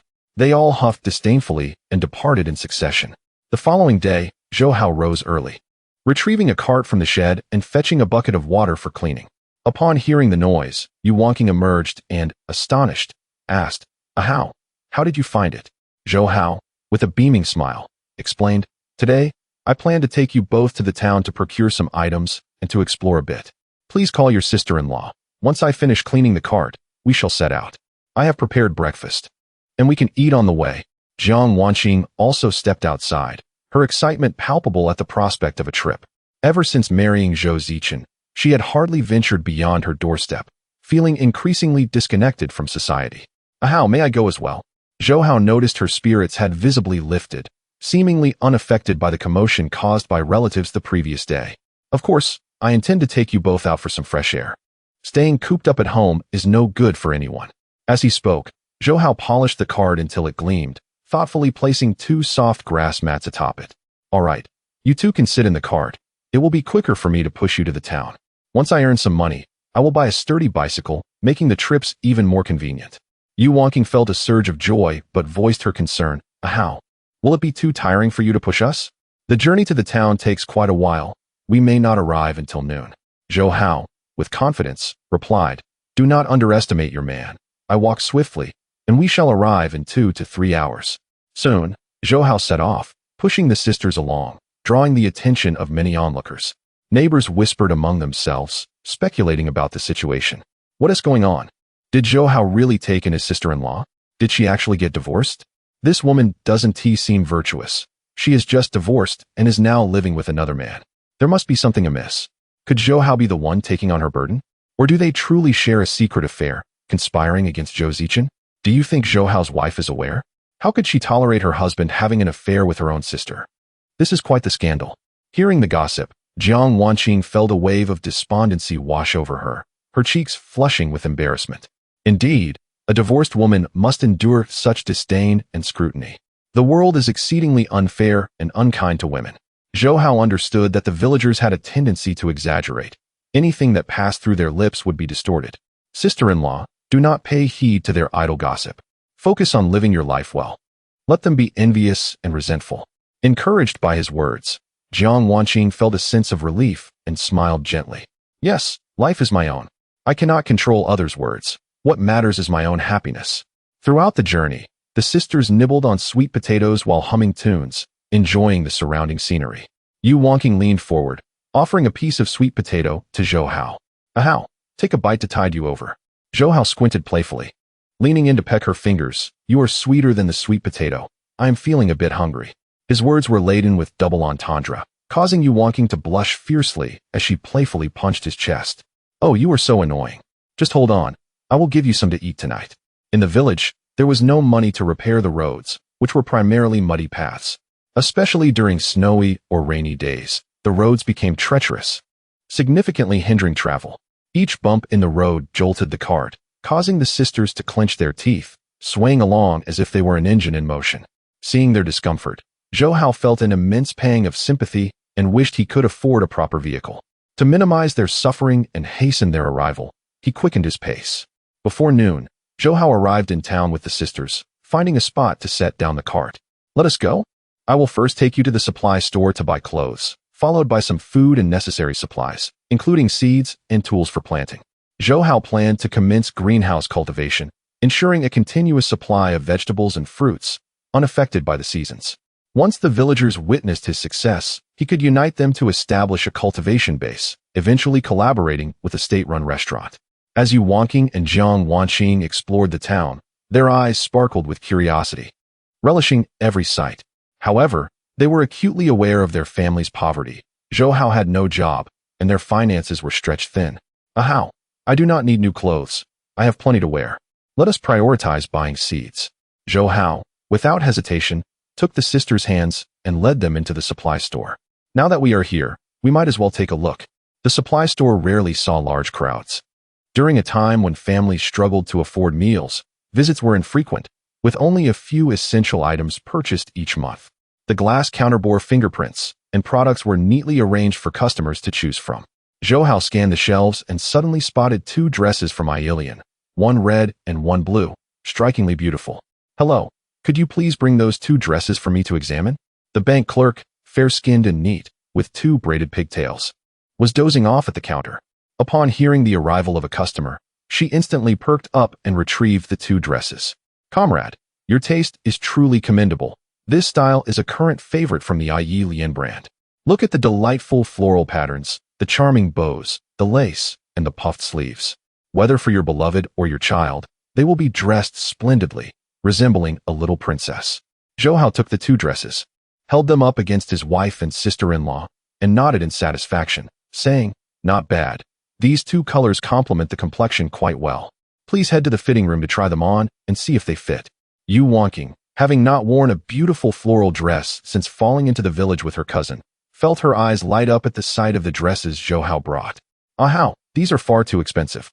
We should spend our money wisely." Jiang Wanqing also insisted, No, I don't need them. You should buy them for Wanqing instead." Chapter 45. The Unmatched Duo. Who would not be enchanted? Zhou Hao insisted on shoving 2 dresses into their arms, urging them to step into the fitting room. "If you're not going to try on the dresses, do you expect me to help you wear them myself?" Yu Wanqing understood that her partner was not jesting and obediently took the dresses into the fitting room. "Ah Hao, since you like them, I shall wear them for you." Jiang Wanqing, already blushing with embarrassment, also accepted a dress and turned to enter the fitting room.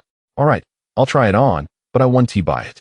Zhou Hao, bubbling with excitement, paced back and forth outside the fitting room, even envisioning their stunning debut. After a while, Yu Wanqing and Jiang Wanqing made a dazzling entrance, their figures accentuated by the dresses, showcasing their curves with elegance. Their alabaster necks, enticing collarbones, slender waists, and long, straight legs were captivating. This unmatched duo, who could resist being mesmerized? Zhou Hao's eyes widened, his mouth agape as if he could fit an egg inside, his prominent Adam's apple bobbing uncontrollably. It was infatuation, and there was no evading it. These were not mere mortals. They were akin to celestial beings. He had previously overlooked their adornment. Even a casual touch could render them breathtakingly beautiful. Yu Wanqing shyly gazed at her man, his wolfish gaze causing the corners of her mouth to unconsciously lift. "Ah Hao, do you think it looks good?" Jiang Wanqing, accustomed to coarse linen garments, felt a bit out of place in the exquisite dress. "Zhou Hao, I think I should pass. This dress is not suitable for working in the fields." Zhou Hao, seeing the sisters turn to revert to their previous attire, immediately interjected, "No, buy them all. These dresses are tailored for you. They are perfect and extraordinarily beautiful. I believe even movie stars cannot compare to your beauty." Zhou Hao's face radiated admiration, his gaze lingering on their graceful forms as if he were beholding a masterpiece. After they tried on the dresses, Zhou Hao swiftly transitioned into shopping mode.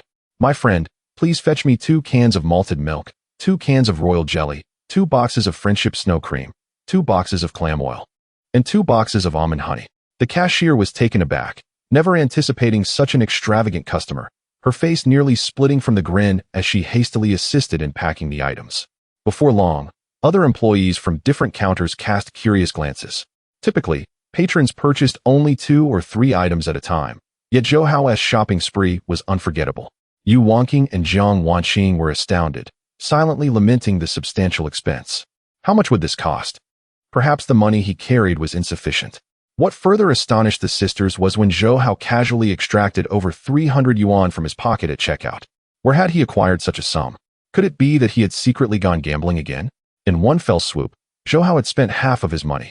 "Dear wife, sister-in-law, all of this is for your nourishment and skincare. As the saying goes, a woman's skin is her second face. Your faces are my face, and they must be well cared for." Yu Wanqing stared, wide-eyed, at the large bags of items, cold sweat trickling down her brow as she trembled and asked, "Ah Hao, tell me the truth. Have you gone gambling again?" Zhou Hao, sensing her misunderstanding, quickly clarified, "Of course not. Have you forgotten my last trip to the black market? I found precious medicinal herbs while hunting on the back mountain. I happened to meet a buyer and sold the herbs. All of this is hard-earned." Yu Wanqing finally breathed a sigh of relief, her gaze softening as she spoke gently. "Ah Hao, you've worked so hard for our family and for my cousin. You bear too much burden." Jiang Wanqing felt equally guilty, expressing her gratitude. "Zhou Hao, I'm sorry for the expense. It's not easy for you to earn money. Yet you've spent so much on me. Once I earn some money, I will repay you." Zhou Hao, noticing her reluctance, chuckled, "Sister-in-law, there's no need to be polite. We are all family, and spending on you is only right. Zhou Hao, laden with packages, then took the sisters to the commune's agricultural supply station for further purchases. Hello, my friend. I'd like to buy various vegetable and fruit seeds, along with urea, ammonium bicarbonate, and pesticide. I also need thicker plastic film, straw mats, iron wire, sprayers, thermometers, as well as plows, rakes, windmills, sickles, and hoes. The proprietor, a man in his 30s, welcomed Zhou Hao's extensive order with a smile. All right, how much do you need? Just give me a list, and I'll fetch the goods from the warehouse. Zhou Hao found paper and pen at the counter, quickly jotting down the items he required and handing the list to him. Boss, I'll buy these for now. If I need anything else, I'll return. I hope you can offer me a discount. The boss scrutinized the list, furrowing his brow. What you're buying doesn't meet the wholesale price. I cannot give you the maximum discount. Just then, a small boy, about 2 or 3 years old, rushed in with a flushed face, flailing his arms, but unable to speak. Suddenly, his eyes rolled back, and he collapsed to the ground, his body limp like a puddle of mud. The boss panicked, quickly scooping the boy into his arms. What happened? What is wrong with you? Zhou Hao immediately recognized that the boy was choking and swiftly took him from the boss, initiating the Heimlich maneuver. The boss was frantic, clasping his hands and fervently praying. Buddha, please protect him. He is my only son. May nothing happen to him. Yu Wanqing and Jiang Wanqing's hearts raced, their eyes fixed on Zhou Hao's actions, holding their breath in the gravity of the situation. This was a matter of life and death, and if he succeeded, they would earn the gratitude of others. In the event of a mishap, one might unwittingly find oneself entangled in a grave situation, risking far more than one stands to gain. It is unwise to wager one's future on the benevolence of others. Under the calm and composed emergency response of Zhou Hao, the little boy finally expelled the lard candy lodged in his throat, bursting into tears. His previously flushed face gradually returned to normal, and he became fully alert. All is well now. Be cautious when consuming lard candy in the future. The proprietor, witnessing his son's recovery, felt an immense weight lift from his heart as he tenderly cradled the boy and scrutinized him closely. Thank goodness you are safe. You frightened your father terribly. Had anything happened to you, I would not wish to continue living. After uttering these words, he embraced his son and bowed deeply to Zhou Hao, tears of gratitude streaming down his face. Thank you for saving my son. Your kindness is something I shall never forget. I shall provide you with factory prices for the items you requested. Kindly leave me your address, and I will personally deliver them to your home. Zhou Hao appreciated this arrangement, as it spared him the hassle of transporting the goods himself. Very well, I appreciate your assistance. He then took up a pen and paper to jot down the address, before taking the 2 sisters to purchase rice, oil, and meat. Zhou Hao lacked sufficient funds. Aside from the equipment needed for the greenhouse, all other items were purchased at a premium, which distressed the sisters greatly. The trio returned home with their arms laden with goods, their faces radiating joy. Jiang Wanqing stole a few glances at Zhou Hao, silently making a decision in her heart. Chapter 46. Hao. You are truly mischievous. Upon returning to Taoyuan village, many villagers were astonished to see Zhou Hao and his companions laughing heartily, their cart brimming with an array of purchased goods. Could it be that Zhou Hao, that rascal, had acquired such wealth to buy so many items? It was utterly enviable to have 2 beautiful companions and such a bounty. He was indeed a winner in life. Zhou Hao, that scoundrel, had even dared to pursue his own sister-in-law. What was there that he would not attempt? Indeed, his actions were despicable, disgraceful, and loathsome. How I longed for the same. Among them was neighbor Su Shunan, who, upon witnessing this scene, felt his blood boiling with rage. He was undeniably superior to Zhou Hao in every aspect. Why should such fortune not befall him? Su Shunan's eyes revealed a deep-seated animosity and resentment towards Zhou Hao. One day, he vowed to claim both women for himself and not be outdone by that wretched scoundrel. Zhou Hao, overhearing the villagers' voices filled with envy, jealousy, and hatred, felt a surge of delight within him, as the system notifications chimed incessantly. Li Day dislike 4, host greenhouse skill 4, Wang Dajiang dislike 5, host seed cultivation 5, Su Shunan dislike 7, host planting technique 7. Upon returning home, Zhou Hao transported all the purchased items inside. Yu Wanqing and Jiang Wanqing assisted in organizing the goods, taking charge of the affairs within the household while leaving external matters untouched. Zhou Hao scooped water from the tank and quickly washed his face, revitalizing himself. Wife, sister-in-law, Once the boss delivers the planting supplies tomorrow, I shall be quite busy. My days will be filled with farming by day and hunting with the timid guard at night. Yu Wanqing, filled with concern, approached him and said, Hao, I do not wish for you to work so hard.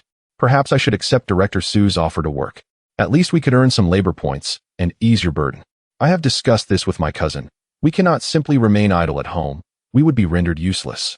Zhou Hao suddenly leaned closer to his wife, a meaningful smile gracing his lips. Dear wife, there is no need for haste. There are plenty of opportunities ahead. Your primary task now is to care for me, and I will possess boundless energy to toil.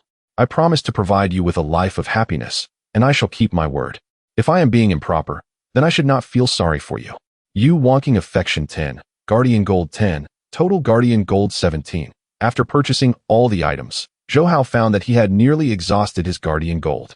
However, thanks to the system's tenfold rebate, he gained over 3,000 yuan in cash. After a long day of toil, he had a light supper and, as he climbed into bed, discovered a beautiful companion waiting for him. Hao, I have been sleeping with my cousin these past few nights. You must be feeling lonely, right? Come here. I will keep you company tonight. Zhou Hao was instantly captivated by her alluring fragrance. Wife, I love you, he exclaimed with a chuckle, eagerly leaning in. Hao, you are so naughty. Outside, the summer cicadas sang in harmony with Yu Wanqing's gentle hum, creating a melodious symphony. The following day, Zhou Hao arose with vigor, having risen early. Yu Wanqing had only just fallen into a deep slumber as dawn broke. As Zhou Hao gazed upon her cherubic face, rosy and radiant from his care, he found her utterly irresistible. Her nourishment had improved, and her figure had become increasingly alluring. As he stepped outside, he nearly collided with Jiang Wanqing, startling both of them. Sister-in-law, why are you up so early? Jiang Wanqing, appearing haggard with dark circles under her eyes, gazed at him with a look of grievance. She silently wondered why she was awake at such an hour, aware that it was due to their noise the previous night that had kept her from sleeping. Zhou Hao, caught off guard, sheepishly scratched his head and apologized. Sister-in-law, I am truly sorry. I will be quieter next time. Our home lacks soundproofing. I will renovate it and create a separate room for you, so you won't be disturbed. Jiang Wanqing felt warmth in her heart. Despite her lingering presence, he was considerate enough to think of providing her with her own space. Jiang Wanqing Affection 5, Guardian Gold 5, Total Guardian Gold 22. At that moment, a voice called from outside, Boss Zhou, your goods have arrived. Please come out to sign for them. Upon hearing that the supplies for planting had arrived, Zhou Hao dashed outside to see the boss pushing a cart. Thank you, boss, for making the trip all this way. The boss, smiling broadly, helped unload the goods, expressing his gratitude. There is no need for thanks. I should be the one expressing my gratitude. If it weren't for your timely assistance, the outcome could have been dire. As the unloading progressed, neighboring villagers peeked in, astonished to see Zhou Hao had acquired so many items delivered right to his doorstep. What was the situation? How had Zhou Hao amassed such wealth to procure all these supplies? It appeared he intended to venture into farming. With his inability to lift a finger, does he truly believe he can cultivate the land? Indeed, the best plots had been allocated to him, a waste of fertile land. After the unloading was complete, Zhou Hao was about to prepare breakfast when he noticed Jiang Wanqing had made a pot of pumpkin soup and steamed some cornmeal buns. Sister-in-law, I'm off to work on the greenhouse. You stay here and keep Wanqing company. She was exhausted last night. Let her sleep until she wakes naturally. Jiang Wanqing watched as he rushed outside to fetch the cart, intending to transport all the planting supplies to the fields. Hao, I find myself quite bored at home. Why not let me accompany you to the fields and lend a hand? Zhou Hao hesitated, unwilling to let her endure the sun's harsh rays. Just as he was about to refuse, he met her eager gaze, which softened his resolve. Very well, you may sit nearby and watch me work. Your delicate hands must be well cared for, restoring them to their former soft and fair state. Jiang Wanqing couldn't help but smile at his thoughtful words, though a pang of sorrow filled her heart. Her hands were now calloused and rough, far from their previous delicate beauty. Zhou Hao, with a serious expression, declared, as long as you and Wanqing refrain from laboring for an extended period and diligently apply skincare products daily, you will undoubtedly revert to your former self. The scorching summer sun blazed fiercely overhead, its relentless ultraviolet rays capable of scorching one's skin, producing wisps of smoke with each step taken. Zhou Hao placed the sole straw hat in his home upon his sister-in-law's head, urging her to take a respite in the cool shade beneath the tree. He then rolled up his sleeves and, with his face to the earth and his back to the sky, industriously commenced the ambitious endeavor of constructing the village's very first plastic greenhouse. Chapter 47. The greenhouse planting. Beyond the times, Zhou Hao was busy constructing a greenhouse, quickly drawing the attention of several villagers from the adjacent fields. They had never seen greenhouse vegetables before and began to mock him with pointed fingers. "Zhou Hao, are you not just making a fool of yourself? What use are these pointless contraptions?" One scoffed. "Indeed, that glaring white plastic wraps the plants so tightly. Without sunlight and fresh air, how can the fruits and vegetables thrive? You could ask us for planting techniques if you don't understand. Why waste such fertile land?" Another chimed in. "Huh, I see you're trying to imitate city folks, but what you're doing is utterly impractical. We use the ancestral methods passed down to us. Farmers must heed the whims of nature." Zhou Hao remained silent. After considerable effort, he finally plunged the last bamboo pole into the soil, and the completed greenhouse rustled in the wind. Now, all that remained was to sow the seeds into the earth and nurture them carefully. The basic framework was nearly complete. Uncle Gung from the neighboring field, pipe in mouth and brow furrowed, remarked, "Zhou Hao, what kind of planting technique is this? The plants want to see the sun or get rainwater. Don't expect them to take root and sprout." The onlookers erupted in laughter, unable to comprehend Zhou Hao's novel approach. This lad is still too young, wasting time on such frivolous ventures. The produce will surely be small and withered.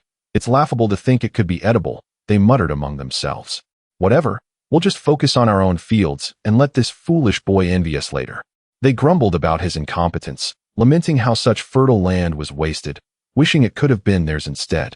Zhou Hao, unfazed by their ridicule, retorted coolly, "You needn't throw your scorn here. Mind your own fields. Your antiquated methods are no longer in vogue, and you're out of touch with the times. When harvest day arrives, we shall see who has the last laugh." Zhou Hao's planting transcended the era, and their lack of understanding was to be expected. The crowd, stung by his words, dispersed in a huff, each returning to their own tasks, thinking to themselves that they would wait for harvest day to witness his folly. Suddenly, a shrill scream pierced the air from the shade. "Ah, a snake!" Zhou Hao looked up and saw his sister-in-law, Jiang Wanqing, pale with fright, clutching her ankle. Alarmed, he dropped his hoe and rushed to her side, spotting a swift shadow of deep brown slithering away. "Oh no, it's a short-tailed viper, venomous." This species was common in the fields. Bold and unafraid of humans, it likely struck while she was distracted. "Sister-in-law, let me see how bad the wound is." Jiang Wanqing was swelling up, even her elegant neck was reddened, and she was sweating profusely from the pain. My ankle, my ankle." Zhou Hao quickly removed her hand, examining her ankle closely. There were 2 tiny bite marks, and the area was already turning purple and swollen. Jiang Wanqing, terrified and on the verge of tears, whimpered, "Zhou Hao, I'm so scared. Am I going to die? It's not death that I fear, but rather how my cousin will cope without me as her support."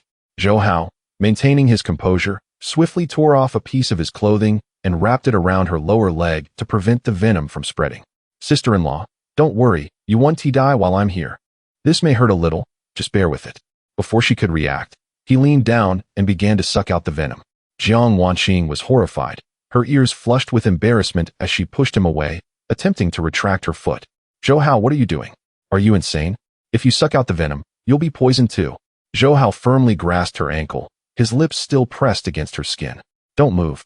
The venom must be drawn out for you to be safe." Jiang Wanqing trembled, unsure if it was the poison or her racing heart that was causing her distress. "Ah, Zhou Hao, my neck hurts so much, and my throat feels tight. I can hardly breathe." Her legs and neck were visibly swollen, evoking a sense of pity. Zhou Hao felt a surge of anxiety. The venom was more potent than he had anticipated. He needed to expedite the detoxification process. Without a moment to spare, he focused intensely, beads of sweat forming on his forehead. 1, 2, 3. Repeatedly, he drew out the venom, spitting out blood-tinged saliva, the metallic taste filling his mouth. With each draw, Jiang Wanqing's heartbeat quickened, almost leaping from her chest. "Zhou Hao, I feel so unwell. Am I going to die? Maybe you should just leave me be." Her voice trembled, growing increasingly warmer, leaving her uncertain whether it was the toxin or her emotions that tormented her. Zhou Hao, noticing her face reddening, felt an overwhelming urgency. "Sister-in-law, I haven't given up, so you cannot either. Trust me, you will be all right. Jiang Wanqing gasped for breath, glistening beads of sweat adorning her face, her gaze becoming hazy. I can't breathe. Zhou Hao observed the severe swelling around her neck, realizing the venom was spreading too swiftly, compounded by her weakened state. There must be another way to detoxify. Zhou Hao paused for a moment, scanning the surroundings. Zhou Hao discovered that Su Shunan was not far away, peering at him with a gaze that suggested a misunderstanding. A smile danced on Zhou Hao's lips. A misunderstanding is indeed delightful. It's exactly what I want you to think. Truly, there is always a way out. Suddenly, several methods for treating snake bites flooded Zhou Hao's mind. Sister-in-law, do not worry. I have it all under control. Chapter 48. Do not call me sister-in-law. Call me by my name. Zhou Hao swiftly attended to Jiang Wanqing's wounds with the techniques he had envisioned in his mind. His methods became increasingly adept and confident. Before long, Jiang Wanqing's complexion began to regain its color. With genuine concern, Zhou Hao inquired, Sister-in-law, do you feel better now? Does it still hurt? Jiang Wanqing, taking deep breaths, felt her body free from pain. Hearing Zhou Hao call her sister-in-law, she teasingly responded, I have already divorced your cousin. Why do you still call me sister-in-law? I wish to hear you call my name. Zhou Hao was momentarily taken aback, feeling somewhat at a loss. I am not used to changing my address. I am so accustomed to calling you sister-in-law. Jiang Wanqing, for the first time, felt the profound care from another, gazing at Zhou Hao with affection. I simply want to hear you call my name. Come, say my name, quickly.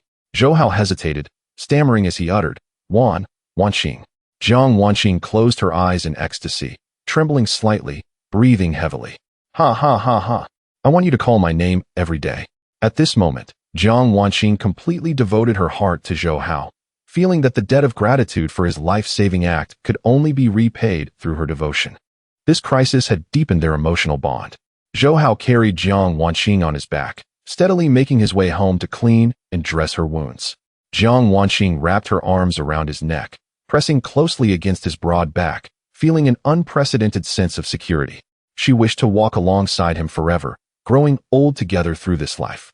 Yu Wanqing waited anxiously at the door all day, her heart racing in anticipation. Upon seeing her man carrying her cousin home, she rushed forward in alarm. Cousin, what happened? Are you all right? Jiang Wanqing, having had most of the poison removed by Zhou Hao, appeared pale, but was regaining her strength. She softly replied, I accidentally got bitten by a venomous snake, but thankfully Zhou Hao helped extract the poison from my blood. I feel much better now. Yu Wanqing gasped in horror at the thought of her being bitten by a snake and hurriedly checked both their conditions. Oh my, this is too dangerous. Are you both all right? Seeing his wife's anxious expression, Zhou Hao gently reassured her, Dear, do not fret. If you wish to shake, I will accompany you in the evening. Yu Wanqing blushed deeply upon realizing his implication and lightly punched his chest with her small fist. Ah Hao, you are so naughty. I truly worry about you. Did you feel unwell after extracting the poison? You should rinse your mouth immediately. Zhou Hao smiled knowingly. Indeed, I must rinse my mouth well, otherwise it would affect you. As he spoke, he carefully laid Jiang Wanqing on the bed, skillfully boiling a pot of hot water to cleanse her wounds. Wanqing, bear with me, it will be over soon. For the next few days, you must rest in bed. If you need anything, feel free to tell me. Jiang Wanqing felt the warmth radiating from his palm, her delicate feet shivering slightly. Zhou Hao, your technique is truly professional. It doesn't hurt at all. I previously misunderstood you. Zhou Hao felt a swell of pride within, instinctively glowing with satisfaction. Of course, I have practiced these techniques specifically. If you find them agreeable, I can attend to you daily. Realizing his words could be misconstrued, he quickly refrained, as he usually felt comfortable with his wife and often spoke without reservation. However, he respected Jiang Wanqing and did not wish to overstep. Jiang Wanqing turned her head, suppressing a smile, her heart bubbling with sweetness as if immersed in honey. That evening, Zhou Hao prepared a large pot of crucian carp soup, simmering it to a rich, milky white, adding tofu and garnishing it with chopped green onions for a delightful fragrance. Zhou Hao had often heard from the elders that crucian carp soup was beneficial for wound healing. Rich in high-quality protein, it is easily absorbed by the body, enhancing immunity and promoting recovery. Wanqing, you both should drink plenty of crucian carp soup to nourish yourselves. After dinner, make sure to rest early. I still need to visit Captain Lin's house for our scheduled hunting trip.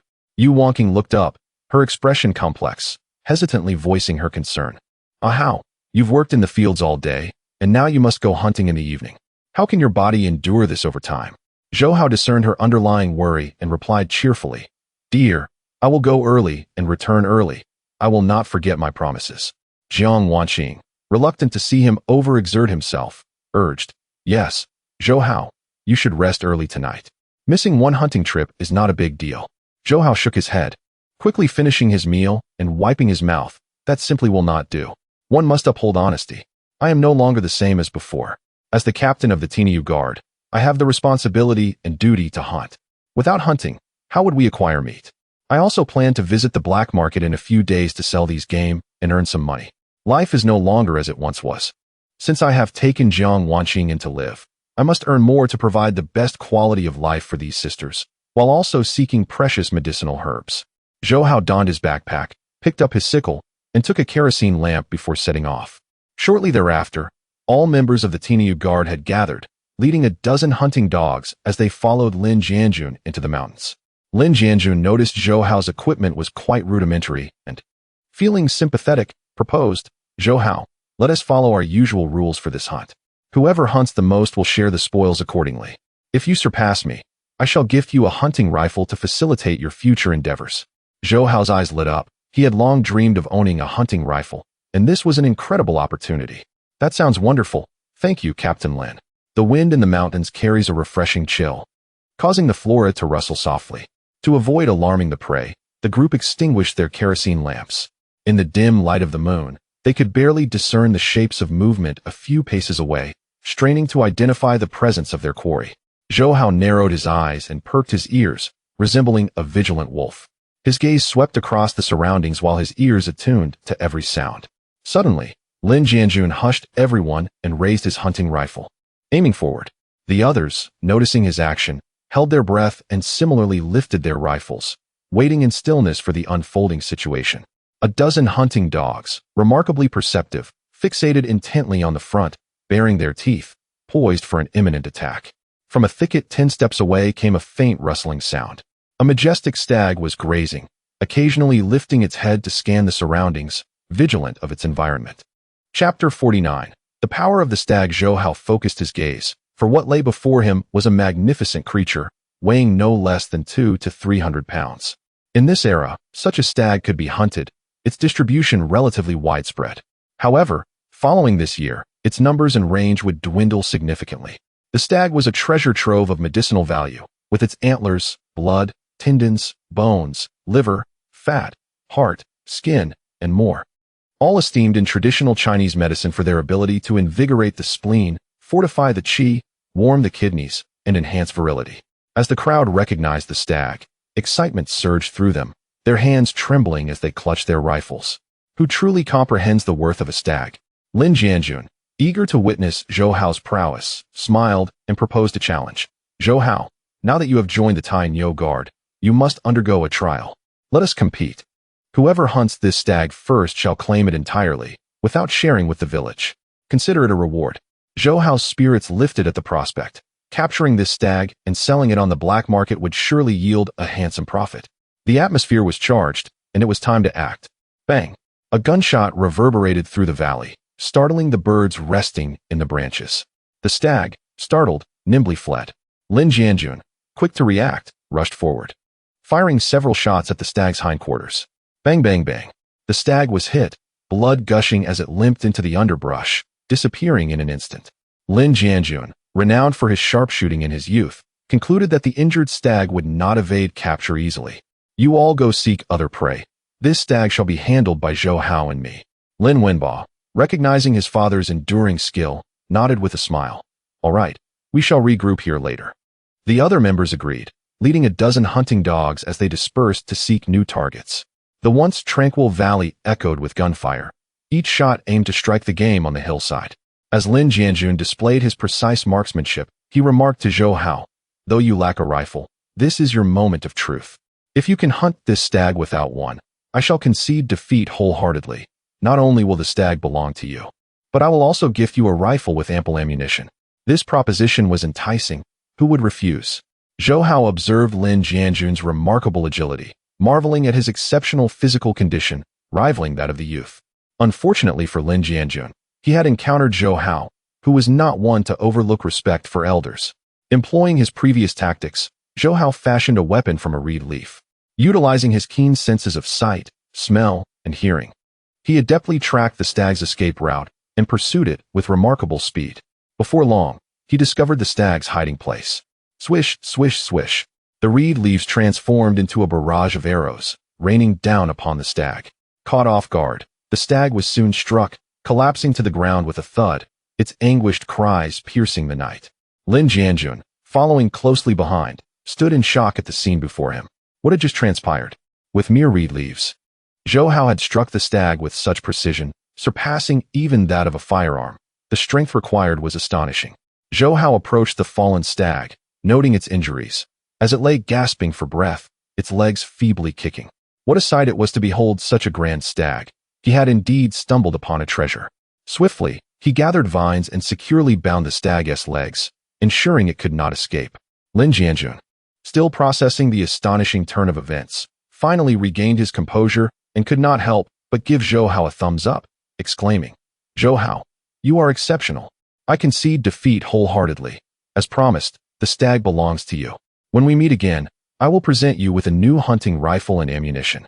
You have either been inconspicuous or have made a remarkable entrance. Your previous demeanor was far too low-key." Zhou Hao chuckled, scratching his head in modesty.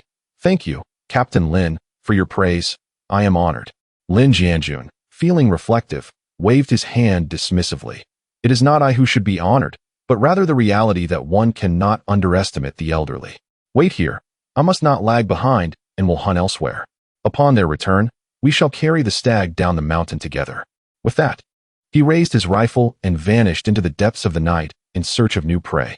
Zhou Hao, undeterred, began to search for precious medicinal herbs using his keen sense of smell.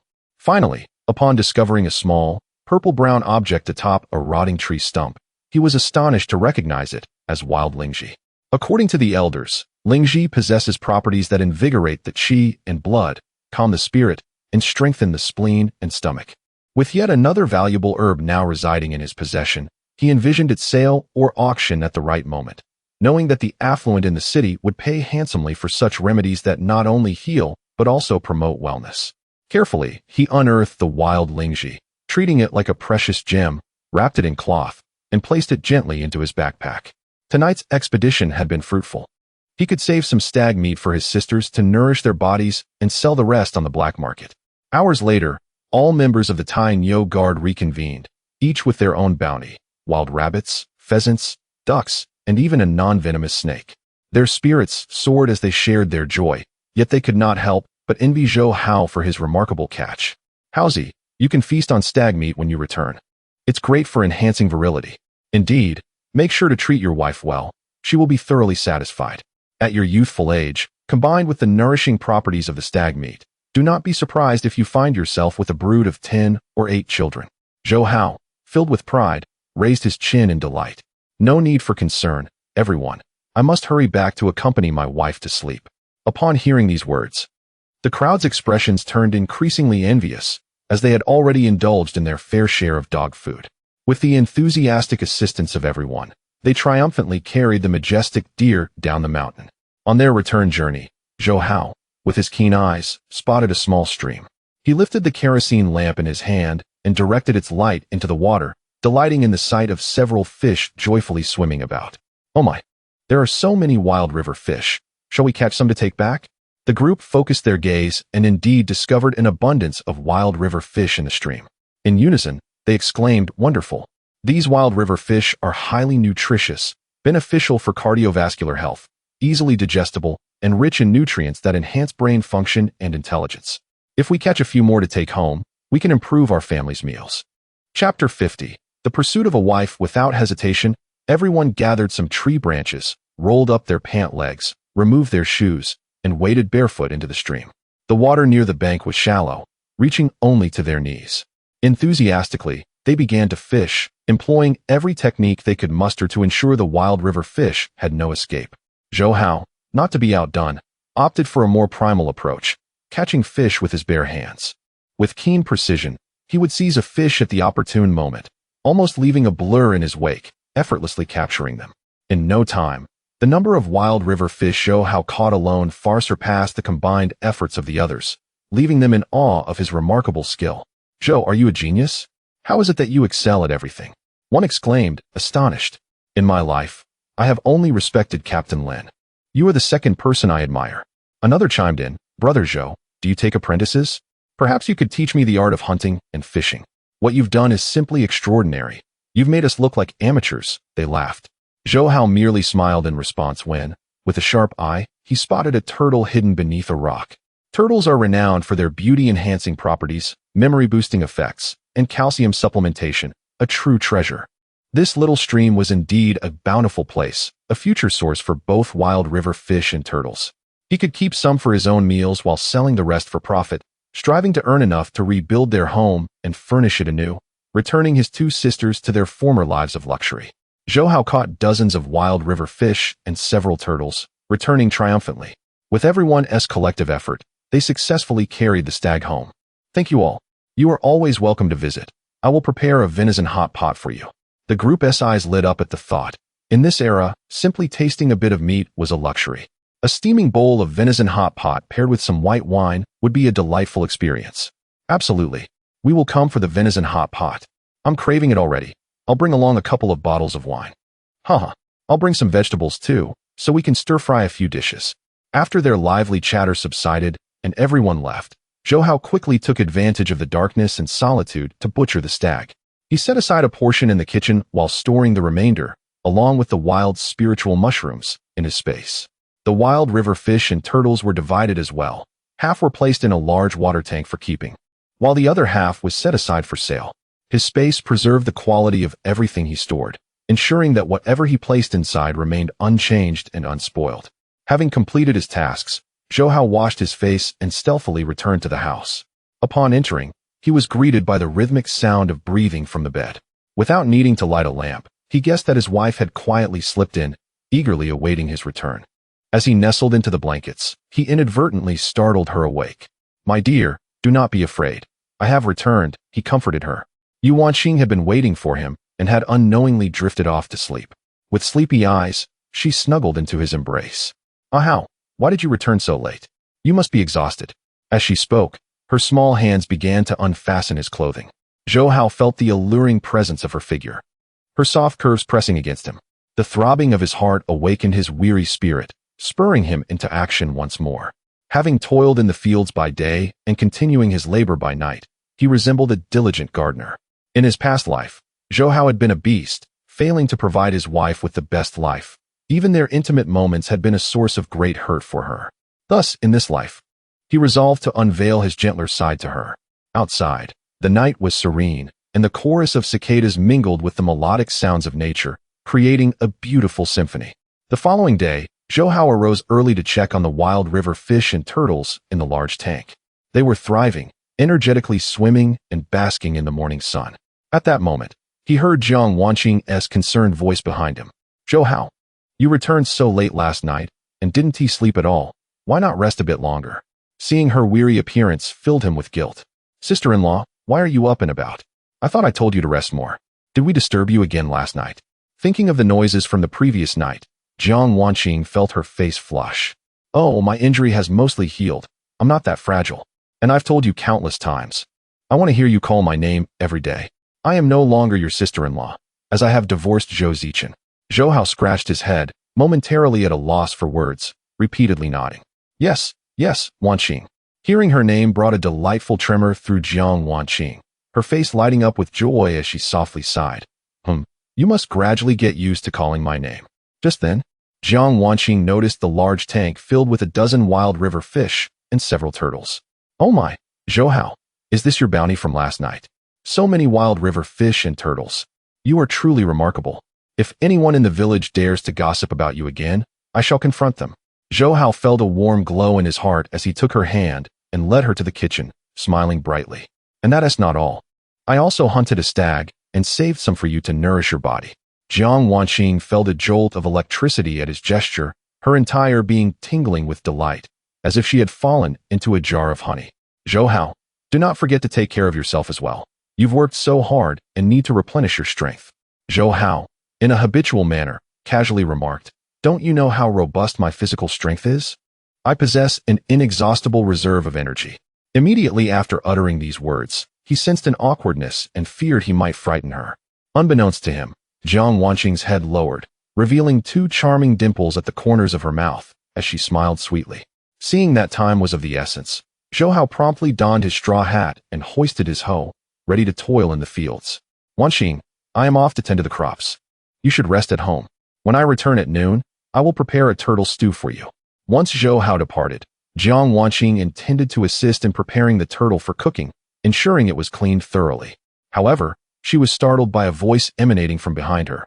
"Wife, I hope you have been well lately. Your figure appears to have grown even more voluptuous. You must be living quite comfortably."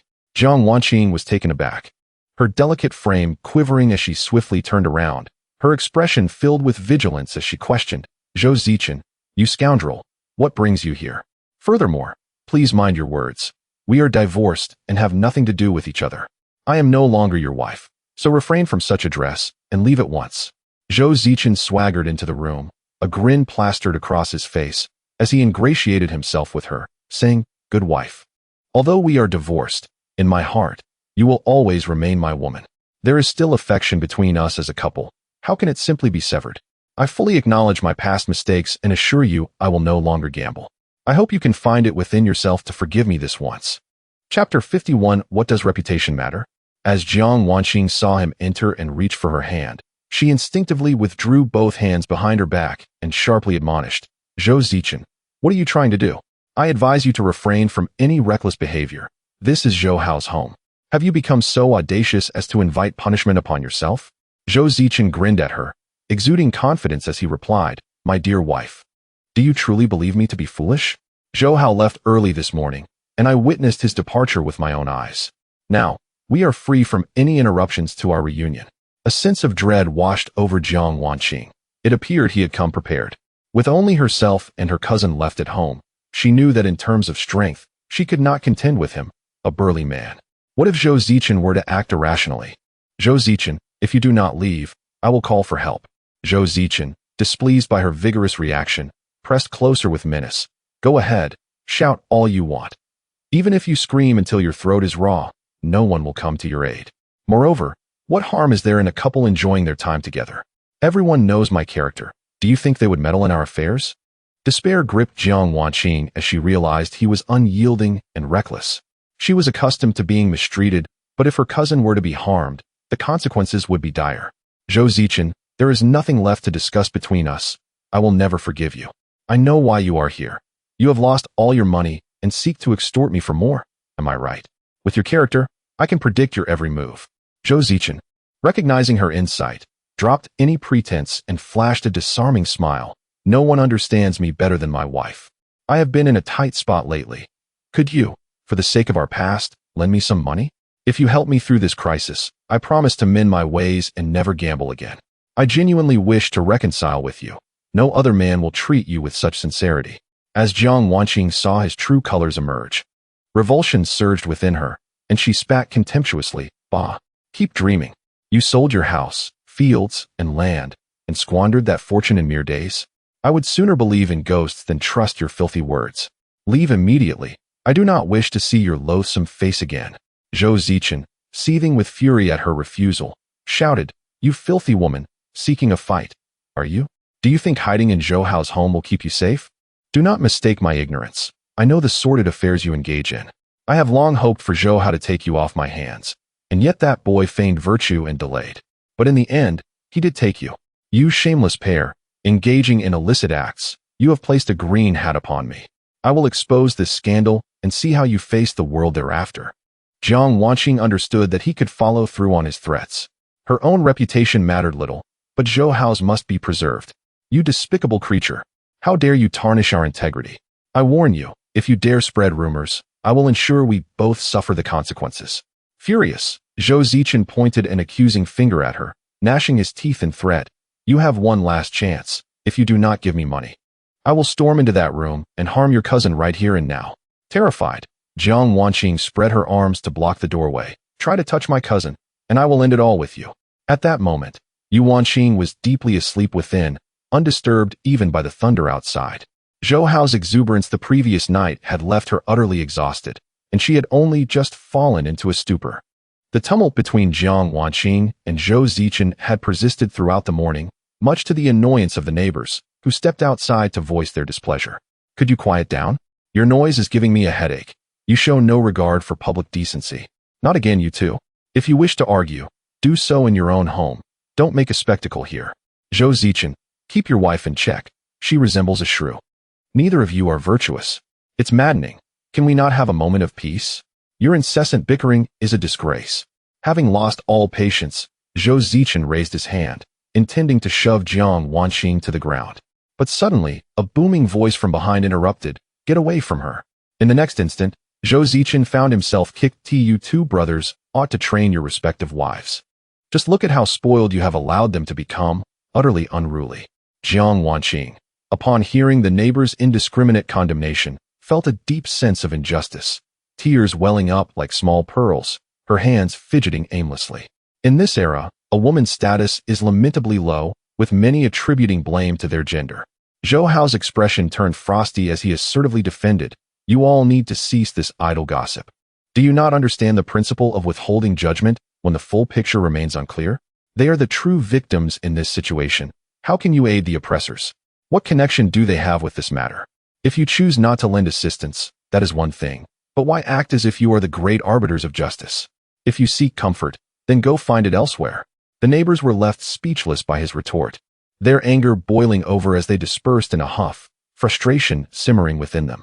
This rascal Zhou Hao is truly becoming more incorrigible by the day. Chapter 52. Insufficient labor, resorting to flesh compensation. Zhou Hao observed Jiang Wanqing, who appeared to be in a state of shock, and immediately offered words of comfort. "Wanqing, do not be afraid. Should Zhou Zichen dare to come again, I shall break his legs. Come, let me prepare some turtle soup for you. It is quite nourishing." Under Zhou Hao's soothing words, Jiang Wanqing's emotions gradually settled, and she felt a profound sense of security with him around.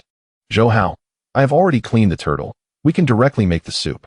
Upon hearing this, Zhou Hao feigned displeasure and retorted, "Wanqing, I have told you and your sister countless times that the kitchen is my forbidden territory. Neither of you is allowed to cook. The mountain spring water is icy cold. Although it is summer, it can still be quite harsh on the hands. And those knives, should you accidentally cut your fingers, I would be heartbroken." Yu Wanqing, having slept until noon, finally stirred awake, feeling as if she had endured a fierce battle, her body aching all over, even her calves trembling. Upon stepping outside, she was greeted by the enticing aroma of turtle soup wafting through the air, stirring her appetite. "Aha, you are back. How did I sleep until now? Why didn't you wake me sooner?" Zhou Hao, seeing his wife awake, smiled brightly as he took her hand and, with a playful grin, said, "How could I bear to wake you? You need to conserve your energy to take care of me." Yu Wanqing understood the implication behind his words and nodded coyly. "Yes, my injuries have healed, and I can properly care for you now. But you must be gentler. You cannot always be like a wild boar, rampaging about." Jiang Wanqing, overhearing their exchange, felt an itch for an opportunity to break through the veil with Zhou Hao. It was unacceptable to linger here without acknowledgement, as it could invite gossip from the villagers. While she herself was indifferent, Zhou Hao was different. His devoted assistance warranted some form of reciprocation. Lunch consisted of turtle soup, accompanied by 2 dishes of stir-fried greens and fragrant rice, the aroma wafting next door. The neighbors, accustomed to this, exhibited a mix of envy, jealousy, and resentment. How could a good-for-nothing scoundrel, who squandered his days in idleness, drinking and gambling, enjoy such sumptuous meals daily? Yet what could they do? Zhou Hao was now the captain of the Tinu Guardian team, frequently hunting in the back mountains, ensuring an endless supply of meat. Recently, Zhou Hao had been exceedingly busy, having constructed the greenhouse and sown the seeds, diligently fertilizing them each day. Fortunately, with the system's assistance, knowledge and techniques regarding cultivation surfaced seamlessly in his mind. He knew precisely how to proceed, and everything unfolded in an orderly fashion. Old man Luo, having just applied fertilizer, squatted on the field ridge, pulled out his pipe, packed it with tobacco, lit it, and took a few deep puffs. Squinting at the several white plastic greenhouses, he scoffed. "Zhou Hao, what can you possibly grow in those? They're deprived of sunlight and air, just stifling in there. Don't be surprised if you end up with nothing but rotten leaves and fruits. which will serve as fertilizer for me. Aunt Luo set down her hoe, wiped the sweat from her face with a towel hanging around her neck, and disdainfully remarked, "Indeed, farming relies on the blessings of the heavens. With that wretched plastic covering, the crops will surely perish from suffocation and rot. What a waste of such fertile land." Zhou Hao, disinterested in their idle chatter, bent down and entered the greenhouse. He carefully examined the rapidly growing water spinach, beans, bok choy, amaranth, and wood ear mushrooms, which looked vibrant and enticing. In a few months, a bountiful harvest awaited. On a designated day, Zhou Hao arose early, preparing to visit the black market, as he had previously arranged with the buyer. He had not been able to go earlier due to a lack of game, but now, he possessed ample wild game and several precious herbs stored in his space, ready to fetch a handsome price. "Wife, Wanqing, I've prepared rib soup for you in the pot. Make sure to enjoy it while it's hot. I shall be heading to the black market today and may return later." Yu Wanqing, concerned about his relentless busyness, replied with worry, "Ah how? Can't you take a day off before going? You are busy all day and into the night. I fear your health may not withstand such strain. Perhaps I should join my cousin to find some work. That way, I could contribute to the household." Jiang Wanqing nodded in agreement. "Yes, Director Su has sought me several times. We are idle at home, and it would be wonderful to keep busy. You see, you bring back game every day, allowing us to enjoy meat at every meal, making our lives quite comfortable. We could sell tofu pudding, small dried fish, cold noodles, and old popsicles." Zhou Hao, seeing their eager expressions, grinned broadly. "Do not underestimate running a business. It can be quite exhausting, requiring early mornings to get started. I cannot bear to see you work so hard. It is sufficient for me to shoulder the burden alone." Yu Wanqing felt warmth in her heart, knowing that marrying him had left her with no regrets. Jiang Wanqing, feeling sheepish, thought it unreasonable to continue enjoying their hospitality without contributing. Otherwise, it would lead to labor compensation, or worse, flesh compensation. As noon approached, Zhou Hao finally arrived at the black market, concealing his face as he had previously. He first meandered through the market, purchasing some food stamps, meat tickets, oil tickets, and fabric tickets. Just as he finished, he turned and spotted the familiar figure of Brother Hao, clad in a leather jacket, with a black bag and sunglasses, and promptly approached him with a greeting. "Hello, Brother Hao, I am Haozi. This time, I have brought some game. Would you like to inspect the goods?" Chun Juanhao squinted his eyes, surveying him from head to toe, and suddenly realized, "Oh, indeed, it's you, Haozi. Your face is so thoroughly obscured that I scarcely recognized you. What delicacies have you brought? Allow me to examine their quality. If they are of good caliber, I shall procure them at black market prices." Zhou Hao, smiling, nodded in agreement. "Brother Hao, I assure you, you will be pleased. However, I have an abundance of items, so I shall gather them from a specific location. Please wait for me here. I shall return shortly." With that, he briskly walked to an unoccupied corner, retrieving from his storage venison, wild river fish, and soft-shelled turtle, returning with his hands laden. As Chun Juanhao smoked, he awaited his return. Upon seeing the bounty Zhou Hao carried, his excitement surged.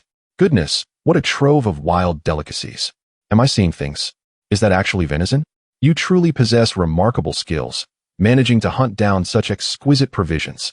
Chapter 53. Rescuing a mysterious big shot. Zhou Hao, with a beaming smile, cheerfully remarked, "How good. If you are satisfied, feel free to weigh it, and we can settle the payment based on the weight. This deer meat should weigh around 60 to 70 jin, and these wild river fish are likely around 12 to 13 jin. As for these few soft-shelled turtles, they should weigh about 15 to 16 jin." Chun Juanhao nodded in approval, accepting the game meat and proceeding to a nearby stall to borrow a scale for weighing. "Zhou Zi, the deer meat weighs 65 jin, but I'll calculate it as 70 jin. I'll give you the highest price on the black market, 4 yuan per jin, totaling 280 yuan. The wild river fish weighs 13 jin, calculated at 1 yuan 50 per jin, amounting to 19 yuan 50. These soft-shelled turtles weigh 16 jin, valued at 5 yuan per jin, totaling 80 yuan. The overall total comes to 379 yuan 50, so I'll round it up and give you 380 yuan. I hope you will come to me again when you have more game." With that, he gracefully unzipped his wallet and counted out 380 yuan, handing it to Zhou Hao. Zhou Hao, with a heart brimming with excitement, accepted the money with trembling hands and a broad smile. "How good. Rest assured, I will be hunting in the back mountains almost every day. I will set aside the good finds for you." Zhou Hao considered him to be an excellent source and wished to cultivate a long-term partnership to secure his livelihood. Zhou, next time you hunt game, come directly to the state-run restaurant to find me. It saves you the trouble of trading here and the anxiety that comes with it. Here's the address of the state-run restaurant. Come through the back door when you arrive. I can introduce you to some channels and help you expand your network. With that, he handed over a note with the address written on it. Zhou Hao's heart leaped with joy. This was an immense opportunity. Once he established a partnership with the state-run restaurant, how could he fear a lack of income? All right, I've noted it down. After Zhou Hao happily departed with the game meat, Zhou Hao, elated by the good fortune, sought his next target. He planned to sell a small portion of the precious medicinal herbs in his possession to draw interest for future auctions. However, after wandering about, he unexpectedly encountered the middle-aged man who had previously purchased medicinal herbs. The middle-aged man appeared harried, frantically searching the black market for a life-saving rare herb. This was a matter of life and death, and he had to race against time. Zhou Hao's eyes brightened, and he hastened his steps to inquire. Hello, I am the one who sold you the 100-year-old Lingji and the 1,000-year-old ginseng beard last time. I have unearthed some very precious medicinal herbs again. Are you still interested? The middle-aged man's pupils constricted sharply. After staring at him for a while, he finally recognized him and exclaimed, "Ah, young man, it's you. What a twist of fate. It's like finding light in the midst of darkness. I'm truly grateful to have encountered you. To be honest, my life is on the line today. I implore you to help me save someone. If you save him, you will have saved my life as well. Good deeds are rewarded. Could you accompany me?" Seeing the man's anxious demeanor, despite the sweltering summer heat, he was sweating profusely. Embracing the philosophy that saving a life is more meritorious than constructing a 7-story pagoda, Zhou Hao readily agreed. All right, I will accompany you. However, if my medicinal herbs prove effective, you must purchase them at the highest price on the black market. Is that agreeable? The middle-aged man, relieved by his agreement, responded promptly, "Of course. I assure you, if this endeavor succeeds, not only will you gain notoriety, but you will also receive substantial rewards. We must hurry. Time is of the essence." Zhou Hao hopped onto the man's bicycle, navigating through the alleys until they arrived at a cylindrical building. Under the middle-aged man's guidance, they ascended to the second floor and entered a room at the end of the corridor.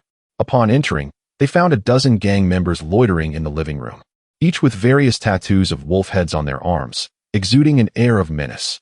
The room was filled with smoke, accompanied by the sound of sighs. The moment Zhou Hao appeared, the gang members turned their attention toward him, akin to a pack of vigilant wolves, their eyes sharp and muscles tensed.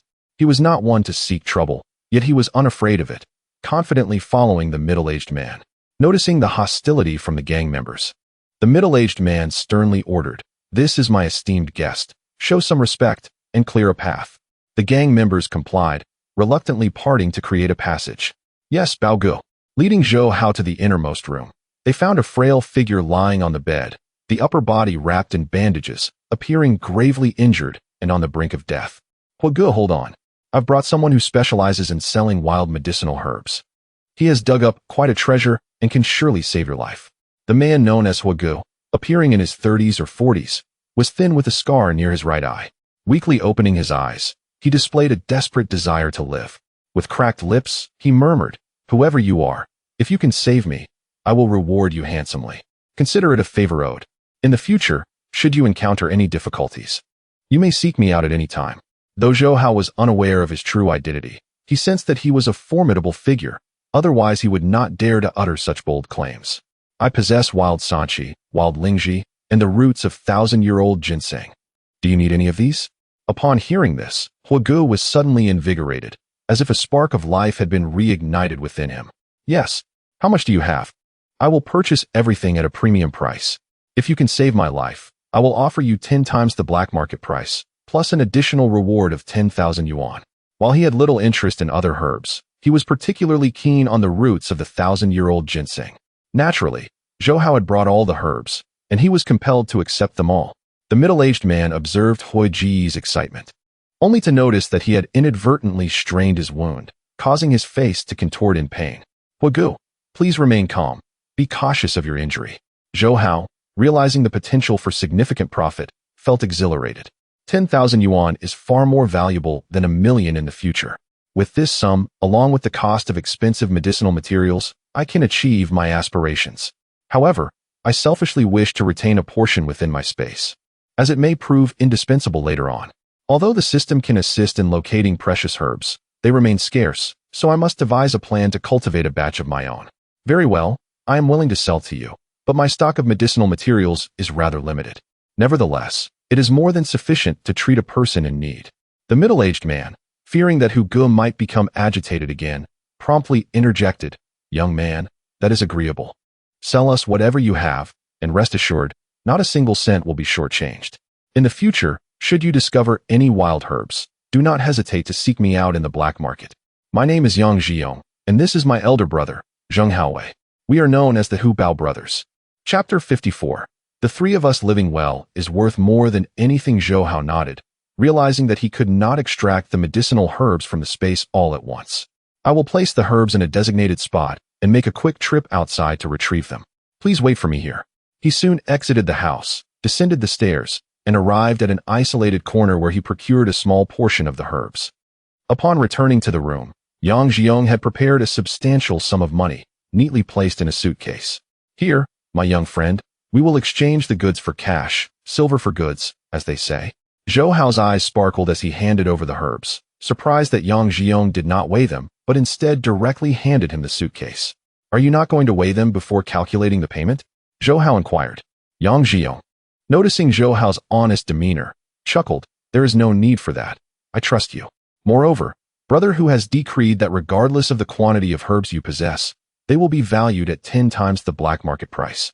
An additional reward of 10,000 yuan is included. Would you like to count it?" Seeing Yang Jiong's straightforward nature, Zhou Hao did not hesitate, taking the suitcase and weighing it in his hands, estimating its worth. Pleasant cooperation. And may brother Hu recover swiftly. He silently noted to seek precious medicinal herbs during his next hunting trip in the back mountains. After leaving the apartment building, Zhou Hao stored the suitcase in the space. He had transformed into a wealthy individual, though he needed to keep his newfound fortune discreet. He then visited the supply and marketing cooperative to procure some daily necessities and nutritional products, primarily for his two sisters. The clerk recognized him immediately and greeted him with a radiant smile. "Greetings, comrade. How may I assist you today?" His previous spending had left a lasting impression, and he was treated with utmost respect, as individuals of his stature were either wealthy entrepreneurs or local magnates. Zhou Hao scanned the products on the counter and purchased everything he needed. Suddenly, his eyes were drawn to a pair of exquisite red leather shoes displayed in the showcase, stirring his desire. In a time when many households faced hardships, possessing such red shoes was a privilege reserved for the village chief's son. Remembering the lovely floral dresses he had purchased for Yu Wanqing and Jiang Wanqing, he realized that a fitting pair of new shoes would complete the ensemble. "Could you please show me the size of those red leather shoes?" he requested. The clerk, beaming with joy, handed him the shoes and remarked, "Are these for your wife? Your taste is impeccable. This is a new model we recently introduced, and red is the signature color. With such a thoughtful husband, your wife is indeed fortunate." Zhou Hao accepted the red leather shoes, adorned with delicate embroidery, which were quite charming. After measuring the size in his hands, he said, "Do you have more of these red leather shoes? I wish to purchase 2 pairs. Please wrap them up for me." The clerk's eyes widened in astonishment, her excitement palpable. Yes, we have 2 pairs in stock, both the same size. Do you have a ticket? If not, it might be a little more expensive." Without hesitation, Zhou Hao produced a wad of cash. Whether or not he had a ticket was inconsequential, as he was not short on funds. As long as Yu Wanqing and Jiang Wanqing were pleased, the expenditure was worthwhile. He bought a plethora of items, totaling 260 yuan. For an ordinary person, such a sum would have been an agonizing expense. Realizing that the household supplies were running low, he visited the market to procure some oil, rice, fruits, and vegetables. He also bought seeds and fertilizer in preparation for the next planting season, storing everything in the space and returning home laden with goods.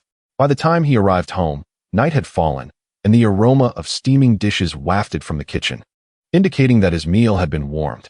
Zhou Hao felt a warmth in his heart. The most blissful feeling was returning home to find someone waiting for him. As his sisters had not yet emerged, he swiftly retrieved the items from his space. When Yu Wanqing heard the commotion, she hurried out, her brows furrowed with concern.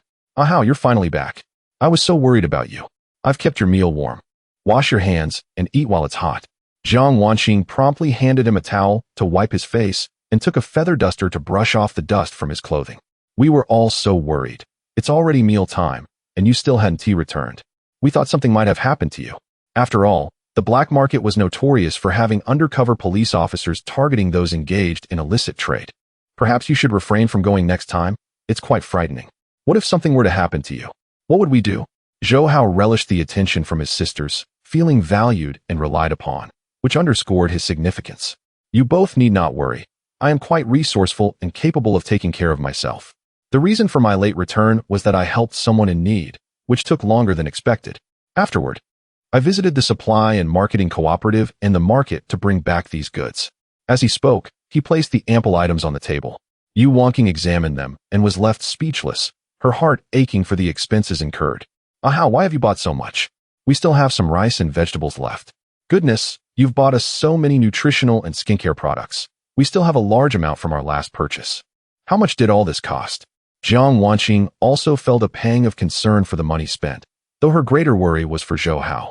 She earnestly advised, Zhou Hao, I understand your desire to improve our living conditions, but you work so hard every day. The game you hunt will likely not fetch a high price on the black market. It's essential to save more money. Life is a gradual journey, not merely a feast today and hunger tomorrow. You work tirelessly. It's important to set aside some funds for your own needs. Seeing the worried expressions on their faces, Zhou Hao promptly pulled out 2 packages wrapped in craft paper, a mysterious smile adorning his face. Here, I have a surprise for both of you. Open it and see if you like it. Yu Wanqing and Jiang Wanqing, astonished and curious, accepted the packages, trembling hands peeling back the layers. When 2 brand new pairs of red leather shoes came into view, the sisters exclaimed in unison, "Ah, red leather shoes. What beautiful red leather shoes." Yu Wanqing's hands trembled with excitement as she inquired in astonishment, "Ah, how? Where did you acquire such a substantial sum of money? These red leather shoes are quite expensive, and you actually purchased 2 pairs?" Although she voiced her surprise, her heart was aflame with joy, for these were the red leather shoes she had longed for. Yu Wanqing Affection 5, Guardian Gold 5, Total Guardian Gold 117. Jiang Wanqing's exhilaration was palpable as she caressed the red leather shoes repeatedly, her voice quivering. Zhou Hao, this is far too extravagant of you. I can only imagine the expense. You should have just bought them for Wanqing. Please return my pair tomorrow. Everyone possesses a desire for beauty, and to claim indifference would be disingenuous. Nevertheless, I appreciate the sentiment. These red leather shoes are too precious to accept. Jiang Wanqing Affection 5, Guardian Gold 5, Total Guardian Gold 122. Zhou Hao wore a smile as he eagerly urged, "Hurry, try them on and see if they fit. I believe the size of these red leather shoes should be just right. As for the financial aspect, that's not something you need to worry about. I am here for that. Let us 3 enjoy our lives together, which is far better than anything else." Chapter 55. The name must be right and the words must be true. The next day, Zhou Hao rose exceptionally early. Ever since he began sharing a bed with his wife, he awoke each morning feeling invigorated, as if infused with boundless energy. He entered the kitchen, prepared 3 bowls of tomato noodles, and specially fried 4 eggs, distributing 2 to each of the sisters. Jiang Wanqing emerged from her room, and upon seeing him busy in the kitchen, she smiled knowingly and remarked, "Zhou Hao, you are indeed brimming with vitality. After a whole night of commotion, you are not even tired. Wanqing must still be asleep, right?" Zhou Hao turned around, his gaze naturally falling upon Jiang Wanqing's shoes. He noticed she had once again donned the old cloth shoes, so worn that their color had become unrecognizable. "Wanqing, why do you not wear the red leather shoes and the floral dress I bought for you? Since you and Wanqing are at home, you need not work the fields. You might as well dress up nicely. It would be a delight to behold." Jiang Wanqing shyly lowered her head, staring absent-mindedly at the tips of her shoes, and raised a hand to smooth her disheveled hair. "I still find comfort in my old clothes and shoes. Living here with you might lead to unfounded rumors. The neighbors have already been whispering, believing my stay here lacks propriety. If I were to dress up flamboyantly every day, they might poke fun at me behind my back. I have wrapped the red leather shoes you gave me in cowhide paper and placed them in the cupboard. I will take them out when I wish to wear them. They will remain as pristine as new, free from cracking or fading." Seeing her thoughtful consideration for his feelings, Zhou Hao felt a pang of guilt for not being able to provide her the recognition she deserved. However, Such matters must be approached gradually, taking into account his wife's sentiments. Wanqing, from now on, if anyone dares to speak ill of you, I shall knock out their front teeth. By the way, while I was away, Zhou Zichen did not come to harass you, did he? Jiang Wanqing, noticing the seriousness on his face, couldn't help but laugh.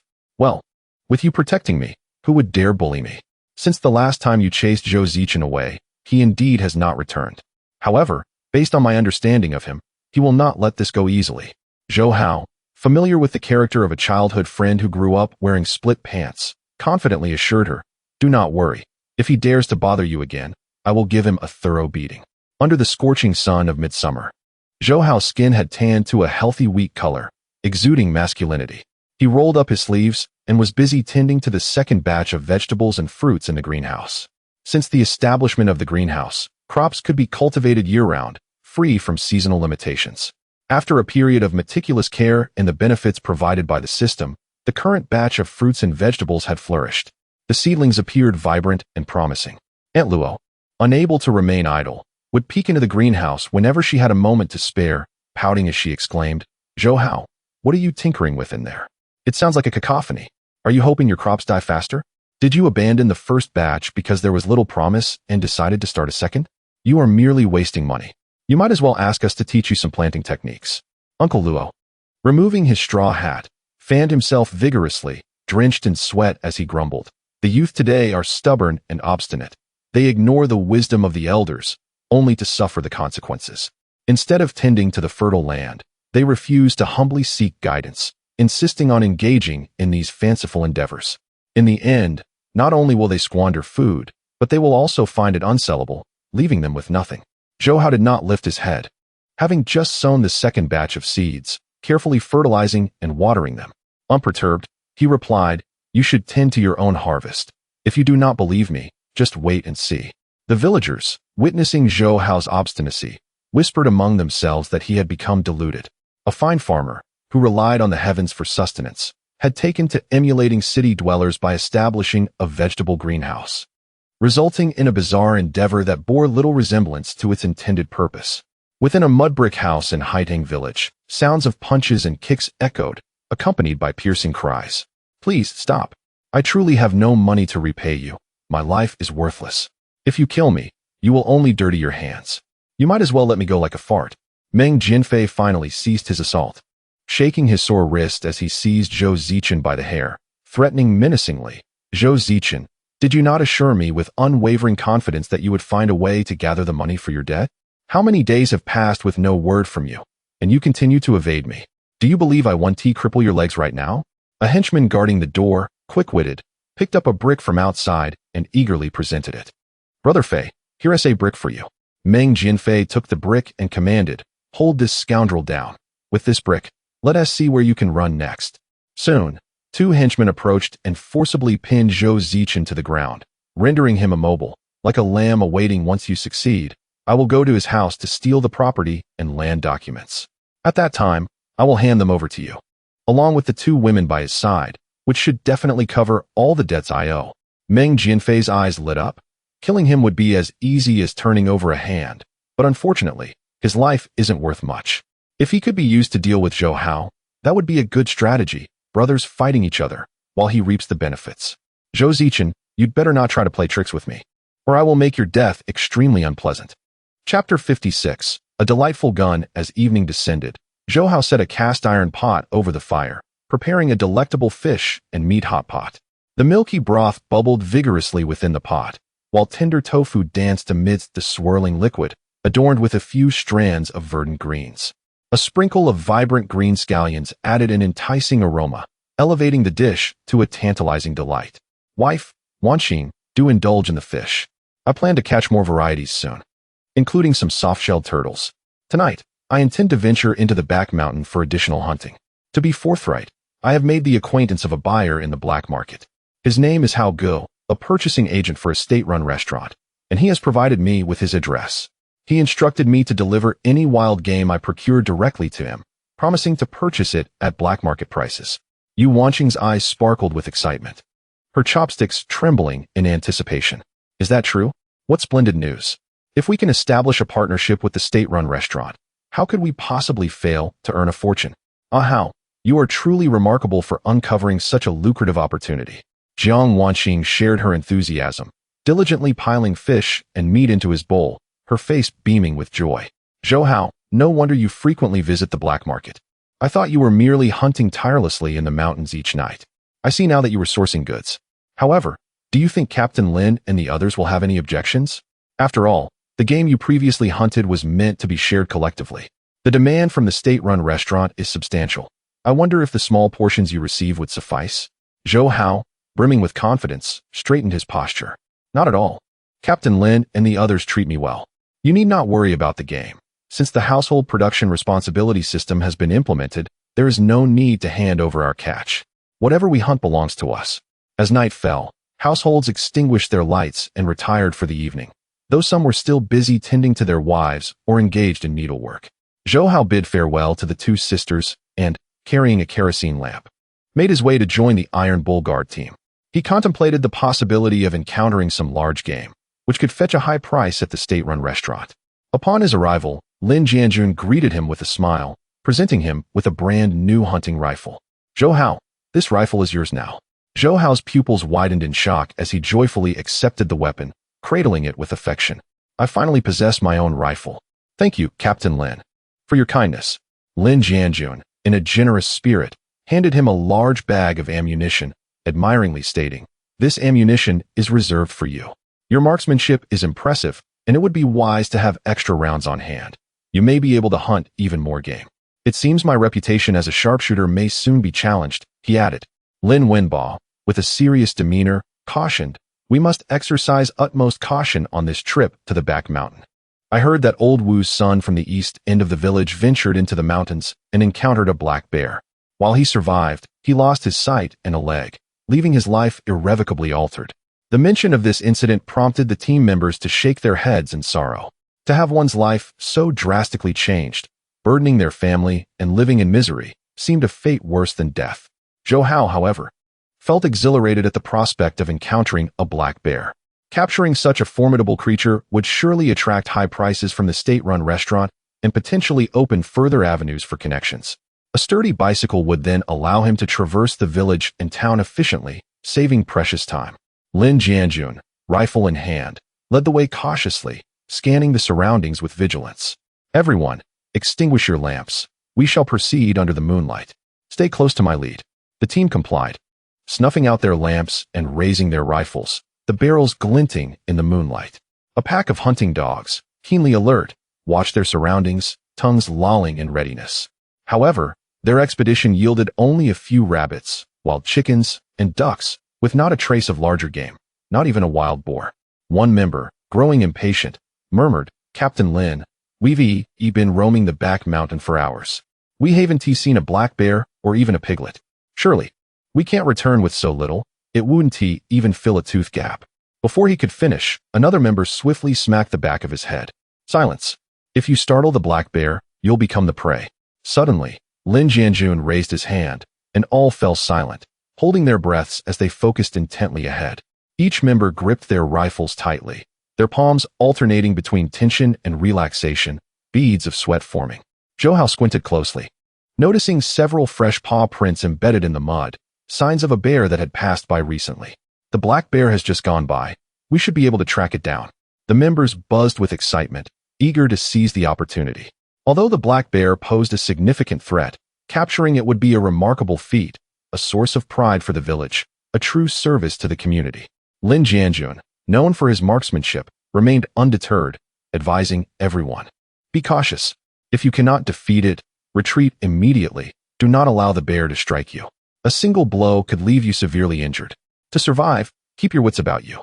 Following the trail of paw prints, the group ventured deep into the forest, eventually spotting a black bear, estimated to weigh 300 to 400 pounds. The bear blissfully rummaged through an anthill, savoring its meal, its glossy brown-black fur gleaming under the moonlight, with sharp claws capable of shattering bones. The hearts of the hunters raced, hands trembling as they silently aimed their dark muzzles at the bear, fingers poised on the triggers. The pack of hunting dogs, baring their teeth, crouched in an attacking stance, ready to spring into action. Lin Jianjun seized the moment when the black bear was once again hunched over, digging into an ant hole, and shouted loudly, "Brothers, take it down." Bang! He fired the first shot, startling the birds resting on the branches into flight.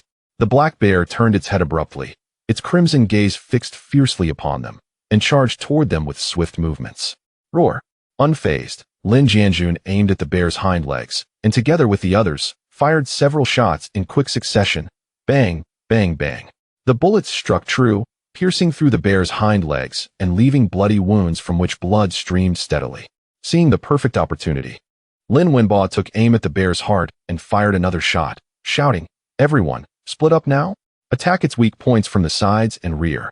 An adult black bear is not so easily killed. Everyone knew that a fierce battle lay ahead. Instantly, the team members scattered, dividing into several groups to launch a coordinated assault from all directions. Over a dozen hunting dogs barked fiercely as they rushed forward, surrounding the black bear with bared teeth, attempting to divert its attention. Chapter 57.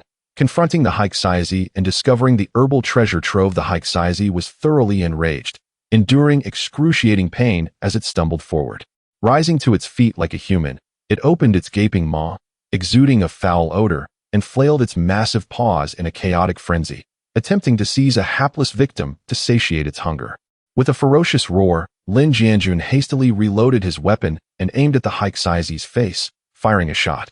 In his frantic state, the bullet narrowly grazed the creature's ear, missing its mark entirely. This misfire only served to further infuriate the Haixiazi, which now targeted him for its wrath. Lin Wenbo, witnessing the Haixiazi barreling toward his father, cried out in terror, "Dad, be careful." The Haixiazi, moving several times faster than Lin Jianjun, swiftly closed the distance, and with a powerful swipe of its paw, tore a significant piece of fabric from his back. As Lin Jianjun attempted to flee, the creature pursued him relentlessly, intent on reducing him to mere pulp. In a state of sheer panic, Lin Jianjun turned pale, a deep gash left by the Haixiazi's claws marking his back. He collapsed onto the ground, wide-eyed with fear as he stared at the monstrous beast. In that moment, despair washed over him. It seemed as though his time was drawing to a close. Amidst the gasps of onlookers, there was a sudden report of a gunshot, and the Haixiazi stumbled back, a bloody hole punctured through its paw, its massive form staggering several paces. Zhou Hao, with remarkable speed and precision, struck the Haixiazi, saving Lin Jianjun just in time. He leaped before the creature and plunged his weapon into its heart. The force of the shot drove the barrel deep, and blood splattered in all directions. The Haixiazi's crimson eyes widened in shock as it staggered backward and then collapsed to the ground, sending leaves flying in its wake. It struggled weakly for a moment before its breathing grew labored, and its pupils began to dilate. After observing for a while, Zhou Hao confirmed that the Haixiazi had indeed perished and proceeded to withdraw his weapon. What a magnificent creature, he mused. The Haixiazi was a treasure trove in itself, with its paws, gallbladder, and skin all holding high market value. Just as Zhou Hao prepared to summon others to carry away the beast, he caught a whiff of an enticing herbal fragrance. "You all tend to the Haixiazi. I will investigate over there, as I believe I heard some commotion." Guided by his keen sense of smell, Zhou Hao made his way to the base of a nearby cliff encircled by pine trees. The terrain was treacherous, nearly impossible for an average person to navigate. If not for his keen olfactory senses, he would not have detected such an abundance of fragrance, especially since the pack of dogs accompanying him had failed to pick up on it. Zhou Hao's physical prowess had grown significantly. He traversed the seemingly perilous cliffside with ease and soon reached its base. To his astonishment, he discovered several clusters of Hishou Wu, their veins a deep purple-black. Ah, Hishou Wu. It appears to be of a century-old variety. Zhou Hao eagerly searched the area, and 50 paces away, his sharp eyes spotted more treasures. Clusters of leafless tianma, their reddish-brown stems resembling arrows, with tubers displaying ginger-like rings. Tianma is renowned for its ability to calm the liver, alleviate spasms, and promote circulation. He then stumbled upon 7 whorled leaves topped by greenish-purple flowers, the root cross-sections resembling tree rings. This was the 7-leaf flower, also known as zhonglu, known for its detoxifying properties and pain relief, and even utilized by some pharmaceutical companies as a key ingredient in cancer treatments. Near the roots of the pines, he also found wild fu ling, noted for its anti-inflammatory and pain-relieving qualities, as well as its ability to improve sleep and regulate immune function. Additionally, he discovered the yellow essence, with nodular roots that turned black after steaming and drying. As the saying goes, in the north, there is ginseng. In the south, there is huangjing. Later, he spotted iron-clad dendrobium, with golden stems, often referred to as the miraculous herb. Zhou Hao's excitement surged. He had truly stumbled upon the treasure trove of the herbal king. Overjoyed, he swiftly retrieved the sickle from his waist and began to carefully excavate the herbs. While most of the precious herbs were relatively easy to unearth, the iron-clad dendrobium near the cliff posed a challenge. Zhou Hao fashioned a rope from vines, securing one end to his waist and the other to a sturdy tree, inching closer to the coveted herb along the cliffside. Thanks to his remarkable strength, he managed to brace himself against the cliff with one hand while reaching for the dendrobium with the other. His body leaned perilously over the edge. Even the slightest misstep could send him plummeting into the abyss below. Haha, I've got it. What a splendid find. After considerable effort, Zhou Hao retrieved a cloth bag from his pocket, carefully placing the precious herbs within before stowing the bag in his spatial pouch. Once the task was complete, he looked up at the sky, realizing dawn was fast approaching. Time had flown by unexpectedly. Thinking of Lin Jianjun, who had suffered an injury, he knew he could not delay any longer and hurried back to find his companions. The members of the Tinyu Guard were gathered around Lin Jianjun, frantically tending to his wounds and staunching the bleeding. Captain Lin, hold on. Once Haozi returns, we will descend the mountain together. You are still as formidable as ever. You will surely pull through. Please, hang in there. Rushing back, Zhou Hao was met with the sight of Lin Jianjun, drenched in blood, his wounds hastily wrapped in strips of cloth. Captain Lin, are you all right? Lin Jianjun's complexion was ashen, his lips cracked, and he appeared utterly drained, barely managing to utter, Zhou Hao, it is good that you have returned. Just good. Lin Wenba interjected, gazing at Zhou Hao with gratitude, his voice trembling.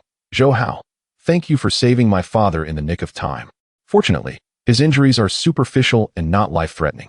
Did you encounter any other Haixizi while you were away? No, none at all. Perhaps the gunfire frightened them off. The other members heaved a collective sigh of relief, expressing their appreciation for Zhou Hao. Their shared experiences in life and death situations had forged deep bonds among them. Zhou Hao, nearly deafened by the commotion, tapped his ear with his pinky and remarked, "It was my duty. The dawn is nearly upon us. We must descend the mountain without delay. Captain Lin, I found some herbs specifically for treating flesh wounds. Once we return, apply them daily, and you shall recover in no time." With that, he produced some Ma Pai Pao from behind him and handed them to Lin Wenba. Ma Pai Pao is a purely natural wild herb known for its remarkable efficacy in stopping bleeding and alleviating pain. While gathering medicinal herbs earlier, I also collected some hemostatic and analgesic plants for Lin Jianjun. The Lin father and son were overcome with gratitude for Zhou Hao's benevolent act, continually expressing their thanks. Zhou Hao, you risked your life to save mine. Our Lin family owes you a debt of gratitude. To show my appreciation, you can take the black bear entirely for yourself. We shall ask for nothing in return. Indeed, Zhou Hao, we are immensely grateful for saving my father, which in turn saved our entire family. I truly do not know how to express my thanks.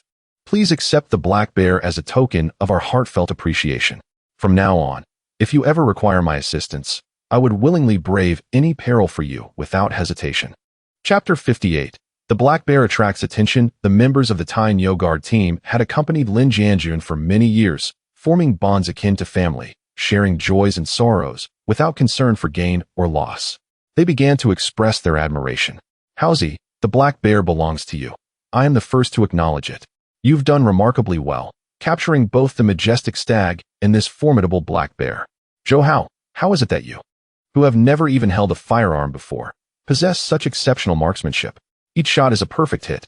It seems the mantle of the next generation as sharpshooter falls squarely upon you. Hard work pales in comparison to innate talent. Amidst the chorus of praise, Zhou Hao nearly lost himself in the admiration, his heart soaring with joy. Who wouldn't he be elated to have captured such a magnificent black bear? Perhaps it was merely good fortune. Lin Wenba shouldered Lin Jianjun as Zhou Hao and the others united in hoisting the black bear, descending the mountain in a grand procession. The dawn was shrouded in a gray mist, and many villagers had risen early, preparing for their agricultural endeavors. As the neighbors stepped outside, they were astounded to see Zhou Hao and his companions triumphantly returning with the black bear, their eyes nearly popping from their sockets. Goodness gracious! Isn't that the black bear that frequently ambushed people in the back mountains? You actually managed to kill it? What a colossal creature. Our entire village will surely benefit from this feast. Ah, it's indeed a black bear. Its entire body is a treasure. Whoever partakes in it will surely speak highly of it. Upon overhearing the villagers' chatter, Lin Wenba observed their eager desire to partake and promptly dashed their hopes. Do not entertain such thoughts. Zhou Hao risked his life to save my father. He is the one who brought down this black bear, and by rights, it belongs solely to him. Therefore, it will not be divided among the entire team. Widow Liao, Aunt Sue, and Aunt Luo gazed longingly at the black bear, their mouths watering as they approached Zhou Hao with a semblance of familiarity. Zhou Hao, since we are all from the same production team, could you sell me a piece of meat to satisfy my craving? Indeed, since you are unwilling to share with everyone, surely we can purchase a piece of meat? We are not trying to take advantage of you. Just name your price, as long as it's not higher than market value. Zhou Hao cast them a sidelong glance and coldly retorted, "Want to eat? Go hunt it yourself." His words left Widow Liao, Aunt Sue, and Aunt Luo speechless, standing there wide-eyed. Humph, what makes you so special? Just a stroke of luck, and you think you're something extraordinary? Zhou Hao returned home in high spirits, and before even stepping inside, he called out, "Wife, Wanqing, come quickly and see what splendid catch I have brought home." Yu Wanqing and Jiang Wanqing had awaited Zhou Hao all night, restless and sleepless, and rushed out upon hearing his voice. Upon seeing the Tyne Guard team carrying the black bear, they were left utterly speechless, their bodies trembling in astonishment. "Oh my, such a large black bear. How are you not injured? Zhou Hao, you toiled all night just to hunt this black bear? How astonishing."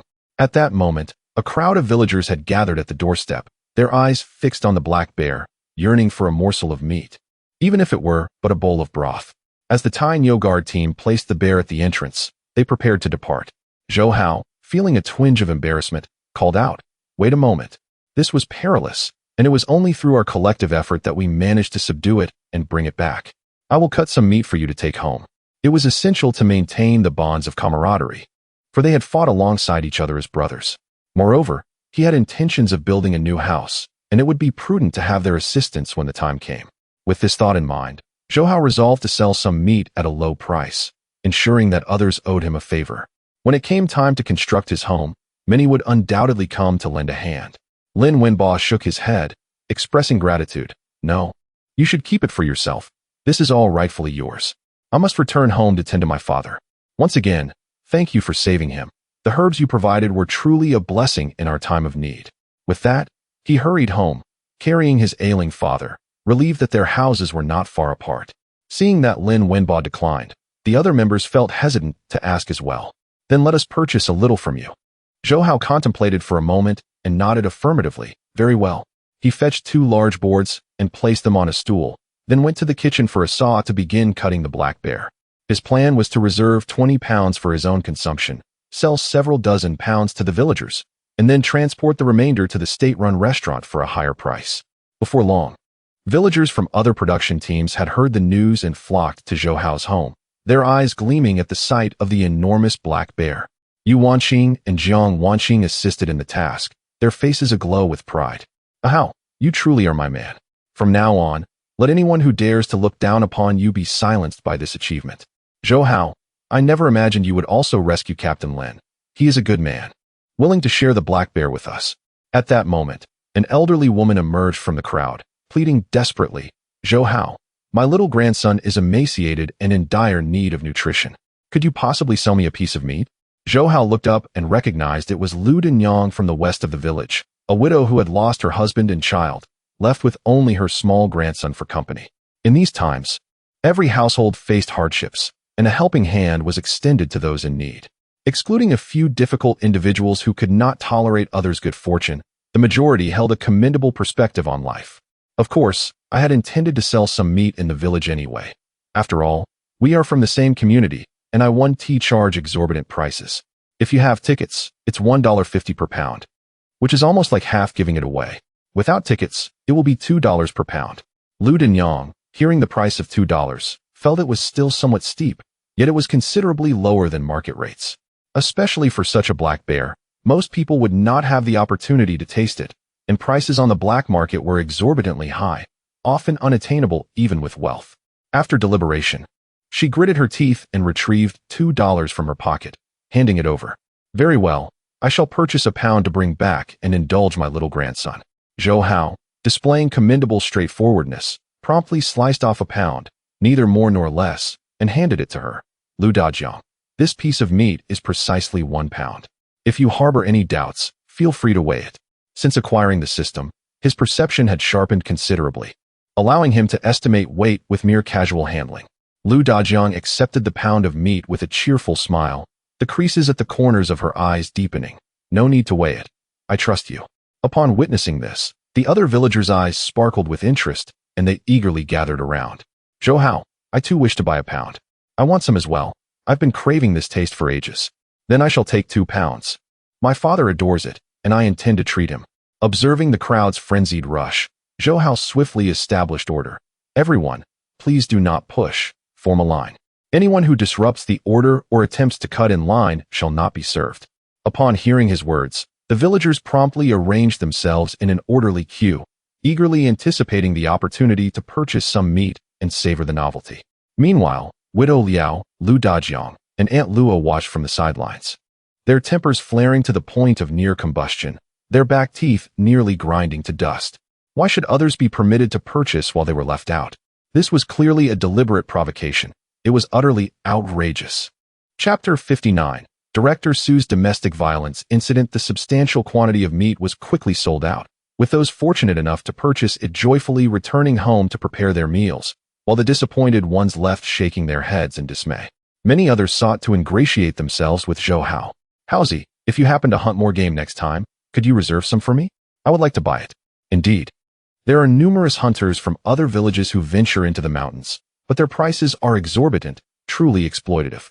The hunters from those villages are far from approachable. They often boast of their marksmanship, claiming to be more skilled than your iron bull guard. Upon hearing this, Zhou Hao perceived a novel business opportunity and responded with a beaming smile. Certainly. In the future, after my hunts, aside from what I must submit, I can reserve some for everyone. At the very least, I will ensure that no one goes hungry for meat. Yu Wangqing eagerly counted the money in her hands, repeating the numbers over and over, and exclaimed excitedly, "Ahau! We sold 50 pounds of meat and made a profit of 100 yuan." Zhou Hao nodded, smiling as he replied, "Wife, though this amount may not be significant, it marks the beginning of business ventures in our village." Jiang Wanqing had a sudden inspiration and cheerfully said, "Exactly. We have been seeking a way to contribute, to lighten your load and supplement our household income, right?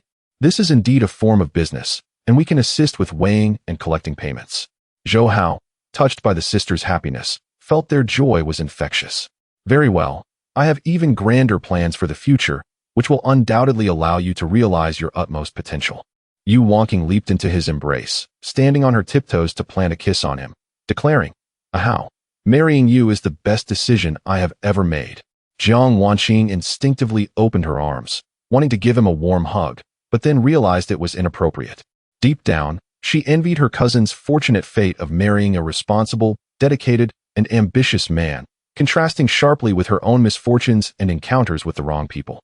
Zhou Hao, concerned for the sisters not to get blood on themselves, gently suggested, "You both should head inside. We will keep the remaining meat for ourselves.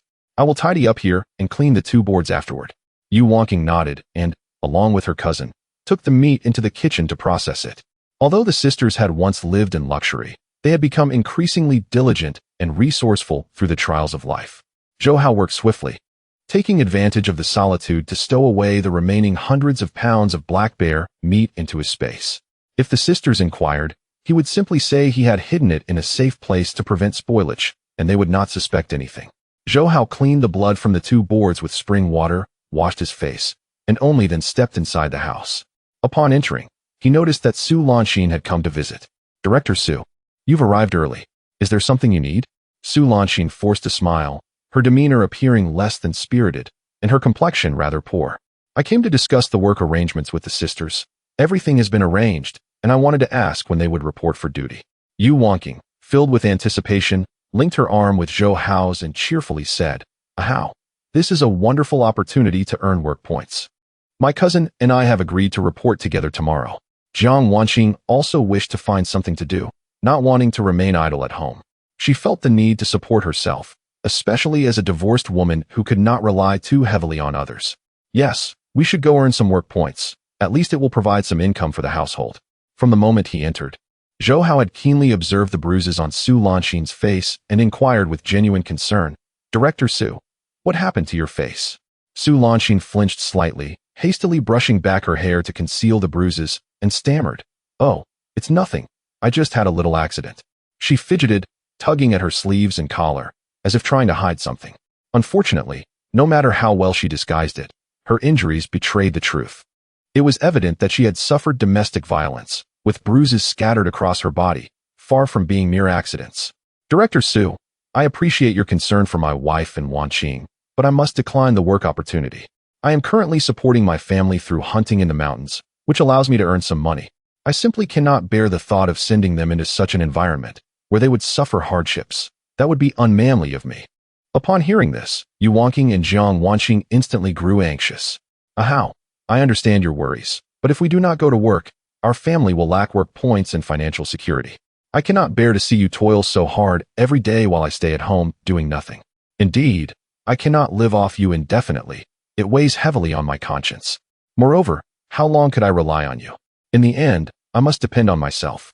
However, Su Lanxin found herself deeply captivated by Zhou Hao's masculine resolve. She could hardly believe that such words came from a man whom the entire village looked down upon. In stark contrast to her own frail husband, he was a breath of fresh air. "Zhou Hao, I understand your concerns for them, but your family's situation is not ideal. If no one earns work points, your future days may be challenging. To speak frankly, hunting relies heavily on luck. If you have a good day, you may succeed, but if fortune is against you tomorrow, you could end up empty-handed. You cannot live from one meal to the next." Zhou Hao understood her well-intentioned advice, but had already made his plans and did not need the work points. "Director Su, I appreciate your kindness, but we are grateful for your concern. Rest assured, I will ensure that the sisters live well. I will never let them suffer." Yu Wanqing and Jiang Wanqing opened their mouths to speak, but were interrupted by Zhou Hao. "Wait, I will provide you with a reasonable explanation." The sisters, seeing Zhou Hao's seriousness, could only nod in agreement. Seeing that he was resolute, Su Lanxin refrained from insisting further, letting out a sigh as she said, "Very well. I shall not interfere with your family matters any longer. I have matters to attend to, so I must take my leave. Should you change your mind in the future, feel free to seek me out." Upon finishing her words, she rose and prepared to depart, only to be called back by Zhou Hao. Noticing her consistent support for the two sisters, Zhou Hao retrieved a wild river fish from the large water vat, secured it with a grass rope, and handed it to her. "Director Su, take this wild river fish home to nourish your body. While you are resolving issues for the women of the village, do remember to consider your own well-being." Su Lanxin, upon seeing the plump wild river fish, felt deeply touched and accepted it with both hands. "Zhou Hao, thank you. You have truly transformed." Zhou Hao smiled and nodded, then turned to the sisters and said, "Wife, Wanqing, where is the fabric I bought for you at the supply and marketing cooperative last time? I intend to find a tailor to make you some garments. I've heard that the patterns on that fabric are the most fashionable this year. If you wear them out, you will undoubtedly become the center of attention, and I shall take pride in that."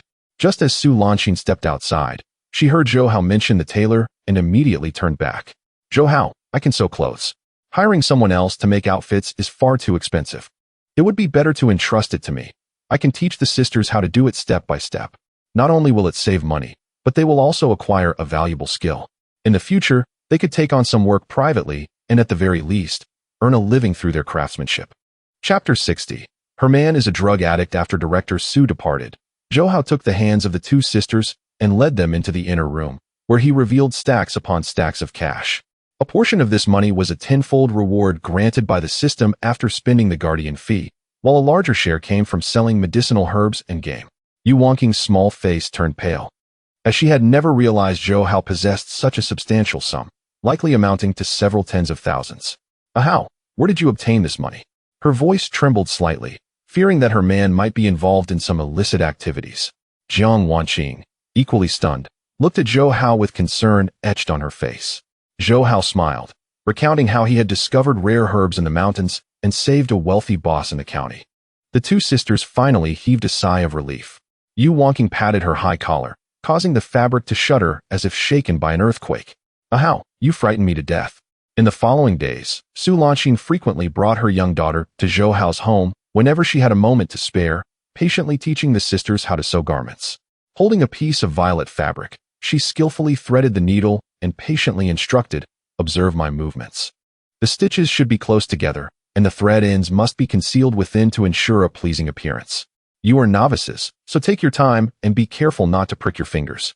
Yu Wanqing and Jiang Wanqing diligently followed her example, albeit awkwardly, nearly pricking their fingers several times. Nevertheless, the sisters never complained about the setbacks. Instead, they grew more resolute. After all, times had changed, and they harbored a desire to master the art of garment making to create new clothes for Zhou Hao in the future. Each time Zhou Hao returned from the fields, he would spot Su Lanxin's figure, while her young daughter sat obediently at the door, playing with little flowers and grass. The little one appeared to be only 2 or 3 years old, with a large head and a slender body, her features animated and adorable. Regrettably, prolonged malnutrition had rendered her pale and emaciated, smaller than her peers. It struck Zhou Hao as odd. As the women's director, Su should have been in a decent position, so why was her child so thin? "Director Su, I truly appreciate your efforts lately in teaching my wife and Wanqing to sew. I just so happen to have some meat at home. I will prepare a radish and pork rib soup for you all at noon." Yu Wanqing and Jiang Wanqing immediately set aside their work, eagerly rushing to the kitchen to help. "How? You work so hard every day. Let us handle this household task. Go and chat with Director Su. It's quite embarrassing for her to take time out of her busy schedule to teach us." Indeed, Zhou Hao, you are now the pillar of the family. As the saying goes, the man handles external affairs while the woman manages the household. You need only focus on the outside. Unable to refuse them, Zhou Hao felt warmth in his heart and cheerfully exited the kitchen. With guests in the house, he retrieved the malted milk he had purchased at the market last time, preparing 4 cups to serve the sisters and Director Su and her daughter. Upon catching a whiff of the rich malt fragrance, Su Lanxin felt an instant uplift in spirit and exclaimed, "Zhou Hao, this is malted milk. It's quite precious. Which family can afford such luxury? Where did you get this?" Zhou Hao, unreserved, replied, "I earned it by hunting in the mountains and collecting medicinal herbs, then selling them in town." As he spoke, he bent down to scoop up Su Lanxin's daughter, finding her increasingly endearing. He thought to himself how happy he would be if he could have a daughter as lovely as her in the future. "Little one, what is your name? How old are you?"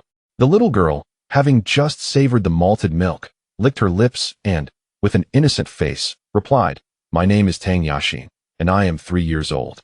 Zhou Hao, noticing her mouth was smeared with malted milk, kindly wiped her lips with his sleeve, saying, "Yaxin, next time you come to Uncle's house, I will have more malted milk for you, all right?" Hearing of the delicious treat, Tang Yaxin immediately beamed, clapping her hands joyfully.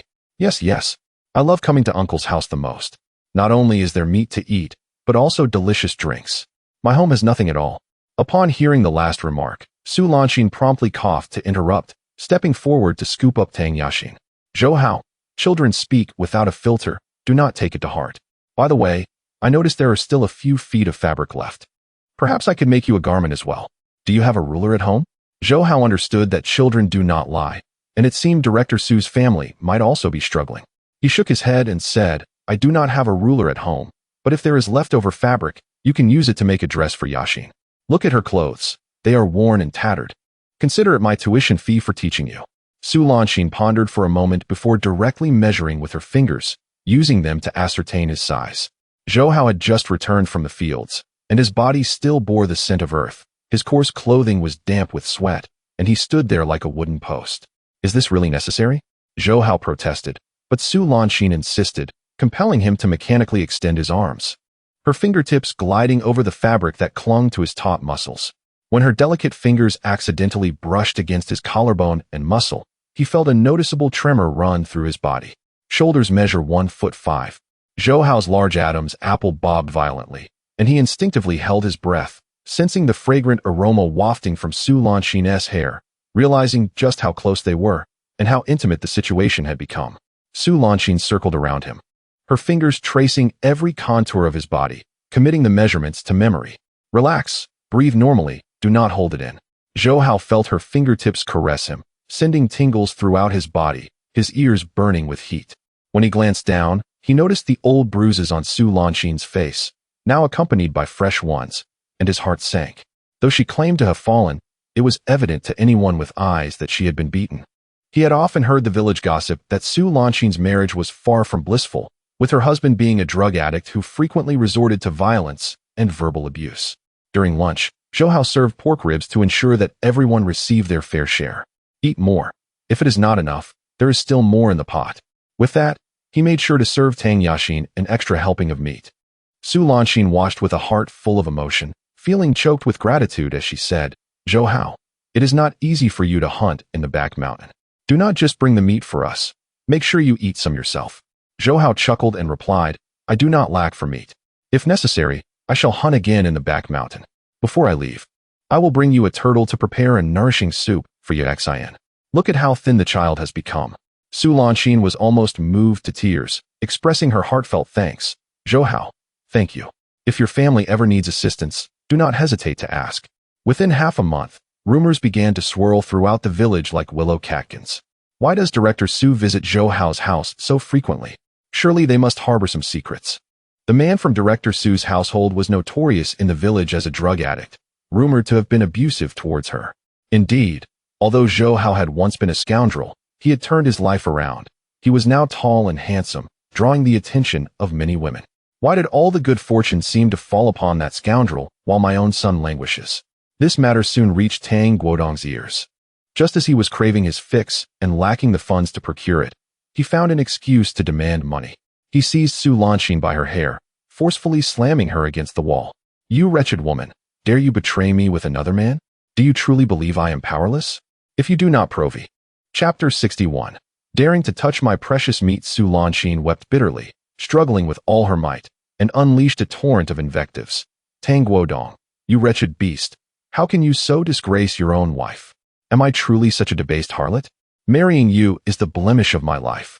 Beside her, her mother-in-law Yang Chunfang fanned the flames of discord, pointing accusatorily. "Su Lanqing, in what way has our Tang family wronged you? Yet you dare to associate with that scoundrel Zhou Hao. You are bringing disgrace upon our family. Today, you must provide money for my son to buy his little white treats. Can you bear to see him suffer daily, living like neither man nor ghost?" Every time Tang Yaxin witnessed her parents quarrel and fight, she would tremble in fear and crawl beneath the table, tightly clutching the table leg, weeping loudly. "Wu, do not hit my mother. Father, I beg you, do not hit my mother." During the day, Zhou Hao toiled in the fields, watching the crops in the greenhouse flourish, his heart swelling with joy.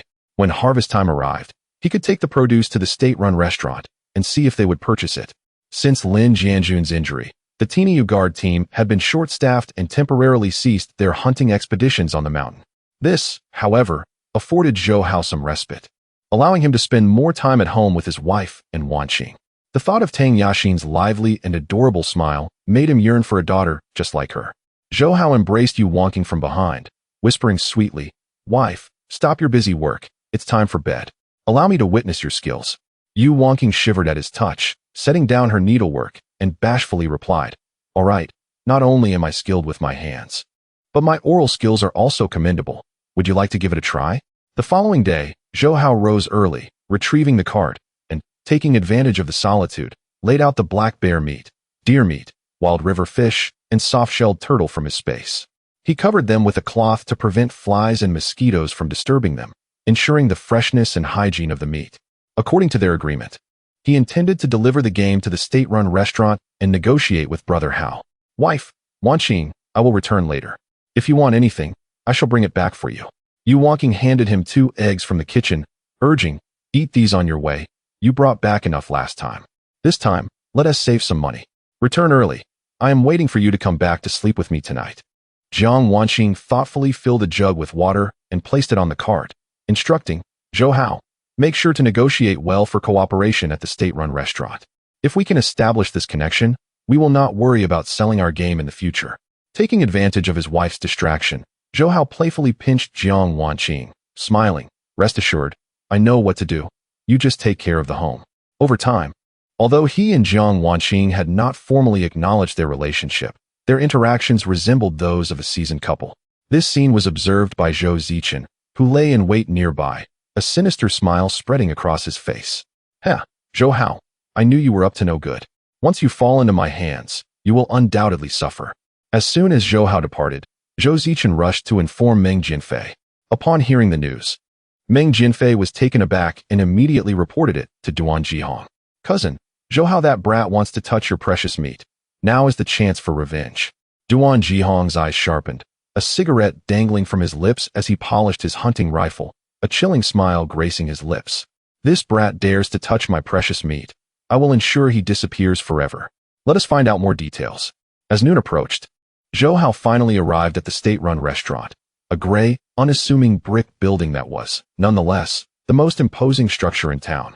The cement-rendered exterior bore slogans encouraging good deeds, and above the main entrance hung a sign that read Red Star Restaurant in bold red letters, with a constant stream of patrons bustling in and out, filling the air with a lively atmosphere.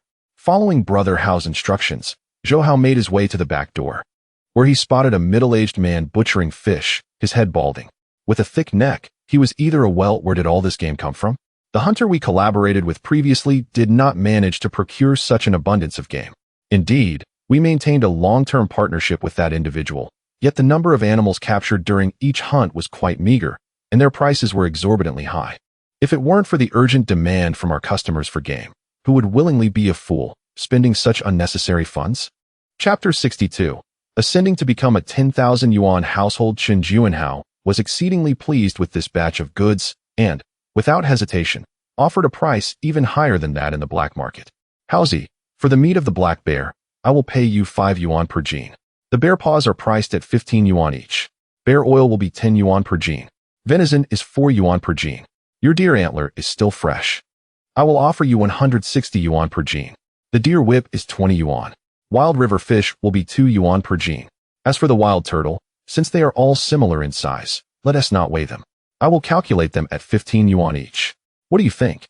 Zhou Hao quickly calculated the total in his mind, and his spirits lifted at the thought of the substantial sum that added up to several thousand yuan. With the earnings from previous sales, he had already ascended to the status of a 10,000 yuan household. In fact, his current cash on hand had exceeded 100,000 yuan. All right, it's a deal.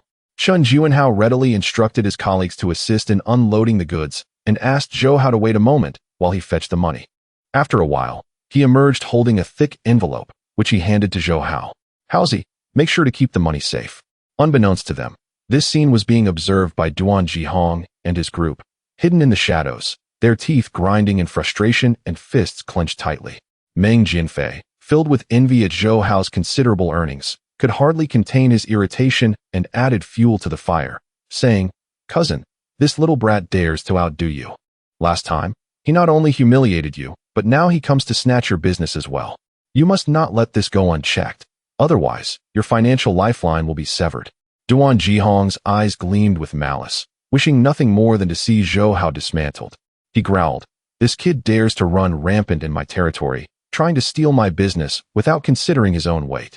Zhou Hao, hearing the system notification, smirked internally.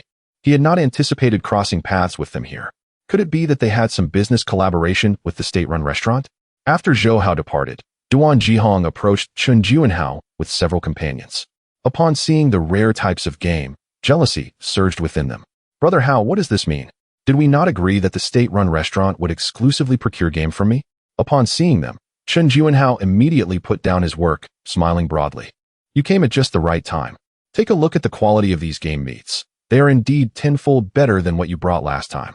Our restaurant caters to many affluent patrons who have high demands for taste and quality. Moreover, others are more agreeable in negotiations, and their prices are not exorbitantly high, so I will not let anyone suffer losses. Duan Jihong gritted his teeth, fists clenched tightly, suppressing his displeasure as he added, Brother Hao, did this batch of game come from someone named Zhou Hao? Chen Juanhao hesitated for a moment, recalling that the person was indeed called Haozi, and asked in confusion, Do you know him?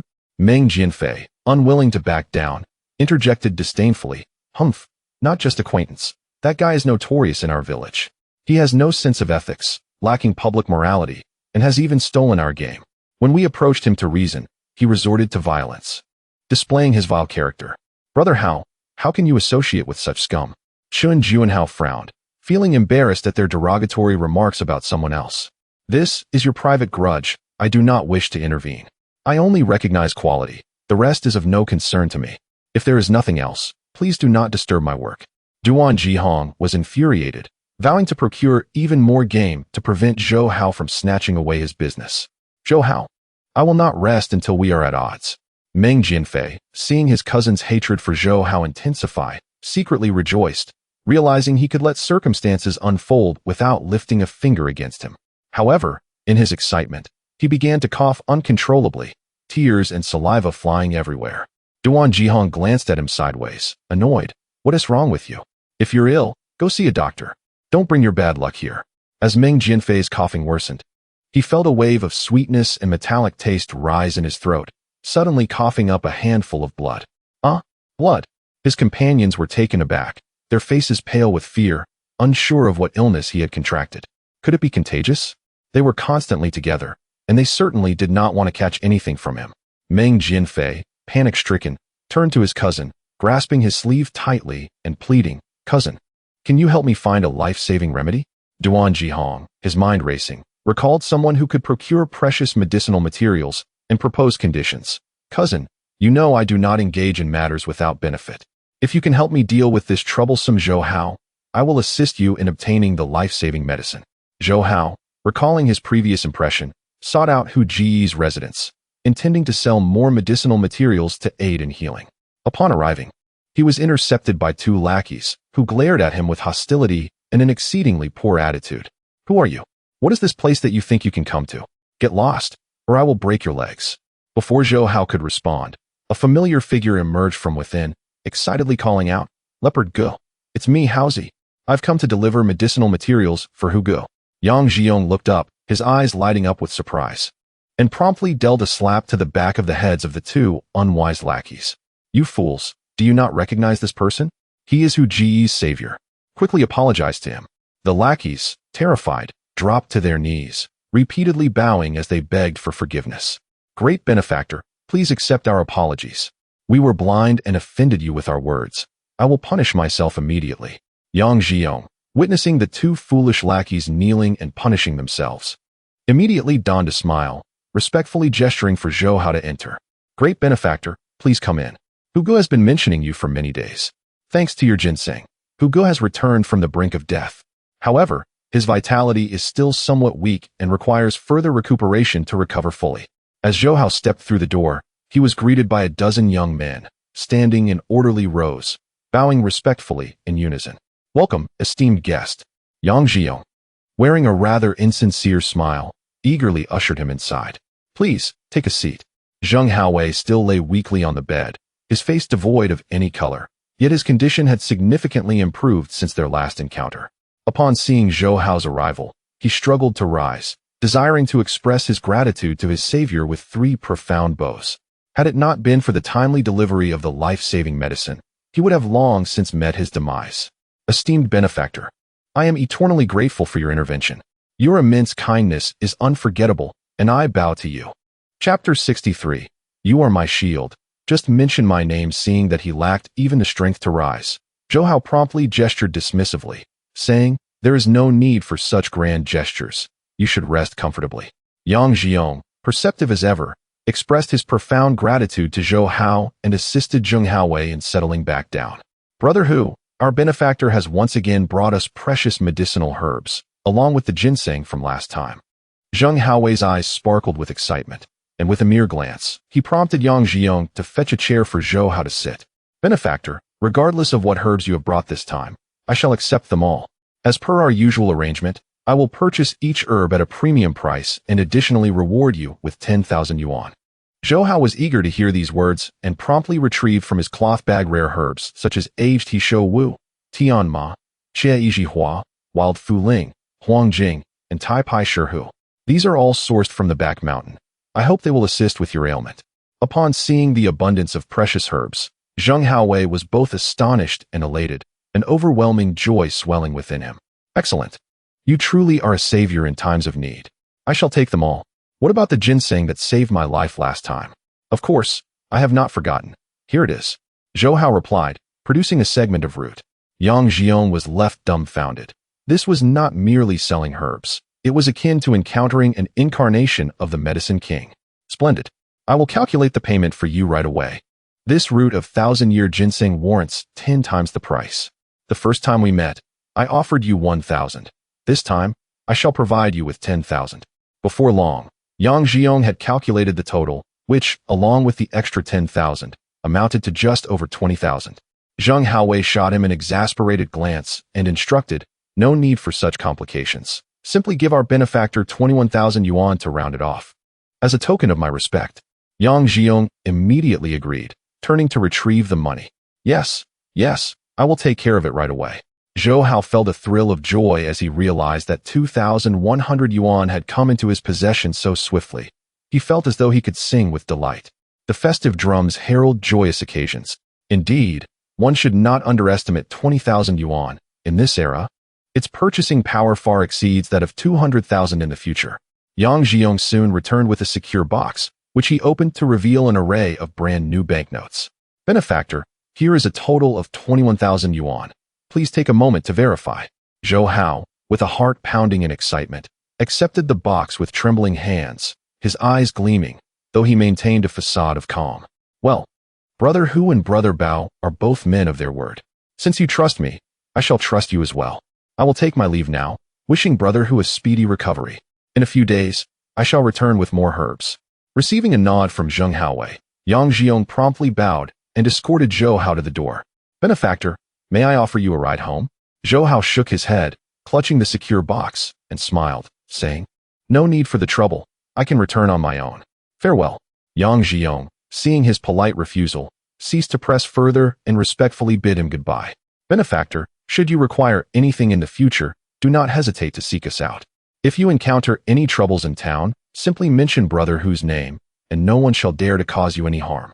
Zhou Hao committed these words to memory, recognizing that, given the stature of the Hu and Bao brothers, this could indeed prove to be a valuable connection. Once outside, he swiftly turned into an unoccupied alleyway, storing the secure box within his spatial compartment to avoid drawing unnecessary attention. Rather than hurrying home, he made a stop at the supply and marketing cooperative, selecting products for the two sisters. This time, he procured popular items such as Yishuang snow cream, clam oil, and violet powder, among other skincare and cosmetic products. He also acquired nutritional supplements like barley milk, royal jelly, and brown sugar, along with a plethora of snacks, including malt candy, lard candy, popsicles, corn on the cob, and sour plum powder. Next, he enthusiastically chose various clothing accessories for the sisters, including nylon stockings, butterfly hairpins, and dye-quilling shirts. He even considered sanitary products, such as menstrual belts and seagull shampoo.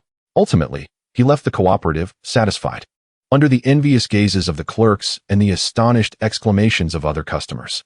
Zhou Hao stored all these items in his spatial compartment, ensuring they would not spoil in the summer heat, especially the popsicles, which he was eager for the sisters to enjoy.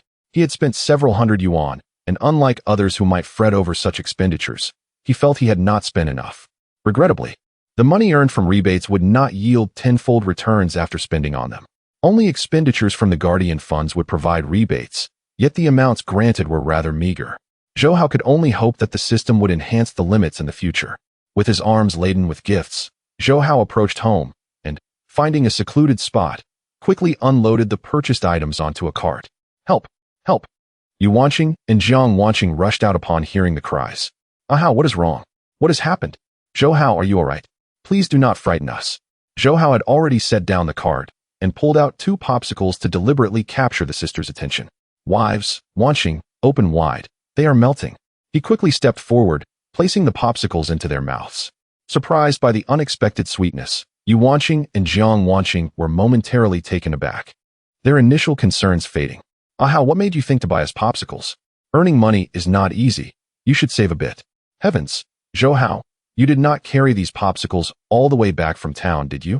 Yu Wanqing affection 10, Guardian Funds 10, total Guardian Funds 162. Jiang Wanqing affection 10, Guardian Funds 10, total Guardian Funds 172. As Zhou Hao licked the juice off his fingers, he cheerfully inquired, so, how does it taste? Sweet, isn't it? Delicious?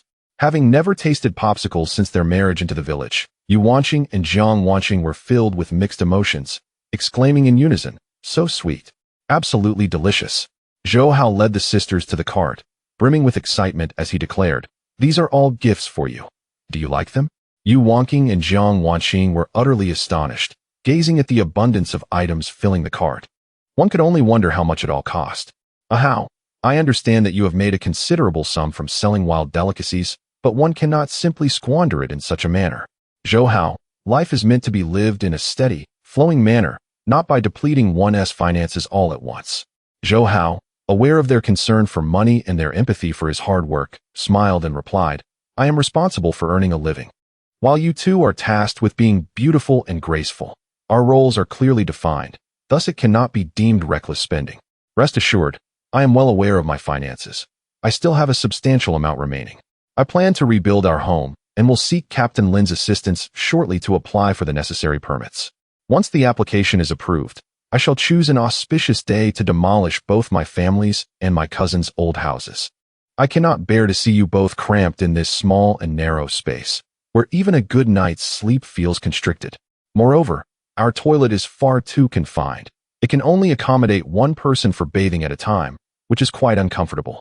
I intend to construct a spacious and well-lit bathroom, with separate areas for the toilet and shower, allowing for the luxury of a romantic bath in the future.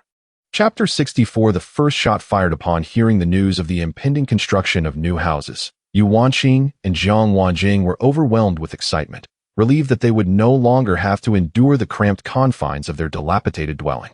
This old house had become a dangerous structure, riddled with cracks and allowing the wind to seep through. The oppressive heat of summer and the biting cold of winter made it unbearable, and despite numerous repairs, nothing seemed to work. At long last, their hardships seemed to be coming to an end. Zhou Hao assisted in moving all their belongings into the new house, leaving the sisters to organize their things while he planned to take a moment to rest. He had been extremely busy lately, averaging only 3 to 4 hours of sleep each night, leaving him utterly exhausted. He fell into slumber the moment he laid down. After an indeterminate period, he was jolted awake by the loud call of Lin Wenbo from outside. Zhou Hao, let us go. We're going hunting in the back mountain. Zhou Hao, startled, glanced out the window to find that night had already fallen. He quickly dressed, washed his face, and stepped outside. Wenbo, with Captain Lin's injury still not healed, we are short-handed. Do we really need to go hunting in the back mountain? Lin Wenbo, smiling, pointed to an unfamiliar face behind him and reassured, don't worry, I found a replacement. If we don't go hunting, every household will be without meat, except for you. The moon is bright tonight, just like during the day. It would be a shame not to go. You are our sharpshooter. We cannot do without you. Energized by Wenbo's words, Zhou Hao felt a surge of enthusiasm, thinking they might hunt something substantial and perhaps gather some medicinal herbs as well. He returned to the house, greeted the sisters, and picked up his hunting rifle before departing. Although Yu Wanqing and Jiang Wanjing were concerned that he hadn't had dinner yet, they understood he had matters to attend to and wisely refrained from further comment, merely handing him a plastic bag containing a bowl of fragrant food. A group of hunters, accompanied by a dozen hunting dogs, marched towards the back mountain, rifles at the ready, scanning for targets. Zhou Hao understood that hunting was not a sustainable solution. In a few years, wildlife protection laws would be enacted, prohibiting the hunting of wild animals, which would render such activities illegal. He pondered the possibility of developing a breeding industry in the future, raising domesticated animals that could also be sold for profit. Suddenly, Lin Wenbo raised his hand to signal the group, lowering his voice. Everyone, look, there's a wild goat. The hunters turned their gazes to discover a wild goat grazing cautiously in the grass, its alert demeanor scanning the surroundings. It appeared to weigh around 150 pounds. The hunting dogs were poised, their backs arched, ready to pounce. They raised their rifles, aiming at the goat, intending to observe if any others were nearby to capture them all at once. Shoo, let us not startle it. There are surely more of its kind around. Bang! A gunshot reverberated through the valley, startling the birds resting in the treetops. The wild goat, frightened by the sound, took off in a panic. The hunters watched helplessly as their prey vanished before their eyes. Who fired that shot? Zhou Hao, startled, searched for the source but saw nothing. A pack of hunting dogs came barreling towards them, teeth bared, in hot pursuit of the fleeing goats. Just then, a familiar voice rang out, brothers, charge. Let us catch those 7 or 8 wild goats before someone else does. Zhou Hao squinted and recognized Duan Jihong leading a group of hunters, which included Ming Jianfei and Zhou Zichen. It was clear they were aiming to seize the goats from him. Lin Wenbo stepped forward to confront them. Do you not understand the rules? We spotted this prey first. You should not compete with us. Meng Jianfei, already harboring a grudge against him, spat disdainfully. Pa, the goat doesn't have your name written on it. Why can't we hunt it too? Seeing their thuggish demeanor, Lin Wenbo sternly replied, you are being utterly unreasonable. We discovered this group of wild goats first. You must not touch them. Otherwise, I will have to enforce the rules. Duan Zhihong, clearly targeting Zhou Hao, provocatively stated, Zhou Hao, I've heard your marksmanship is impressive. How about a little contest? Let us see who can hunt the most. The spoils go to the victor. Do you dare to accept the challenge? Zhou Hao, recognizing Duan's stubbornness, smirked coldly. Sure, I'll compete. And let us add a stipulation. The loser shall never set foot in the back mountain again. Other hunters laughed mockingly, seeing him offer himself as a target. You are overestimating yourself. Our leader's marksmanship is top-notch. You are bound to lose. I've seen arrogance, but yours is unmatched. Just don't make excuses when you lose, they taunted. You are unfortunate to face our leader. He'll show you what a sharpshooter truly is. You dare to touch our prey? Whatever you take today, you will return it. The Lin brothers were renowned marksmen, adept at hunting, and they showed no mercy when it came to their quarry. Lin Wenbo, in particular, was remarkably swift, often outpacing others. Both sides prepared for a contest of hunting prowess, each unwilling to back down. Lin Wenbo's keen eyes spotted a straggling lamb, and he surged ahead of the others, hitting it with a single shot. The lamb fell, bleeding in agony as it struggled weakly on the ground. This victory invigorated the Tinyu Guard, marking the first phase of their success. Duan Zhihong and his companions were infuriated, watching helplessly as their intended prey was snatched away, their pride wounded. It's just a lamb, hardly enough to satisfy us. Consider it a gift to you. This is only a warm-up. We haven't even begun to show our strength. Lin Wenbo, we know you are fast, but even the swift tire. You should conserve your energy. Duan Zhihong was resolute in his mission to keep a close watch on Zhou Hao's every move, determined to secure the wild goats before he had a chance to capitalize. He raised his shotgun and aimed at a wild goat that was fleeing ahead and fired a shot. Bang! The wild goat, startled, swiftly turned and dashed deep into the woods, using the trees as cover to evade human pursuit. The other wild goats scattered in different directions, attempting to divert human attention. Duan Zhihong, filled with regret, spat vehemently. So close to hitting it. Zhou Hao's lips curled into a smirk as he exhibited the agility of an athlete, traversing the mountainous path with effortless ease. He soon caught up with the wild goat, raised his shotgun, and aimed at its hind leg. Bang! The wild goat was struck in its rear limb, emitting a series of anguished cries as it collapsed to the ground, its massive body rolling several times. Then, struggling to rise, it was quickly pursued by Zhou Hao. He delivered a kick to its large rear, leaving it gasping for breath on the ground.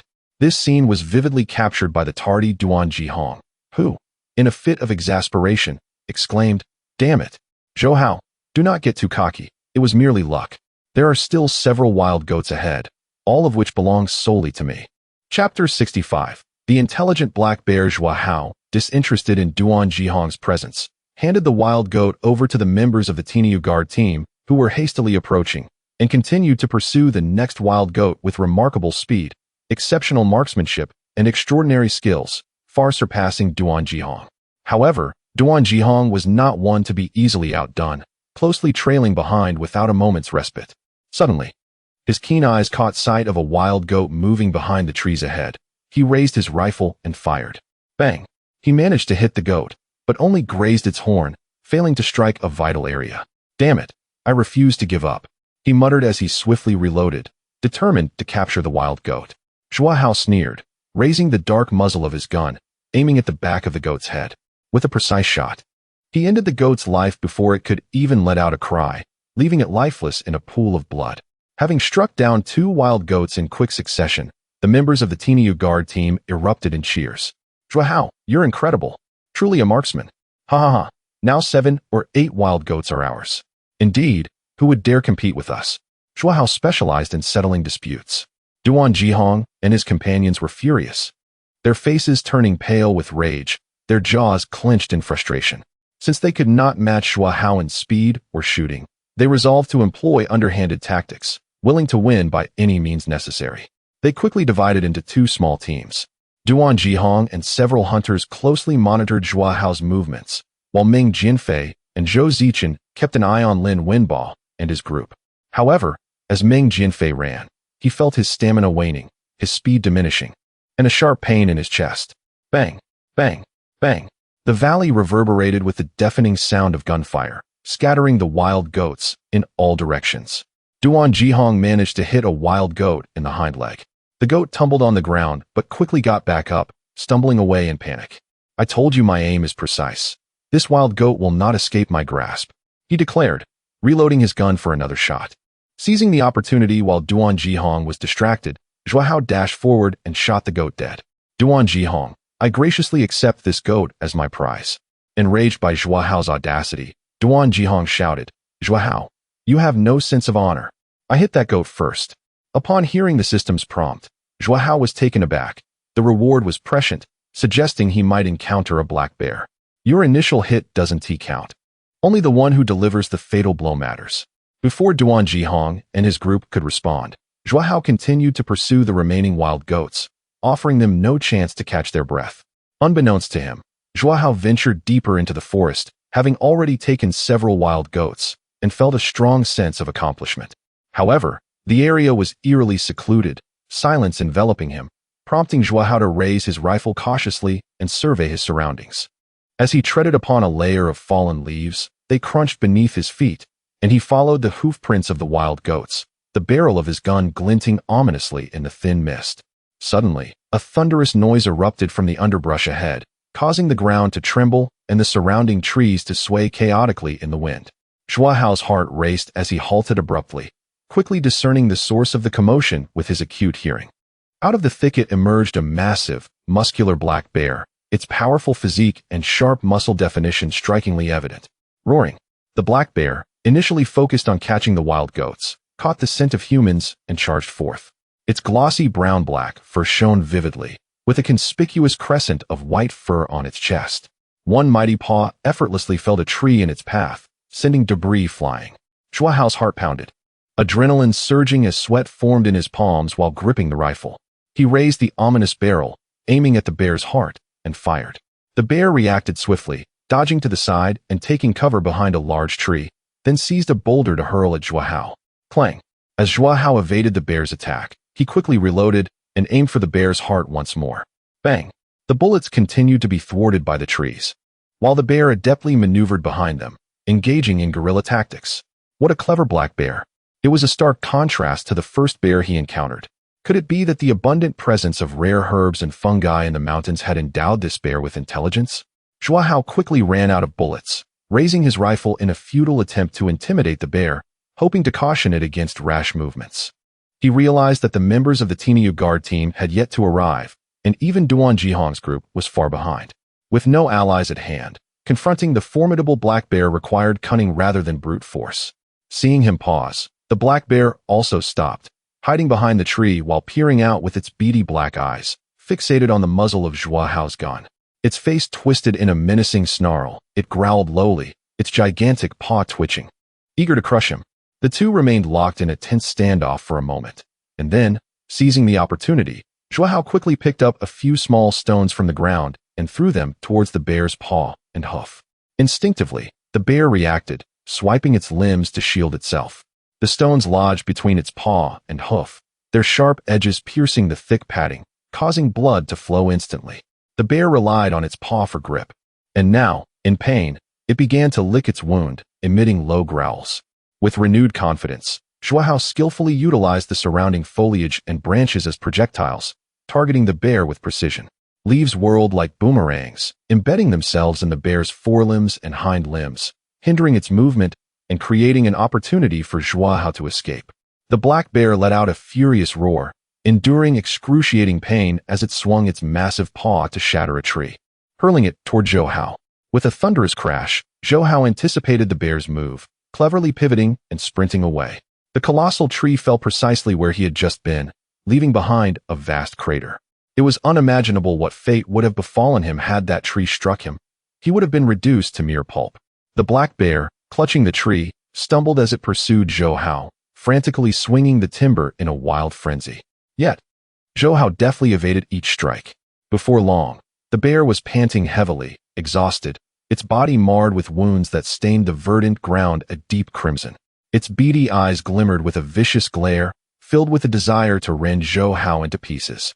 Regrettably, after only a few steps, it collapsed to the ground, nearly depleted of strength. Zhou Hao was in no better state. Neither could best the other, both on the brink of exhaustion. If this continued, they would likely meet their demise together. Suddenly, his gaze inadvertently fell upon the bear's paw, where he discovered that a rusted trap had ensnared it, the wound already festering and blackened. Realization dawned upon him. No wonder the bear had been stumbling and appeared so fatigued. If it had indeed attained a semblance of intelligence, perhaps communication was possible. Let us cease this conflict, shall we? I possess a means to remove that trap from your paw. Let us become allies and part ways amicably. In an effort to convey his goodwill, he first discarded his hunting rifle, gesturing with his hands as he spoke. The beast language and bear dialect imparted by the system were about to prove invaluable. Chapter 66. Is this an intention to silence by murder? He Xiao suddenly froze, its bared fangs rigid at the corners of its mouth, tilting its head as a clear gaze shone from its eyes. Its round, large ears twitched, desperately trying to comprehend the intentions of the human before it. Zhou Hao was drenched in sweat from gesturing, and seeing its bewildered expression, he pointed at the bear trap on its paw. He then made a forceful expression, mimicking the action of prying something apart with both hands.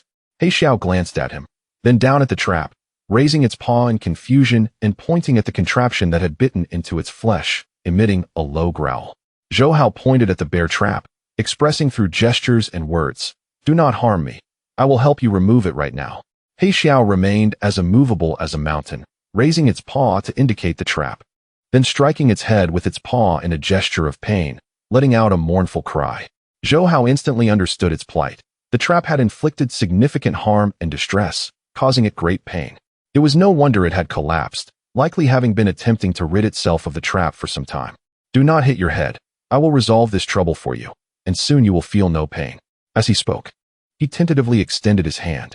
He Xiao watched him with cautious eyes, not moving an inch, only letting out a low grunt, seemingly permitting him to proceed. Zhou Hao grasped the bear trap with both hands and exerted all his strength, quickly prying it apart and liberating the bear's paw. Upon closer inspection, he found that the paw had swelled and the wound had become infected due to the prolonged entrapment. Fortunately, he had discovered it in time. Had he been a moment later, the paw would have been utterly ruined. "It's all right now. Try to move it," he encouraged. He Xiao trembled from the pain, and with one paw, it shattered a nearby tree, licking its wounds after pulling its paw back. It then turned and leapt behind a tree, clutching the broken trunk and glaring warily at Zhou Hao. In its subconscious, it associated the human with the dreadful trap. Fearing another encounter that would leave it traumatized, Zhou Hao bent down to pick up his hunting rifle and waved goodbye, saying, "You should leave quickly. Hunters will arrive soon, and if they discover your presence, they will not spare you."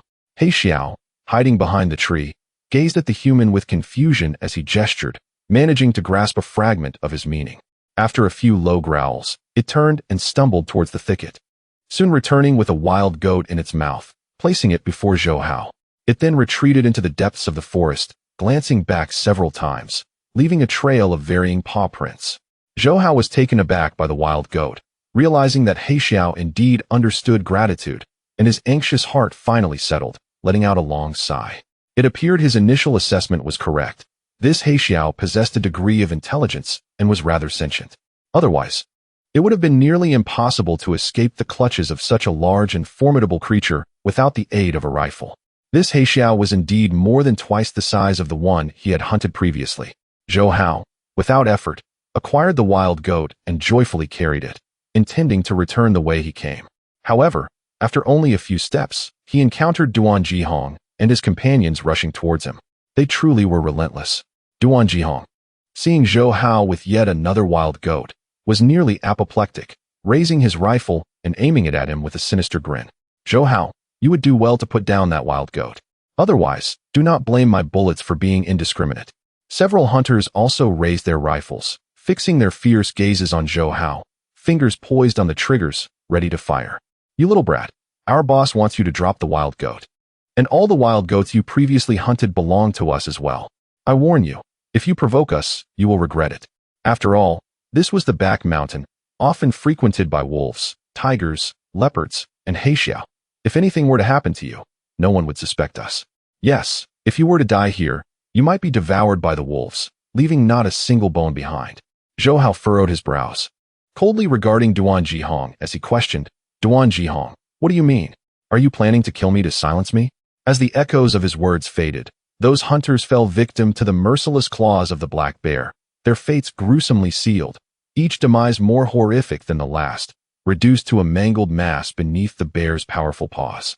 Duan Jihong, paralyzed by terror, found himself trembling uncontrollably.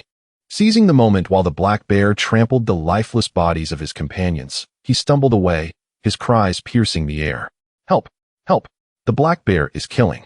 The black bear, sensing his attempt to flee, relentlessly pursued him, swatting aside trees that obstructed its path with its massive paws. The splintered wood erupted into a flurry of deadly projectiles, propelled by sheer force. With a swift whoosh, a shard of wood struck Duan Jihong directly in the lower back, piercing through and causing a torrent of blood to flow forth.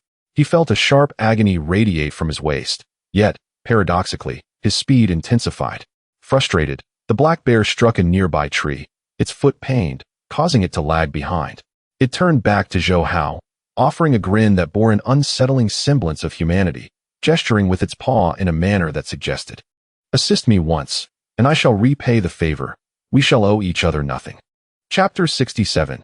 Evil will be met with retribution. Zhou Hao observed as the black bear dispatched several hunters and sent Duan Jihong fleeing, feeling an undeniable sense of satisfaction. This was a manifestation of the adage that evil will eventually meet its due recompense. With a resounding thud, the black bear settled onto the ground, licking its wounds, its eyes reflecting a clear, albeit foolish, innocence. How? Zhou Hao, noticing that the creature had saved his life despite its injuries, found himself harboring a fondness for this intelligent black bear. In a world where even a black bear comprehended the significance of gratitude, it was lamentable that some humans failed to grasp such a fundamental truth. Wait here for me. I shall return shortly.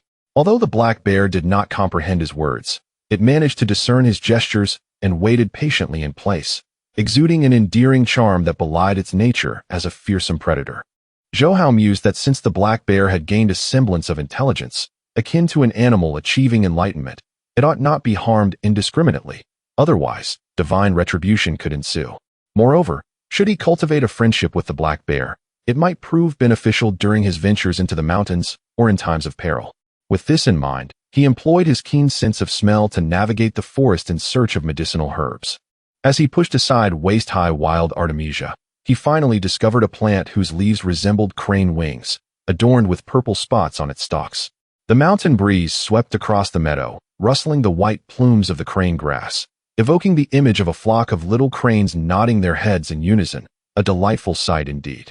Elders had spoken of the swift hemostatic properties of crane grass, particularly useful for those who ventured into the mountains to gather firewood or hunt, as accidents were inevitable. Zhou Hao's eyes sparkled with excitement as he carefully uprooted the plant, its roots still coated with damp earth. Upon returning to the black bear, he found it sitting immobile, resembling a towering mountain. Here, this crane grass is specifically for staunching your wounds. Take it back for your use. As he spoke, he gestured to emphasize his point. To ensure the black bear understood its purpose, he thoughtfully crushed an appropriate amount of crane grass and applied it to the injured area. The black bear winced, baring its teeth and letting out a low growl. Yet once the treatment was complete, it evidently felt a significant alleviation of pain. Roar! A smile spread across Zhou Hao's face as he placed the remaining crane grass before the creature, gesturing, take the rest back, and apply it as I have shown. Do you understand?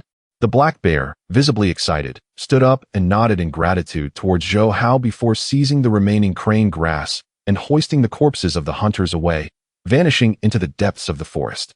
How? Zhou Hao exhaled a sigh of relief, contemplating that the demise of the hunters was at the hands of the black bear, and thus it was fitting for it to manage the aftermath. After all, the laws of this era were not yet fully developed, and in the absence of evidence, blame could not be cast upon him. At that moment, a gunshot rang out from behind, followed by a wild goat sprinting in panic. Lin Wenba was far ahead, firing shot after shot, accurately hitting the goat's hind leg, bringing it crashing to the ground. Ha ha ha, this wild goat belongs to us. However, as he lifted his head, a wave of terror washed over him, nearly causing him to stumble. He had just witnessed a black bear carrying several corpses. Rubbing his eyes, he realized the black bear had already disappeared from sight. Meng Jianfei and Zhou Ziqing followed closely behind, also witnessing the astonishing scene. They fell to the ground with a thud, nearly losing consciousness from shock. What just happened? Did I see that correctly? Zhou Ziqing, still nursing his injuries, struggled to catch his breath and insisted, "You must have seen it wrongly." It was one thing for one person to misinterpret the scene, but for two to do so was highly improbable. They exchanged glances, a sense of foreboding settling in. Lin Wenbo, initially disheartened, caught sight of Zhou Hao in the distance, alongside the fallen goat, and was left in awe. Ecstatic, Lin Wenbo approached Zhou Hao, clapping him on the shoulder and exclaiming, "Zhou Hao, you are impressive. We only managed to hunt 2 wild goats, while you single-handedly secured the rest." Meng Jianfei, eager to depart quickly, sought an escape route. "Zhou Hao, don't get too smug. My cousin will not let this matter rest." Zhou Hao raised an eyebrow, recalling the sight of Duan Jihong scrambling away, nearly unable to contain his laughter. Duan Jihong had already lost. He likely had fled down the mountain by now. One need only return to confirm it. Meng Jianfei quickly stood, resting one hand on a tree to alleviate the numbness in his legs. "Zhou Hao, we shall see." After regaining some composure, he led the others away in haste. Zhou Hao could not help but burst into laughter at their retreating figures. At that moment, he felt a deep sense of vindication. Lin Wenbo and his companions gave Zhou Hao a thumbs up, their eyes filled with admiration and respect. "Zhou Hao, according to the rules, we shall keep 2 of these wild goats, and the rest are yours. Since my father was injured, we have not hunted for days, and the villagers have been pleading for food. I shall share these 2 goats with the entire village, while you can keep the rest to consume at your leisure." Zhou Hao nodded, planning to reserve a portion for his family, sell some in the village or the neighboring one, and take the bulk to the state-run restaurant for profit. For hunters, carrying black goats down the mountain posed no challenge. Those with greater strength could carry 1 each, while those with less could work together to lift 1. As dawn approached, the group triumphantly made their way down the mountain, their spirits high and laughter echoing, their faces alight with the joy of victory. Duan Jihong, barely holding on, returned to Haitang village, harboring seeds of hatred within. "Zhou Hao, you have caused me great suffering. I will not let this stand." Upon entering, he could no longer bear the pain and collapsed to the ground, clutching his bleeding waist, grimacing in agony. Shortly thereafter, Meng Jianfei and Zhou Ziqing rushed back, and without hesitation, took him to the county hospital. After a series of surgical interventions, the doctor looked at Meng Jianfei, shaking his head in despair. "I regret to inform you that the patient's kidney has sustained severe damage. It is unlikely to function in the future. To preserve his life can be considered a stroke of fortune amidst misfortune." Meng Jianfei stood frozen in place, struck as if by a bolt from the blue. His kidneys were ruined, rendering him akin to a mere shell of a man. This predicament directly jeopardized his cousin's lifelong pursuit of happiness. Yet, why do I feel a twinge of joy? No, no, restrain yourself, do not give in to laughter. While suffering alone brings immense pain, observing someone else's greater misfortune alleviates the weight of one's own. Once Duan Jihong regained consciousness after the surgery, Meng Jianfei, with a furrowed brow, inquired, "Cousin, what shall we do now? Should we inform uncle?" "Absolutely not." Duan Jihong interjected, "Let us keep this matter from them for now. I am capable of resolving it myself." Chapter 68. Brother Bao, I implore you for assistance. As dawn broke, the old locust tree in the village was adorned with a multitude of sparrows, chattering merrily, their sounds more jubilant than any loudspeaker. Zhou Hao, in high spirits, was cheerfully preparing the wild goats he had hunted, reveling in the dual satisfaction of having significantly diminished the morale of Duan Jihong and his cohorts, while also reaping a bountiful harvest. "Wife, Wanqing, turn around, and I shall prepare lamb stew for you using firewood. This wild goat meat is indeed a treasure, rich in high-quality protein, iron, zinc, and other essential nutrients. It possesses the benefits of warming the body, invigorating the blood, dispelling cold, and enhancing immunity. I aim to nurture you both to be plump and healthy. Only then will the texture be just right, and that voluptuous figure will be utterly irresistible." Yu Wanqing and Jiang Wanqing felt immense joy upon witnessing the abundance of wild goats Zhou Hao had hunted overnight. "Ahao, I only knew you were fierce and formidable in that aspect, but I never expected you to be an adept hunter as well. Zhou Hao, with so many wild goats, we cannot possibly consume them all. What do you plan to do with them?" As Zhou Hao deftly butchered the wild goats, He chuckled and replied, "Indeed. We cannot finish them all. I plan to keep a portion for the village or the neighboring village to sell, while the remainder I shall take to the state-run restaurant for profit." Upon hearing this, Yu Wanqing and Jiang Wanqing's eyes sparkled with excitement. "How? I have mentioned numerous times that I wish to engage in a small business with my cousin. Since you can procure such a wealth of game, why not create some snacks related to wild game? Yes, we must try our hand at this. If everyone loves it, they shall purchase from us." Zhou Hao pondered for a moment and nodded in agreement. "Certainly, think about what snacks you wish to sell. Should you require raw materials and ingredients, do not hesitate to inform me. I will assist you." After a flurry of activity, Zhou Hao successfully divided the wild goats, reserving 20 pounds for his own consumption, 40 pounds for sale in the village, and the rest for the state-run restaurant. Seizing the opportunity while the sisters entered the house, Zhou Hao swiftly stored the remaining wild goat meat in a concealed space. Previously, when the sisters inquired about it, he had casually concocted an excuse, claiming he stored it in a cool, ventilated place to prevent the meat from spoiling. Suddenly, several groups of villagers, each clutching pots, bowls, and pans, rushed over in haste. "Howsy, we heard you hunted a great number of wild goats last night. Could you sell me a pound of meat?" "Zhou Hao, there are throngs of people at Captain Lin's door. We cannot even queue up." "Indeed, we heard that Captain Lin has only 2 wild goats, which will surely not suffice, so we came directly to you. Last time, I bought meat from you for a feast. I hope you can sell me a few more pounds." As they spoke, more villagers arrived, quickly surrounding Zhou Hao's front door. Holding a knife, Zhou Hao raised his voice to maintain order. "It's all right, everyone. No need to jostle. There is enough for all." The villagers who managed to purchase meat wore beaming smiles, their perspectives of Zhou Hao shifting as they praised him. "Zhou Hao, I previously held a prejudice against you. In truth, you are a resourceful and capable young man. Howsy, I shall no longer call you a scoundrel. You surpass many of the men in the village by leaps and bounds.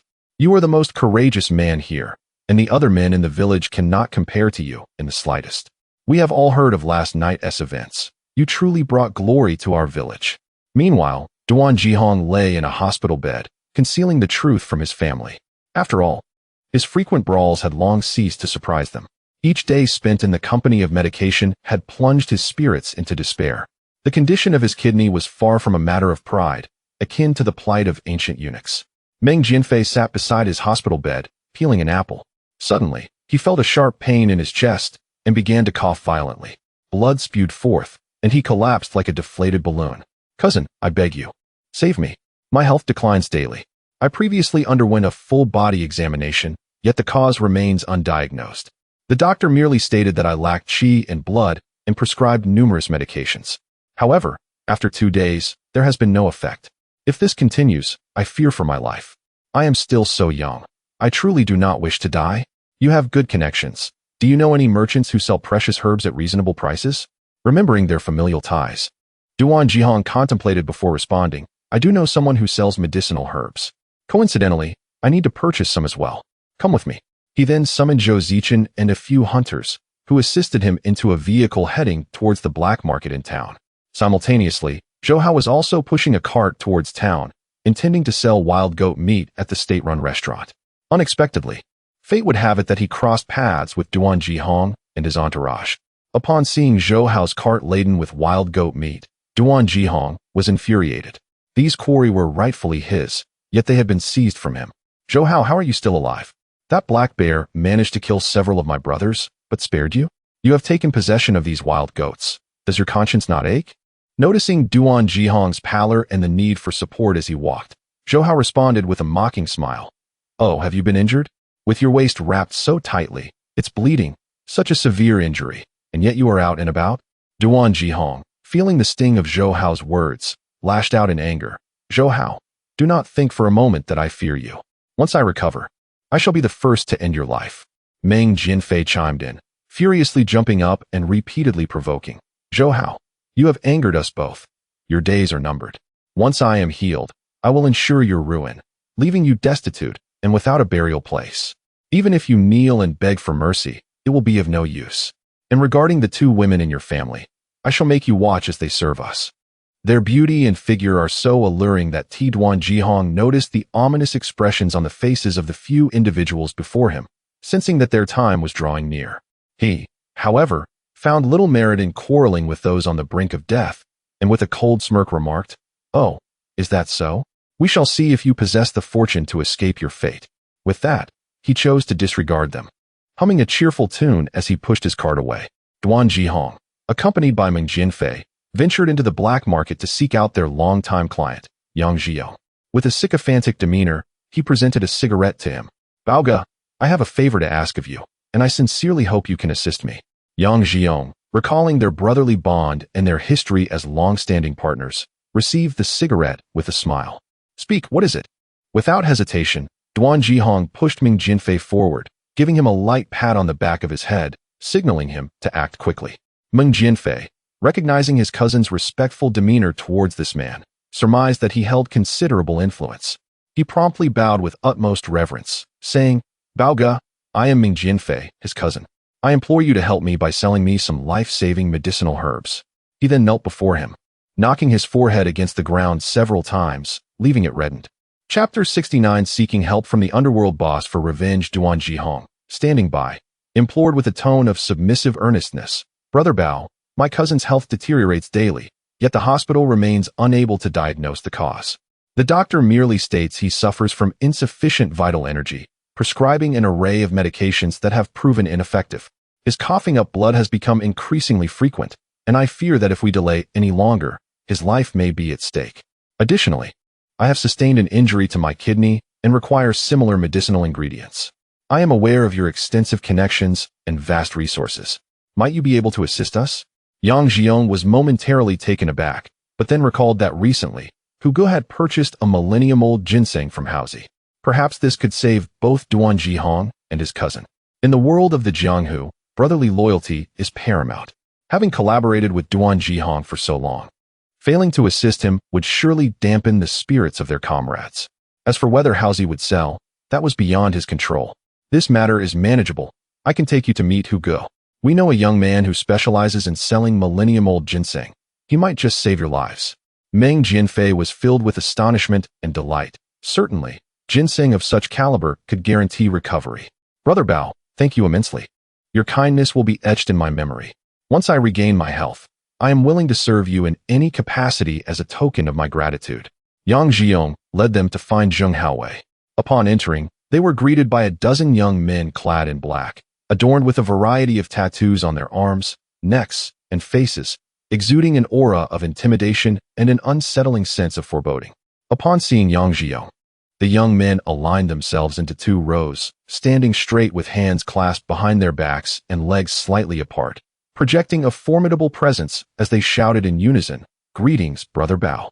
Meng Jinfei was startled by this display, feeling an inexplicable anxiety, as if his heart might leap from his chest. "Cousin, where are we?" They seemed to be part of the underworld. Zhou Zichen and several hunters were equally pale, too frightened to breathe. Fearing they might provoke the gang, they walked with their heads bowed, shoulders hunched, trailing behind the two brothers like a timid tail. Duan Jihong felt a swell of pride. This was the territory of his true boss, and with his protection, he felt emboldened to deal with anyone who displeased him. "Cousin, consider this a fortunate opportunity. Meeting my boss and receiving his assistance is indeed a blessing." Meng Jinfei was utterly astonished, his eyes nearly popping out in disbelief. He could hardly fathom that his cousin not only conducted business outside, but had also befriended a gang leader, joining his ranks. "My illness is finally on the path to resolution. This truly is divine intervention." Yang Jiong escorted them into a dimly lit room where the sound of a lighter flickering filled the air. The sparks danced ominously, casting an overwhelming aura of intimidation that made even breathing feel risky. Witnessing his boss's condition improve, Yang Jiong's voice grew bolder. "Hugo, Duan Jihong has come with his cousin Meng Jinfei, seeking medicinal aid." The man seated with his back to them did not turn, skillfully manipulating the lighter in a contemplative manner, lost in thought. Duan Jihong, accustomed to the ways of the underworld, smiled ingratiatingly. "Hugo, my cousin suffers from severe vital energy deficiency. Brother Bao mentioned you know a young man who specializes in millennium-old ginseng. Could you kindly introduce us? Upon success, my brother will duly present 10 wild boars, 10 mountain goats, and over 100 pounds of other game as a token of gratitude." The man in the chair remained unmoved, exuding an icy demeanor that chilled the room. Receiving a subtle cue from Duan Jihong, Meng Jinfei suddenly knelt, desperately bowing his head in supplication. Hu Gu, I implore you to save me. I truly do not wish to perish. If you grant me this favor, my life shall belong to you from this day forth. I am willing to brave any peril for you. Having followed his boss for many years, Yang Jiong understood his temperament well. He discreetly signaled to Duan Jihong, clearing his throat gently. Cough. When asking for assistance, one should exhibit the proper demeanor, no? Duan Jihong instantly grasped the implication, slapping his forehead in realization, and with a beaming smile, he declared, Hu Gu, this is just a small token of appreciation from us brothers. Please accept it. With that, he gestured, and several hunters promptly produced bundles of cash from their military backpacks, displaying them for all to see. The man in the chair finally turned around slowly. Yang Jiong, ever perceptive, retrieved a cigarette from his pocket and offered it, striking a match to light it. Zhou Hao took a deep drag, exhaling a cloud of smoke. His hawk-like gaze quickly scanning the substantial bundles of cash. Is this all? Heh, millennium-level ginseng is a rare treasure, and naturally, it commands a steep price. Do you possess the financial means for this? Duan Jihong realized the implication. It seemed the boss found the amount insufficient, especially when compared to his own financial clout. Hu Gu, if you could assist my cousin in obtaining the medicine, I will return to negotiate with my father to lease all our village's land at a low price for you to establish a factory. You need not worry about manpower or technology. My father has it all arranged. Zhou Hao's eyes brightened, a satisfied smile gracing his lips as he toyed with the cigarette. Given his current status and background, he was never short of money, but rather sought profitable ventures. I relish dealing with intelligent individuals. I shall accept your offering and can introduce you to that young man. Upon hearing this, Duan Jihong and Meng Jinfei were elated, their faces glowing with excitement. Thank you, Hu Gu, for your assistance. We brothers are willing to pledge our loyalty to you. Should you not mind, I would be honored to join your ranks. Zhou Hao signaled to Yang Jiong, who promptly turned on all the lights, illuminating the room. Rest assured, there will undoubtedly come a time when your services will be required. Duan Jihong contemplated the situation, his dark, glistening eyes darting with intent. The villain, taking the initiative, addressed Hu Gu. There is another matter. I implore you to advocate for your younger brother. In Taoyuan village, a notorious scoundrel has emerged, consistently robbing us of our game and thus severing our means of income, which ultimately affects your prosperity as well. However, this scoundrel possesses an astonishing strength, rendering us utterly helpless against him. The injuries adorning my body are all his doing. I cannot swallow this humiliation. I beseech you to aid me in avenging my grievances. Meng Jinfei, standing beside him, chimed in with fervor, lifting his shirt to reveal a tapestry of fresh and old scars, his countenance a mask of despair. Hu Gu, look at the wounds upon me, all inflicted by that scoundrel. He is a notorious drunkard and gambler, particularly intolerant of defeat. He owes me a substantial gambling debt, which he has yet to repay. Each time I approach him for repayment, I am met with a brutal beating. Is there no justice in this world? Zhou Zichen, seizing the opportunity to eliminate Zhou Hao, fanned the flames further, embellishing his tale with fervor. Hu Gu, that scoundrel is my cousin, and he has brought me untold suffering. Not only has he usurped my inheritance, but he has also stolen my wife, reducing me to a pariah, scorned by all. I now live a life worse than that of a pig or dog, and I implore you to rid the world of this menace. Should you eliminate him, I would gladly offer you my house, my fields, and my woman, even his woman. You may not be aware, but our women are like twin flowers, the most beautiful in the village. Their faces and figures will surely captivate you, leaving you utterly entranced. Zhou Hao observed this duo of hapless brothers in arms, his brow furrowing. He flicked his tongue to extinguish the cigarette, a cold smirk playing on his lips. This is a simple task. I can effortlessly assist you in dispatching him. Duan Jihong, Meng Jinfei, and Zhou Zichen were elated, showering him with expressions of gratitude, their hearts filled with the belief that Zhou Hao, the scoundrel, was now doomed. Chapter 70. Meng Jinfei's demise. Zhou Hao returned once more to the black market, seeking an opportunity to bid on medicinal herbs. Prices here would far exceed those obtainable through ordinary sale. After all, he had recently uncovered a veritable treasure trove of rare botanicals. It was only natural he intended to reap a substantial fortune. Suddenly, a warm voice called out from behind. Haozi, at last, you've arrived. I've been waiting for you. Zhou Hao turned to see Yang Jiong and flashed a wry grin. Brother Bao, what brings you to seek me out? Yang Jiong beamed with obsequious eagerness, rubbing his palms together nervously before bowing deferentially. I have a subordinate in grave condition. His life hangs by a thread. We require a millennium-old ginseng root to save him. Would you be so kind as to accompany me? Compensation will be generous. No need to haggle. Hearing this as an unsolicited, lucrative commission, Zhou Hao accepted without hesitation. Very well, but I only possess the whiskers of a millennium-old ginseng. They are more than sufficient to restore life. The main root, however, I intend to reserve for future auction. These whiskers, though, I am prepared to part with. He followed Yang Jiong to his residence. The moment he stepped across the threshold, he spotted Duan Jihong, Meng Jianfei, Zhou Zichen, and several hunters gathered inside. Instantly, the truth dawned upon him. The petitioners for the herb were none other than these very individuals. Yang Jiong gestured them over and introduced Zhou Hao with solemn formality. This young gentleman possesses a millennium-old ginseng. Let us see what price you are willing to offer. Before they could utter a word, Zhou Hao's expression hardened, cold, unyielding. This medicine, I will not sell it. With that, he turned on his heel, prepared to depart. The sight of Zhou Hao ignited Meng Jianfei's fury. Humiliated and enraged, he lunged forward, determined to seize the ginseng by force, to claim it for his own survival. Zhou Hao, you will not leave this place alive unless you surrender the ginseng. Now? Yang Jiong, sensing imminent catastrophe, flicked a sharp glance toward his underlings. Hold him now? His men sprang into action, forming an impenetrable wall before Meng Jianfei, blocking his path with disciplined resolve. Yet Meng Jianfei, consumed by blind hatred, lost all reason. His breath ragged, his eyes wild, he flailed and scrambled, desperate to close the distance. You wretched scoundrel, hand it over at once. This is brother Hu's domain. Cross us, and you'll die a wretched death. Duan Jihong, Zhou Zichen, and the hunters, recognizing their sworn adversaries, moved to intervene, only to be intercepted by another cohort of Yang Jiong's men.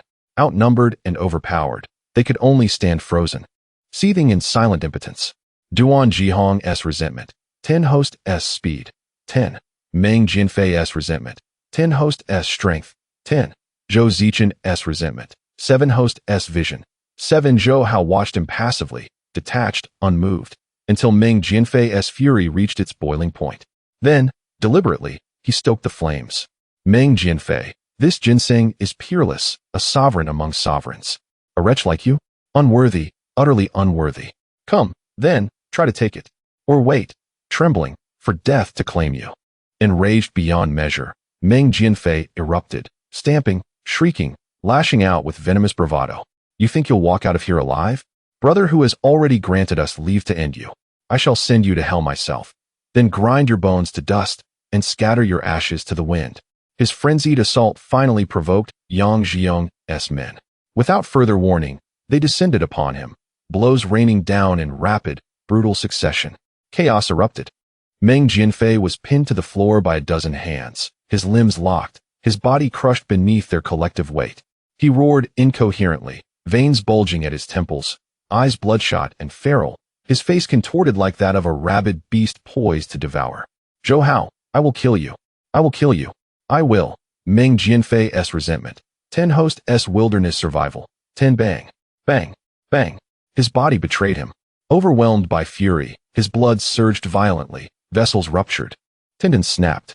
A violent internal tremor racked his frame, tearing at his flesh. His garments trembled, his skin erupted with countless tiny, weeping wounds, crimson rivulets pooling beneath him, staining the floor like spilled ink. Then, blood from nose, ears, eyes, mouth, his body collapsing like a wilted reed in the wind. His pupils dilated, unfocused, lifeless. His final breath escaped, silent, unheeded, his eyes wide open, unblinking, unrelenting. His underlings recoiled in shock, murmuring in bewildered confusion. Strange, we barely laid a hand on him. How could he die so suddenly? What was that?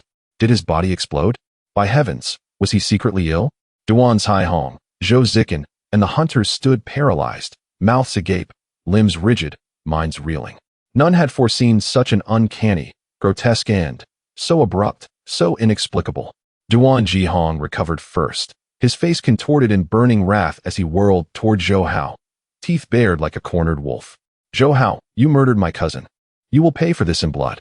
Know this territory belongs to my elder brother. No one will bury you. No one will even mourn you. Blinded by vengeance, he had lost all sense of reality.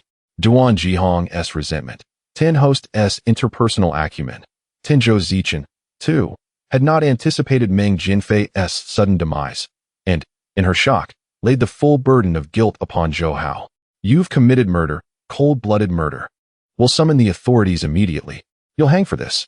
And when you're gone, your fortune, your women, they all belong to Brother Hu. Zhou Zichen's resentment, Tin Host's adaptability. Tin then, click, click, click, the crisp, measured rhythm of polished leather striking hardwood. Duan Jihong and Zhou Zichen turned and froze. There stood Hu Gu, Brother Hu himself. They seized the moment like drowning men grasping at driftwood, rushing forward, accusing, wailing, twisting truth into weaponized grievance. Brother Hu, look, this fiend murdered my cousin with his bare hands. Avenge him, I beg you. This man is insolent beyond measure, daring to defy you here, on your sacred ground. Punish him mercilessly. Zheng Haowei strode forward, cigarette poised between his fingers, his lips already parting to issue a threat. Then he saw him. Zhou Hao, his savior. His eyes widened, his pupils contracted, his entire frame stiffened, electrified by shock. Thud. Without hesitation, without preamble, he dropped to his knees before Zhou Hao. Flicking the cigarette aside, voice trembling, posture abject. Yanren, Master, I beg your forgiveness. I had no idea it was you. Did they dare offend you? Leave this to me. I swear, I will deliver justice. Your justice, and I will see it done to your satisfaction. Zheng Haowei was filled with such rage that he felt as though he might shatter his molars. He sought the counsel of his niece, who advised him that his condition required the rarest of remedies, a millennium-old ginseng, lest he risk his very life. This extraordinary item was nearly non-existent in the world, save for Zhou Hao, which compelled him to seek reconciliation. In the face of mortality, what is pride worth? Witnessing their leader bowing before Zhou Hao, his subordinates promptly followed suit, kneeling in unison, heads bowed low, not daring to utter a sound. Duan Jihong, Zhou Zichen, along with several hunters, were left utterly bewildered, unable to grasp the unfolding events. Duan Jihong, oblivious to the gravity of the situation, leapt to his feet in indignation. Brother Hu, are you out of your mind? This is the scoundrel I told you about. You ought to eliminate him, to make him suffer as a means of avenging my cousin. Zhou Zichen echoed his lament. Brother Hu, you must see clearly. He is the one who has caused us such devastation. You must ensure that justice is served. Zheng Haowei, seeing their ignorance in the face of impending doom, turned fiercely, glaring at them with wrath, and coldly commanded, silence. Kneel before me at once. Chapter 71. Benefactor, this is your compensation. Duan Jihong, Zhou Zichen, and several hunters were so frightened that their legs weakened, collapsing to the ground, their eyes filled with unwillingness as they glared at Zhou Hao. They simply could not fathom how a formidable underworld leader could willingly submit to him. This was indeed a complete inversion of the natural order. Yang Jiong knelt behind Zheng Haowei, hesitatingly inquiring, Brother Hu, what should we do if this guy dies here? Zheng Haowei coldly cast a sidelong glance at the corpse of Meng Jinfei, his tone frigid as he replied, It is merely a matter of one death. I shall handle it. After speaking, he once again bowed deeply to Zhou Hao, displaying utmost sincerity. Benefactor, I apologize. I was unaware he was your enemy. This incident has caused you considerable distress.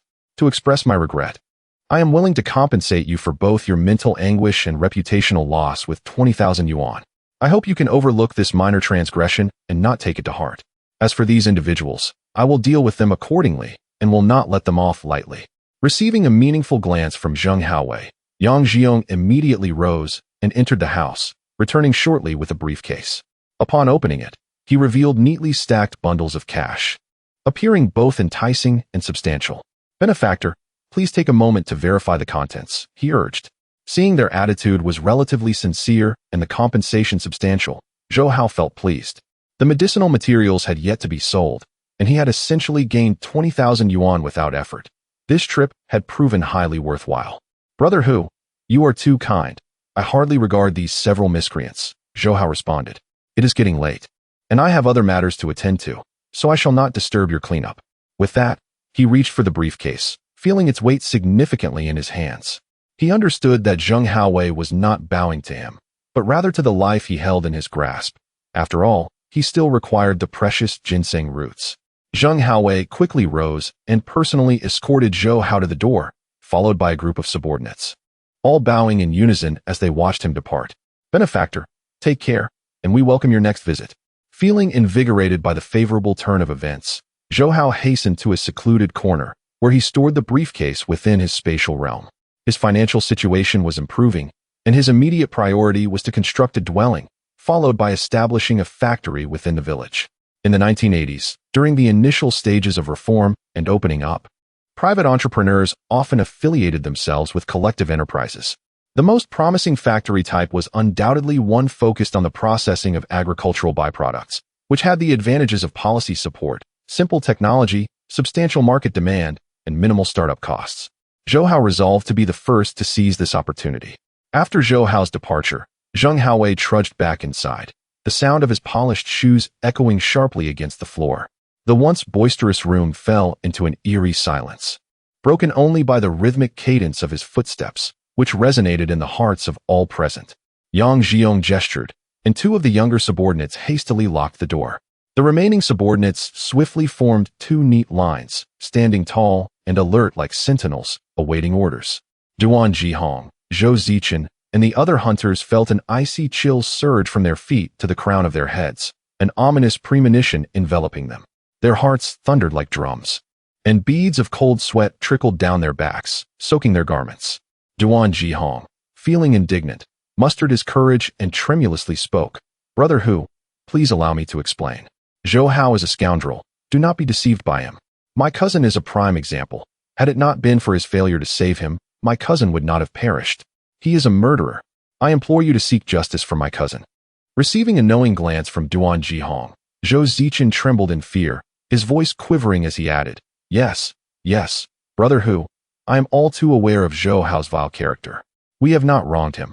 All the medicinal materials he possesses were taken from us.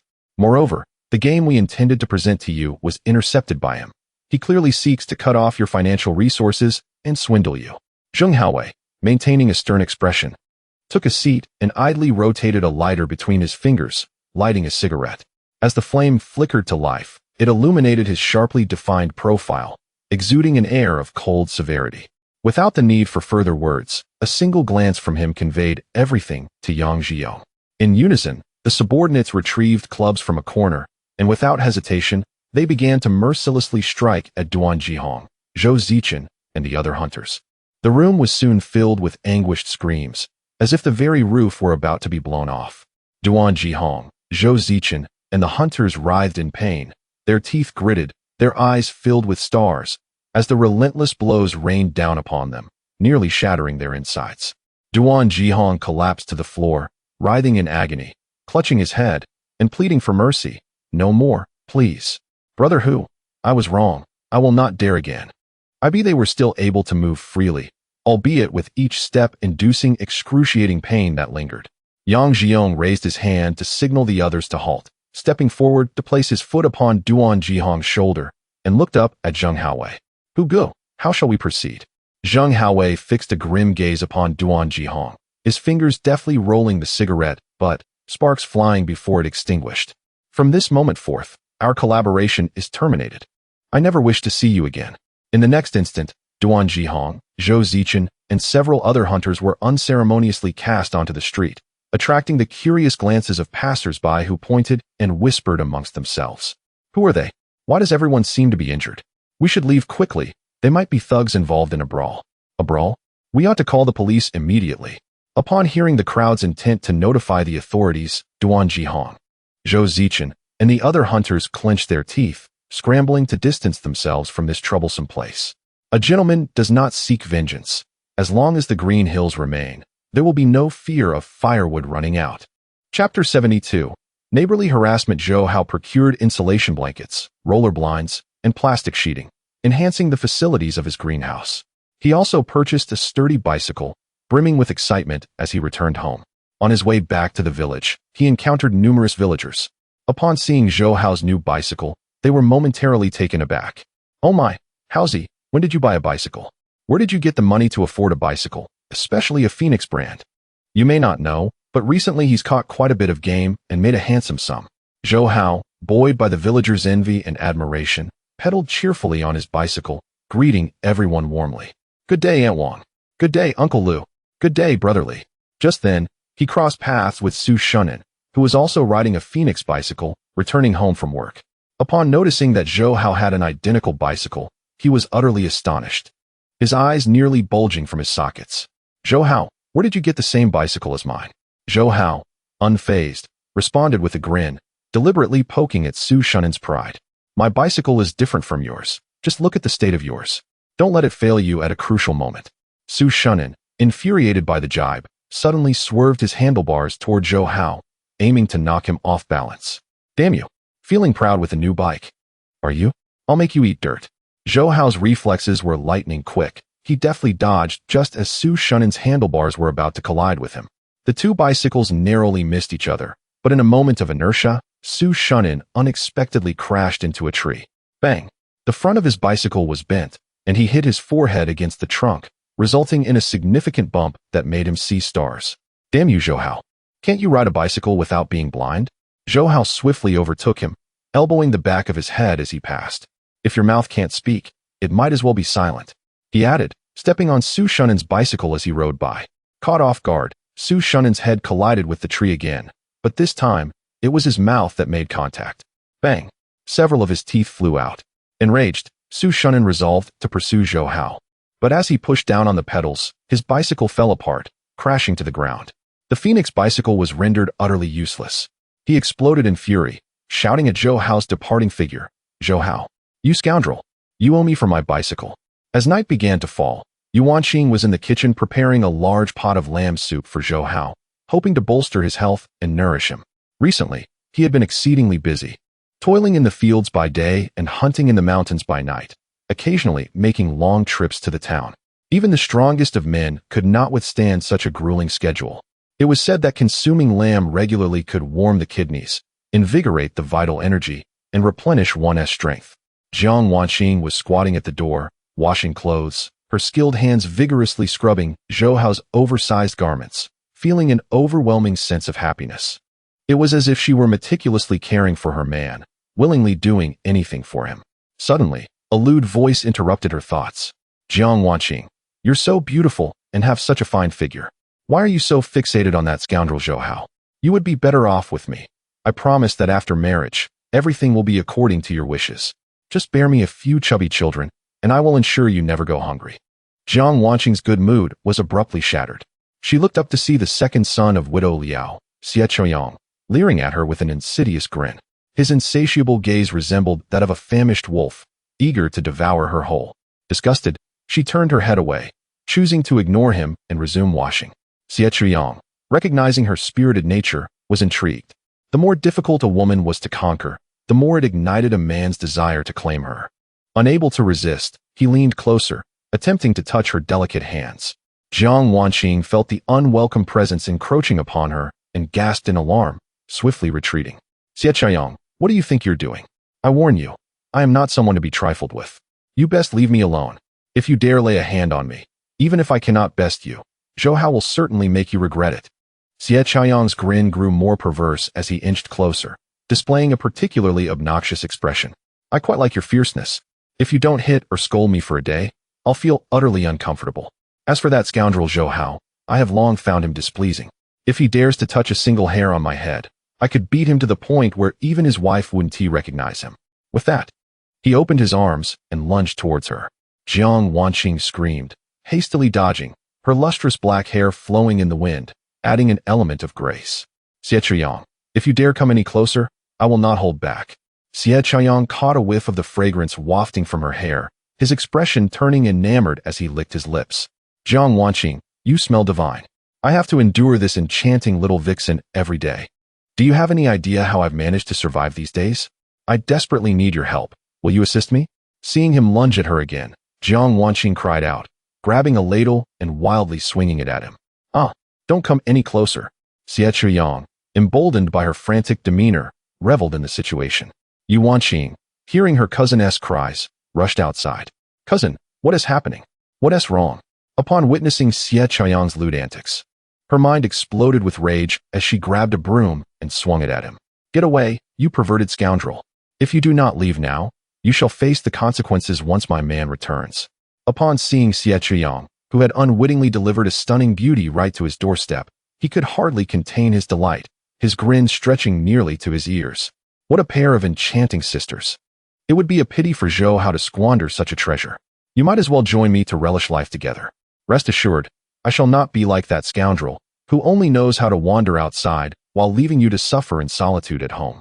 I will shower one with affection by day and the other by night, ensuring that neither of you ever feels lonely or cold. Chapter 73. Who dares touch my woman? Seeing Xie Zhiyang shamelessly charging toward her, Jiang Wanqing swung the gourd ladle with all her might, striking him squarely on the head. Thud! Xie Zhiyang let out a pained cry, clutching his forehead as he staggered backward, feeling dizzy and disoriented. Warm liquid trickled through his fingers, covering his head and hands in blood. Enraged, his face twisted into a vicious snarl as he lunged forward, intent on forcing himself upon her. You wretched woman, how dare you refuse my kindness? I, who do not even scorn you as a worn-out wife, a leftover bun already nibbled by others. You ought to know how to repay such grace. Yu Wanqing, pale with fear, grabbed a broom and swung it fiercely at him, screaming hysterically, "Get away! Don't touch my cousin!" In a fit of fury, Xie Zhiyang snatched the broom from her hands and shoved Yu Wanqing to the ground. To hell with you. Once I'm done with your cousin, I'll deal with you next. Even if you scream your lungs out, that scoundrel Zhou Hao won't make it back in time. Tonight, neither of you will escape my grasp. Thump! Xie Zhiyang was sent flying by a powerful punch, landing sprawled on the ground. One side of his face swelled rapidly, and a trickle of crimson blood seeped from the corner of his mouth. Damn it! Who the hell dares hit me? Before he could even see who it was, another flurry of blows rained down upon him like a dense storm, pounding his face and body until his bones felt as though they might shatter. Jiang Wanqing watched the scene, her heart still racing, tears welling in the corners of her eyes. Every time she found herself in peril, Zhou Hao descended like a deity, rescuing her from the depths of despair. Yu Wanqing, both startled and overjoyed to see her man return in the nick of time, felt an immediate surge of security. With him by her side, she regained her courage and no longer feared Xie Zhiyang's harassment. Zhou Hao's expression was icy, veins bulging on his forehead and neck as he delivered blow after merciless blow to Xie Zhiyang. You despicable coward, how dare you harass my woman while I'm away? I'll teach you a lesson you won't forget. With that, he seized Xie Zhiyang by the nape of his neck and slammed his head repeatedly into the ground. Thud! Thud! Thud! Xie Zhiyang howled in agony, blood streaming from his forehead as stars danced before his eyes, utterly defenseless against the assault. Damn you, you bastard. If you don't stop now, I'll make sure both sisters suffer. Zhou Hao's eyes burned crimson, his fists as hard as iron weights, treating Xie Zhiyang like a human punching bag, each strike more brutal than the last. Not satisfied with merely pummeling him while pinning him down, he began kicking and even picked up a brick to hurl at his body. His wife and Wanqing were inviolable boundaries in his life. Anyone who dared cross them would face a single consequence: death. The commotion quickly drew the attention of the neighbors. Having just finished their evening meals, they initially dismissed the noise as a minor quarrel, but upon hearing desperate screams and cries for help, they rushed out to investigate. When they saw Zhou Hao violently beating Xie Zhiyang, not a single soul stepped forward to intervene. Everyone knew all too well Xie Zhiyang's notorious reputation in the village, a man known for petty theft and harassing decent women and young girls. Widow Liao, who had just finished washing the dishes, was alerted by her eldest son Xie Mingkong. In a panic, she hurried over without even removing her apron. At the sight of Xie Zhiyang covered in blood, her mind went blank, and she burst into tears. Zhou Hao, you brute! Stop this at once. If you dare kill my son, I'll report you and make you pay with your life.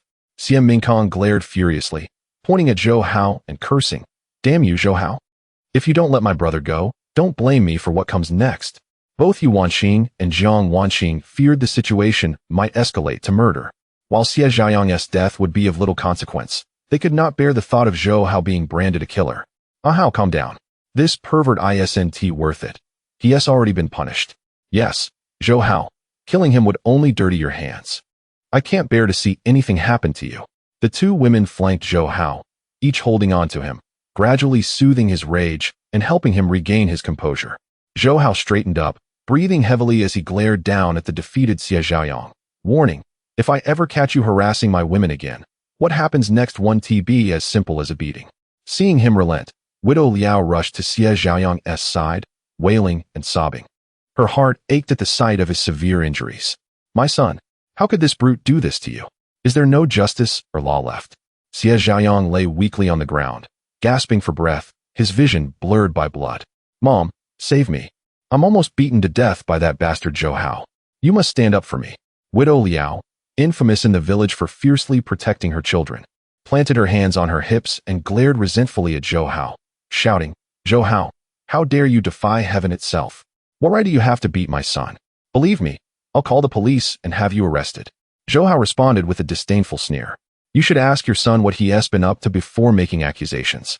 Gritting his teeth against the pain, Xie Zhaoyang saw the gathered neighbors and seized the opportunity to slander Zhou Hao, playing the victim despite his suffering.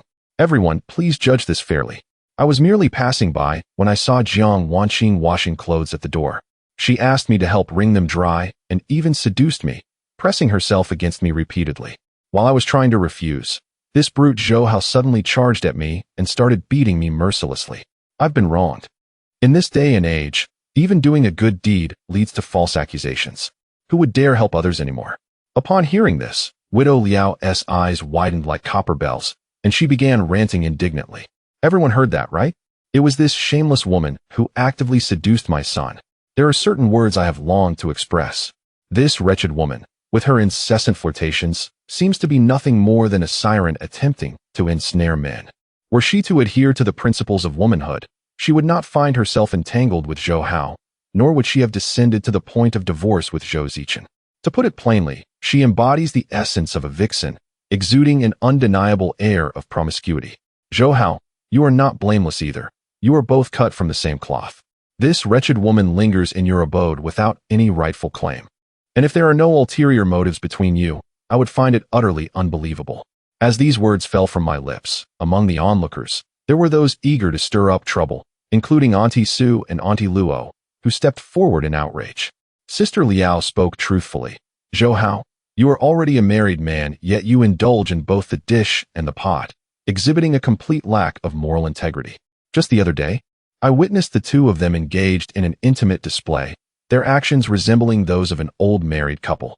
I have even begun to feel sympathy for Zhou Zichen. Although he has a penchant for gambling, he possesses the understanding to salvage his marriage, having pleaded with Jiang Wanqing on multiple occasions to reconsider her heart. Chapter 74. A plea for acceptance. Yu Wanqing, upon overhearing the insidious intentions of others who sought to thrust her beloved husband into the tempest of public opinion, boldly stepped forward to defend him. The truth is far from what you claim. My cousin resides here solely because I implored my husband to provide her shelter. Spare us your slanderous gossip and your attempts to tarnish the reputations of my husband and cousin. To her dismay, Aunt Su and Aunt Luo, along with their companions, remained unconvinced by her words, deliberately inciting the crowd's emotions and incessantly casting aspersions upon Zhou Hao and Jiang Wanqing. Jiang Wanqing bit her lip, her sparkling eyes brimming with tears. Unable to bear the thought of Zhou Hao bearing the weight of unjust accusations, she courageously stepped forward to reveal the truth. Dear neighbors, trust that the eyes of the public are discerning and not swayed by hearsay. I am indebted to my cousin and Zhou Hao for their kindness, as I sought refuge here to escape my creditors. Had it not been for Zhou Hao's timely intervention, I would have likely fallen victim to my nefarious ex-husband's schemes. Since my arrival, Xie Chaoyang has frequently taken advantage of Zhou Hao's absence to harass me. He even brazenly stole my intimate garments, and when I caught him, he became furious and attempted to force himself upon me. Had Zhou Hao not returned just in time, the consequences would have been dire. If you doubt my words, search his home. You will surely uncover evidence of his misdeeds. To repay Zhou Hao's generosity, Jiang Wanqing sacrificed her own reputation, believing that her testimony would carry greater weight, especially given the notoriety surrounding Xie Chaoyang. No woman willingly destroys her good name. Thus, it was a courageous act to speak the truth. In an instant, public sentiment shifted against Xie Chaoyang, with many who had benefited from Zhou Hao's kindness standing up to condemn him, leaving the Liao widow and her family utterly discredited, akin to pariahs in the eyes of the community. Xie Chaoyang, your true nature is well known. Zhou Hao's actions against you are not unjust. Your deceitful heart and twisted mind have made you a source of mistrust, even among those with daughters who take precautions against you. How shameful it is for you to play the victim now. Should you dare to steal from women again, we shall render you incapable of such acts. Xie Qiang found himself at a loss for words, becoming the target of public scorn, as if he were being roasted over an open flame, suffering both physically and emotionally. He could not allow anyone to search his home, for there was indeed stolen property within. Zhou Hao, I shall repay this humiliation 1,000-fold. The Liao widow was acutely aware of her son's character and, witnessing the situation spiral beyond control, resigned herself to swallowing her pride. What a disgrace! Where will the honor of the Xie family reside after this? She ordered Xie Mingkong to carry him home, lest they remain and face further humiliation. Seeing them retreat in shame brought Zhou Hao great satisfaction. He clasped his hands in gratitude, saying, "Thank you all for your willingness to uphold justice on our behalf. I apologize for disturbing your peace." The crowd, still seething with indignation, continued to rally around him, for they knew they would need to purchase meat from him in the future and had no desire for discord. Su Shunan returned, pushing a damaged bicycle, hidden in the shadows, taking in the unfolding scene with quiet glee. Xie Qiang had fallen, leaving him with one less rival. He resolved to win Jiang Wanqing's heart through his charm, while also seeking an opportunity to undermine Zhou Hao and secure his place with the fair maiden. Once the crowd dispersed, Zhou Hao gazed tenderly at Jiang Wanqing, sighing softly, "Wanqing, you need not say such things. I am indifferent to public opinion, but I cannot bear to see you compromise your reputation. I owe you far too much." Jiang Wanqing's heart swelled with warmth as she comforted him. "Zhou Hao, what is reputation? It is intangible and cannot be savored. Your well-being is what truly matters." Yu Wanqing, sensing Su Shunan's furtive gaze, felt an unsettling intuition regarding his intentions. Although they had driven off Xie Qiang, she remained wary of future threats to her cousin. After a fierce internal struggle, she approached her husband, embracing him tightly, and pleaded, "Ah Hao, I implore you, take my cousin in. I cannot trust her safety with any other man. Aside from you, no man is reliable. Only with you can my cousin find a semblance of security." Zhou Hao found himself torn, yet could not resist his wife's tearful entreaties. "Wife, I will heed your wishes. From this day forth, I shall care for both of you. I will provide you with the finest sustenance, ensuring you flourish and thrive. Wherever you are, that shall be my home." Yu Wanqing, moved to her core, buried her face in his neck, holding him tightly as she bashfully whispered, "Ah Hao, I truly love you. My cousin and I will serve you together, ensuring your comfort." Jiang Wanqing's elation was palpable. Witnessing their affection left her at a loss, unsure whether to stay or depart. "I apologize, I should not intrude." Zhou Hao extended his hand toward her, beckoning gently, his gaze filled with affection. "No, you belong here." Tears of happiness glistened in Jiang Wanqing's eyes as she leaped into his embrace, feeling joy crystallize in that moment. "Zhou Hao, I like you." This confession, long hidden in her heart, finally found the courage to be spoken aloud. Zhou Hao laughed heartily, nearly overflowing with happiness. He gestured toward the newly acquired bicycle parked at the door. "Look, we have a new mode of transportation. Soon, I shall carry you both into town. And we need no longer walk." The sisters finally noticed the gleaming Phoenix bicycle, their hearts swelling with pride for him. He truly was a remarkable man, skilled at both cultivation and hunting. "Ah Hao, the timing of purchasing this bicycle is impeccable. If we were to engage in a small business venture, we could ride out and earn some money. Indeed, it not only saves time but also conserves energy, allowing you to return home earlier. The days without you feel interminable." That evening, Zhou Hao, in a fit of joy, indulged in 2 extra bowls of rice and savored a hearty bowl of lamb soup, which was undeniably nourishing. Perhaps it was the lamb and the system's enhancements that ignited a warmth within him. After a quick shower, he climbed into bed, attempting to quell the rising impulse within. Suddenly, he felt a presence beside him, wrapping him in an embrace. Is that you? My wife?" A delicate voice whispered in his ear. "Zhou Hao, it's me. My cousin has come upon her monthly cycle and is unable to attend to you." In an instant, Zhou Hao felt a surge of youthful vigor, his adrenaline spiking, as the scent of masculinity enveloped him. Chapter 75. Aligning with Tiger Ji's archenemy inside the county hospital, the air was saturated with the pungent scent of disinfectant. During his recuperation, Duan Jihong's anger intensified. His already fragile body felt further burdened. That wretched Zhou Hao, a vendetta unavenged, is unworthy of a gentleman. I cannot swallow this bitterness. Zhou Zichen, bandaged and inflamed, incessantly stoked the flames of revenge, proposing, "Brother Duan, I never imagined that Zhou Hao would align himself with Tiger Go. Not only did he cause the death of Meng Jianfei, but he nearly killed us as well. We cannot let this slide. Otherwise, Zhou Hao will undoubtedly pursue us relentlessly, continuing to create trouble. Our immediate priority is to devise a means of self-preservation and subsequently align ourselves with a more formidable force to eliminate Zhou Hao." Zhou Zichen's words struck a chord within Duan Jihong. His eyes sharpened, veins bulging on his forehead, his molars nearly crumbling under the pressure. "You are right. I happen to know a formidable figure, a sworn enemy of Tiger Go. Perhaps we can instigate a conflict between them and reap the benefits." "You have quite the clever mind," Zhou Zichen responded eagerly. "Our targets align. Would you care to become my subordinate? I can absolve you of your debts to Meng Jianfei and introduce you to that powerful figure. From henceforth, you shall enjoy a life of luxury under my wing, witnessing Zhou Hao's demise firsthand." Zhou Zichen's eyes sparkled with renewed purpose. Having lost everything, his sole motivation for survival was to ensure Zhou Hao met a grim fate. "Brother Duan, I am willing to be your loyal subordinate. Wherever you lead, I shall follow. If you command me to strike, I will not hesitate." Upon their discharge, night had fallen. Zheng Hao's subordinates possessed a skilled hand for inflicting pain without causing significant harm, allowing their victims to remain mobile. Duan Jihong escorted Zhou Zichen to a nightclub in town, Night Fragrance. Beads of cold sweat formed in Duan Jihong's palms, dampening the pack of Hongtao Mountain cigarettes he held. At the entrance, a lackey, cigarette in mouth, eyed the array of youthful, attractive women passing by, his gaze greedy as he occasionally whistled in jest, summoning his courage. Duan Jihong approached. "Greetings, brother. I am Duan Jihong, and this is my brother Zhou Zichen. We have a business proposition for Long Gu and hope you could notify him." Trembling, he extended a cigarette with unsteady hands. The lackey glanced at them, noticing their canvas bags, and arrogantly replied, "Do you understand the rules? We do not accept those who come empty-handed." Duan Jihong and Zhou Zichen exchanged a nervous glance and nodded vigorously, in unison declaring, "We understand." Of course, the lackey spat out his cigarette and instructed them to wait before disappearing inside. After a while, he flicked his head, signaling, "Follow me. Long Gu is waiting for you."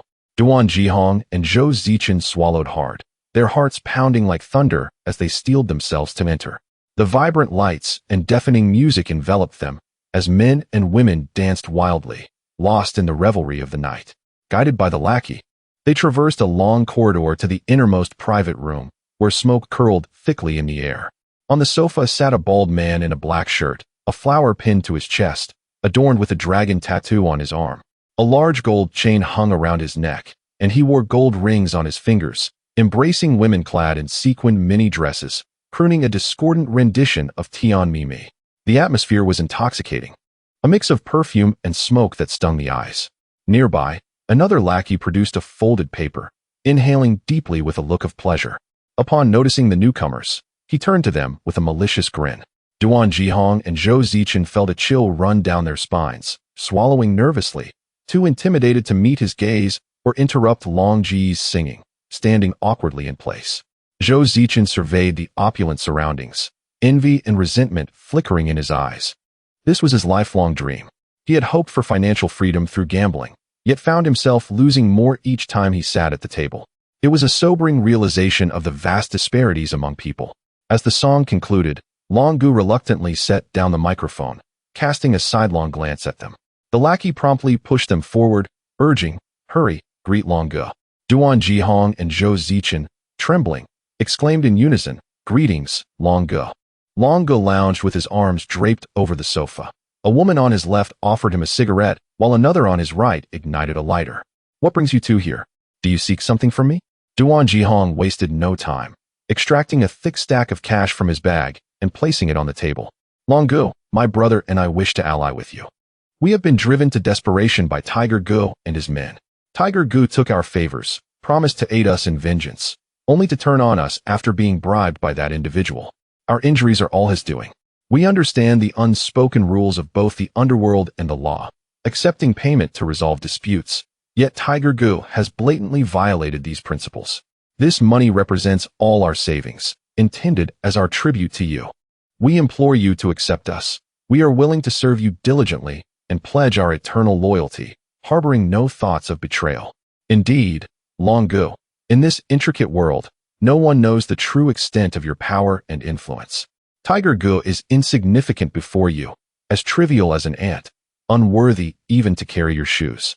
Long Ji's gaze lingered on the cash, and after listening to their earnest entreaty, he began to formulate a plan. As an old hand in the game, he had encountered countless individuals from all walks of life. His singular grievance throughout his life had been with the Zhou Hao brothers, who consistently meddled in his affairs, thwarting many lucrative opportunities.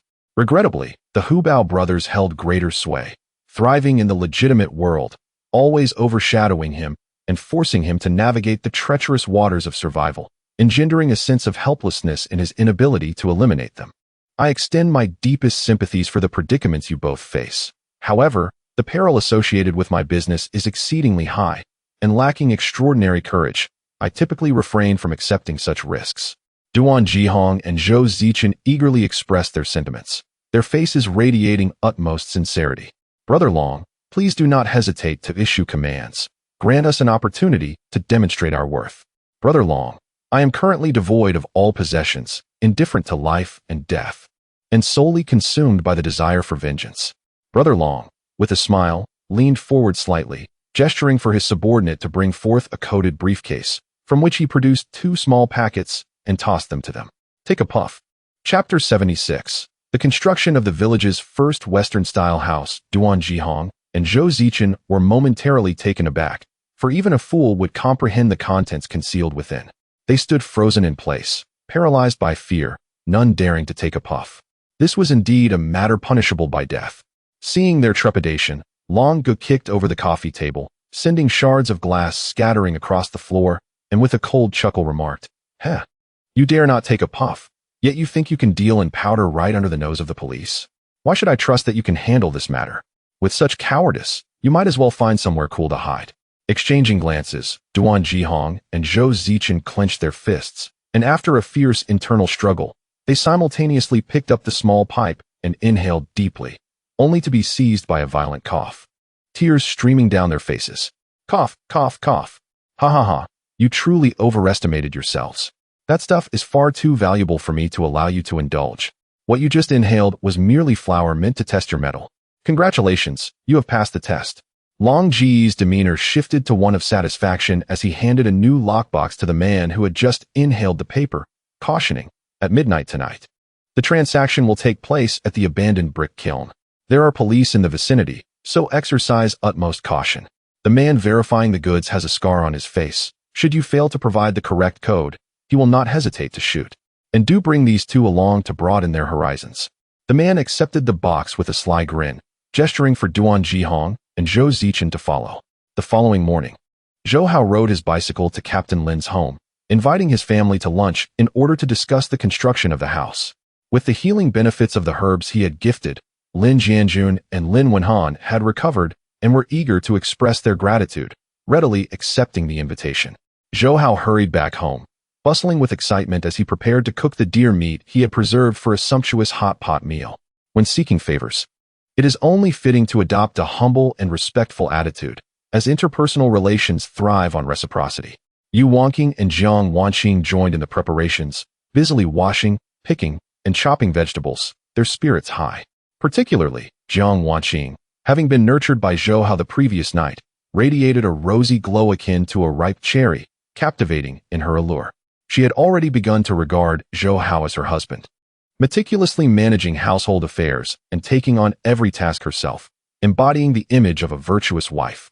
Yu Wanqing, having overheard the noises from next door the night before, felt her face flush with embarrassment, finally understanding her cousin's experiences. With an extra pair of hands to care for her man, the joy in her heart was immeasurable.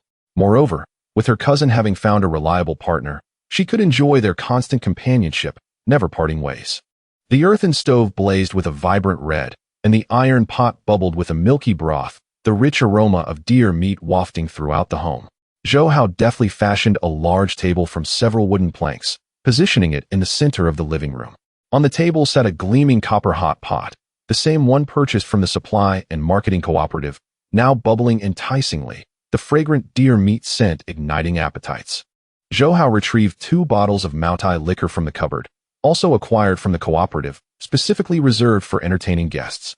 He prepared a deer meat hot pot, sautéed 2 plates of green vegetables, alongside a braised turtle and a pan-fried river fish, creating an impressive spread that would be a luxury for an ordinary family. Though the neighbors were accustomed to the lavishness, the rich aroma of meat still compelled them to peek through their doors. As noon approached, Lin Jianjun arrived with his wife and 4 sons, immediately catching the delightful scent of the meat. "Zhou Hao, we have arrived." Zhou Hao greeted them with a beaming smile, ushering them to the table. "Captain Lin, please make yourselves comfortable. The meal will be served shortly." The Lin family settled in with smiles, gazing at the bubbling deer meat with eager anticipation, unable to suppress their salivation. This deer meat looked simply irresistible. Consuming it would surely be invigorating. Yu Wonking prepared several cups of honey water, distributing them with a cheerful demeanor, saying, "Captain Lin, please enjoy some honey water to whet your appetite." Lin Jianjun's eyes widened upon seeing the honey water, for it was a luxury that ordinary families could scarcely afford. Even if they possessed a small amount of honey, they would hoard it and secretly indulge, never using it to entertain guests. "Ah, Zhou Hao, your family circumstances have certainly improved. It seems your recent hunts have yielded quite a profit." Zhou Hao chuckled, responding, "I owe it all to you, Captain Lin. Had you not graciously stepped aside, I would never have reaped such benefits." His words were skillfully articulated, elevating Captain Lin while maintaining a tone of humility and humor. This remark elicited hearty laughter from everyone present, lightening the atmosphere considerably. Jiang Wanqing emerged from the kitchen with bowls and chopsticks, distributing them to everyone, and thoughtfully remarked, "Captain Lin, Zhou Hao has often spoken of how well you have taken care of him. We have long wished to invite you for a meal to express our gratitude. Without your support, our circumstances would not have improved." Lin Jianjun smiled appreciatively, waving his hand dismissively. "Do not say such things. I am the one who should be grateful. If it were not for Zhou Hao's timely assistance, my son and I would likely have perished. I have watched this boy grow from childhood. Regardless of his past, he has matured into a responsible young man, and it brings me genuine joy to see you thriving." As the meal commenced, Zhou Hao eagerly scooped deer meat slices from the pot into the bowls of Lin Jianjun's family. "Please, do try it and tell me how it tastes." Lin Jianjun took a slice of deer meat, savoring it thoughtfully, and exclaimed in surprise, "My goodness! This deer meat has a hint of sweetness." His wife and 4 sons tasted it as well, all affirming its deliciousness. "The flavor is reminiscent of honey." Indeed, it was honey. The combination of honey and deer meat was simply exquisite. Zhou Hao lifted a bottle of matai and generously filled each cup to the brim. He then proceeded to the crux of the matter. "Captain Lin, the reason I have gathered you all here today is to seek your assistance with a pressing issue. My old house is in a state of disrepair, suffering from extreme cold in winter and sweltering heat in summer. It has become a hazardous dwelling. You may have noticed that my cousin's house has already been sold to me, and our properties are adjacent to one another.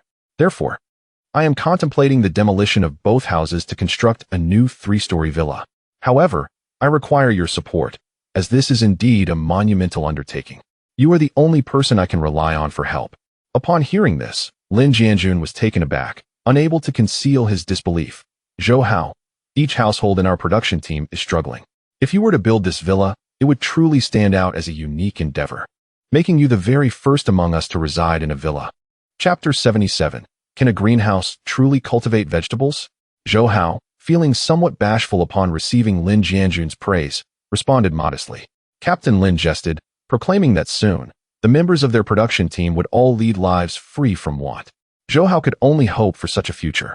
Lin Jianjun, filled with aspirations, suddenly realized, "Zhou Hao, constructing a small villa requires substantial funds. Do you possess enough cash at present?"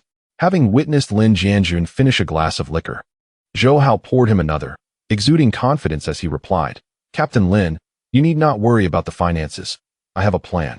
I can provide the funds, but I hope everyone can lend a hand. Once the project is completed, I will ensure everyone receives fair compensation. There will be no exploitation. Moreover, I will need your assistance with the application."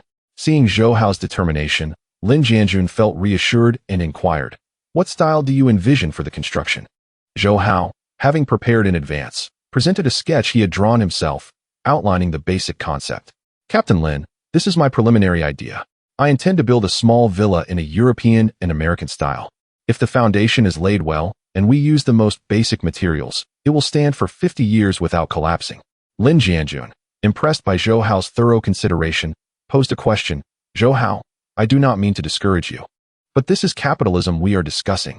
Although the county has introduced new policies encouraging the affluent to uplift the less fortunate, no one has truly implemented this yet.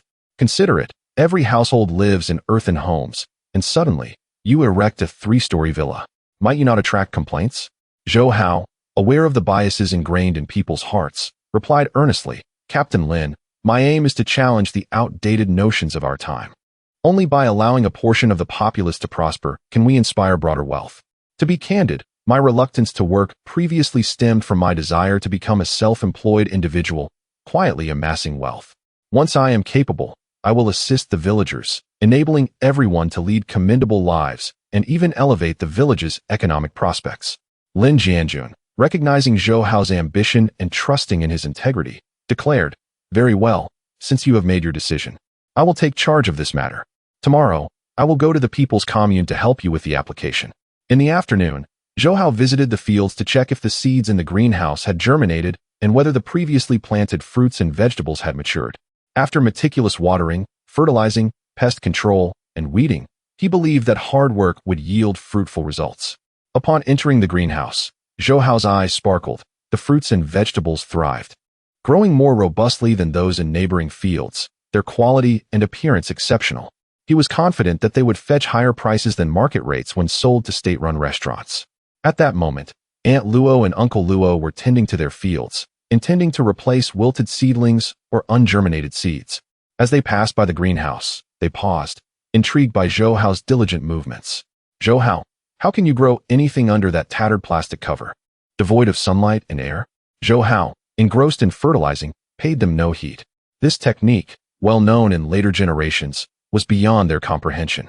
As Aunt Luo and Uncle Luo continued to observe, they were astounded to discover that the produce in Zhou Hao's greenhouse had flourished far beyond their expectations, thriving lushly compared to their own efforts. The elderly couple was taken aback, questioning why this greenhouse seemed so different from their understanding. Shouldn't the vegetables have perished inside? Old man, you go tend to the field. I will be right back. Aunt Luo, being naturally talkative, hurried off to gather neighbors, including Widow Liao, Aunt Sue, and several others, to share the astonishing news. Upon hearing her account, skepticism arose among them. Sister Luo, are you sure you're not seeing things? This contradicts nature. Indeed, our ancestors' traditional farming methods are irreplaceable.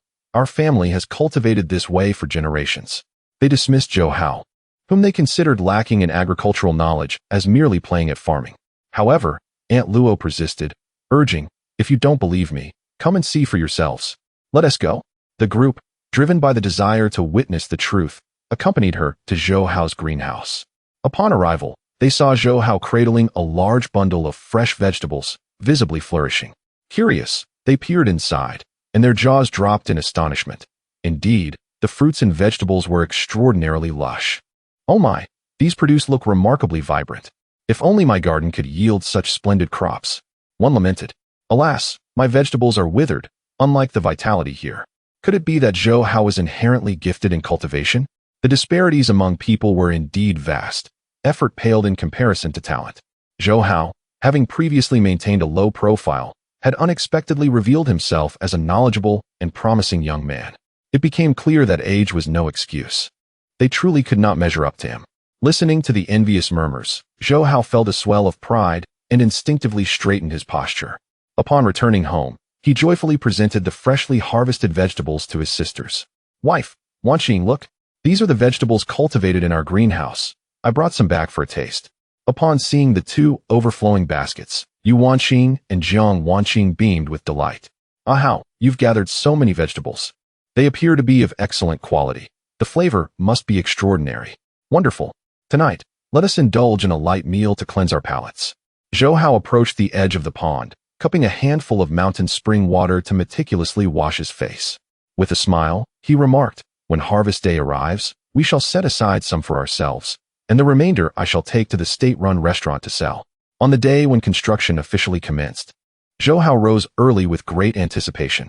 Building a new house is a significant undertaking. It is not simply a matter of erecting a structure immediately. It necessitates first demolishing the existing house, laying a new foundation, and then constructing layer by layer. However, Zhou Hao did not intend to tear down both houses. He planned to first dismantle one, leaving the other for temporary habitation. Thus, he and the sisters meticulously relocated everything usable and unusable to the other house, preparing to demolish the current dilapidated structure. Once the small building was completed, they would then raise the remaining unsafe house, leveling the ground to create a quaint garden. Before long, the driver of the bulldozer, arranged by Captain Lin, arrived. Noticing that they had nearly finished packing up, he began preparing to demolish the dangerous building. Just as Zhou Hao was about to lead the sisters away to safety, hurried footsteps suddenly echoed from behind. Chapter 78. The Shameless Elders. Zhou Hao, what do you mean by this? Why did you demolish the house without informing us in advance? All of our families contributed back then. Any demolition must have our consent. Do you even consider us elders? Indeed, we have cared for you since you were young. Such a significant matter. How could you not consult us elder folks? Hausi, this house cannot be torn down. It is the only legacy left by your parents and your second uncle and aunt. It is wise to keep it as a memento. Seeing his uncle, fourth uncle, and both aunts rushing to stop him, Zhou Hao could not help but sneer. How astute of you to catch wind of the matter so quickly. The moment I stirred, you were all alerted? Zhou Qihua's face flushed with anger, and he berated Zhou Hao furiously, saying, "You little brat. Your recklessness is indeed well-deserved. Thankfully, we learned of this in time. Otherwise, you would have demolished these two houses. As long as I am here today, you shall not lay a finger on this house." Zhou Qiping, equally incensed, leaped about angrily, shouting, "Zhou Hao, we also played a part in maintaining these houses.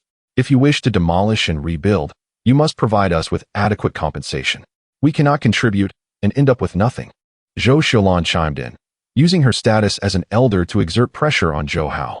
"Hausi, although your cousin sold the house to you, it is fundamentally still the inheritance of your second uncle and aunt. You have no right to demolish it.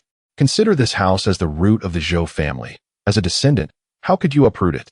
Zhou Xiaoying, with a stern countenance, added succinctly, "I have but one request. Provide us with some compensation, and we shall not obstruct you." Their loud voices echoed, resembling a quarrel, drawing neighbors like Liao Guofu, Su Dainiu, and Luo Dashing, who eagerly awaited the spectacle, wishing for Zhou Hao's family affairs to cause a stir throughout the village. Yu Wangqing and Jiang Wangqing felt both angered and anxious, but hesitated to confront their elders. Wangqing, protective of her husband, could not help but step forward, earnestly advising, "Uncle, fourth uncle, aunts, this is our family matter. You need not concern yourselves."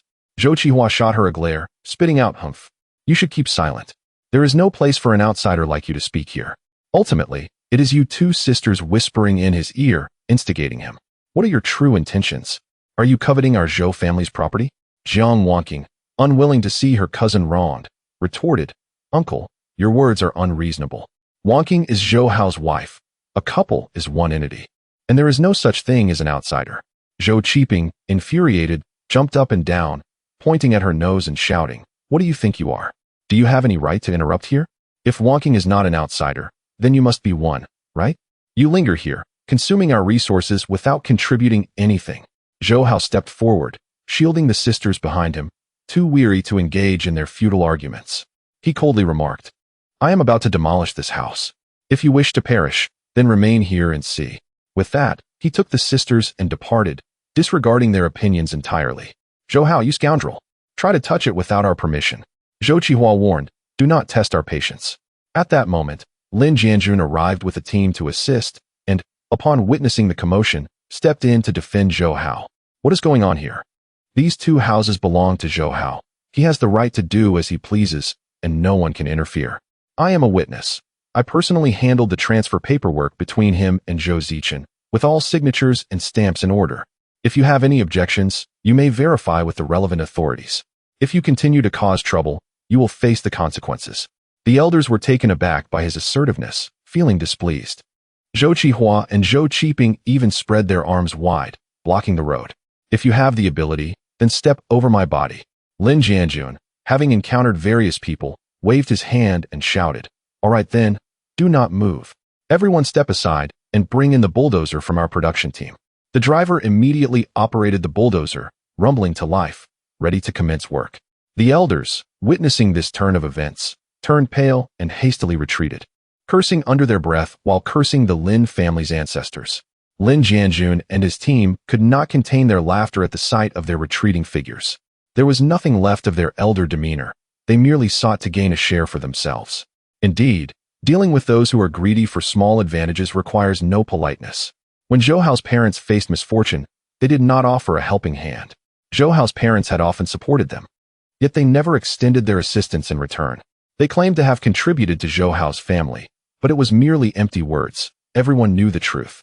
I have personally witnessed how, while Zhou Hao's parents were alive, they often came to take advantage, both eating freely and taking things without shame, always eager for small gains.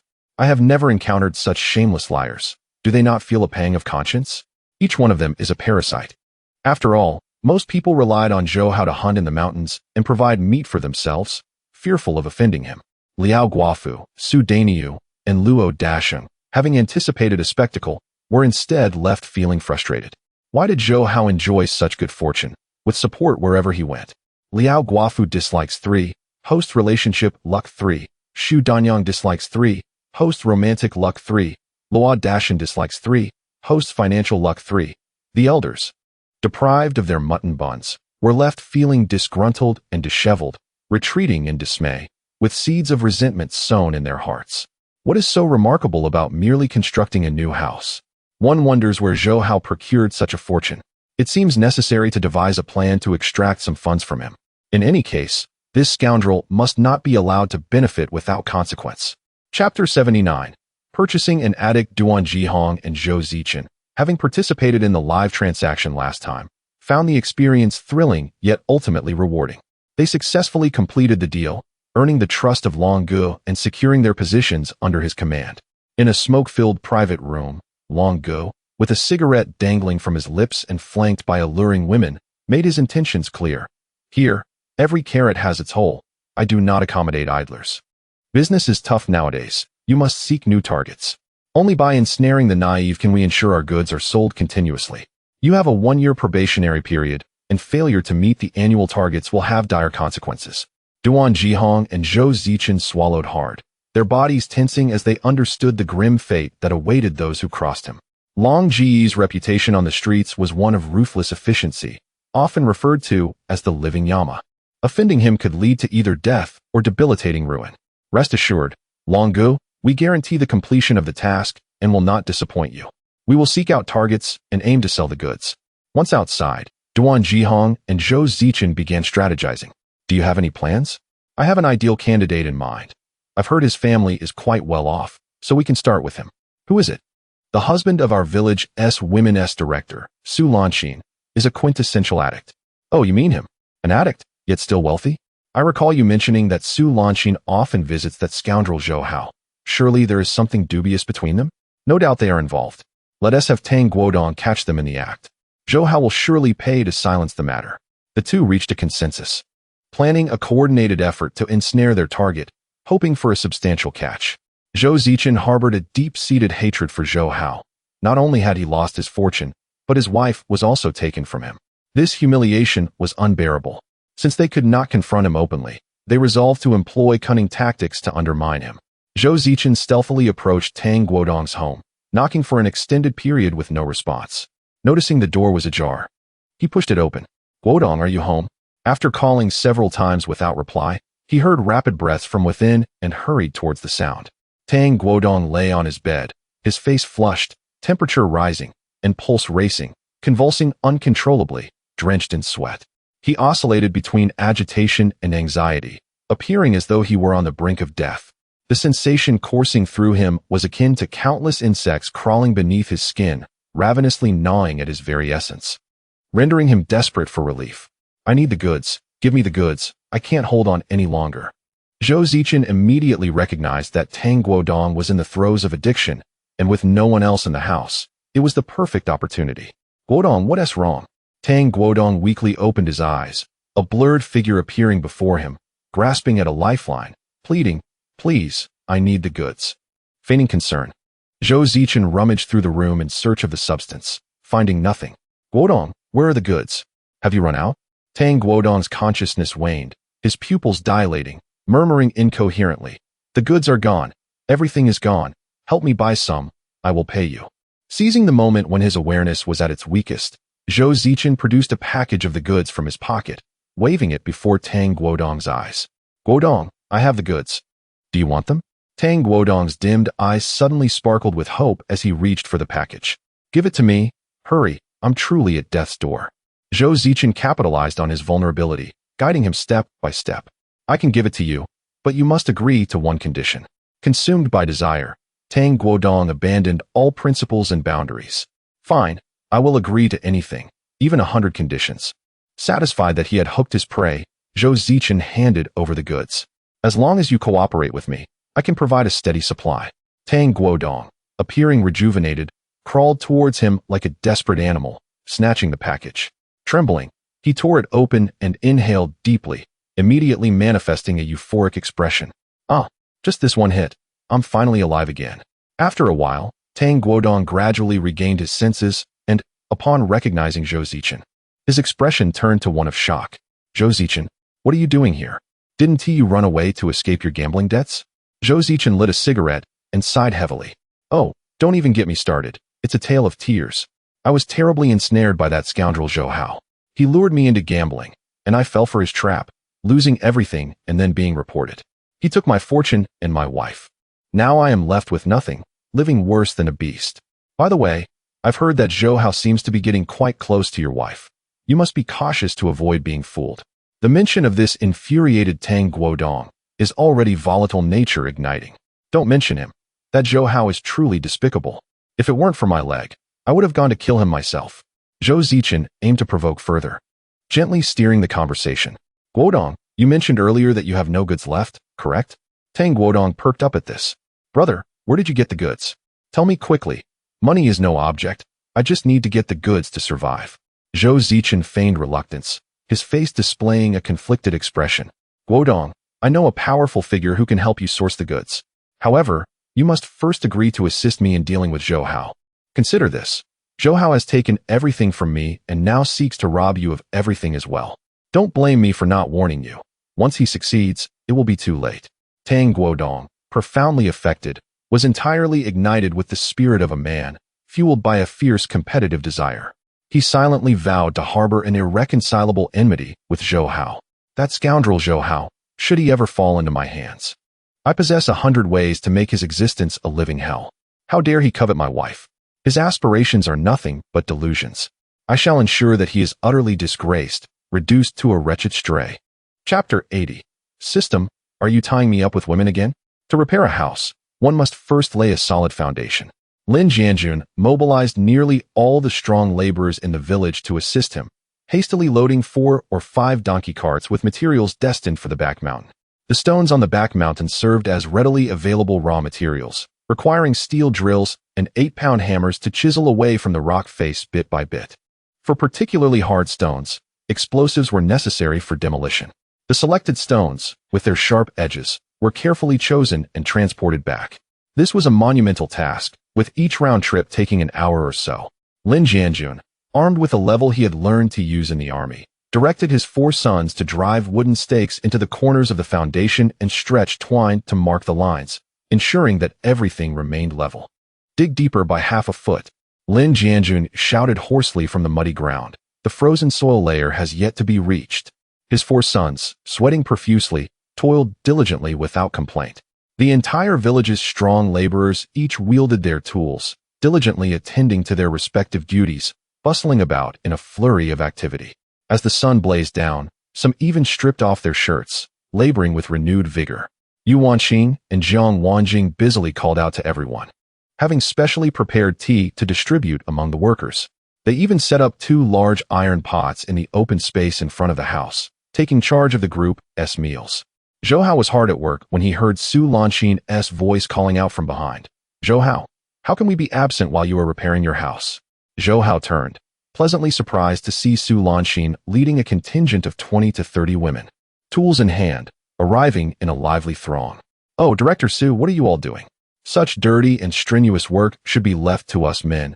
You ladies need not crowd around. Su Lanqin straightened her face and corrected him earnestly. Zhou Hao, that remark carries an implication. What is wrong with us being women? Women can hold up half the sky. Who says they are inferior to men? We are all heroines. And our spirit of endurance is certainly on par with yours. Zhou Hao, realizing she had misunderstood, quickly smiled and clarified. Yes, you are absolutely right, Director Su.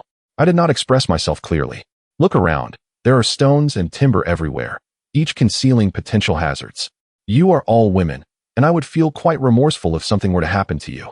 Su Lanxin, understanding his good intentions, waved her hand dismissively, confidently asserting, Zhou Hao, rest assured. We women have never shied away from hard work. While we may not possess your strength, we can assist with the finer tasks to lighten your burden. You see, we can help sift sand by the river and pile the fine sand in the drying field for your convenience. The women echoed in unison, affirming her words. Indeed, Director Su is right. We are often more meticulous than you men. Sisters, since we are here, let us find work to do and act separately. Let us get started, and keep your eyes peeled to avoid any accidents. Before long, noon approached, and Zhou Hao, along with the women, busily prepared a meal. One pot of pork stewed with vermicelli, another of chicken with mushrooms, and a large barrel of fragrant rice. Once the dishes were ready, Zhou Hao called out, "Time to eat." The crowd responded, eagerly grabbing their bowls and chopsticks to serve themselves. Each bowl was brimming, with a generous mound of meat atop a bed of rice, each bite intoxicatingly delicious. To be honest, after years of laboring for the villagers, this was the first time anyone had been so generous with the portions. Thus, Zhou Hao garnered widespread admiration, laying a solid foundation for future business relationships and reputation. In the afternoon, as the village laborers excavated the foundation, they suddenly stumbled upon a large boulder that would require blasting to remove. Captain Lin, please take a look. We cannot handle this stone. Perhaps we should call in professionals to handle the blasting. Lin Jianjun rushed over to inspect and confirmed that blasting was indeed necessary to remove the boulder. Very well, I will make the arrangements immediately. After a while, 2 individuals arrived to set up explosives and prepare for the demolition. Lin Jianjun cleared the area and maintained order and safety. Everyone, please step back. We will be blasting shortly. Zhou Hao thoughtfully pulled the women aside to a safe distance, covering one of their ears with his hand. Don't worry, when the blast occurs, just plug your ears. Initially, Yu Wanjing and Jiang Wanjing felt a bit apprehensive, but with him by their side, they felt reassured. The blast commenced, shattering the boulder into countless fragments. Debris flying in all directions. Zhou Hao observed that some stones soared several dozen meters high. The crowd erupted into chaos, scrambling to evade the falling debris. Suddenly, a piercing scream shattered the air. Everyone turned in shock to find Su Lanxin collapsed on the ground, her left arm covered in blood. This startled everyone, including Yu Wanjing and Jiang Wanjing, who were left stunned. Director Su. Zhou Hao's pupils dilated as he rushed forward to assess Su Lanxin's injury. Oh no, your arm has been fractured by the flying debris. At that moment, a system notification echoed in his mind. The third guardian target, Su Lanxin, has been bound. What is going on? System, what are you playing at? Are you tying me to women again? Zhou Hao reflected on his past life, recalling how Su Lanxin had once rendered aid to his family. Yet, when she faced peril, he had chosen to stand idly by. Ultimately, she suffered a tragic fate, losing her home, her husband, and her daughter, with her in-laws blaming her for all misfortunes. The whispers of society, like invisible blades, were capable of destroying a person. Su Lanxin succumbed to despair, taking her own life on a stormy night. It seemed the system was offering him a chance to amend the regret he had caused Su Lanxin. Would the guardian rewards also double? Zhou Hao felt a surge of determination, swiftly lifting Su Lanxin and riding his bicycle toward the township hospital. Director Su, do not fear. I shall take you to the hospital to mend your arm. Do not concern yourself with matters of finance. I shall handle everything. Su Lanxin's complexion was pale, beads of sweat cascading down her cheeks, her face contorted in pain. Zhou Hao, I am sorry for causing you trouble. Witnessing her agony while she continued to apologize tugged at Zhou Hao's heartstrings. Director Su, do not speak such words. Had it not been for me, you would not have been injured. Rest assured, I will ensure this arm of yours is preserved. Zhou Hao felt a jolt of surprise. The protective funds had appreciated once more. Could it be that merely binding oneself to a new woman would elevate the index of the protective funds? How delightful it was, as he had previously lamented that the maximum increase was merely 10 points. Yet now there was a breakthrough. It appeared that expenditures on Su Lanxin could also augment the rebate rewards. Truly, a blessing in disguise.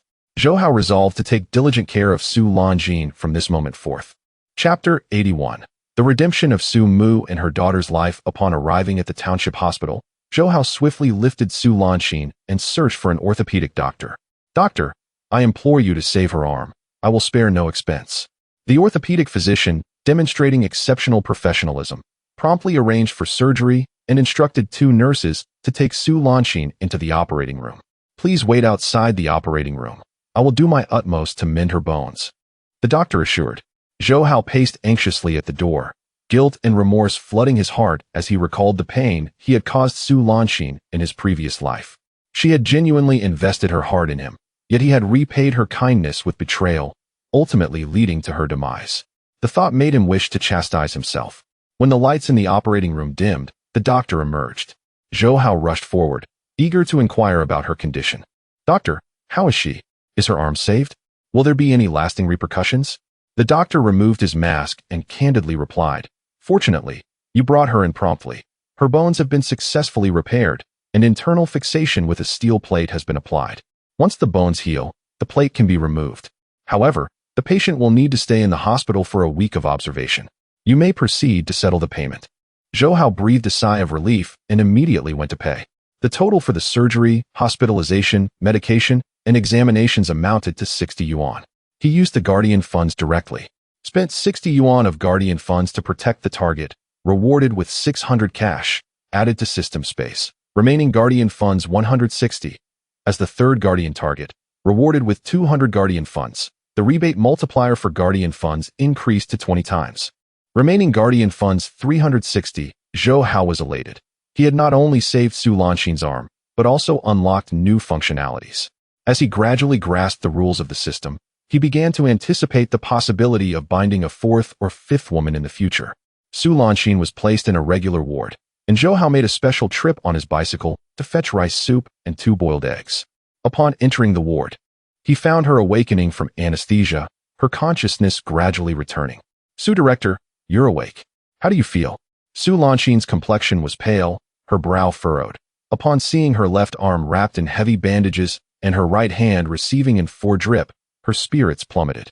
Coming from a family that was already struggling, this situation felt like an additional blow. Her elderly, disabled father was a notorious addict, draining their resources.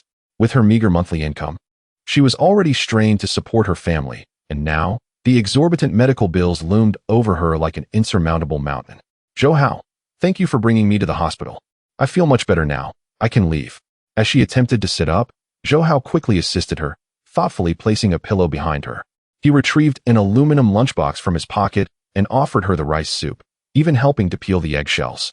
"Director Su, please drink the rice soup while it's hot and eat these eggs. Surgery takes a toll on one's energy. You need to nourish your body. I have some black fish at home. I'll prepare soup for you later." They say black fish soup helps promote healing after surgery. Su Lanjin felt a wave of gratitude wash over her. It was the first time she had experienced such care from someone. "Zhou Hao, thank you. I don't know what I would do without you."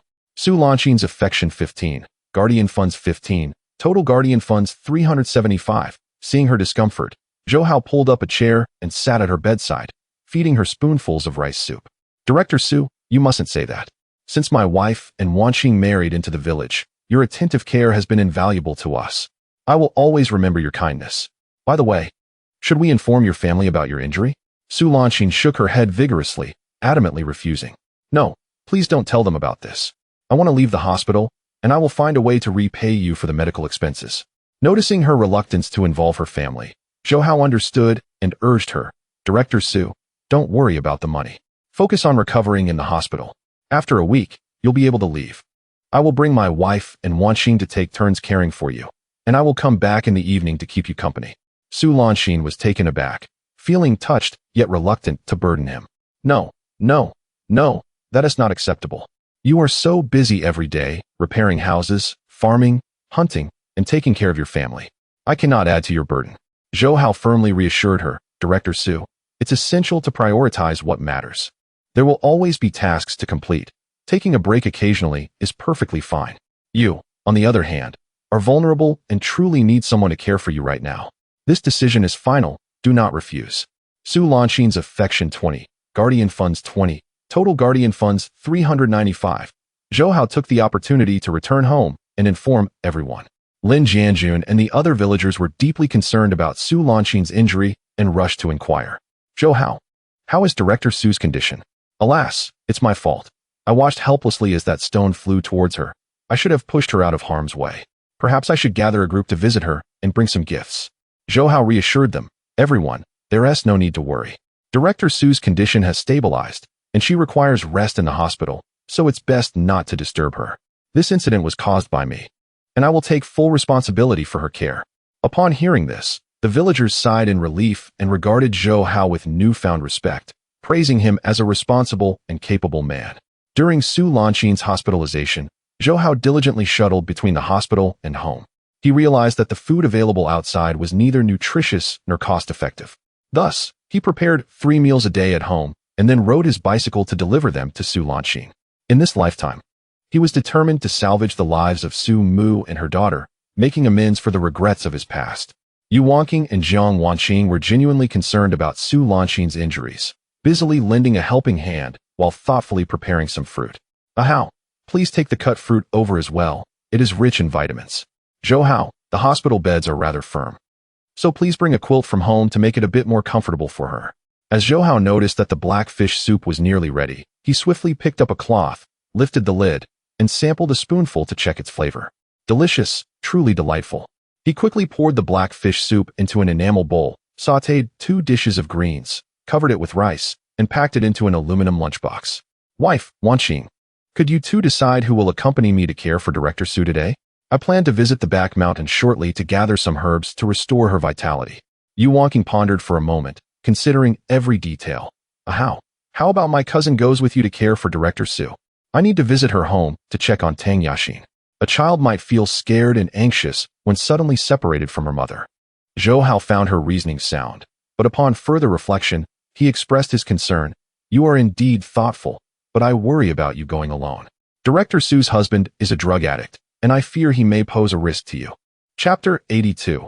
Winning Su Lanqing's favor. Yu Wanqing felt a warm sensation in her heart as she witnessed her man's deep concern for her.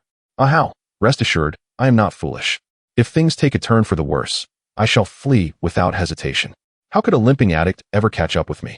Zhou Hao pondered for a moment, concluding that in broad daylight, if an addict were to act inappropriately, the neighbors would surely hear the commotion and rush to assist. The villagers relied on him to hunt on the mountain and provide meat for their feasts. Thus, a little favor would certainly be granted. If you're going to see the child, please take some of our family's wheat milk powder, royal jelly, brown sugar, and other provisions. Also, bring some snacks for the child. With her unreliable father, she is likely going without meals. Director Su was to stay in the hospital for a week. He hoped that by the time she was discharged, the child would not have lost weight from hunger. The 2 sisters were both mindful of Director Su's kindness, and now that she faced difficulties, particularly due to her own injuries, their concern was naturally heightened. From a young age, their parents had often taught them to be grateful and repay kindness, emphasizing that the blessings accumulated would ultimately return to oneself. Zhou Hao packed a plethora of nutritional supplements and a comforter onto his bicycle with great effort. Finally finished, he carefully placed Jiang Wanqing on the back seat, instructing her to sit on the comforter and hold tightly to his waist as they pedaled towards the town hospital. The 2 of them, laden with packages and a comforter, entered the ward. Seeing Su Lanqing's complexion improve, Zhou Hao immediately set down his belongings and pulled out an enamel bowl to show her. Director Su, look, I have brought fresh black fish soup, still warm. As the rich aroma of the black fish soup wafted through the air, Su Lanqing's stomach betrayed her with a growl. This smells truly delightful. Zhou Hao, have you eaten? Zhou Hao rummaged through the pile of items, found a soup spoon, and sat by her bedside, smiling as he replied. I have eaten. Today, Wanqing is here to take care of you, and I shall return tonight to keep you company. Now that your mobility is limited, do not hesitate to let us know if you need anything. Jiang Wanqing unfurled the comforter and laid it over Su Lanqing. Director Su, once you finish your meal, we will assist you in placing the hospital's bedding beneath you, and you can use our new comforter. This way, you will lie down more comfortably, which will aid your recovery. Tears welled in Su Lanqing's eyes, and she choked out, Thank you for your care. I truly have no way to repay you. I am particularly worried about my daughter. She is still so young and has no one to look after her at home. As Zhou Hao fed her the black fish soup, he gently reassured her, "Director Su, do not worry. My wife has taken a bundle of nutritional supplements and snacks to visit your daughter. As long as we have food, the child will not go hungry. If necessary, we can bring her back to our home." Su Langson's eyes brightened at the thought, appreciating this thoughtful consideration from a man. "Zhou Hao, you are truly considerate. However, I fear my husband, that old cripple, will not easily allow you to take our daughter. If he were to say something unpalatable, do not take it to heart. Just think of him as a mad dog barking." Zhou Hao nodded, contemplating that upon his return, he would inform his wife to visit Director Su's home less frequently. As for the child, he would find an opportunity to personally bring her back. The enticing aroma of the black fish soup permeated the entire ward, catching the attention of the other patients. An elderly woman, unabashed, approached with a smile and inquired, "Young man, where did you procure this black fish? It is exceedingly difficult to come by fish these days, and the market prices are exorbitantly high. Wild fish are far more nutritious." Zhou Hao, recognizing her discernment and politeness, replied, "Auntie, I caught this black fish myself. It is highly nourishing for patients recovering from surgery and aids in wound healing." The elderly woman's eyes sparkled with excitement as she exclaimed, "If you return to the hospital next time, could you possibly bring me 2 black fish as well? I would appreciate a discounted price." Zhou Hao realized this was a business opportunity presenting itself, as the hospital was filled with patients in dire need of nutrition, making it an ideal market for selling fish. "Certainly, I will bring you 2 black fish next time at a reasonable price, lower than market value, and no need for a ticket." Upon hearing this, many more patients eagerly gathered around, clamoring, "Young man, I would like 2 black fish as well. Young man, do you have any other types of fish? If so, please bring me 3 Christian carp. And me, I want some too." The ward erupted into lively chatter, resembling a bustling marketplace. Zhou Hao was delighted and raised his hand for silence. "All right, I will return here tomorrow with fish for everyone to choose from." Taking advantage of the daylight, Zhou Hao left Jiang Wanqing to care for Su Langson and rode his bicycle back home. Upon discovering that his wife had returned, he rushed forward, inquiring with concern, "Wife, how did it go? Did the addict lay a hand on you? How is the child?"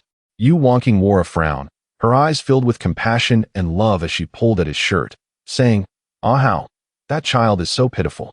The home is a complete mess, filled with chaos. The child was crying for her mother, hungry and desperate. When I entered, I found no one at home and hurriedly prepared a cup of wheat milk powder for her. I tidied up a bit, but as I was about to leave, the child clung to my arm, refusing to let me go. Perhaps we should bring her home to care for her. She wouldn't consume much food anyway." Seeing her kind-heartedness and the redness in her eyes, which indicated she had been crying, Zhou Hao felt a pang of sympathy and embraced her tightly. "Wife, I will visit Director Su's home and see if I can bring the child back. You need not go there again. I will handle it. However, during this time, I will be frequently going back and forth. You and your sister can take turns keeping watch, while the household chores will be left to you." As night fell, Zhou Hao picked up his hunting rifle and hurriedly made his way up the mountain alone. Intending to venture to the previously discovered repository of medicinal herbs, I aimed to gather some precious botanicals to aid Su Lanxin in her recuperation. Upon locating the herbal treasure trove, Zhou Hao's eyes gleamed with delight as he observed the flourishing abundance of herbs. A sweeping glance revealed a dense tapestry of invaluable plants, while the air was imbued with the enchanting fragrance of herbal essences. Contrary to his initial expectation that the herbs would dwindle as he harvested, he was pleasantly surprised to find that the more he picked, the more they seemed to proliferate. A windfall indeed. However, he still needed to seize an opportunity to inquire about the venue for the auction of these herbs. In a state of exuberance, Zhou Hao's backpack brimmed with Huangqi, Dengui, Lingji, and Tianma. Suddenly, a low growl emanated from behind him, heralding the presence of a black bear. Roar. Chapter 83. The marvelous herbs. Zhou Hao was taken aback, instinctively raising his hunting rifle, only to find a tall and robust black bear standing before him. Wait a moment. Why does this bear appear so familiar? The black bear immediately recognized Zhou Hao and joyfully rolled on the grass, its fur becoming matted with blades of grass. It pointed at him with its chubby paw, gesturing for him to follow. Zhou Hao, understanding its intent, eagerly tucked away his rifle and followed it to a prime location. Here, wild mushrooms flourished abundantly, rich in nutrition and health benefits. Wow, so many wild mushrooms. How did I not notice this before? The black bear huffed as it walked ahead, occasionally turning back to gesture at Zhou Hao. Zhou Hao keenly observed that the bear's paw was nearly healed, astonished at the rapid recovery. The speed of healing was astonishing, even surpassing hospital treatments. He curiously pointed at its paw, expressing his bewilderment. "How is it that your injury has healed so swiftly?" The bear displayed a human-like smile and led him to a corner of this verdant paradise, where a plethora of unfamiliar herbs thrived, filling the air with a potent aroma. The black bear pointed at the herbs, then plucked a handful and began to chew. Afterward, it spat the herbs out and applied them to its wound, wrapping it with banana leaves. Zhou Hao suddenly realized that these herbs likely possessed remarkable healing properties. If the black bear had personally tested their effectiveness, perhaps they could also expedite the healing of Su Lanxin's injuries. "Black bear, I too desire these herbs. Could you spare me a handful?" He gestured eagerly, his gaze fixed on the herbs. The bear, displaying remarkable understanding, generously handed him a considerable bunch. Zhou Hao accepted the herbs with gratitude, carefully placing them in his backpack while expressing his thanks to the bear. "You truly are impressive. How did you manage to find these?" The black bear, elated, rolled on the ground a few more times before hurrying off in search of food. Zhou Hao felt his journey was worthwhile. He had discovered a remedy for Su Lanxin's internal and external ailments, gathered some wild mushrooms, and descended the mountain with a bountiful harvest. By the time he arrived home, dusk was approaching. Zhou Hao quickly entered the kitchen and began to prepare the herbs for Su Lanxin. He pounded the herbs vigorously, extracting a fair amount of juice, and stored it in a small bottle to take to the town hospital later that evening.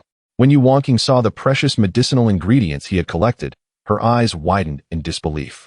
"How? You managed to gather so many medicinal herbs from the back mountain? I've heard these wild herbs are quite valuable and rare. Uncle Zhang from the east side of the village once found a single Lingji mushroom and sold it for 8 yuan, enough to buy 50 kilograms of corn. And you've brought back such a large quantity of high-quality herbs. Your skills are truly remarkable." Zhou Hao beamed at her praise, feeling quite pleased. With a mischievous grin, he replied, "Wife, do you not already know how skilled I am?"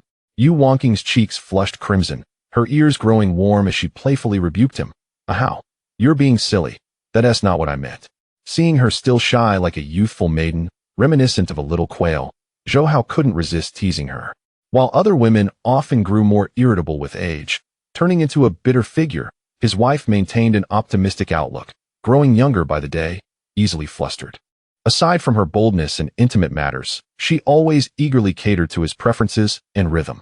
"How? You may continue with your tasks. The villagers are assisting in the house construction, allowing us to save considerable time for other matters. By the way, I've prepared a turtle soup. Please take it to Director Su at the hospital to help restore her health.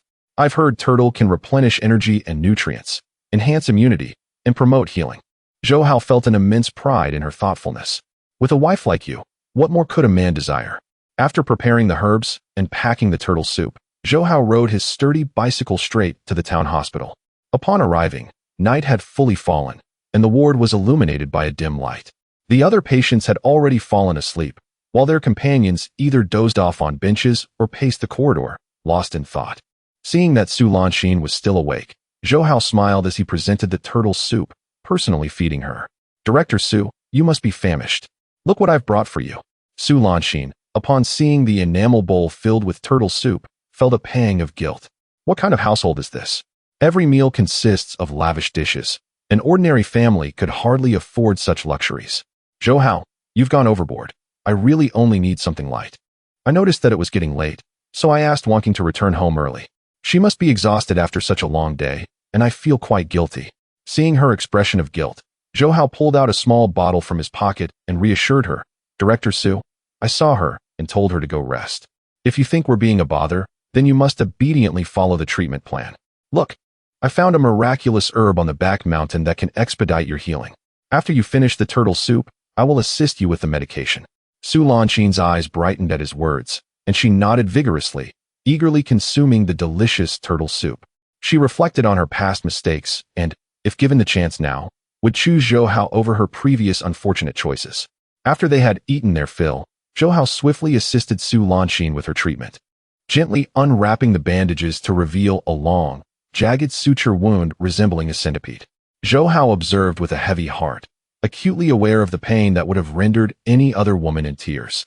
Yet, Su Lanxin gritted her teeth, resolutely enduring the discomfort without uttering a word. "Director Su, it may hurt a bit. If I inadvertently cause you any pain, please do inform me, he said gently, meticulously applying medication to her wounds, occasionally blowing softly to alleviate her suffering. As the medicinal liquid seeped into her wounds, a chilling sensation coursed through her body, prompting an involuntary shiver.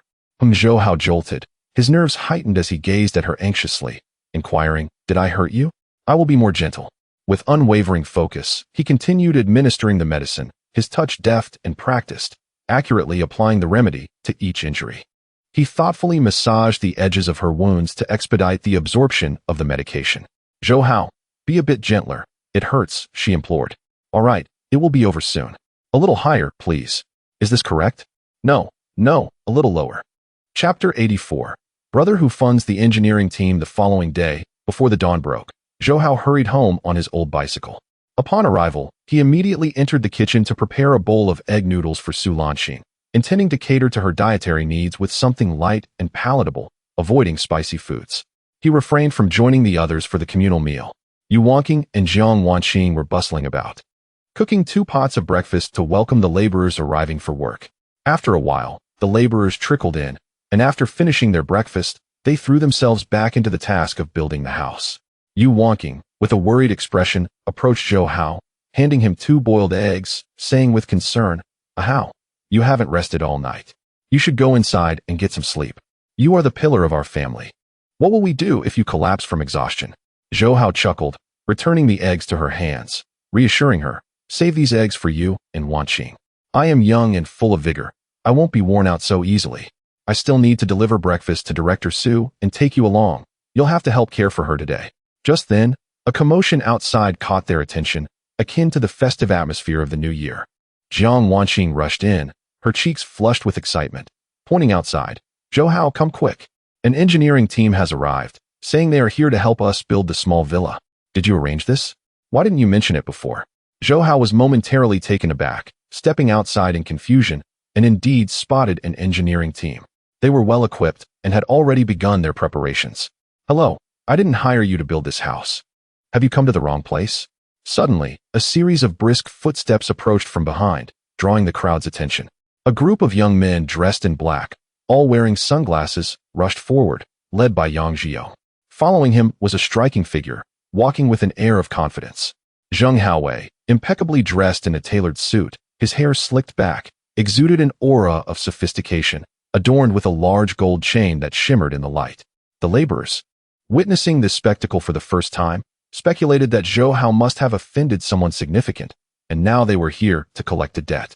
Yu Wanqing and Jiang Wanqing exchanged startled glances, quickly hiding behind Zhou Hao, nervously clinging to his arms. "Hao, who are these people? They certainly don't look like good company. You haven't gotten into trouble with someone important, have you? What should we do now? You have completely quit gambling, right? Who are these people? Should we find someone to help? Perhaps ask Captain Lin to come for support?"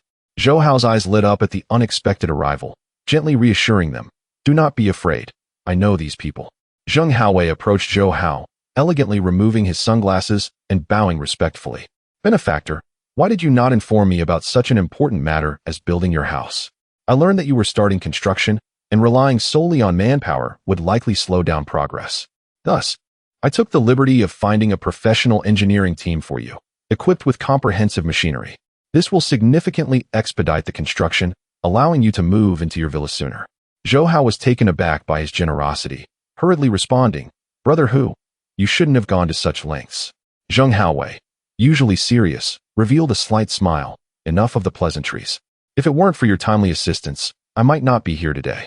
Not only did I pay the deposit on your behalf, but I also enlisted professional designers to create several architectural plans for you to choose from."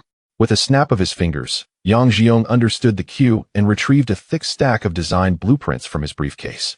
The young men rushed over, displaying the designs one by one. Zhou Hao was astonished. The styles represented various countries and even incorporated a blend of Eastern and Western elements. Yu Wanqing and Jiang Wanqing's eyes widened in amazement, their mouths agape as they gazed at the dazzling designs, unable to contain their admiration. "Wow, so many architectural styles. Every one of them is beautiful. I can hardly choose. The designs are stunning. Whatever style you prefer, we shall build," Zheng Haowei said with experienced consideration. "Benefactor, Once you contract out these projects, you won't need to be so busy.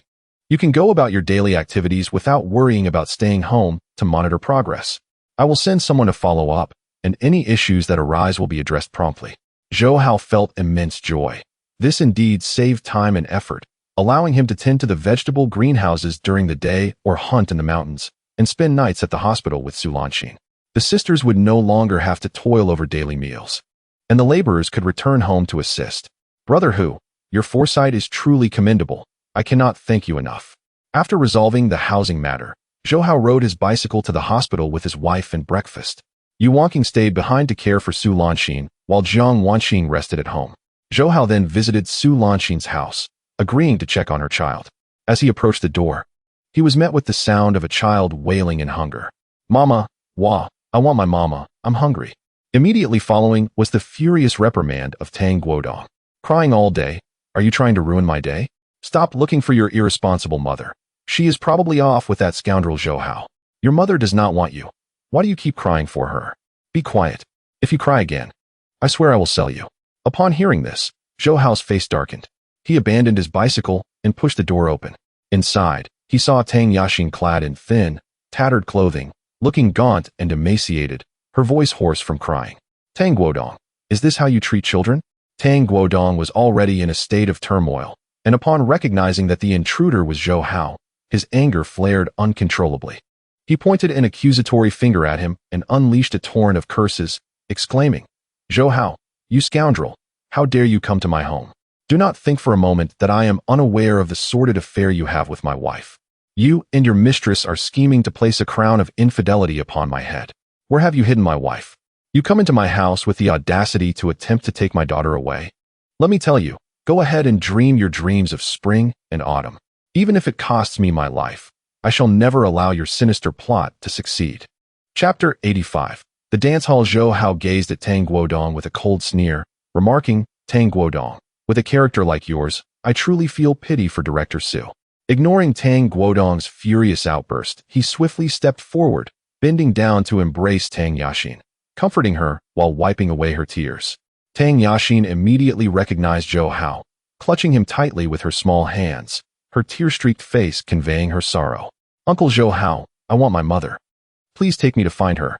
Without a trace of disdain, Zhou Hao used his clothing to wipe her nose and tears, pulling out a handful of two milk candies from his pocket and tenderly unwrapping one for her. Yaxin, your mother misses you dearly as well. Please stop crying, all right? Upon tasting a piece of the candy, Tang Yaxin's sobs ceased, and she nodded obediently. Okay. However, Tang Guodong obstructed Zhou Hao's path. His face flushed with rage as he shouted, Zhou Hao, you scoundrel! Not only have you humiliated me, but you also wish to snatch my daughter away and play the role of her father? I will accuse you of trespassing and child trafficking. Tang Yaxin, frightened by the commotion, burst into tears again, her young mind bearing the weight of the situation. Wah wah wah, mommy, I want to find mommy. Zhou Hao, unwilling to further traumatize the child and lacking a valid reason to take her, gently set her on the ground and soothingly reassured, Yaxin, be good and listen at home. Your mother has been delayed by some matters, but she will return to see you in a few days. I've brought you plenty of delicious snacks. You can eat them if you're hungry. Seeing the array of treats, Tang Yaxin quickly forgot her tears and began to devour them eagerly. Children are easily comforted. When their stomachs are full, their cries cease. Zhou Hao observed her, his heart aching. Were it not for the presence of the child, he would have relished the opportunity to deliver a punishment to Tang Guodong, the scoundrel. Tang Guodong, you had better treat Yaxin well. If she suffers even a slight ailment, I will exact tenfold retribution from you. Without waiting for Tang Guodong to respond, Zhou Hao briskly walked past him, deliberately colliding with his shoulder, nearly knocking Tang Guodong to the ground. Riding away on his bicycle, Zhou Hao could still hear Tang Guodong's furious shouts behind him. He secretly calculated that once Su Lanxin was discharged from the hospital, perhaps Tang Yaxin's life would improve considerably. Time swiftly passed to the day of Su Lanxin's discharge. Zhou Hao personally escorted her home, bringing along a bounty of nutritious provisions to aid her recovery. Each visit to the hospital had allowed him to discreetly sell some fish, earning a tidy sum. Through the attentive care during her hospitalization, Su Lanxin's perception of Zhou Hao had transformed immensely. Yet, some emotions could not withstand the light of day, buried deep within her heart, too fragile to be touched. Zhou Hao was delighted to see the house being constructed in an orderly manner. To express his gratitude for Hu Ji's invaluable assistance, he planned to invite his wife and Wanqing to the county for a meal with Hu Ge. Upon hearing that they would be going to the county, Yu Wanqing and Jiang Wanqing were ecstatic, rummaging through their belongings to select suitable outfits and shoes. They placed great importance on this gathering, dressing elegantly to accentuate their graceful figures, capturing Zhou Hao's admiration. Accompanied by the radiant sisters, Zhou Hao intended to take a minibus to the county. Throughout the journey, they attracted numerous glances. The sisters' beauty was undeniable, drawing attention from both men and women alike. By the time they arrived in the county, dusk had nearly fallen. Zhou Hao led the sisters to Hu Ji's residence, ready to extend their invitation. "Wife, Wanqing, please wait for me downstairs. I'll be back shortly." As he descended, he noticed 4 or 5 Santana cars parked nearby, and a throng of individuals approaching, gathering in front of the vehicles, awaiting their leader. Yang Jiong was leading the way, with Zheng Haowei trailing behind, exuding the formidable aura of a gang leader. Zhou Hao joyfully approached them, waving. "Hu Ge, Bao Ge, it's better to arrive late than never. Last time you helped me find the construction team, which saved us a tremendous amount of time and effort. Out of courtesy, I should treat you to a meal. Do you have time tonight?" Zheng Haowei scrutinized him closely, realizing it was his benefactor. A hint of a smile broke through his typically stern expression. "Benefactor, you've arrived at the perfect moment. Today marks the 10th anniversary of the Bu Yicheng Dance Hall. You should accompany me. It'll be livelier with more people around.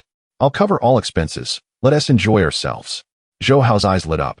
He had never been to a dance hall in his past life, rumored to be a haven for the affluent. "That sounds wonderful.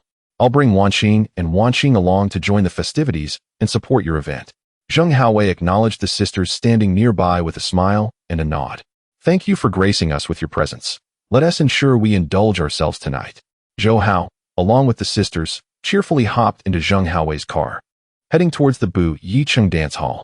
Yu Wanqing and Jiang Wanqing had frequented dance halls in their previous lives, but those had been elite venues, devoid of the mingling of various social strata. Arriving at the dance hall in the county, they felt a bit apprehensive, anticipating encounters with a diverse array of individuals. Noticing the sisters' unease, Zhou Hao grasped each of their hands gently, offering reassurance. "Relax, it's all right. I'm here with you." As they reached the Bu Yicheng Dance Hall, night had completely fallen. The townsfolk, after a day of hard work, were beginning to immerse themselves in the joys of nightlife. The music within the dance hall was deafening, with men and women wildly dancing in the center of the floor, enveloped in a vibrant, colorful atmosphere. Zhou Hao's eyes widened at the bustling scene. It was truly lively and prosperous, with a throng of people pushing against one another. And he held tightly to the sisters' hands, fearful of losing them in the crowd. Zheng Haowei signaled, and his subordinates quickly surged forward, clearing a path. Subsequently, with an air of utmost courtesy, he gestured invitingly towards Zhou Hao and his 2 companions. "My esteemed benefactors, please, do enter first." Zhou Hao instinctively straightened his posture, a radiant smile gracing his face as he led the 2 sisters inside, their passage unobstructed. He could not help but reflect on how the lives of the powerful, the affluent, and the influential are cherished dreams for countless souls. Yu Wanqing and Jiang Wanqing, brimming with excitement yet tinged with anxiety, closely followed Zhou Hao, never straying from his side. Although this venue paled in comparison to the lavish dance halls of their hometown, it was nonetheless considered one of the more opulent establishments in the county. Unbeknownst to Zhou Hao, in a secluded corner, Duan Jihong and Zhou Zichen each bore a small backpack, scanning the surroundings in search of their objective. This evening marked the anniversary celebration of the Bu Yicheng Dance Hall, drawing at least 1,000 attendees, with the entrance already teeming with patrons. The success of this month's sales target hinged entirely on the events of tonight. Chapter 86. Daring to sell drugs on my turf. Upon entering the private room, Zheng Haowei signaled with a glance, and Yang Jiong promptly instructed the staff to bring forth an abundance of alcohol. Red, white, and beer were served, filling the glasses of Zhou Hao and his companions. "Dear benefactor, esteemed ladies, may you indulge in the finest food and drink, and return with joyful hearts." Among those present were several high-ranking leaders, all seated upright on the sofa, demonstrating their understanding of social nuances as they held their glasses. Zheng Haowei subtly nudged Yang Jiong with his elbow, and the 2 rose first, raising their glasses to toast Zhou Hao. Observing this, the other leaders stood as well, respectfully honoring Zhou Hao with their drinks. Zheng Haowei humbly expressed his gratitude, saying, "Benefactor, thank you and your family for gracing the dance hall with your presence, and more importantly, for saving my life. Everything is encompassed in this toast. I shall drink it all, and you may partake as you wish." With that, he tilted his head back and downed the drink in one go. The leaders and subordinates followed suit, downing their drinks in unison. Zhou Hao felt elated, finishing his drink in one gulp and then taking the glasses from the two ladies to drink again, producing a loud belch. Refreshing, truly delightful. Yu Wanqing and Jiang Wanqing, concerned he might become inebriated, offered him tea and fruit. "Ah Hao, don't drink too quickly, be mindful of your health. Have some tea to alleviate the alcohol. Zhou Hao, your stomach is empty. Eat some fruit to cushion it." Zhou Hao waved his hand with a smile and leaned closer to the sisters, saying in an intimate tone, "Getting drunk is splendid. It allows for some enjoyable activities later." The two shot him a disapproving glare. Subsequently, Zheng Haowei and others took turns toasting Zhou Hao. After honoring him, the younger subordinates, displaying keen insight, toasted Zheng Haowei, with some playfully urging their leader to sing a song to enliven the atmosphere. "Brother Hu, you are the most skilled in singing. Why not showcase your melodious voice for the brothers?" Amidst the rising clamor, Zheng Haowei shook his head modestly, saying, No, the esteemed guests must sing first. The priority lies with them." Understanding the social customs, Zhou Hao smiled and replied, "Brother Hu, since everyone insists, we wouldn't dare to sing first. Please warm up the crowd, giving us a chance to find our rhythm." Reluctantly, Zheng Haowei accepted the microphone and began to sing a revolutionary song, with an impressive and righteous demeanor. The younger subordinates swayed and danced in unison, cheering jubilantly. Yu Wanqing clapped along while nudging Jiang Wanqing with her elbow, whispering, "Cousin, you have always loved singing since childhood. Your voice is like a heavenly melody. You must showcase your talent later to captivate our man." Jiang Wanqing blushed, her cheeks resembling ripe fruit as she stole a glance at Zhou Hao. The thought of revealing her talent made her heart race, her smile unable to be suppressed. After Zheng Haowei concluded his song, the room erupted in applause, and he passed the microphone to Zhou Hao. "Benefactor, it is your turn to showcase your vocal prowess." Zhou Hao, with an embarrassed smile, replied, "I am not much of a singer." Jiang Wanqing stepped forward, taking the microphone, and confidently announced, "I will sing a lyrical piece. My skills may not be exceptional, so I ask for your understanding." Her declaration garnered enthusiastic applause as everyone leaned in, eager to hear the beautiful lady sing. As her enchanting voice filled the air, a stunned silence enveloped the room, each person captivated by the melodious tune. Zhou Hao was utterly astonished, gazing at Jiang Wanqing in disbelief, unable to fathom how she could sing so beautifully. It was akin to a lark singing, enchanting all who listened, immersing them in a delightful trance. Even the gangsters found themselves moved to tears, a remarkable spectacle indeed. Just as the emotional atmosphere reached its peak, a subordinate rushed in, nearly disrupting the poignant moment. Zheng Haowei shot him a displeased glare. The subordinate, pale with fear, immediately shut his mouth and bowed apologetically. Originally intending to report an urgent matter, he became entranced by Jiang Wanqing's melodious voice, forgetting entirely his purpose, tears streaming down his face as memories flooded back. While singing, Jiang Wanqing gazed tenderly at Zhou Hao, her eyes shimmering with warmth. Upon finishing, she received an even more fervent round of applause. Yang Jiong noticed the dazed subordinate standing there and, in a fit of anger, kicked him while softly admonishing, "You idiot! What are you doing standing there like a fool?" The subordinate, bewildered, took a moment to regain his composure before recalling the pressing matter he needed to report. To avoid disturbing the enjoyment of their esteemed guests, he pulled Yang Jiong aside outside. "Brother Leopard, it's bad news. Someone is selling drugs in our territory." Upon hearing this, Yang Jiong's expression changed drastically, and he could not help but smack the subordinate on the head. "Why did you wait so long to mention such a grave matter?" He then hurried to Zheng Haowei, whispering the news in his ear. Upon hearing this, Zheng Haowei's face paled, and his lips twitched slightly as he calmly apologized to Zhou Hao, saying, "Benefactor, I sincerely apologize. I must attend to something urgent. Please continue enjoying yourselves, and if you require anything, feel free to instruct the subordinates." Zhou Hao understood that such a prominent figure is always busy, nodding with a smile. "All right, Brother Hu, tend to your affairs." In a corner of the dance hall, Duan Jihong and Zhou Zichen appeared furtive, seeking out individuals who looked like addicts to discreetly sell drugs. However, those approached turned pale, fearing to make a purchase. This was Brother Hu's territory, and anyone caught with such substances would meet a grim fate. Nevertheless, a few daring souls took the risk and bought a few packets. After making their rounds, Duan Jihong and Zhou Zichen found themselves disheartened, having sold little. As they entered the restroom, Zhou Zichen, puzzled, inquired, "Brother Duan, why is there such a vast difference in these dance halls? Long Ji's venue is too small and seems quite low-key. Yet Brother Hu's venue is located in the bustling city center, significantly larger in size. More astonishingly, the crowd was so dense that I could scarcely move." Duan Jihong's eyes reflected envy and resentment as he sneered. "This is a genuine nightclub. Long Ji's establishment merely peddles drugs and naturally must operate under the radar to evade the police. However, this is Hu Ji's territory, and selling such wares is strictly prohibited, so you must tread carefully and ensure you do not get caught. There have been those reckless enough to attempt drug dealing here, only to be discovered by Hu Ge and met with a fatal end." Zhou Zichen, brimming with confidence, chuckled, "No worries. With so many people around today, they surely won't notice us. We'll circle around again, and if no one makes a purchase, we shall devise alternative strategies."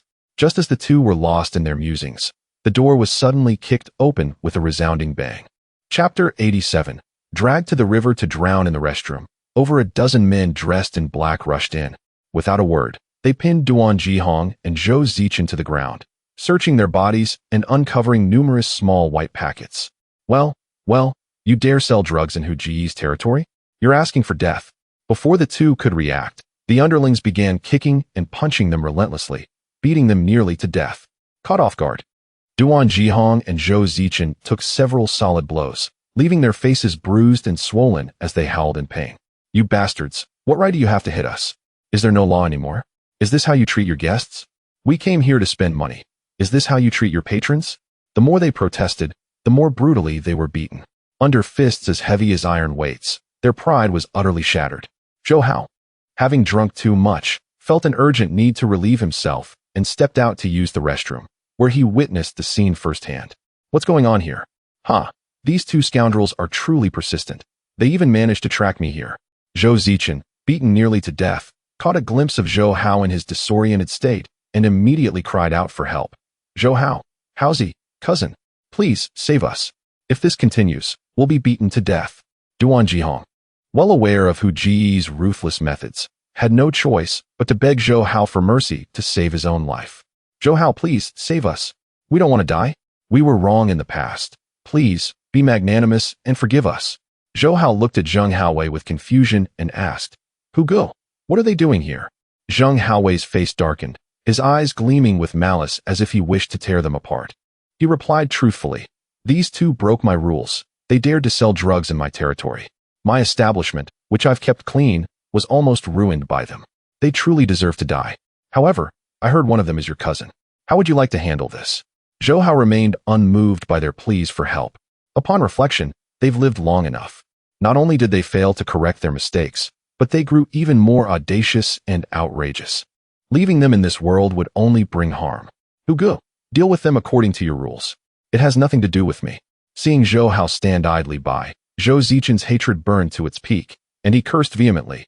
"Zhou Hao, you ungrateful bastard. I am still your cousin, yet you not only seized my family property, but also stole my wife. Now you refuse to save me. You clearly want me dead. Let me tell you, even if I die, I'll drag you down to hell with me." Realizing that his pleas were in vain, Duan Jihong was completely consumed by rage and resorted to cursing in desperation. "Zhou Hao, you scoundrel. You killed my cousin, and I will make you pay with your blood. Don't think that just because you have a powerful backer now, you can act with impunity. I will skin you alive and leave you without a burial place." Zhou Hao remained indifferent to their curses and left to find another restroom, unwilling to listen to their senseless barking. After respectfully seeing Zhou Hao off, Zheng Haowei turned around, his expression shifting dramatically. He raised his hand and delivered heavy slaps across Zhou Zichen and Duan Jihong's faces. Slap, slap, slap, slap. "How dare you insult my honored guest?" One of the underlings cautiously inquired. "Hu Ge, how should we deal with them?" Zheng Haowei took a white handkerchief from his pocket, carefully wiped his hands, and said coldly, "The usual way." The underling immediately understood, glanced back, and said fiercely, "Kill them and dump their bodies in the river." Upon hearing this, Duan Jihong and Zhou Zichen were terrified, wetting themselves in fear, and began pleading desperately. "Hu Ge, please show mercy and spare our lives. We were also victims in this matter. You know Long Ji's influence. We couldn't afford to offend him. Long Ge gave us a quota to meet. If we failed, our lives would be forfeit. Hu Ge." All of this was orchestrated by Long Ge.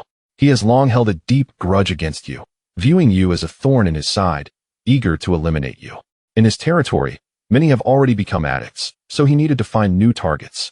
Seeing how large your territory is with such a high flow of people, he ordered us to take action. We were truly desperate. "Please, let us go," like releasing a fart. Zhou Hao leisurely lit a cigarette, took a deep drag, and his gaze grew even sharper. "So you've aligned yourselves with him? Then you deserve to die even more. It seems I must find an opportunity to properly confront this Xiaolong." The two sides have always been sworn enemies, engaging in covert and overt struggles, each coveting the other's lucrative territory, with no moment of peace. With two loud bangs, the piercing screams of Duan Jihong and Zhou Zichen abruptly ceased, everything once again drowned out by the clamorous music outside, as if nothing had ever happened. The underlings fetched 2 large sacks, stuffed the 2 corpses inside, and carried them out one after another. Zhou Hao returned to the private room without changing his expression and snapped his fingers. 2 underlings behind him respectfully presented 2 exquisitely packaged gift boxes adorned with pink bows. "Madam, these are a small token of my appreciation for both of you, a gesture of meeting gifts. Please accept them." Yu Wanqing and Jiang Wanqing were taken aback, exchanging glances, neither feeling comfortable accepting such valuable gifts. "Hu Ge, today is the anniversary of your nightless city dance hall. We already feel embarrassed arriving empty-handed. How could we possibly accept such precious gifts from you? It's truly improper, absolutely not. Indeed, Hu Ge, we appreciate your kindness, but we really cannot accept the gifts. Thank you for your warm hospitality tonight."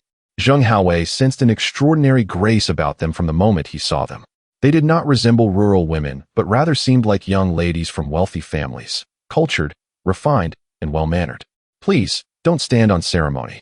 My benefactor saved my life. This is the least I can do to show my respect.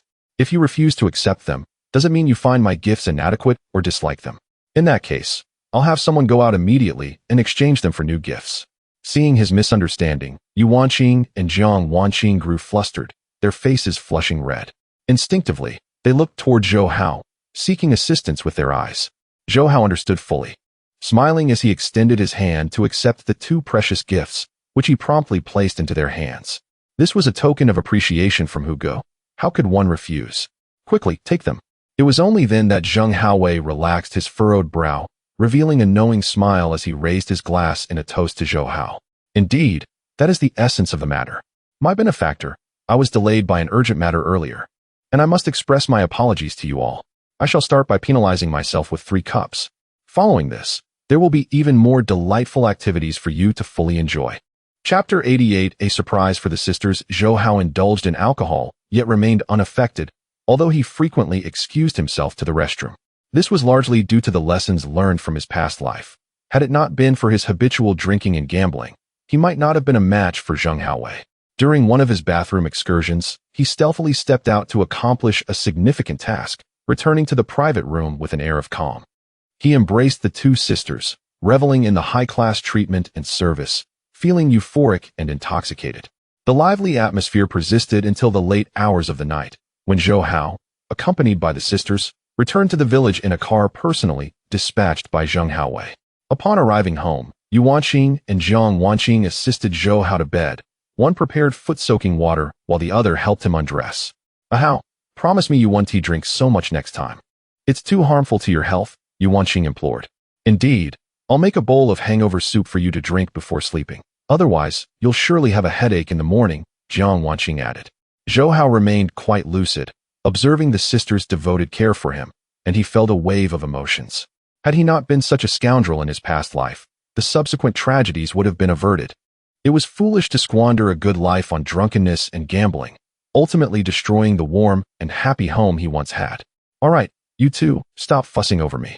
Turn around and close your eyes. No peeking," Zhou Hao instructed. Initially taken aback, Yu Wanqing and Jiang Wanqing exchanged confused glances, noting his mysterious demeanor. "Hao, what are you up to? They inquired. Your expressions are off, Zhou Hao teased, playfully turning them away by their shoulders. Quickly now. Turn around and no peeking. With that, he retrieved 2 exquisite jade necklaces from his pocket and adorned the sisters' graceful necks with them. With eyes shut in eager anticipation, Yu Wanqing and Jiang Wanqing suddenly felt a cool sensation around their necks, prompting them to open their eyes in astonishment. When they beheld the jade necklaces, their eyes widened in delight. How, such precious jade necklaces. When did you buy these? I had no idea. Yu Wanqing exclaimed. Where did you get so much money? Between building a villa and purchasing these jade necklaces, what other surprises do you have in store for us? Jiang Wanqing asked, her heart brimming with joy. Zhou Hao felt a surge of pride. Having noticed a jewelry store not far from the nightclub, he had sneaked out during a bathroom break to carefully select the trendiest jade necklaces, intending to surprise the sisters immensely. Just tell me, do they look good? Do you like them? Do I have taste? Yu Wanqing was elated. Since their marriage, it was the first time her husband had gifted her a jade necklace. How? I know you love me, and I truly appreciate your sentiment. However, considering how hard you work for your money, you should return it, she suggested. Jiang Wanqing, equally delighted but concerned, earnestly advised, Zhou Hao, our family truly needs money right now. We should spend wisely. While the jade necklaces are beautiful, they cannot feed us. Feigning a stern expression, Zhou Hao approached with pride and challenged. Just tell me if you're touched and whether you like them. Unable to hold back, Yu Wanqing burst into laughter. Of course, I'm touched. My husband is so capable, handsome, and financially astute. He is truly the best man in the world. Jiang Wanqing also laughed heartily, unable to part with the necklace. I absolutely love it. This jade necklace is quite valuable. You have such exquisite taste and vision. Seeing their joyful reactions filled Zhou Hao with a profound sense of accomplishment. Wives, Wanqing, from now on, I will be the one to earn a living while you two remain beautiful. I have discovered a way to make money, and our future will only improve. You need not worry about finances anymore. Even if the sky were to fall, I'll bear the burden. And you can focus on bearing me 7 or 8 chubby little ones, and I shall be utterly content. Upon hearing this, the sisters blushed, feeling bashful. Nestled in his embrace, they felt a stirring desire. They had long yearned to bear children for their husband, but such matters could not be rushed. Everything would unfold in due course. The following day, Zhou Hao rose early, embarking on a solo trip to the county town. He had been searching for a place to bid on medicinal herbs, but had found no leads. After casually mentioning it to Brother Bao, he was directed to the Huarentang medicinal herb store in the county, where he might find luck. It was said that the owner of that store was an exquisite beauty, referred to by Brother Bao as the proprietress. Upon his arrival in the county, Zhou Hao noticed a middle-aged man anxiously searching for wild sheep tails. From his appearance, he exuded an aura of integrity, suggesting he was facing some difficulties, much like a headless fly darting about. Judging by his physique, he likely had a military background, carrying an air of authority indicative of a notable identity. Establishing a good rapport with him could potentially prove beneficial in the future. After a fruitless search, the middle-aged man despondently squatted on the ground, his eyes scanning the diverse passers-by in a state of despair. The wild sheep tail was already a rare find, and what he needed was the wild variety. Even in the countryside, it was not easily obtainable. Recognizing his plight, Zhou Hao approached him with a friendly greeting. Hello, comrade. I accidentally overheard you were looking for wild sheep tails. We can obtain them in our village. If you need them, I can deliver them to you within the next few days. The middle-aged man's eyes, previously dull, sparkled with hope. He sprang to his feet, grasping Zhou Hao's hands tightly in gratitude. Really? That would be wonderful. Young comrade, thank you for helping me out. To be honest, I'm not as young and strong as I used to be, and I can't satisfy my wife in that regard. She scolds me daily. I've been asking around. The elders say that consuming wild sheep tails can invigorate the kidneys and replenish essence. Thus, I ventured out in search, experiencing for the first time the sorrow of realizing that wealth cannot procure every desire. Zhou Hao observed that the man was indeed quite sincere. Discussing such personal matters with a stranger is inherently awkward. Comrade, this matter is easily resolved. You can count on me. Today, I am in the county town on business, and this evening, I shall ascend the back mountain for a hunt. If I manage to acquire a wild sheep whip, may I return to seek you out? The middle-aged man was exceedingly pleased, nodding vigorously, the clouds of despair on his face dissipating into a clear sky. Certainly, I reside in the county town and frequently wander this area. In the coming days, I shall arrive at this hour to await your arrival. When you have the wild sheep whip, simply come to find me. Rest assured about the price. I shall not shortchange you." Zhou Hao, elated at the successful negotiation, felt an exhilarating connection with the man. "Excellent. I look forward to a harmonious collaboration." Chapter 89. Observe how I punish you. Navigating through the bustling streets and alleys, Zhou Hao finally arrived at the Huirantang herbal medicine shop and knocked on the door. A young apprentice clad in a white coat greeted him with a warm smile. "Greetings, comrade. May I inquire what herbal materials you wish to purchase?" Zhou Hao glanced around and noted the shop's impressive size and exquisite decor, exuding a dignified and elegant atmosphere. From its exterior to its interior design, it was steeped in an antique charm reminiscent of ancient apothecaries. "May I ask if your proprietress is present?" Zhou Hao inquired. The apprentice initially scrutinized him with a wary expression before posing a pointed question. "What business do you have with our proprietress?" Sensing the apprentice's apprehension, Zhou Hao quickly clarified his purpose. I was referred by Bao Ge. I possess a variety of precious herbal materials and seek to discuss a collaboration with your proprietress." Upon hearing that he was an acquaintance of Bao Ge, the apprentice's tension dissipated, and a smile returned to his face. "Very well. Please hold on a moment while I inform the manager." After a short while, a man in his 40s, exuding maturity and composure, wearing a white coat and old-fashioned glasses, hurriedly emerged. "My apologies for keeping you waiting. I am the manager here, Du Yunfan. Our proprietress is currently away on a business trip and has yet to return. If you have any matters to discuss, please share them with me." Recognizing Zhou Hao as a valued guest due to his connection with Bao Ge, he gestured for him to sit down and enjoy some warm tea. Gratefully accepting his hospitality, Zhou Hao swiftly got to the point. "I possess wild, century-old Heishou Wu, as well as Tian Ma, Qi Yi Ji Hua, Fu Ling, Huang Jing, and Tai Pai Shi Hu, all of which are rare wild herbs. Could you assist me in auctioning them?" Du Yunfan's eyes brightened with excitement as he replied. "May I first verify the quality of your goods? If they are of exceptional quality, I will wait for the proprietress to return and let her make the final decision." Zhou Hao immediately retrieved the precious herbs from his backpack, displaying them one by one. As he unveiled them, the air filled with a fragrant aroma that was both invigorating and delightful. Du Yunfan, visibly astonished, had been in the herbal trade for decades but had never encountered such exquisite herbs. His hands trembled with excitement. "These are truly remarkable. The quality, the appearance, the fragrance, unparalleled. Young comrade, could you please set aside a few samples for me? This way, I can present them to the proprietress for her appraisal." Zhou Hao willingly set aside a small portion of each herb, while he kept the remainder to take back with him. Du Yunfan then produced 1,000 yuan in cash as a deposit for Zhou Hao. They agreed that Zhou Hao would return to the shop in about a week, by which time the proprietress would likely be back, allowing for a more detailed discussion. After finalizing their arrangement, Zhou Hao purchased some items in the county town before joyfully heading home. His first task was to hunt in the back mountain, aiming to procure wild goat tendons. The Notorious team had recently engaged less in hunting, being preoccupied with farming. Previously, during the collective village era, others handled the labor while the Notorious team focused solely on hunting. Now, with land allocated to households, each member had become a crucial contributor at home, adept at their tasks, leaving them little choice but to remain behind. Fortunately, Zhou Hao possessed remarkable marksmanship and could hunt without assistance. Using his keen senses, he effortlessly tracked the mountain goats. Before long, he spotted a goat grazing, occasionally glancing around in vigilance, ready to flee at a moment's notice. Zhou Hao raised his hunting rifle, his eagle-like eyes sharp and clear even in the night.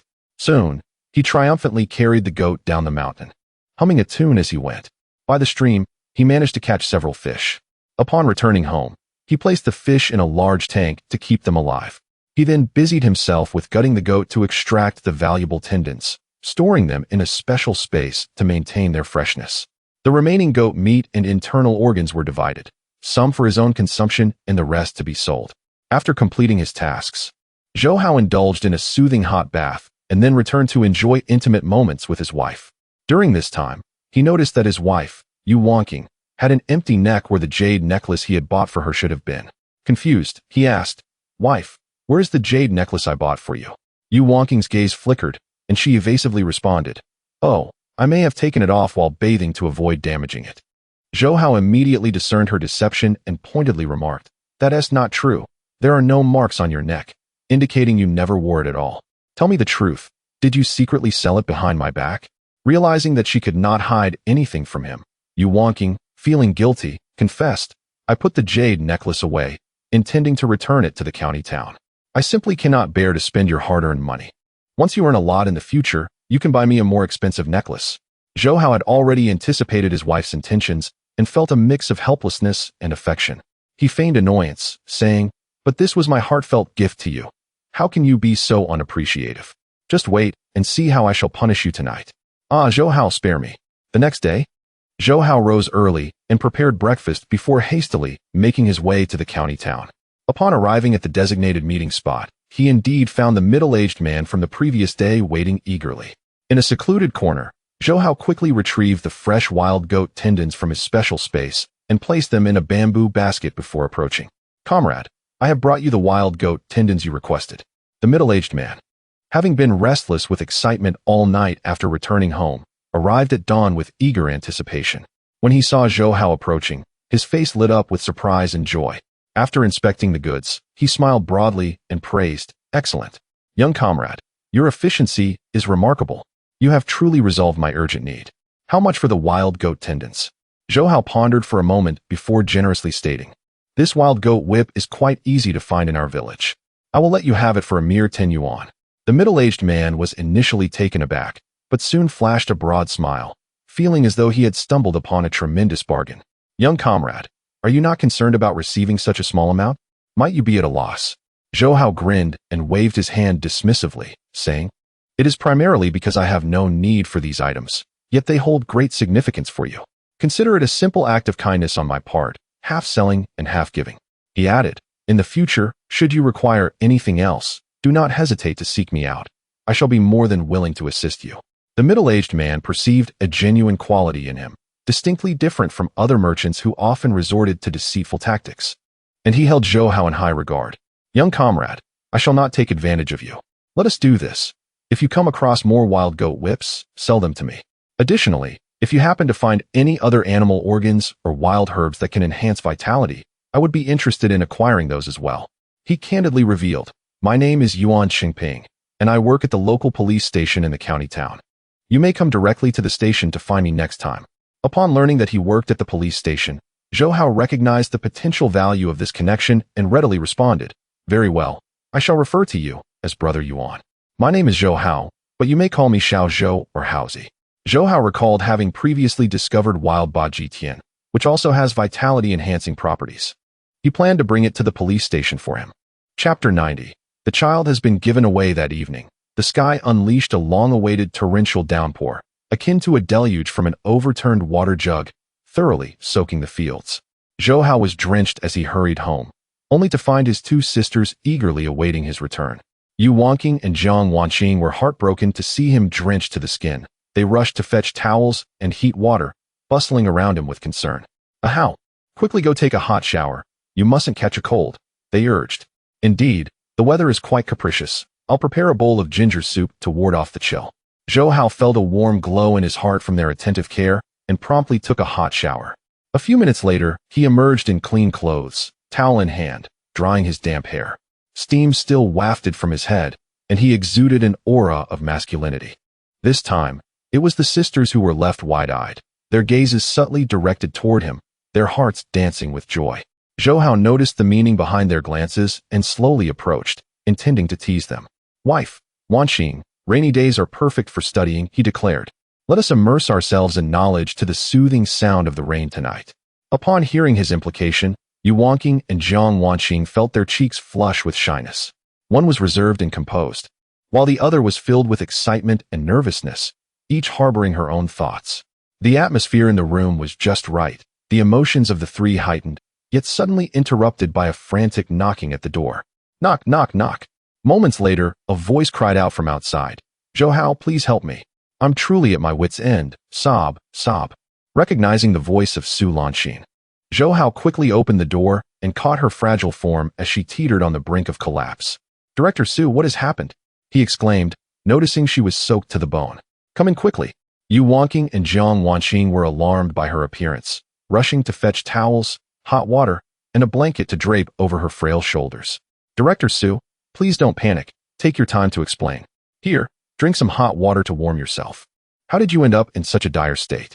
Su Lanxin's face was pale, her gaze vacant, as though she had suffered a grave blow, her voice hoarse from crying. Zhou Hao, the sky has fallen. My wretched father has secretly sent my daughter away to a wealthy couple as an adopted child, claiming she will be sent to the capital, all for the sake of acquiring more money to indulge in his vices. This despicable creature, that is his own flesh and blood. Even a tiger does not eat its young. How could he bear to do this? Our family has already been ruined by his obsession. I can no longer afford to support him, and now he has set his sights on my daughter. She is my only reason for living. If I cannot bring her back, I do not wish to live anymore. Zhou Hao's expression changed dramatically upon hearing this. Although he had been a rogue in his past life, Tang Guodong was even more detestable. This was outrageous. Had he known it would come to this, he would have taught him a lesson long ago. Director Su, do not despair. Time is of the essence. We must act now. My wife and Wanqing will accompany you to file a report, while I will seek connections to gather information. Rest assured, I will help you find your daughter.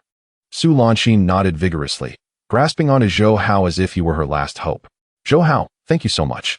If you can help me find my daughter, I will do anything you ask. Despite the darkness of night, Zhou Hao hurriedly rode his bicycle to the county town, seeking out Zheng Haowei to explain the situation. Brother Hu, I know you have extensive connections. It would be easier for you to gather information.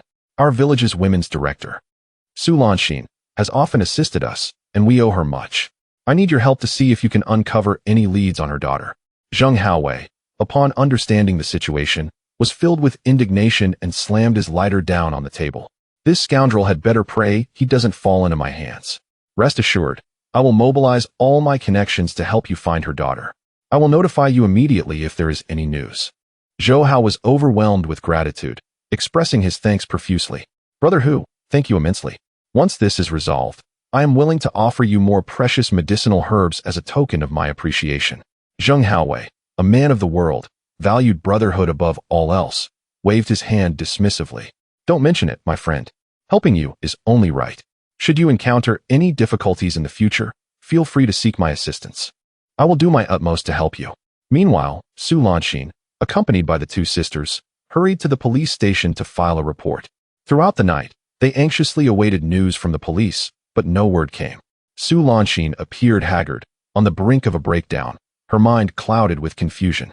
Her eyes were red and swollen from crying, her throat hoarse, and tears continued to fall. She was deeply anxious and worried about her daughter's well-being, uncertain if she was safe or if she had been taken by the wealthy couple. This was a piece of her own flesh and blood, bound by an unbreakable bond. Yaxin, my Yaxin, where are you? Mother cannot lose you. Yu Wanqing and Jiang Wanqing watched with heavy hearts, fully empathizing with the anguish of a mother. Anyone would struggle to bear such a tremendous blow. Director Su, you must remain strong. Ahau will find a way to help you retrieve your daughter. You must take care of yourself and not succumb to despair. Indeed, since we have reported this to the police, we must trust that they will uncover leads. Perhaps news will come soon. Su Lanxin, in a daze, was escorted home by the sisters. Just as they departed, Tang Guodong returned. Tang Guodong spotted the two sisters outside and learned that Su Lanxin had gone to find Zhou Hao. Furious, he grabbed her by the neck and snarled viciously, "You wretched woman, sneaking out behind my back again to meet another man? What? Have you gone and spread all our family's dirty laundry? I've lived most of my life, and this is the first time I've been cuckolded. You've really brought me great shame." Su Lanxin, choked until tears streamed down her face, felt as if all air had been cut off. Her mouth gaped wide, gasping for breath, and she lashed out at him with punches and kicks. Gurgling sounds escaped her throat. In the struggle, Tang Guodong's face was accidentally scratched by her nails. Enraged, he kicked her to the ground. "Damn you! How dare you scratch my face?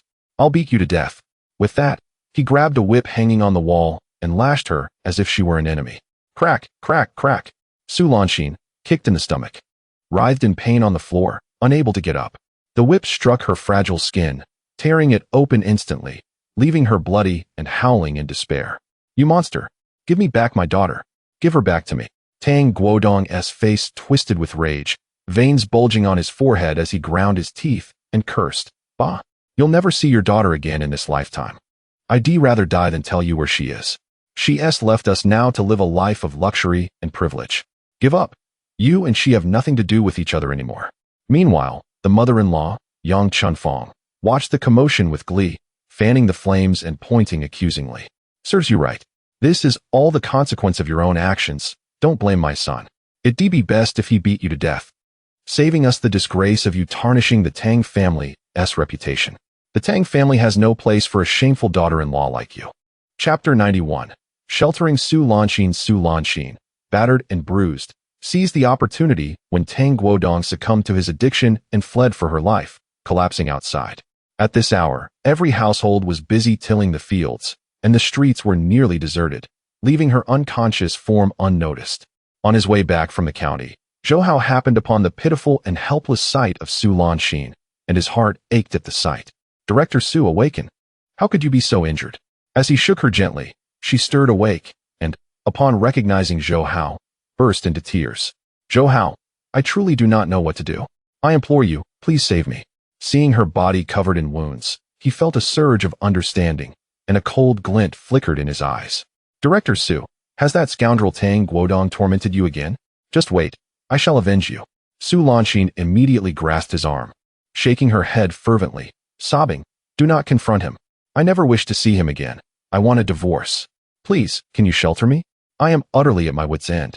Zhou Hao's heart softened instantly, and he enveloped her delicate waist, lifting her effortlessly into a princess carry. Very well, you may stay at my home. I shall go to the town and buy you some new clothes for a change.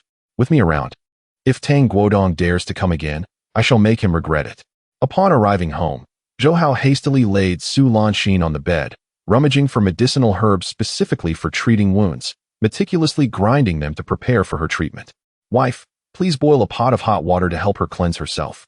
Wanxing, find her a clean outfit to change out of these blood-stained clothes. Also, please prepare some fish soup for her. Her condition is dire, and she desperately needs nourishment to regain her strength. Yu Wangqing and Jiang Wanqing, witnessing this scene, were left dumbfounded and quickly set about their tasks. While attending to Su Lanxin, they could not help but shed tears. Director Su is truly pitiful, encountering such misfortune. How could someone as good as her be entangled with that addict? Domestic violence is either non-existent or rampant. How can she endure the pain of old wounds compounded by new ones? It is heart-wrenching. Zhou Hao, holding the powdered herbs, turned to the sisters and instructed, I will tend to Director Su's wounds. You both hurry and prepare the fish soup. The sisters nodded and promptly entered the kitchen, one lighting the fire while the other prepared the fish, their teamwork seamless. Before long, the kitchen was filled with fragrant steam, the aroma of nourishing fish soup wafting through the air. Zhou Hao skillfully applied the medicine to Su Lanxin, each motion careful, fearful of causing her pain. Director Su, if it hurts too much, please do not hesitate to vocalize your discomfort. Su Lanxin, her face pale and haggard, appeared drained of vitality, biting her lip in silence as she bore the agony. Ah, it hurts so much. Zhou Hao, startled, faltered momentarily, then gently leaned in to blow on her wound, tenderly continuing the treatment. All right, I shall be gentler. Please bear with it. Ah, it hurts. It's unbearable. Is this pressure acceptable? Lighter, please. After finishing the treatment, Zhou Hao was drenched in sweat, as if he had just emerged from a fierce battle. Director Su, for the time being, avoid exposing your wounds to water. Allow my wife to help you with warm water to cleanse yourself daily.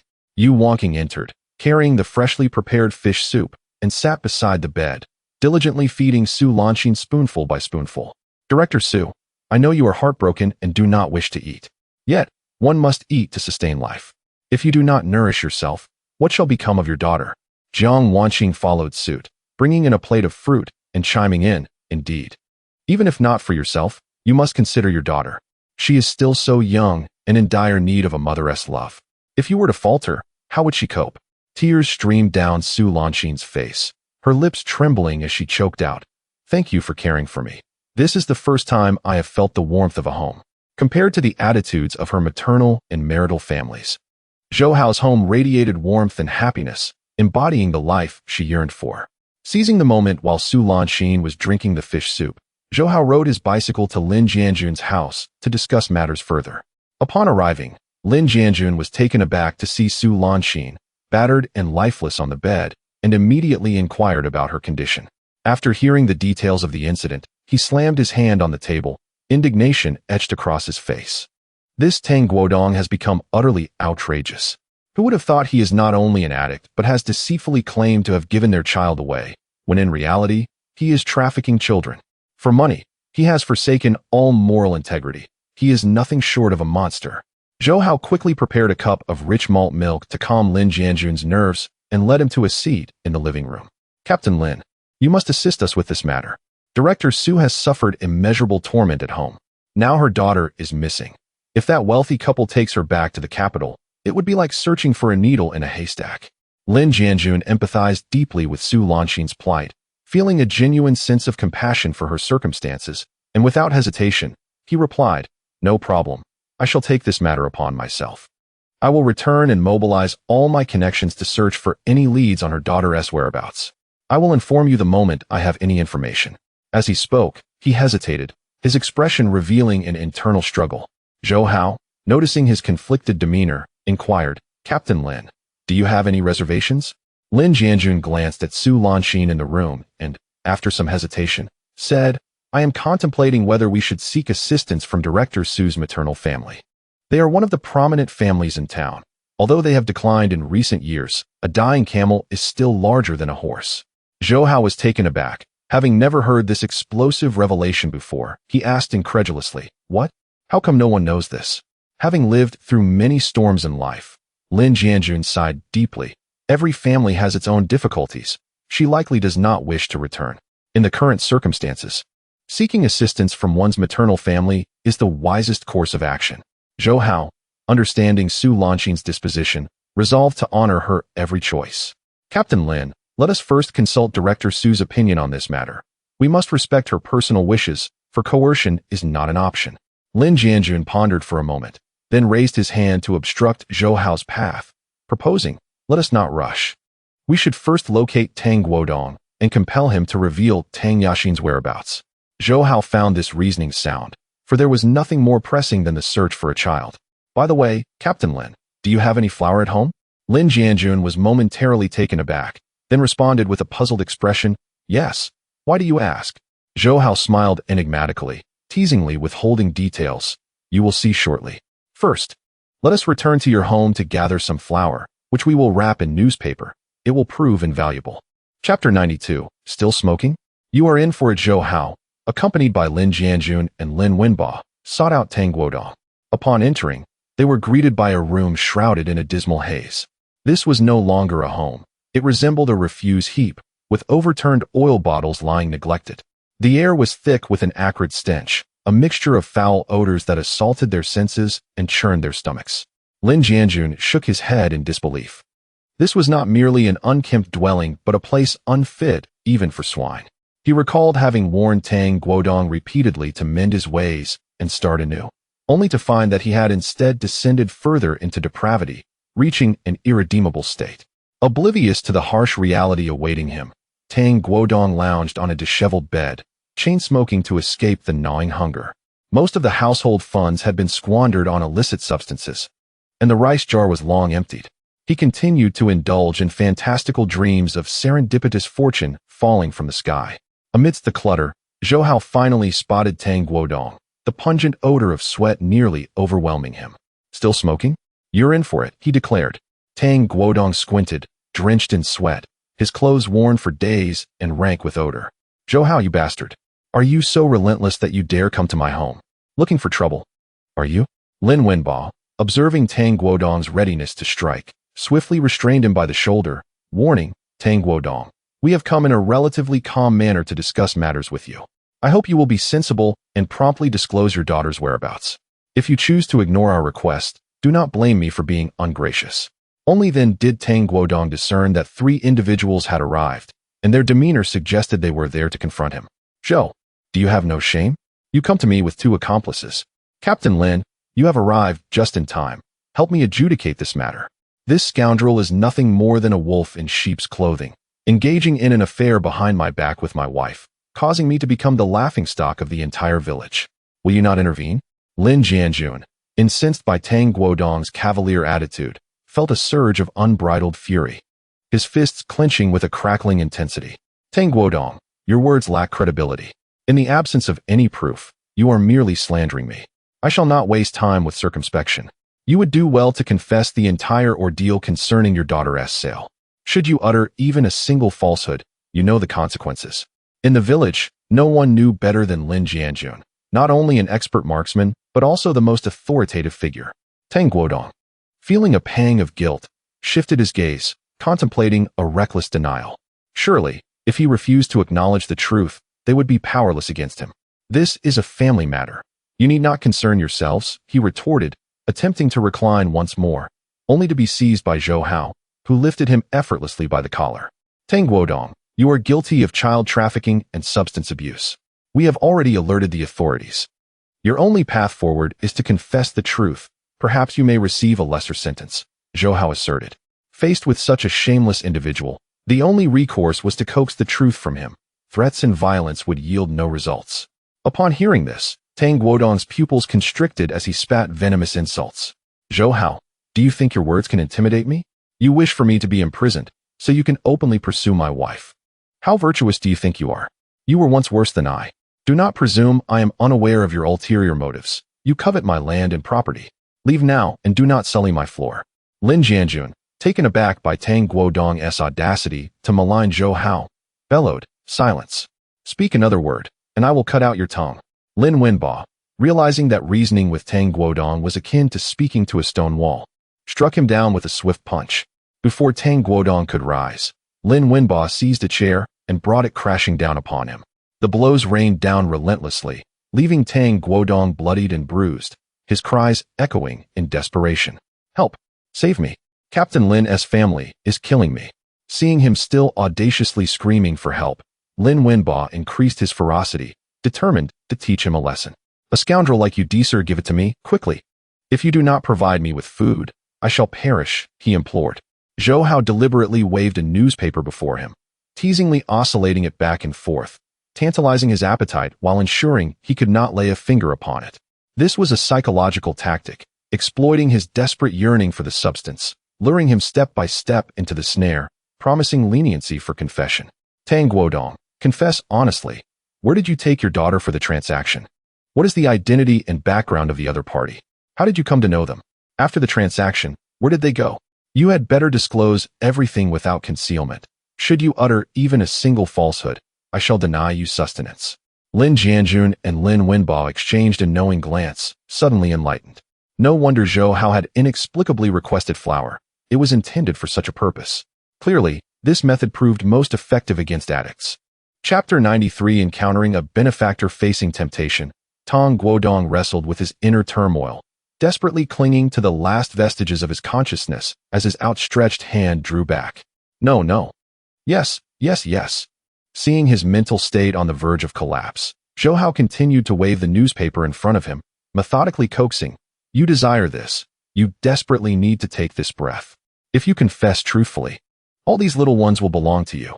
Tang Guodong gritted his teeth, resolutely holding out, refusing to utter a single word, even as he pounded his head against the floor in agony. Thud, thud, thud. Observing his stubbornness, Zhou Hao deliberately tucked away the newspaper and turned to leave. Very well, since you refuse to speak, I shall not force you. I will take my leave now, and you may tremble and convulse here until death claims you. Driven by desire and the allure of the little ones, Tang Guodong ultimately shattered the defenses within himself, desperately grasping at Zhou Hao's ankle. I will tell you everything, just don't go. If you give me the little ones, I will reveal all. A few days prior, while strolling, he had chanced upon a notice affixed to a utility pole. It proclaimed that a wealthy couple was willing to pay handsomely to adopt a beautiful girl under the age of 5. Having exhausted his family's resources, he was constantly devising ways to acquire more money to purchase the little ones. Thus, he concocted a scheme to send his wife away and deceived his daughter into meeting the affluent couple. The couple was exceedingly pleased with his daughter's appearance and age, proposing to take her for a health examination, which necessitated a blood test. Provided her health metrics were satisfactory, they would grant him 100,000 yuan and take his daughter to the capital, where she would live a life of luxury as a young lady of great fortune. Upon hearing of such a fortuitous opportunity, he unhesitatingly consented, eagerly participating in the transaction. Zhou Hao listened intently to every word, carefully committing them to memory, but suddenly sensed something amiss and challenged. Wait. Why would a couple adopting a child require a blood test? Tang Guodong's complexion turned ashen, his eyes sunken, blood staining his mouth and nose, his body convulsing uncontrollably, appearing on the brink of death. I do not know. The wealthy couple said it was to ensure their blood types matched, so they could adopt without worry. They feared that when the child grew up and learned of her true origins, she would no longer feel connected to them and might seek out her biological parents.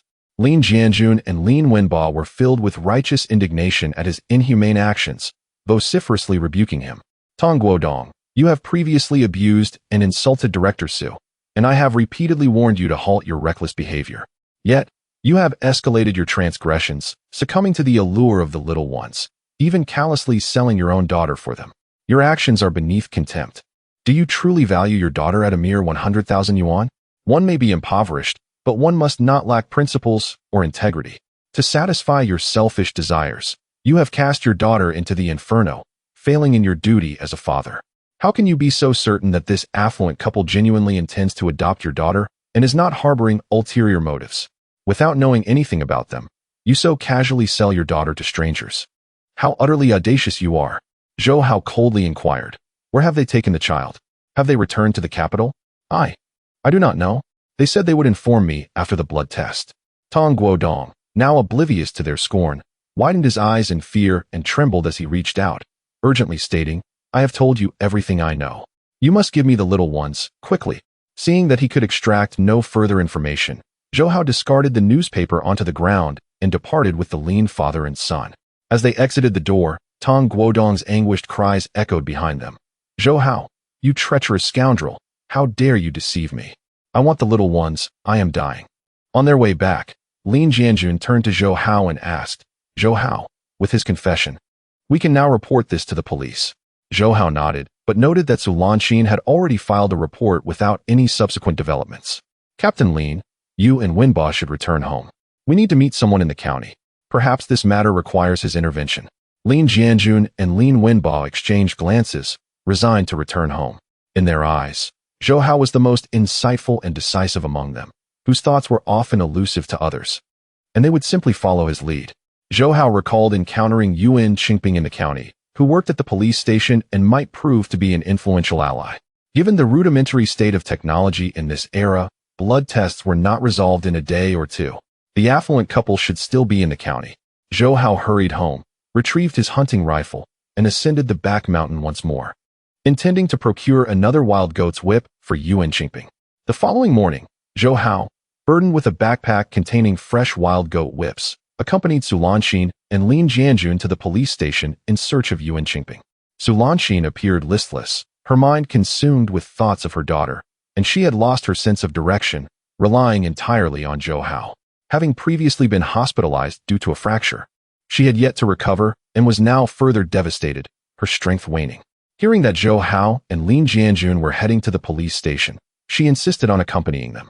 Zhou Hao, our local police station has shown no signs of activity. Surely, the county station is even busier and may not have time to handle our case? Zhou Hao tightly grasped her hand, his tone resolute. Director Su, are we not seeking solutions? Let us give it a try. Perhaps the county station will respond more swiftly. Filled with confidence, Zhou Hao strode purposefully toward the police station's entrance. Captain Lin, Director Su, rest assured, I have acquaintances here. Upon reaching the entrance, Zhou Hao adeptly navigated social niceties, retrieving a pack of Da Qianmen cigarettes from his pocket and offering one to the guard. Hello, comrade. I am here to find someone named Yuan Qingping. I have something he urgently requires. Could you kindly notify him? The guard's expression shifted dramatically, scrutinizing him with a wary gaze, and hesitated to accept the cigarette. Who are you? Do you have an appointment? Zhou Hao shook his head and stated truthfully, my name is Zhou Hao. I do not have an appointment. He informed me to come directly to him in the future.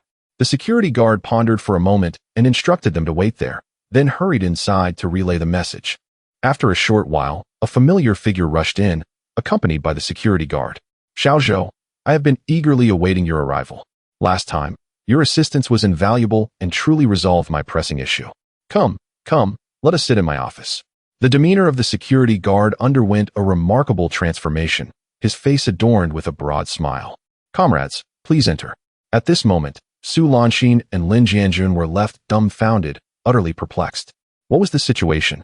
Why was a police officer from the precinct treating Zhou Hao with such deference? Zhou Hao was elated and promptly led Su Lanqin and Lin Jianjun into the office. Upon entering, a diligent staff member respectfully approached. Director Yuan, here is yesterday's report. I have placed it for you. The mention of Director Yuan left the three of them in a state of shock, their astonishment palpable. Although Zhou Hao had anticipated that his identity was not ordinary.